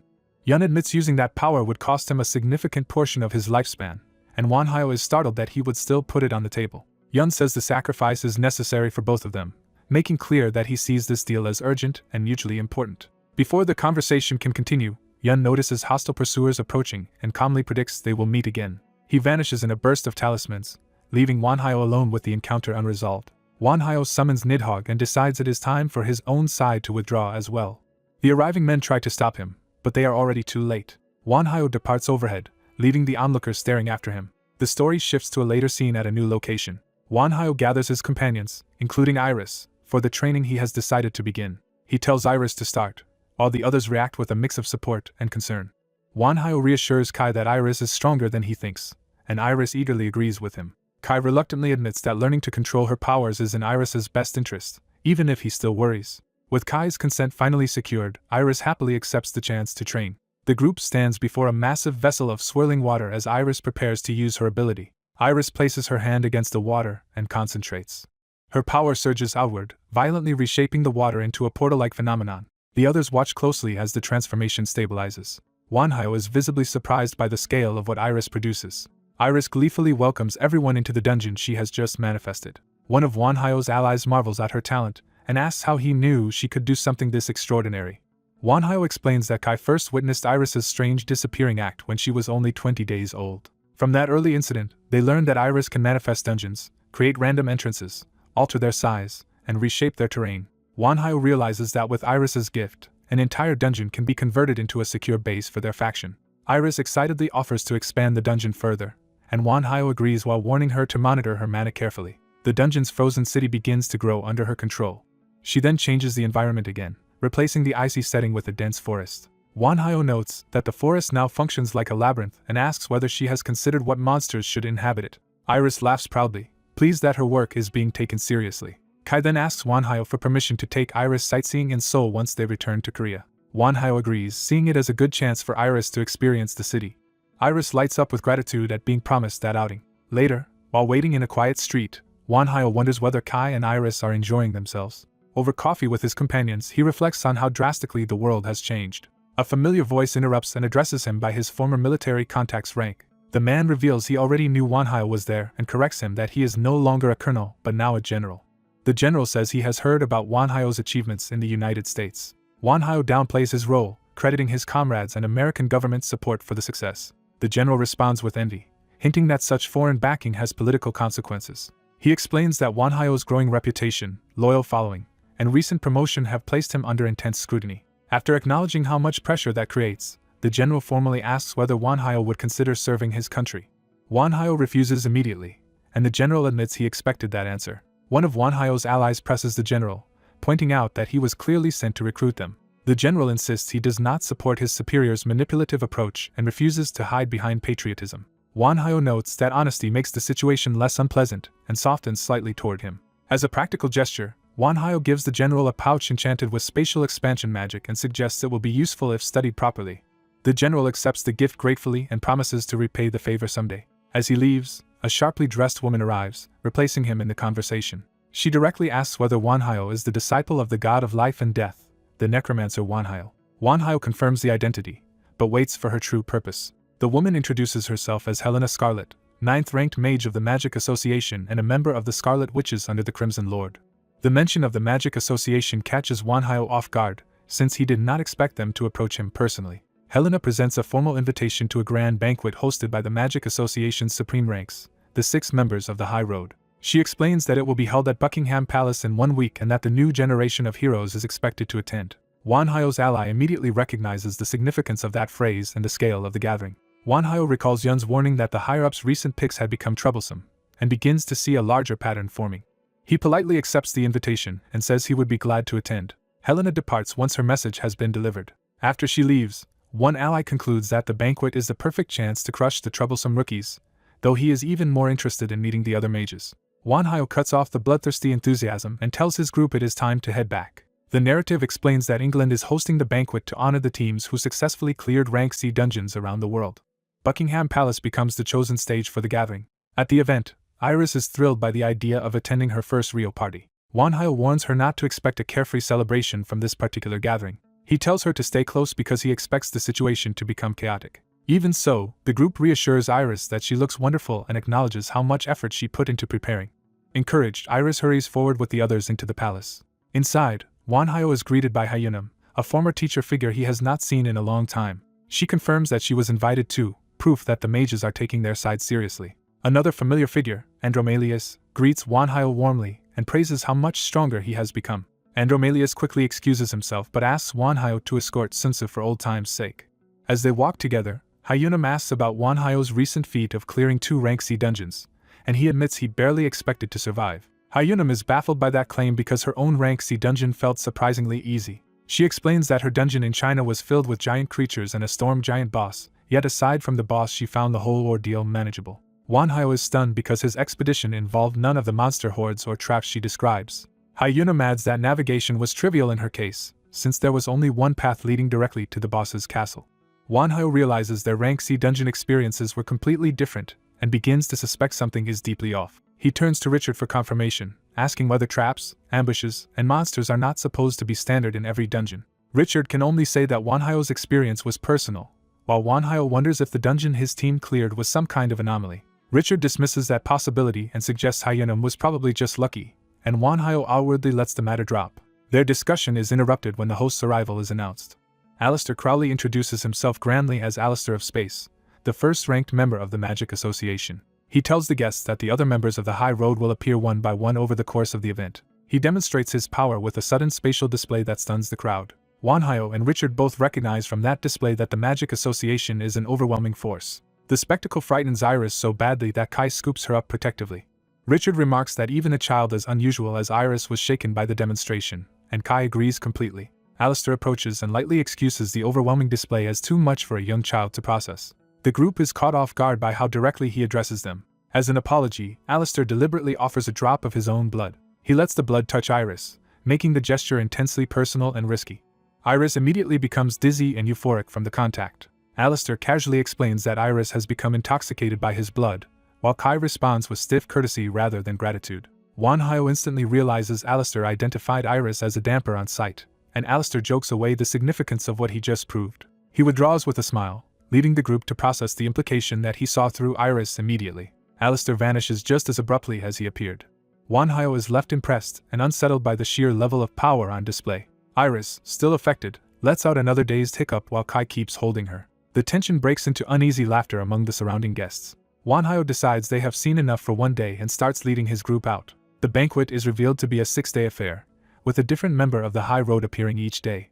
The next announced figures include Tesla of Lightning, Mach of Earth, Gaia of the Woods, and Arya of Healing. At a later point, Alistair resumes addressing the assembled guests and asks whether they have enjoyed the banquet so far. He then shifts from hospitality to policy, announcing that he now intends to discuss the real purpose behind the gathering. Alistair explains that the Magic Association's influence spans Europe, the Middle East, and Africa, but claims Africa has long been neglected under foreign occupation, and declares that the association has reached a major decision. The audience begins murmuring as they sense a political announcement rather than a celebration.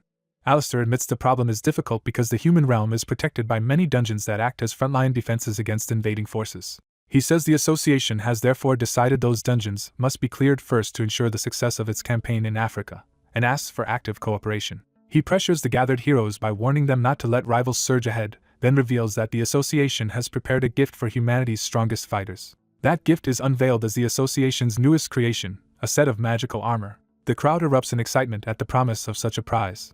Alistair immediately adds that there is a condition attached. Anyone who wants the armor must first prove their worth. He announces a public showcase of abilities 15 days later, stressing that participation is technically optional but will be broadcast to the world. He frames the event as a way to reassure humanity by displaying the strength of its protectors. As a final gift, he prepares one more demonstration for the guests. He unveils a massive construct enhanced with subspace, anti-gravity, and sustaining magic, urging everyone to use it wisely. The construct activates in a violent burst of spatial power. Wanhyo's ally realizes the association has effectively created the perfect stage for the confrontation they were already planning. Wanhyo agrees to take part, seeing both a formal commission and a valuable opportunity for his side. Around them, the other participants silently size each other up, already treating the coming event like a contest. Wanhyo decides they should return and begin preparing immediately. News of the banquet's revelation spreads rapidly, exposing the existence of mages, elementalists, alchemists, psychics, and exorcists to the wider world. The entire world becomes obsessed with the coming clash between superpowered factions and waits for the showdown in suspense. Applications flood in from around the globe for a chance to witness the event, while the participants themselves focus on using it to display their strength. A month passes as anticipation builds. When the time comes, the association transports attendees by plane and ship, while others are guided by coordinates to the hidden venue. As the travelers reach the destination, they are confused to find nothing but open ocean. The gathered fighters and spectators begin murmuring in confusion. That confusion turns into astonishment as something impossible starts to happen beneath the sea. An entire hidden metropolis rises from the ocean, leaving the onlookers overwhelmed by the scale of the revelation. Wanhyo and his companions watch with calm focus, already treating the spectacle as the beginning of a larger game. Alistair appears above the city through magic and thanks everyone for making the journey. He formally welcomes them to Atlantis, a city where magic and science coexist. The newly revealed city stands as proof of the association's staggering resources and ambition. The visitors are then shown the luxurious accommodations prepared for them. Wanhyo is impressed but notes that this still does not look like a proper arena, while his ally jokes that the city itself might transform like something out of a movie. Almost immediately, that prediction comes true as part of the city begins to shift. A colossal stadium rises into view from within Atlantis. Wanhyo can only stare in amazement at the scale of the venue. As the city continues rising under anti-gravity magic and a protective shield forms around it, the group heads down for a closer look, with Wanhyo already thinking ahead to how they will move through this new battlefield. A calm subordinate reins his master back in, reminding him that a mage who loses composure only becomes inefficient. The search for answers continues from a VIP room in Atlantis. As the group debates whether to investigate further or cut their losses, news arrives that Aleister Crowley has sent for them. When asked his purpose, the invitation turns out to be a dinner summons for that very night. Wanhyo immediately suspects the invitation is not courtesy but a move to take Iris away from him. That night, the gates to Crowley's estate open for them. Crowley receives them warmly, presenting the meeting as a gracious welcome rather than a confrontation. The lavish garden-like dining hall lowers their guard, and Crowley frames the setting as the taste of an old man who values nature. He takes pride in the room he built and invites everyone to sit as honored guests. Crowley further softens the atmosphere by serving his own favorite dishes and hoping they will enjoy them. The meal wins over the younger men at once, making the gathering feel disarmingly pleasant. Once everyone is settled, Crowley drops the pleasantries and turns to the real reason he called them. Without warning, he offers to take Wanhyo on as his pupil. The proposal becomes more unsettling when Crowley slips and calls him by his real name, Hyunbok Kim. Wanhyo is shaken by how thoroughly Crowley has investigated him. Crowley apologizes for prying, but makes clear that learning Wanhyo's identity was simply part of his serious interest in him. Still wary, Wanhyo asks why someone of Crowley's stature would choose him over countless other candidates. Crowley answers that what drew him in was Wanhyo's rare natural talent for magic. Wanhyo struggles to understand what Crowley means by that. When Wanhyo guesses that Crowley is talking about his extraordinary luck, Crowley confirms it immediately. Crowley then presses him to define what fortune really is. The table falls silent as Crowley takes control of the conversation. He explains fortune as an elusive but terrifying force, and points out that Wanhyo has survived this far only because it has favored him. Wanhyo cannot deny the truth of that assessment. He reflects that meeting allies like Chris, Kai, and Castle, and even surviving by winning over Nidhogg, all came down to improbable luck.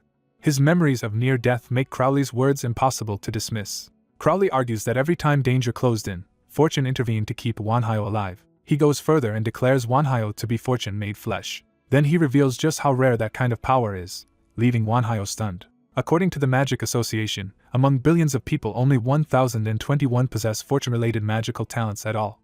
And among them, only 4, including Wanhyo, have reached the highest rank in fortune-based magic. When Wanhyo reacts to that number, Crowley adds that the other 3 were all directly chosen by gods. He begins listing those divine lineages, starting with a misfortune-ranked mage selected by Surya.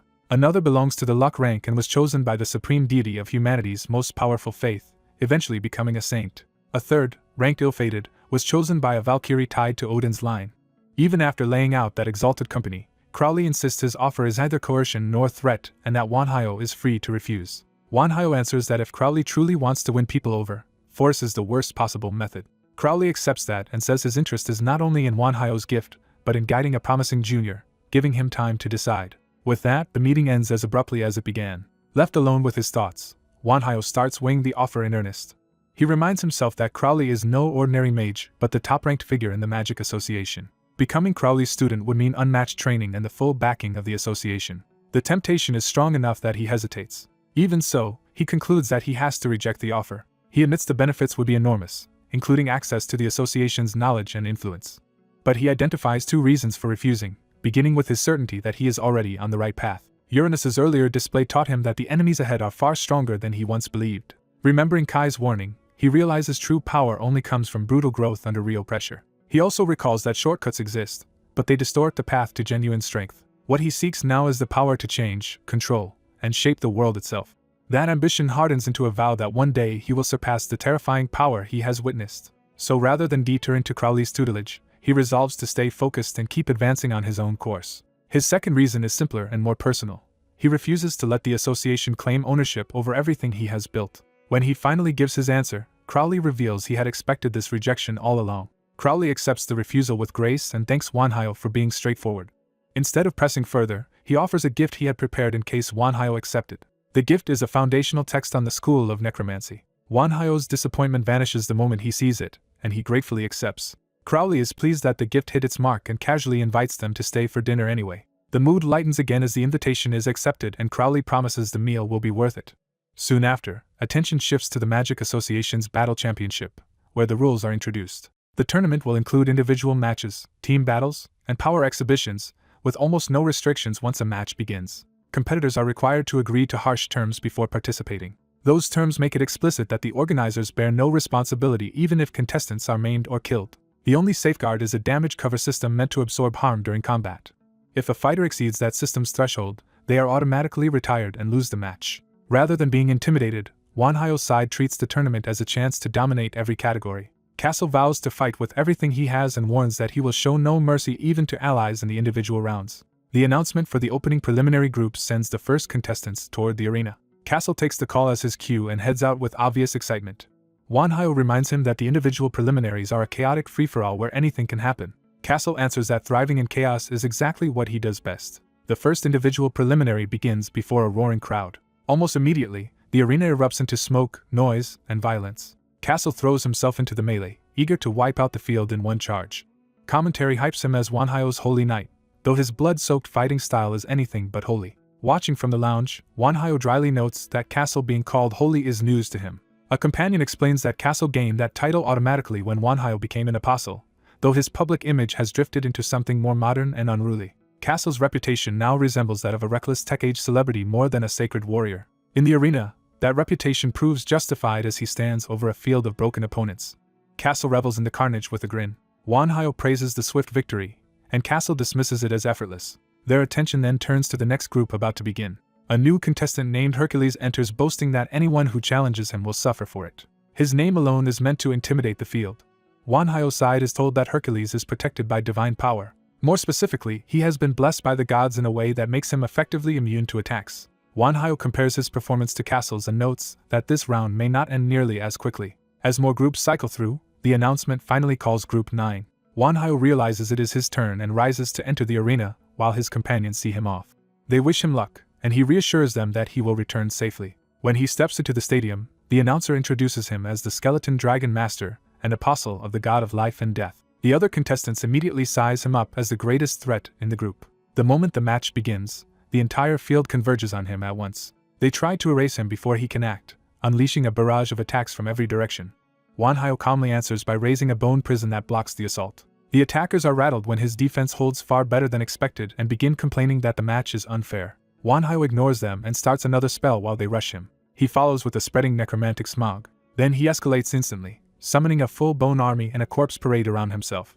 The sight of an undead legion appearing in the arena leaves the other contestants frozen in terror. Manhwa adds contract demons to the field, turning the battle into a nightmare swarm. The arena is suddenly dominated by his summoned forces, with Manhwa standing at the center like a commander of death.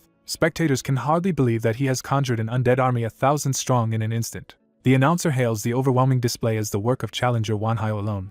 Wanhyo's eyes blaze with power as he takes full control of the battlefield. The remaining contestants try to rally by convincing themselves he must have exhausted his mana on the summons. Wanhyo simply watches them with cold confidence. He closes his eyes, already certain of the outcome. As expected, the undead army crushes the field and secures a one-sided victory.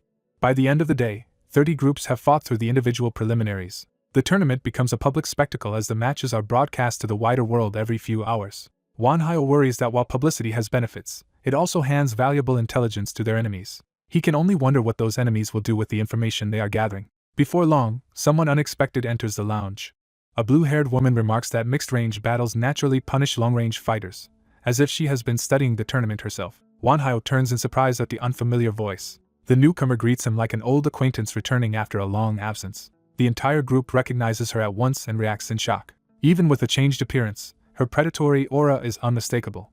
Wanhyo identifies her as Gloria, and she is amused that he still remembers her. A furious blonde man accuses her of being a disgraced former road doll maker and vows to kill everyone present. Another sinister presence welcomes the idea of revenge with obvious delight. That hidden speaker promises to carry out the blonde man's revenge personally while keeping all the glory for himself, leaving the man terrified. The blonde man realizes too late that he has invited something far worse into the situation. Elsewhere, he watches Wanhyo's broadcast in bitter fixation. He declares that he has finally found the human he has been seeking. Back in the lounge, Gloria's arrival leaves both sides in a tense silence. She notices the blonde man's reaction and glances toward him, sensing something odd. Iris concludes that Gloria resembles the vampire they encountered before, but does not seem to be allied with him. Gloria catches the mention and asks what vampire they are talking about. She identifies him as the Vampire Emperor and reveals that his dungeon was among the earliest to appear. Kairos immediately jumps to the possibility that this emperor might be Gloria's father, nearly provoking a scene. Wanhyo cuts him off before he can push the question further. Kairos reluctantly backs down, promising that if Gloria turns hostile he will protect Iris at any cost. Wanhyo accepts the warning but chooses to keep the conversation going. He asks Gloria directly why she came to see him. Gloria claims she was simply bored, and adds with a smirk that she had already reserved him for herself. Wanhyo answers her provocation without flinching. Gloria admits she never expected him to survive this long, and is impressed by how much stronger he has become. She encourages him to keep crushing lesser opponents until he is ready to face her as a true enemy. When Wanhyo asks whether she really sees him as an enemy, Gloria says yes, because almost no one else is strong enough to challenge her. She boasts that her own power has left her without rivals and therefore without anyone who can push her higher. Wanhyo shifts the topic and asks how she managed to leave her dungeon at all. Gloria reveals the trick by showing a stone hand and says she found a loophole.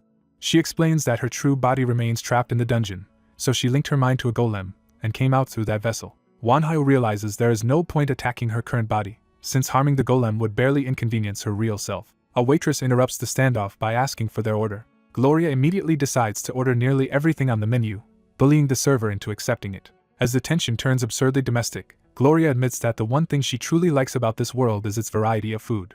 A ravenous demon woman makes Wanhyo pay for the meal and offers information in return. When he agrees, she hints that what she knows could change how he prepares for what is coming. She reveals that another being escaped the dungeon as well, and that the one Wanhyo once marked is still active. She warns him that this enemy's hatred for him is intense, and he quietly accepts the warning. Before leaving, she says she will be watching the tournament and expects him not to disappoint her. After she departs, Wanhyo is left alone to think over the threat she just confirmed.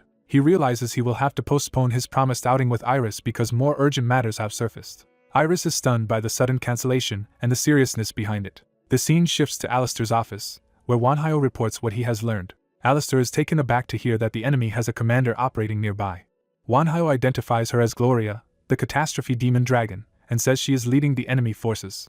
Alistair turns to magic to verify the claim rather than relying on rumor alone. The scrying confirms Gloria's identity, though she is currently inhabiting a golem body. Alistair admits that an enemy commander breaching Atlantis is alarming and raises troubling questions about their defenses. He explains that everyone entering Atlantis is sampled and tracked through magical mediums that also expose unregistered intruders. Yet Gloria somehow slipped through that system without being detected at all. Alistair presses Wanhyo for any other information that might matter. Wanhyo adds that Gloria warned him another high-ranking enemy with a personal grudge is also moving. Alistair is shaken that Wanhyo survived contact with two major enemies, while Wanhyo credits luck. Wanting to prepare properly, Wanhyo asks for a fuller briefing, and Alistair sends Chris off to ready himself for his match. Elsewhere, the tournament begins with a match featuring Nitra, a warrior introduced as lacking divine backing or special power. Mutra immediately attacks, refusing to wait through the formalities. His opponent effortlessly stops the assault and rebukes him for abandoning a warrior's decorum. Mutra is struck by magic and forced back despite his aggression. Watching the broadcast, one observer admires Mutra's refusal to accept defeat and compares that stubbornness to Wanhyo's. The red-haired knight becomes interested in Mutra and asks permission to take him on as a disciple. He gets approval as long as he remembers their true priority, then cheerfully leaves to spend time with Iris. Wanhyo remains behind with his allies, still burdened by the larger crisis. That calm breaks when an urgent warning arrives that something has gone wrong at the castle. Wanhyo and his companions rush out, passing the aftermath of a violent encounter in the corridor. They find Mutra collapsed and demand to know what happened. The red-haired knight explains that he found Mutra being attacked by 2 mages on his way to meet him. Wanhyo is shocked that members of the Magic Association could have been the attackers. The knight says he collected physical evidence from the scene in case it became important. Wanhyo struggles to understand why association mages would target a tournament fighter. Before they can sort it out, officials arrive and accuse Wanhyo's group of murdering the mages. Wanhyo is stunned as the situation is instantly turned against them. He tries to piece together how the accusation was constructed so quickly. Mutra is moved to a room where the group begins untangling the trap around them. Alistair intervenes personally and buys Wanhyo time by vouching for his innocence. Even so, he warns that the matter is politically dangerous. 2 important association mages were found dead at a place Wanhyo was seen passing through. The red-haired knight concludes that the men who ambushed them must have been the dead mages. Alistair confirms that this is only the start of the problem, because the victims were former pupils of Rode. That means the dead were not ordinary members but highly distinguished figures within the association. Mutra insists that whatever else is true, he really was attacked. Alistair says he confirmed that by reviewing memories, but he could not summon the victim's spirits afterward. He suspects a powerful necromancer may have intercepted the spirit summoning, though he sees no reason Wanhyo would do that. Alistair believes Wanhyo had nothing to gain, but he also knows the association will need someone to blame for its failure. Wanhyo bitterly realizes Alistair is the only reason he has not already been branded a criminal. As he starts to thank him, he suddenly senses something far more disturbing. Wanhyo realizes that a contractee's soul is being dragged away against its will somewhere nearby. He immediately asks Alistair to cooperate in finding the real culprit. Elsewhere, the true mastermind boasts that corrupting Atlantis' security guard has helped her gather a growing collection of dolls. She fixates on Wanhyo and vows to tear apart his body and imprison his soul forever. Her superior notices the murderous outburst and is startled by her intensity. Alistair then appears before him in private, making clear this visit is deliberate. He remarks that the man looks worn down and diminished by recent events. The man admits a younger person once warned him that bodies shaped by a low mana age would not endure the new world. After the deaths of his pupils, he finally accepts that warning and regrets not understanding sooner. Alistair offers condolences but urges him to remain strong for the students he still has. He brings 2 updates, first revealing that Wanhyo has been cleared of all charges. Then he says he has found clues that may point to the real murderer. The man is shocked because he believed no evidence had been left behind. Alistair invites him to come see the lead for himself. The 2 head deeper into Atlantis together. As they walk, the man explains that the city center contains a place of immense power he has never been able to breach. Alistair's reaction tells him he is finally being shown something long hidden. He is brought before a colossal artifact and told it is an ancient inheritance of Atlantis. Alistair identifies it as the Magic Stone.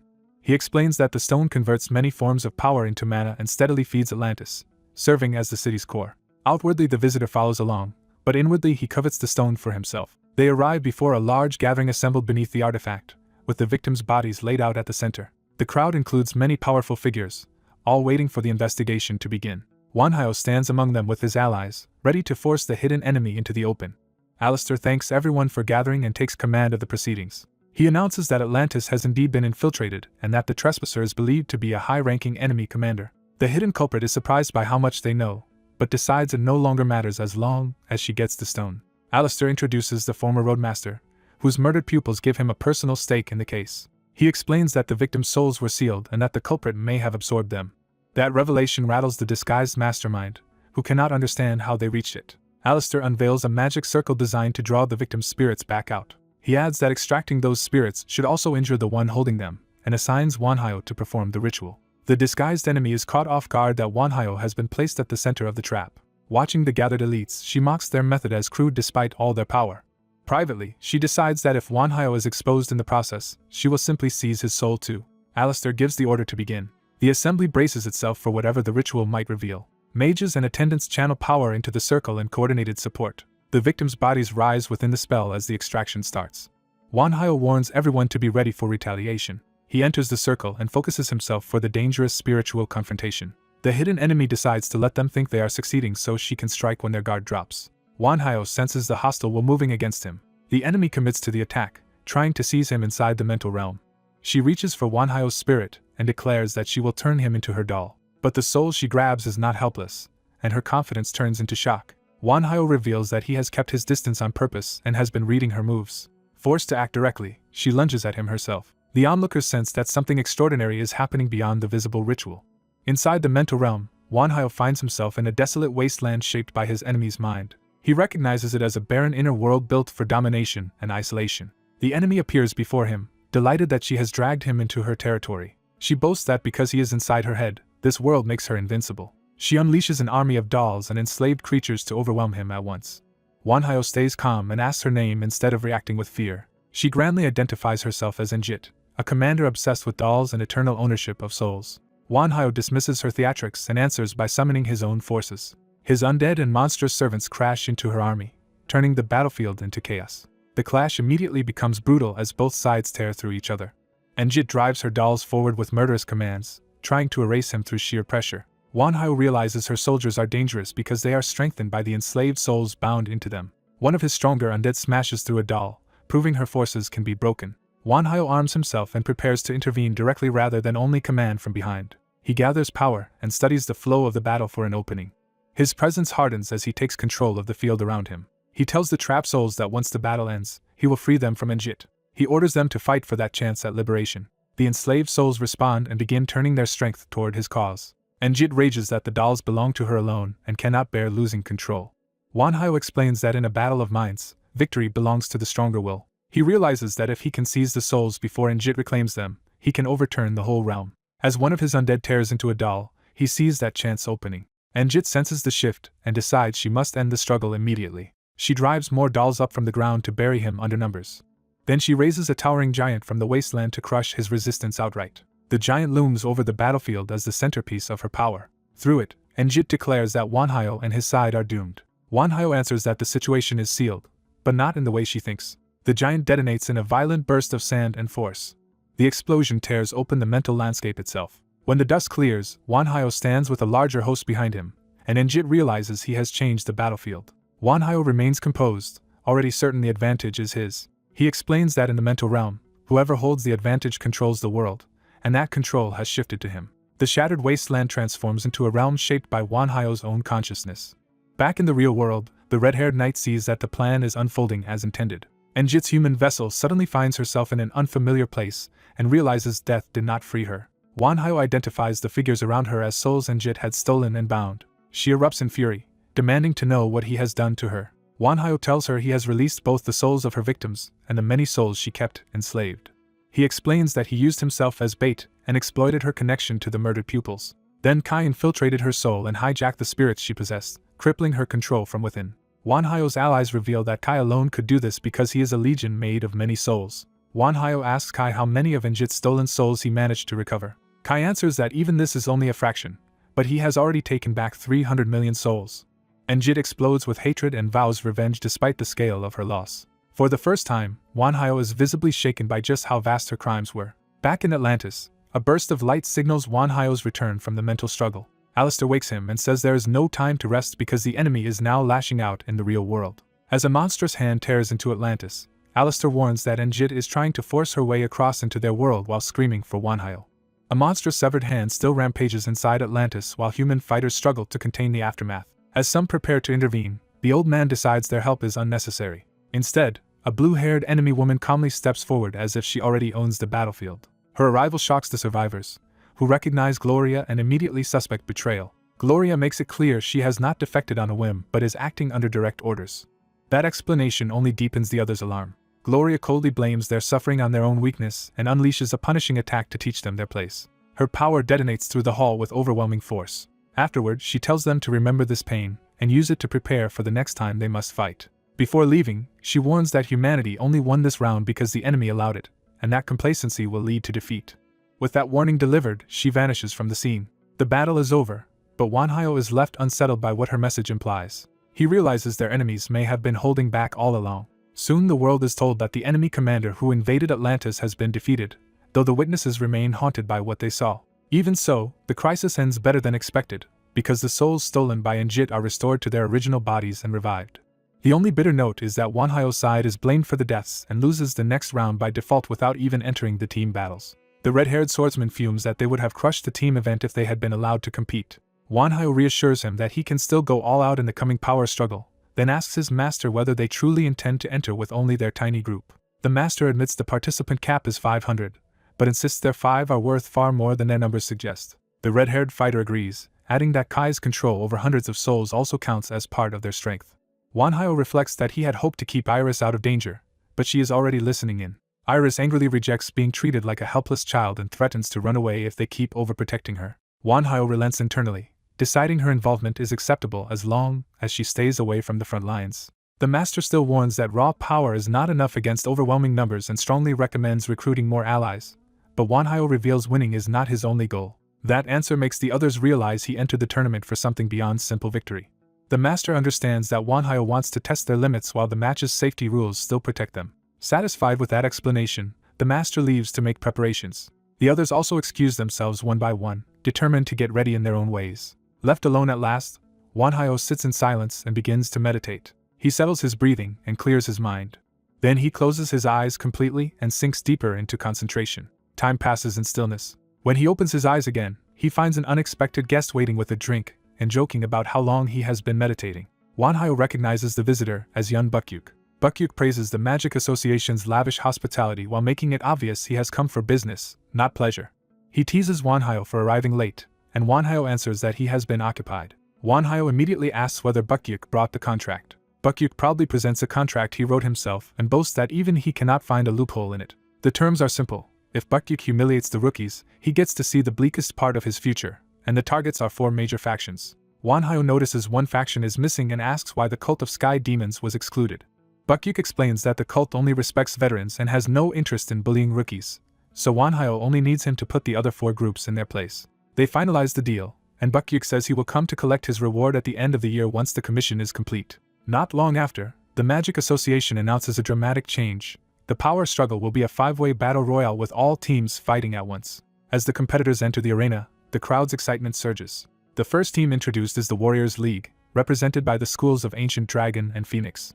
Next come the Asgards, champions of the North. Then the Yin-Yang Masters of Japan are presented as Asia's great magical force. After them arrive the Argonauts, whose grandstanding entrance plays to the crowd. Their supporters loudly chant for Alexandros. Finally, the smallest team of all enters, Wanhyo, the necromancer and disciple of the god of life and death, with his 4 companions. Wanhyo plants his staff as if claiming the arena for himself. Behind his team, a colossal skeletal dragon manifests, instantly announcing the scale of his power. The rookies watching from the stands are thrilled and expect chaos. An association elder appears on a floating screen to address the arena. He explains that this match has been highly anticipated, so a special arena has been prepared for it. Before the battle begins, however, he notes that one competitor wants to say something. Wanhyo takes the microphone and says he has only one message for the other teams. His blunt opening silences the rookies at once. He directly addresses the 4 major factions gathered against him. Then he gives them a warning: if they do not form an alliance, they have no chance of winning. To prove how little he fears them, he offers to stand still for the first 30 minutes so they can at least have a fighting chance. The announcer tries to spin the insult as confidence, but the provocation is unmistakable. The officials move on and formally start the match. A massive barrier seals the arena and activates the battlefield. The space inside begins to distort and expand far beyond its original size. The arena transforms into a vast wilderness of forests, cliffs, rivers, and open ground. The elder declares that there is no time limit and the battle will continue until only one team remains. Wanhyo's 5 immediately set out through the new terrain. Elsewhere, a Yin-Yang commander receives word that Wanhyo's team is approaching. She acknowledges the report and prepares to intercept them. Her force gathers with a host of yokai and summoned creatures, turning the forest into a killing ground. Confident in their numbers, the commander dares anyone to attack them. Wanhyo answers by addressing the rookies as if he were their instructor rather than their opponent. He tells them to proceed with a clear understanding of both their own abilities and those of their enemies. To make the lesson practical, he floods the area with a marching army of undead. He remarks that even low-ranking undead alone could give him 5,000 troops, and reminds them that the dead are not his only summons. Stronger monsters and constructs join the horde, proving he has barely begun. The Yin-Yang commander realizes too late that enemies are descending from above as well. Wanhyo singles her out as the first unlucky team and mockingly offers a rematch if they can survive 10 minutes. His undead surge forward and crash into the Yin-Yang formation from every side.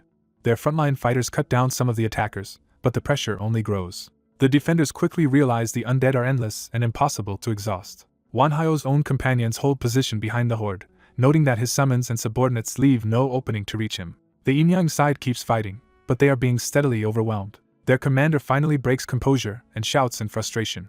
Wanhyo checks the time and casually apologizes for letting the fight run long, praising them for lasting 15 minutes instead of 10. He even congratulates the exhausted survivors as though grading a test. Then he offers compensation for exceeding the promised time by casting a restorative spell. To the Inyang team's shock, their wounds close and their fatigue disappears. Wanhyo tells them they fought well and promises that next time he will not go easy on them.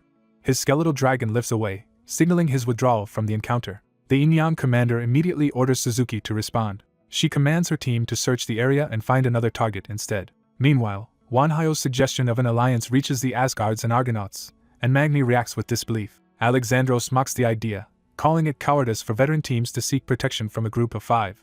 Magni rejects the insult and tells Alexandros to back off. But Magni's bloodlust rises, and he admits he would gladly crush Alexandros if not for the lion pelt that reminds him of a hero he respects. One of the Argonauts senses the hostility and tenses for battle. Before the argument can explode, another voice calls out to them from a distance. The red-haired swordsman arrives, taunts their failure to form an alliance, and asks permission to deal with them alone while the rest of Wanhyo's team moves on.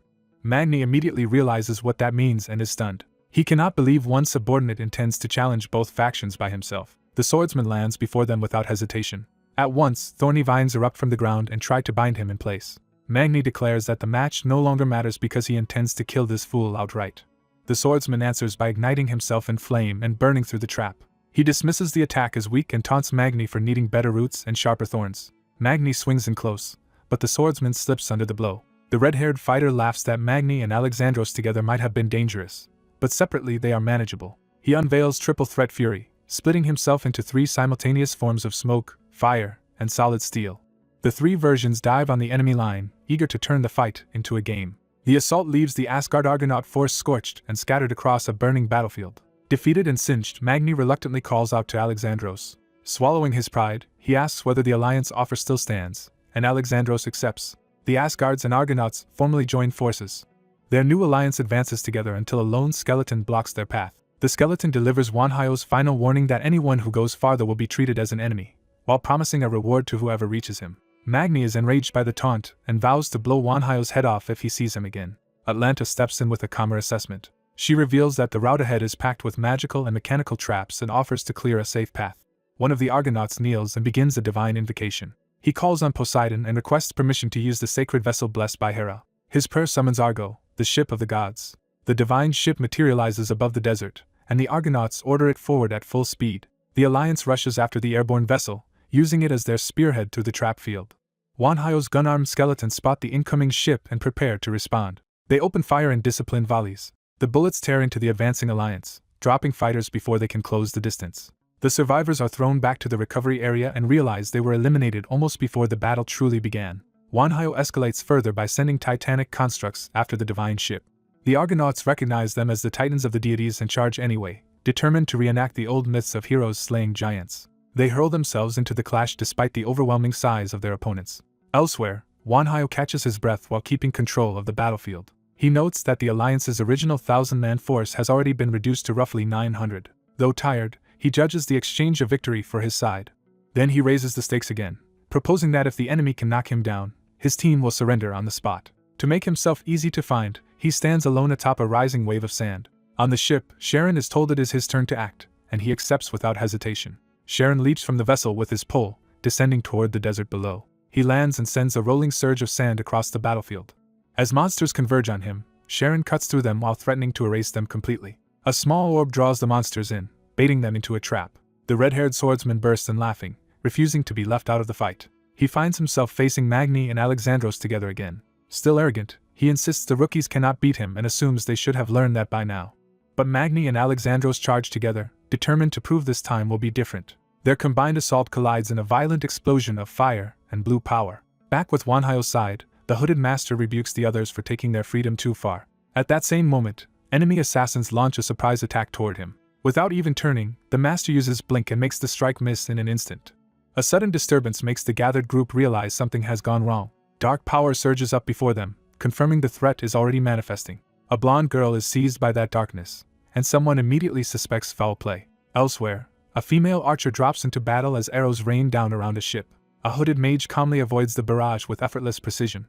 The archer curses how close she came to hitting him and prepares to press the attack. The hooded figure identifies the newcomers as a force from above the clouds and narrows the culprit to one possibility. The heroes are recognized as Perseus and his ally, and Perseus dryly accepts that his fame has exposed him. Their opponent reveals he knows Perseus by the harp sword tied to the slaying of the Gorgon. Perseus answers that such knowledge should make it obvious he will not submit easily. A red-armored warrior charges in to strike before the enemy can settle the field. He commits to a full power slash, trying to end the fight in one blow. A man floating overhead applauds the attempt, showing he has been watching the clash from above. He praises the challengers for reaching him, making clear he is the true power behind the trial. One of the defenders responds by invoking Charon's prayer, calling on a force from hell.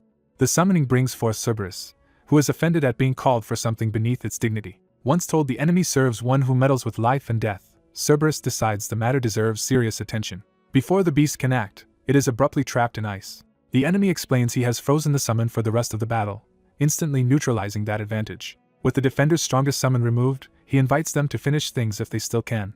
He activates a spell called Death Dread, spreading a field of supernatural terror over the battlefield. He explains that the spell forces everyone who sees it to confront overwhelming fear of their own mortality, though he has reduced it enough not to kill them. He openly reveals that the spell needs 3 minutes to complete and that he will be defenseless while casting, daring them to stop him through his army. Ezen volunteers to break through and strike the caster himself. He orders the fleet to split apart, creating room for an attack line. A soldier on the ship readies a massive spear launcher for the opening. At Ezen's command, the weapon fires with tremendous force toward the caster. The projectile smashes into one of the giant stone guardians protecting him. The caster catches the impact through his defenses, stopping the attack before it can reach him. The attackers briefly celebrate the apparent hit, believing they found their mark. Instead, the caster warns them that this is their final mistake. He dismisses their trust in his earlier honesty, arguing that enemies have no obligation to fight honorably. The fear spell completes, and the battlefield is swallowed by its effect. Seeing no point in further resistance, an official calls for the match to end. The power struggle is declared over, and Team Manhwa is named the victor. The spectators are stunned that a mere 5-person team crushed such overwhelming opposition, and they begin to grasp the scale of a superhuman's power. Manhwa's team leaves the arena in quiet command of the aftermath. Attention shifts to the next stage of the tournament, where the Holy See is expected to dominate the team match. Observers note that the absent bard and poet from the Asgards could have changed the earlier result if they had participated. They add that the Holy See's choir was also held back as a bluff that could have altered the balance. Manhwa reflects that if all those hidden pieces had entered the power struggle, victory would not have been guaranteed. The tournament's rewards are distributed according to each participant's contribution, turning the contest into a test against the world's strongest. Afterward, Manhwa visits the workshop of Wunian of tools to obtain what he needs next. When offered crafted items, he insists he would rather make what he needs himself, and the smith correctly guesses he is really there for materials. The smith hands him an enchanted bag expanded by spatial magic to carry those materials.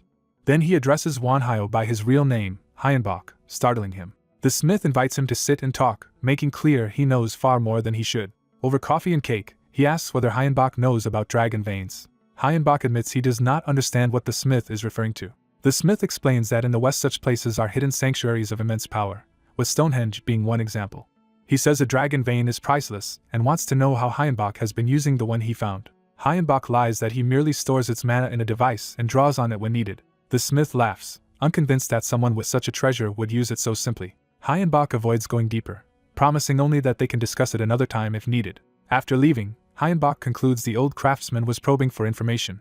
His floating scout confirms it detected an eavesdropping device nearby and notes that Wunian built something impressively subtle. Hyenbok orders the materials checked for further enchantments, relying on his companion to verify they are clean. The hidden listening device is destroyed before it can follow them any farther. Back in the workshop, the smith clicks his tongue and grudgingly admits the young man is sharper than expected. After the successful tournament, the group returns to their base. Hyenbok finally lets himself relax now that the urgent matters are settled. That peace is broken when he notices Chris engrossed in something on the screen. Chris is still fixated on the word castle, unable to let it go. He explains he is reviewing footage from other Rank C dungeon expeditions, and is amazed anyone bothered recording them. Hyenbok dismisses those dungeons as trivial compared with the one their team cleared. Chris agrees the ordeal still paid off because he and Kai achieved their goals, leaving only the skeleton's unfinished business. The skeleton admits that in his previous life he was only an ordinary mage and had no personal vendetta driving him. His only regret, he says, was never reaching a higher level of magical mastery. Chris presses him on why that ambition mattered so much. The skeleton can no longer remember the reason, which surprises the others.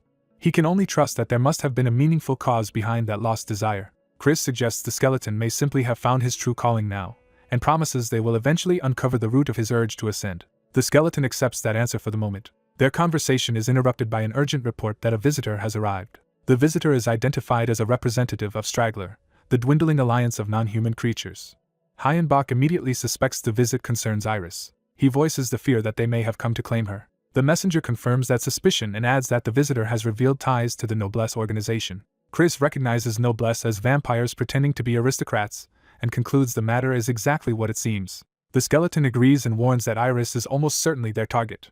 He turns the decision over to Iris herself rather than deciding for her. Hyenbach assures her that whatever she chooses, they will stand with her. Iris silently weighs the burden of that choice. She decides she wants to meet the other vampires directly. The story shifts to explain that Noblesse, the vampire force, ranked third in the global power hierarchy. It is further revealed that Straggler itself was founded by a dragon who once united Earth's creatures and now sleeps in seclusion. Among the three factions that form Noblesse, the delegation arriving today belongs to the ancient bloodline clan. Their leader appears with attendants, representing that ancient lineage. Hyenbach introduces himself to them as Wanhyo, Iris's guardian and godfather. The ancient vampire leader immediately rebukes him for making them wait without apology.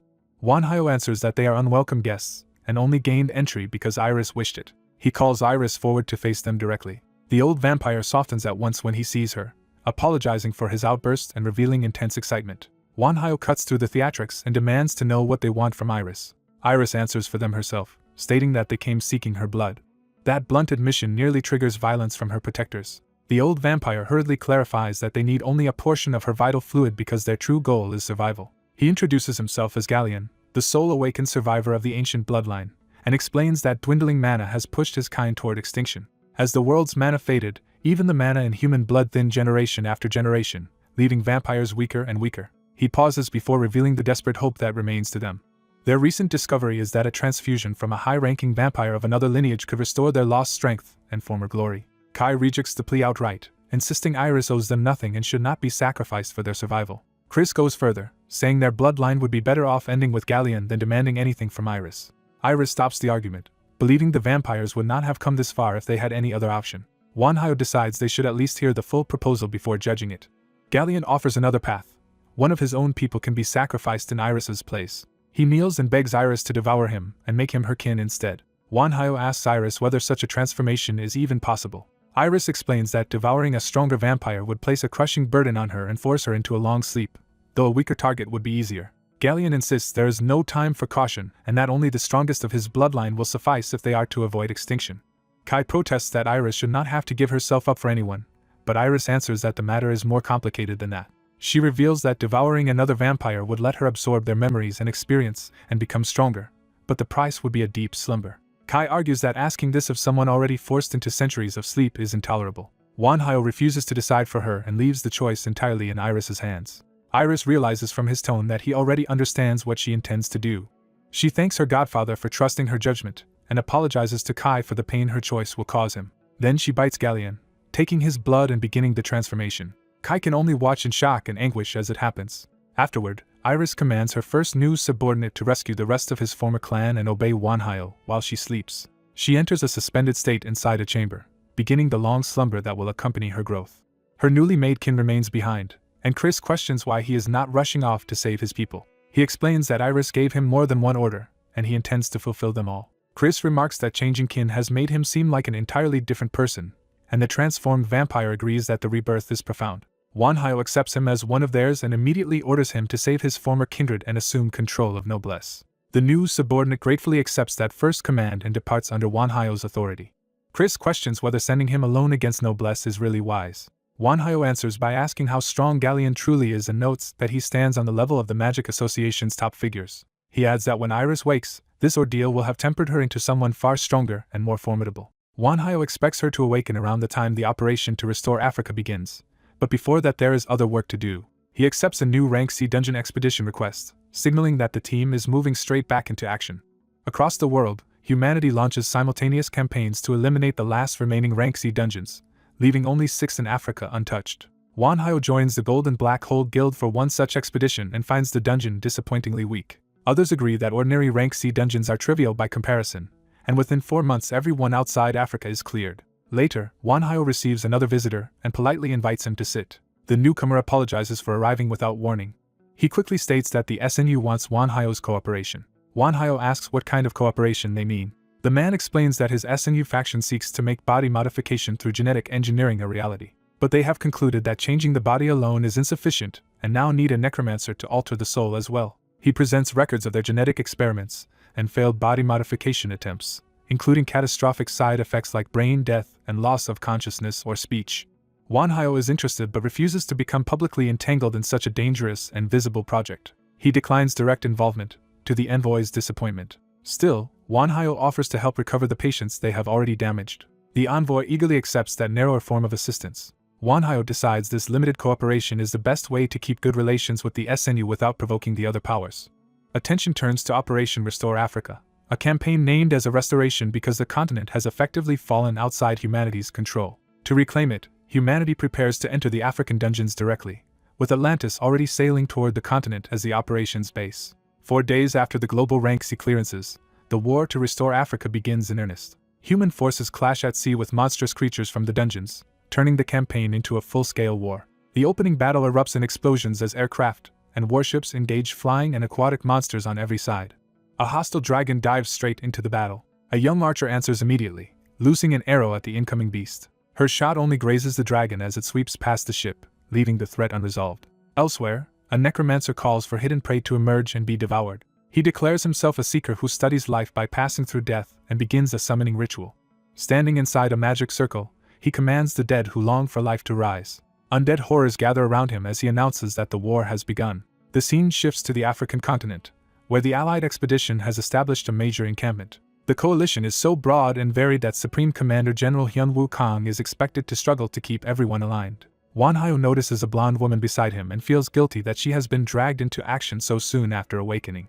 He nearly treats her with old familiarity before catching himself, and wondering if her vampiric allure is affecting him. He warns her to use that seductive power carefully, and she teasingly accepts the warning while calling him her godfather. Night falls over the continent. In the darkness, a lone blonde vampire is surrounded by hulking monsters. One of the brutes charges her, expecting an easy kill. She tears through the attacker with dark power before it can touch her. Instead of fear, the bloodshed excites her. She whirls through the pack, carving the monsters apart in a frenzy. Watching from hiding, vampire agents admire their blood lord's beauty and ferocity. They decide it is time to move as well, planning to gather only the finest victims for her first feast in their queen's honor. Back at the Allied camp, transport aircraft begin deploying heavy assets. Massive mechanized soldiers descend from the sky to reinforce the expedition. The Allies unveil these giant soldiers as a key part of their war effort. Wanhyo questions why they were deployed early when they were supposed to join only after the dungeon assault began, and a soldier explains that Allied forces have been under monster attacks all night. Because of those widespread attacks, Command pushed the giant soldiers into service ahead of schedule. Wanhyo then asks whether the reason their own brigade has avoided ambushes is connected to him. The officer realizes he means straggler and confirms it. The vampire woman, still reveling in battle elsewhere, admits that having straggler on their side gives her peace of mind, at least for the night. Wanhyo receives a rare mental call from Nidhogg. The dead dragon asks for permission to fight on Earth and test his power there. Because Nidhogg is troubled by something he senses, Wanhyo grants him 4 hours and full use of his mana. Nidhogg gratefully promises to return soon. Wanhyo reflects that this is Nidhogg's turn to grow stronger through hardship. Nidhogg takes flight. He rises into a sky crowded with flying monsters. Without hesitation, he unleashes a devastating blast through the swarm. The attack tears apart the airborne creatures and scatters the rest. Annoyed by the clutter, Nidhogg orders everything out of his way. He surges onward at even greater speed. A winged humanoid suddenly intercepts his path. Nidhogg realizes the source of his irritation is real and concludes that a dragon's presence exists on this continent. He declares that this dragon is now his true target and vows to hunt it down. Landing near Wanhyo, Nidhogg urgently reports that the dragon is indeed somewhere on the same continent. The revelation shocks the nearby soldiers and allies. Nidhogg insists that Africa is home to a dragon that stands against them. Wanhyo absorbs the news while the camp murmurs in alarm. One officer exhales heavily, recognizing how serious this has become. Wanhyo is brought before the Allied representatives and accused of stirring up another crisis. He answers carefully that nothing is confirmed, only that Nidhogg's suspicion cannot yet be proven. Others counter that the instincts of a being as powerful as Nidhogg cannot be dismissed, especially by Wanhyo. A mage adds that even a dead dragon may perceive truths beyond ordinary human senses. Wanhyo realizes the room is ready to treat Nidhogg's warning as credible. He presses them to admit that openly. Several representatives silently agree. The military side decides the information must be relayed to headquarters immediately. Outside, Castle hurries after Wanhyo to ask what happened. Wanhyo explains that they are informing higher command about Nidhogg's claim, though he doubts how seriously it will be taken. Their hooded ally argues that belief is secondary because even the possibility should force precautions. Chris agrees that headquarters cannot ignore a warning coming directly from Nidhogg. Wanhyo concludes they must prepare quickly for a dragon war on an enormous scale.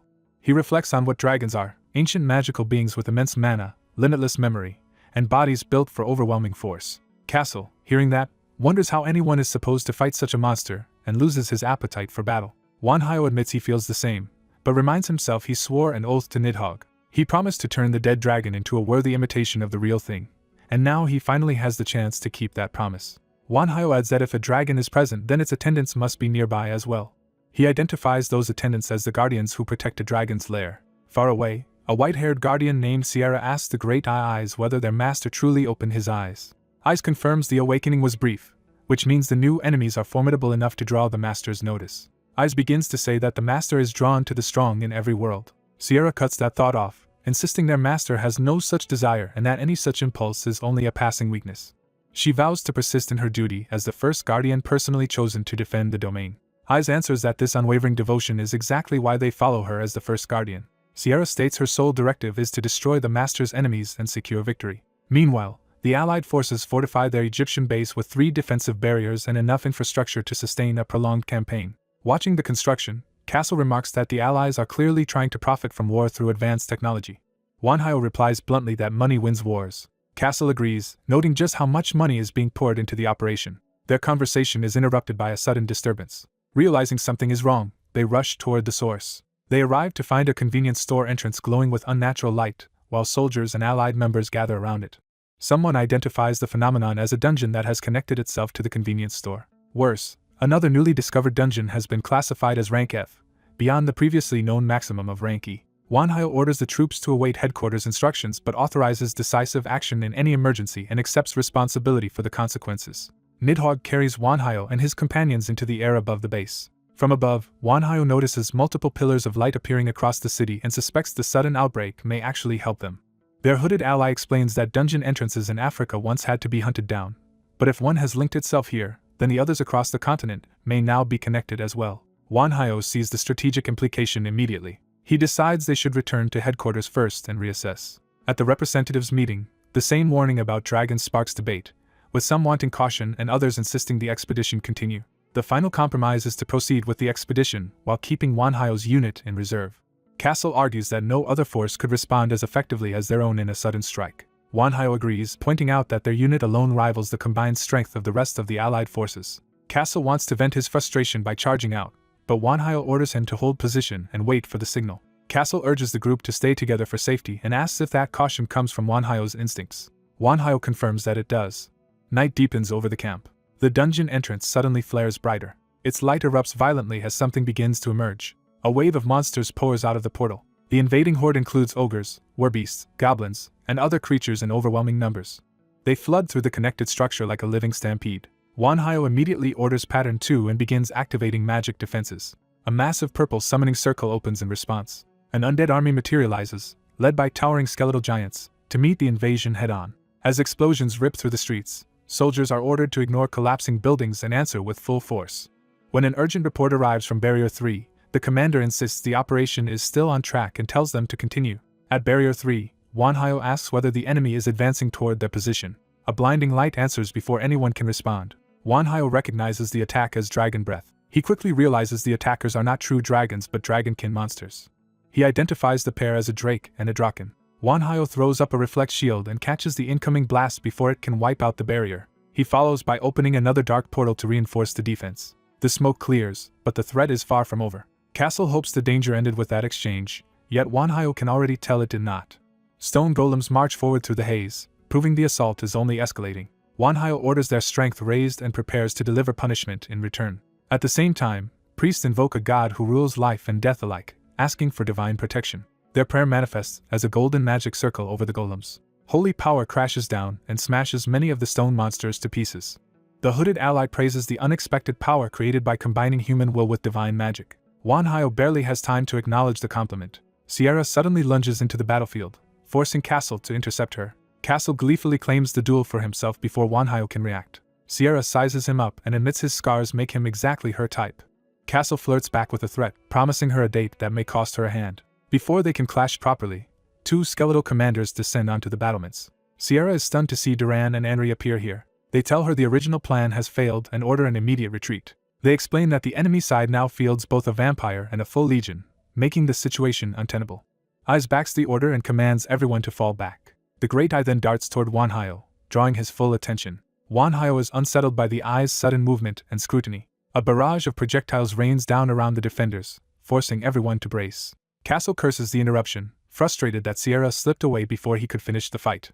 Wanhyo pushes that aside and orders the remaining monsters cleaned up first. Later, at another meeting, a representative introduces someone some of them may already know. A bearded man bows and identifies himself as a vampire from the Straggler, offering his service. The commander bluntly asks whether the Stragglers are truly on humanity's side. Another official argues that monsters cannot be trusted, citing soldiers killed by vampires as proof of their disloyalty. The vampire denies responsibility for those deaths and reminds them that his kind has also saved countless human lives. When a man angrily insists monsters have no right to judge humanity, the vampire turns the accusation back on him by asking whether he owes his own life to those same monsters. Wanhyo intervenes, acknowledging the distrust but reminding everyone that the Stragglers have existed since ancient times. He personally vouches for them and insists the real issue is the enemy now facing them. To make that threat undeniable, he shows battlefield footage of Aiz, Sierra, and the skeletal commanders. He explains that every one of those enemies is as dangerous as a rank C dungeon boss. The commander realizes that even this advanced force would make for a brutal battle. Someone voices the terrifying implication that if these are merely the attendants, then the dragon itself must be the true boss. Before the discussion can go further, there is a knock at the door. The interruption brings urgent news for Hyenbach. An emissary from Nest has arrived to see the Blood Lord. A stern envoy confronts the group and asks whether they belong to the Necromancer and company. Hyenbach confirms the affiliation without hesitation. His side immediately realizes the envoy is no human at all, but an immensely powerful artificial being. The automaton explains that she has come with an invitation from Nest's master, who wishes to meet them. Hyenbach agrees to hear more before deciding. He first secures a promise that the meeting will be brief, and the envoy guarantees his return within a day. Satisfied enough with that assurance, he accepts the invitation and prepares to go. The envoy casually reveals her mechanical nature by exposing machinery beneath her torn sleeve. What had seemed merely inhuman is confirmed to be a true automaton. She then activates a hidden mechanism to open the way forward. A portal blooms into existence, and she calmly directs them through it. The group follows her into the gate, while the others remain behind to watch. On the other side, they find Nest's master in the middle of a game, loudly lamenting yet another defeat. The room itself reveals his strange tastes, filled with carefully displayed figures and collectibles. The automaton, called Otto, immediately scolds him for breaking their agreement on gaming time and cuts his allowance in half. The boy protests like a spoiled child, then suddenly notices the visitors and recognizes the silver dragon among them. Remembering he had guests, he drops the tantrum and turns his attention to them. With a snap of his fingers, he shifts the mood of the room in an instant. A burst of destructive power erupts, making it clear that his childish act had concealed something dangerous. Hyenbach is caught off guard by the sudden display. The pressure forces the group to brace themselves as they realize they are facing a monster in human form. The boy praises them for reading his strength so quickly, confirming that the display was a deliberate test. His companions begin to suspect that if this dragon is so strong, Gloria may have hidden far more power than she ever showed them. Even the veteran knight concludes that the boy's power is far beyond what a mere rank C boss should possess. The boy reveals the truth directly. There is another dragon in Africa, and as a fellow dragon he expects the silver dragon to believe him. The hooded mage confirms the implication, and the boy admits he truly is a dragon, though not yet an adult one. The boy boasts that child or not, he is still the only dragon currently active on Earth. When asked whether all dragons are as strong as he dismisses the idea and insists he is exceptional. He explains that he alone stayed behind when the other dragons fled Earth. But Otto cuts through his pride by reminding him he is still just a child. He warns them that the enemies they recently faced are merely dragon guardians, and that the group is not yet strong enough to defeat such opponents. Using that weakness as leverage, he offers them a path to greater power if they become his guardians. The proposal shocks Hyenbach, who had not expected to be recruited rather than threatened. He tests the offer by asking what would happen if they refused. The dragon insists he is not forcing them and frames the arrangement as a friendly opportunity. He begins listing the benefits, starting with vastly extended lifespans for anyone who serves a dragon. His second promise is a 5-fold increase in power, which immediately captures Kai's interest. Hyenbach guesses the third reward before it is spoken: access to the knowledge left behind by the dragons who abandoned Earth. The dragon confirms that such knowledge could indeed be shared, but only with those who join him. He adds a fourth reward that sounds grotesque at first: the corpse of a dragon. He explains that dragon flesh, blood, and bones are priceless resources for nourishment, equipment, and future use. Finally, he offers direct access to his immense reserve of mana. Faced with such overwhelming incentives, Hyenbach asks for time so his group can discuss the matter privately. The dragon agrees, leaving the 4 companions to weigh the offer among themselves. Kai immediately sees the proposal as an unbelievable windfall. Chris also judges it to be a rare and tempting opportunity. But Hyenbach surprises them by admitting he is leaning toward refusal. The others cannot understand why he would reject what looks like a once-in-a-lifetime chance for a mage. Hyenbach explains that his pursuit of strength was never about comfort or privilege, but about surviving impossible battles. Chris argues that this is exactly why he should accept help from a dragon. Hyenbach counters that living under a dragon's protection would make him complacent.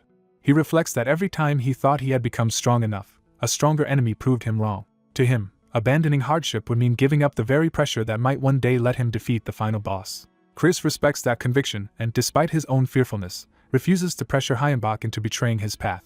He even turns that support into a command, insisting the others honor Hyenbach's choice. Kai follows by reaffirming that he will not break the contract that binds him to Hyenbach. The knight goes further, declaring that Hyenbach is the one lord he chose and will always serve. Their loyalty softens Hyenbach, who quietly thanks them. The dragon returns and tells them to decide in whatever way suits them best. Before the group answers, the dragon's companions begin considering their own choices. Kai asks what Hyenbach would do if the other 3 accepted the dragon's offer, and Hyenbach says he would simply focus on regaining his own strength. That answer leaves the matter hanging in tense uncertainty. Iris, Otto, and the dragon wait to hear the final decisions. At that moment, Nidhogg asks Hyenbach for permission to speak first. He reminds Hyenbach that he once promised to make him stronger than a true dragon, and says his goal is to surpass dragons, not serve one. Even so, he chooses Hyenbach as the master he truly wishes to follow, hoping they can continue growing as mages together. Hyenbach gratefully accepts that declaration of loyalty. He then turns to Iris and asks what she intends to do. Iris smiles and announces that she will become the dragon's guardian. Though surprised, Hyenbach accepts her choice and asks what led her there. She answers simply that the dragon is a child like her, and that kinship matters to her. She adds that staying with Hyenbach and her uncle would keep her trapped as a little girl in their eyes, while she still has much growing to do. The dragon protests being called a kid, and Iris teasingly offers to call him Appa instead. That playful remark completely flusters him and leaves him reeling with unfamiliar feelings. Otto dryly warns everyone not to encourage Iris's obsession with games and comics. Recovering himself, the dragon decides that if Iris is joining him, he cannot ignore the danger facing Hyenbach's remaining companions and offers them help anyway. He says he has 3 gifts for them. The first is his blood, freely given and guaranteed to be free of the deadly curses normally attached to dragon blood. That mention of curses immediately catches Hyenbach's attention. The dragon explains that ordinary dragon blood grants immense power but also carries a curse that can bring agony and death, unlike the blood he is offering them. He concludes that they have everything to gain and nothing to fear from accepting it. Hyenbach then asks for a sample of the cursed version as well, and the dragon casually agrees to provide an extra bottle. The second gift appears next as a tray of dragon bones overflowing with mana. The sheer magical density of the bones stuns Hyenbach and confirms they are genuine dragon remains. When Hyenbach asks if the dragon is truly giving them away, the boy says this is only a small taste of what service to him could have earned. His final gift is even more shocking, a pair of preserved dragon hearts. Hyenbach is overwhelmed by the value of what he has just received. The dragon tells them to use the gifts well and survive until he reaches adulthood. Asked how long that will take, he admits he has no idea and says it could happen today or 5 years from now. Hyenbach decides that 5 years is a manageable deadline to work with. With the exchange complete, he prepares to leave, though the dragon seems reluctant to end the meeting so soon. Hyenbach says the gifts are too valuable to leave idle and that he wants to begin researching them immediately. The dragon jokes that mages are all alike, then reassures him that Iris will be safe. Hyenbach parts from Iris warmly, and she answers by calling him her godfather. Even while leaving, he can barely contain his excitement over obtaining a dragon heart. Kai says his farewells and heads out with the others. Back with Hyenbach, Chris promises to use every dragon bone they possess to make Nidhogg stronger. Nidhogg is thrilled by the promise, and vows to become stronger than ever. As Hyenbach's group throws itself into research, the wider world begins to shift around them. The monster offensive is eventually contained, but rumors spread through the military in its aftermath. Public anger at the military gradually turns into anger at the war itself, and many begin demanding a decisive end to the conflict. At the same time, another faction argues that monster power should be harnessed for humanity's benefit, deepening the divide among humans. That growing split is exactly what the enemy had wanted all along. Elsewhere, Hyenbach checks on Nidhogg after the experiments begin. Nidhogg, now moving in a massive dragon body, marvels at what it feels like to truly move again. Hyenbach explains that Nidhogg now exists in a paradoxical state, both undead and alive. As long as mana remains, his body can regenerate endlessly, making him a being of extraordinary potential. Hyenbok concludes that Nidhogg is now on the path to becoming a real dragon. The idea leaves Nidhogg stunned.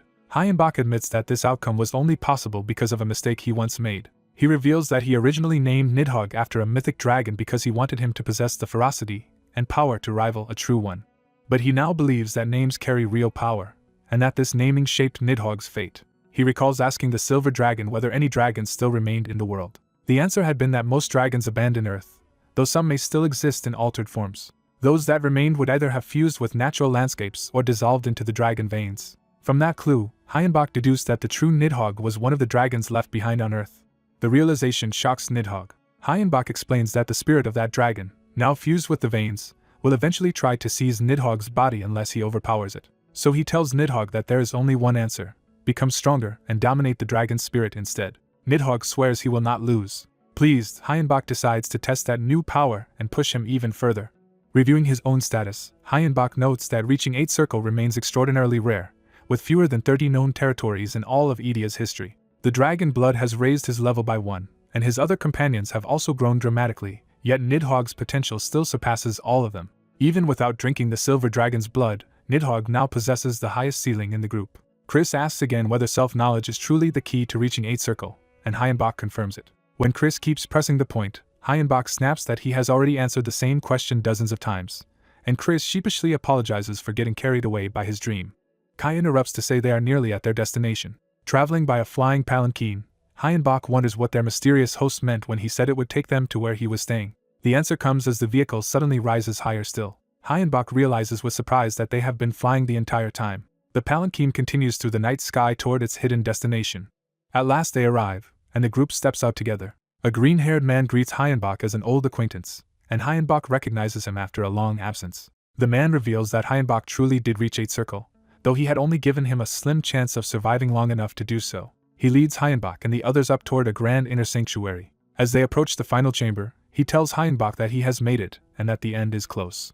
He congratulates Hyenbok on taking his first step into the Supreme Realm, and Hyenbok accepts the praise calmly. The man then asks what future Hyenbok believes awaits Earth. Hyenbok answers honestly that he expects things to grow worse. He points to the spreading conflicts among nations, allies, and ordinary people, yet argues that democracy at least gives everyone a chance to live with dignity. The green-haired man rejects that view, insisting the world now needs rule by a powerful minority strong enough to impose order. Hyenbok agrees that such harsh rule might be effective, but warns that modern society would erupt in unrest under it. The man accepts that resistance is inevitable, since people always fight change. He ends the debate by saying the time has come. Hyenbok realizes they have reached an altar where sacrifices are offered, and understands that his host intends to climb it personally. The man produces a rope and explains that glimpsing the future demands a terrible price. When Hyenbok asks if he is being told to hold on for dear life, the man does not deny it. He says that by himself he may not be a worthy enough sacrifice, but promises Hyenbok will not be harmed. With no better option, Hyenbok grips the rope and accepts the risk. The ritual begins. Bound together by the rope, Hyenbok and the man stand facing one another as the sacrifice is set in motion. The vision begins with him jolting in alarm as he is thrown into a disastrous future. In that future, a monstrous dragon bears down on his group, making clear they are already on the verge of being overwhelmed. One of his red-haired allies struggles to hold the line despite being battered and exhausted. The rest of the team is likewise bloodied and cornered, with even the civilians beside them unable to escape the danger. The dragon unleashes a horrifying power meant to consume them all and absorb them into itself. That attack sweeps forward like a devouring tide, erasing everything in its path. Watching it, he realizes this is not simple destruction but an all-consuming force that swallows whatever it touches. As the vision expands, he sees his companions and even a hooded figure caught within the same doomed battlefield. He understands the future's warning. After their battle with Nidhogg, every one of them is fated to die once that body is fully overtaken. The revelation hits him hard as he grasps that this is the worst possible outcome awaiting him.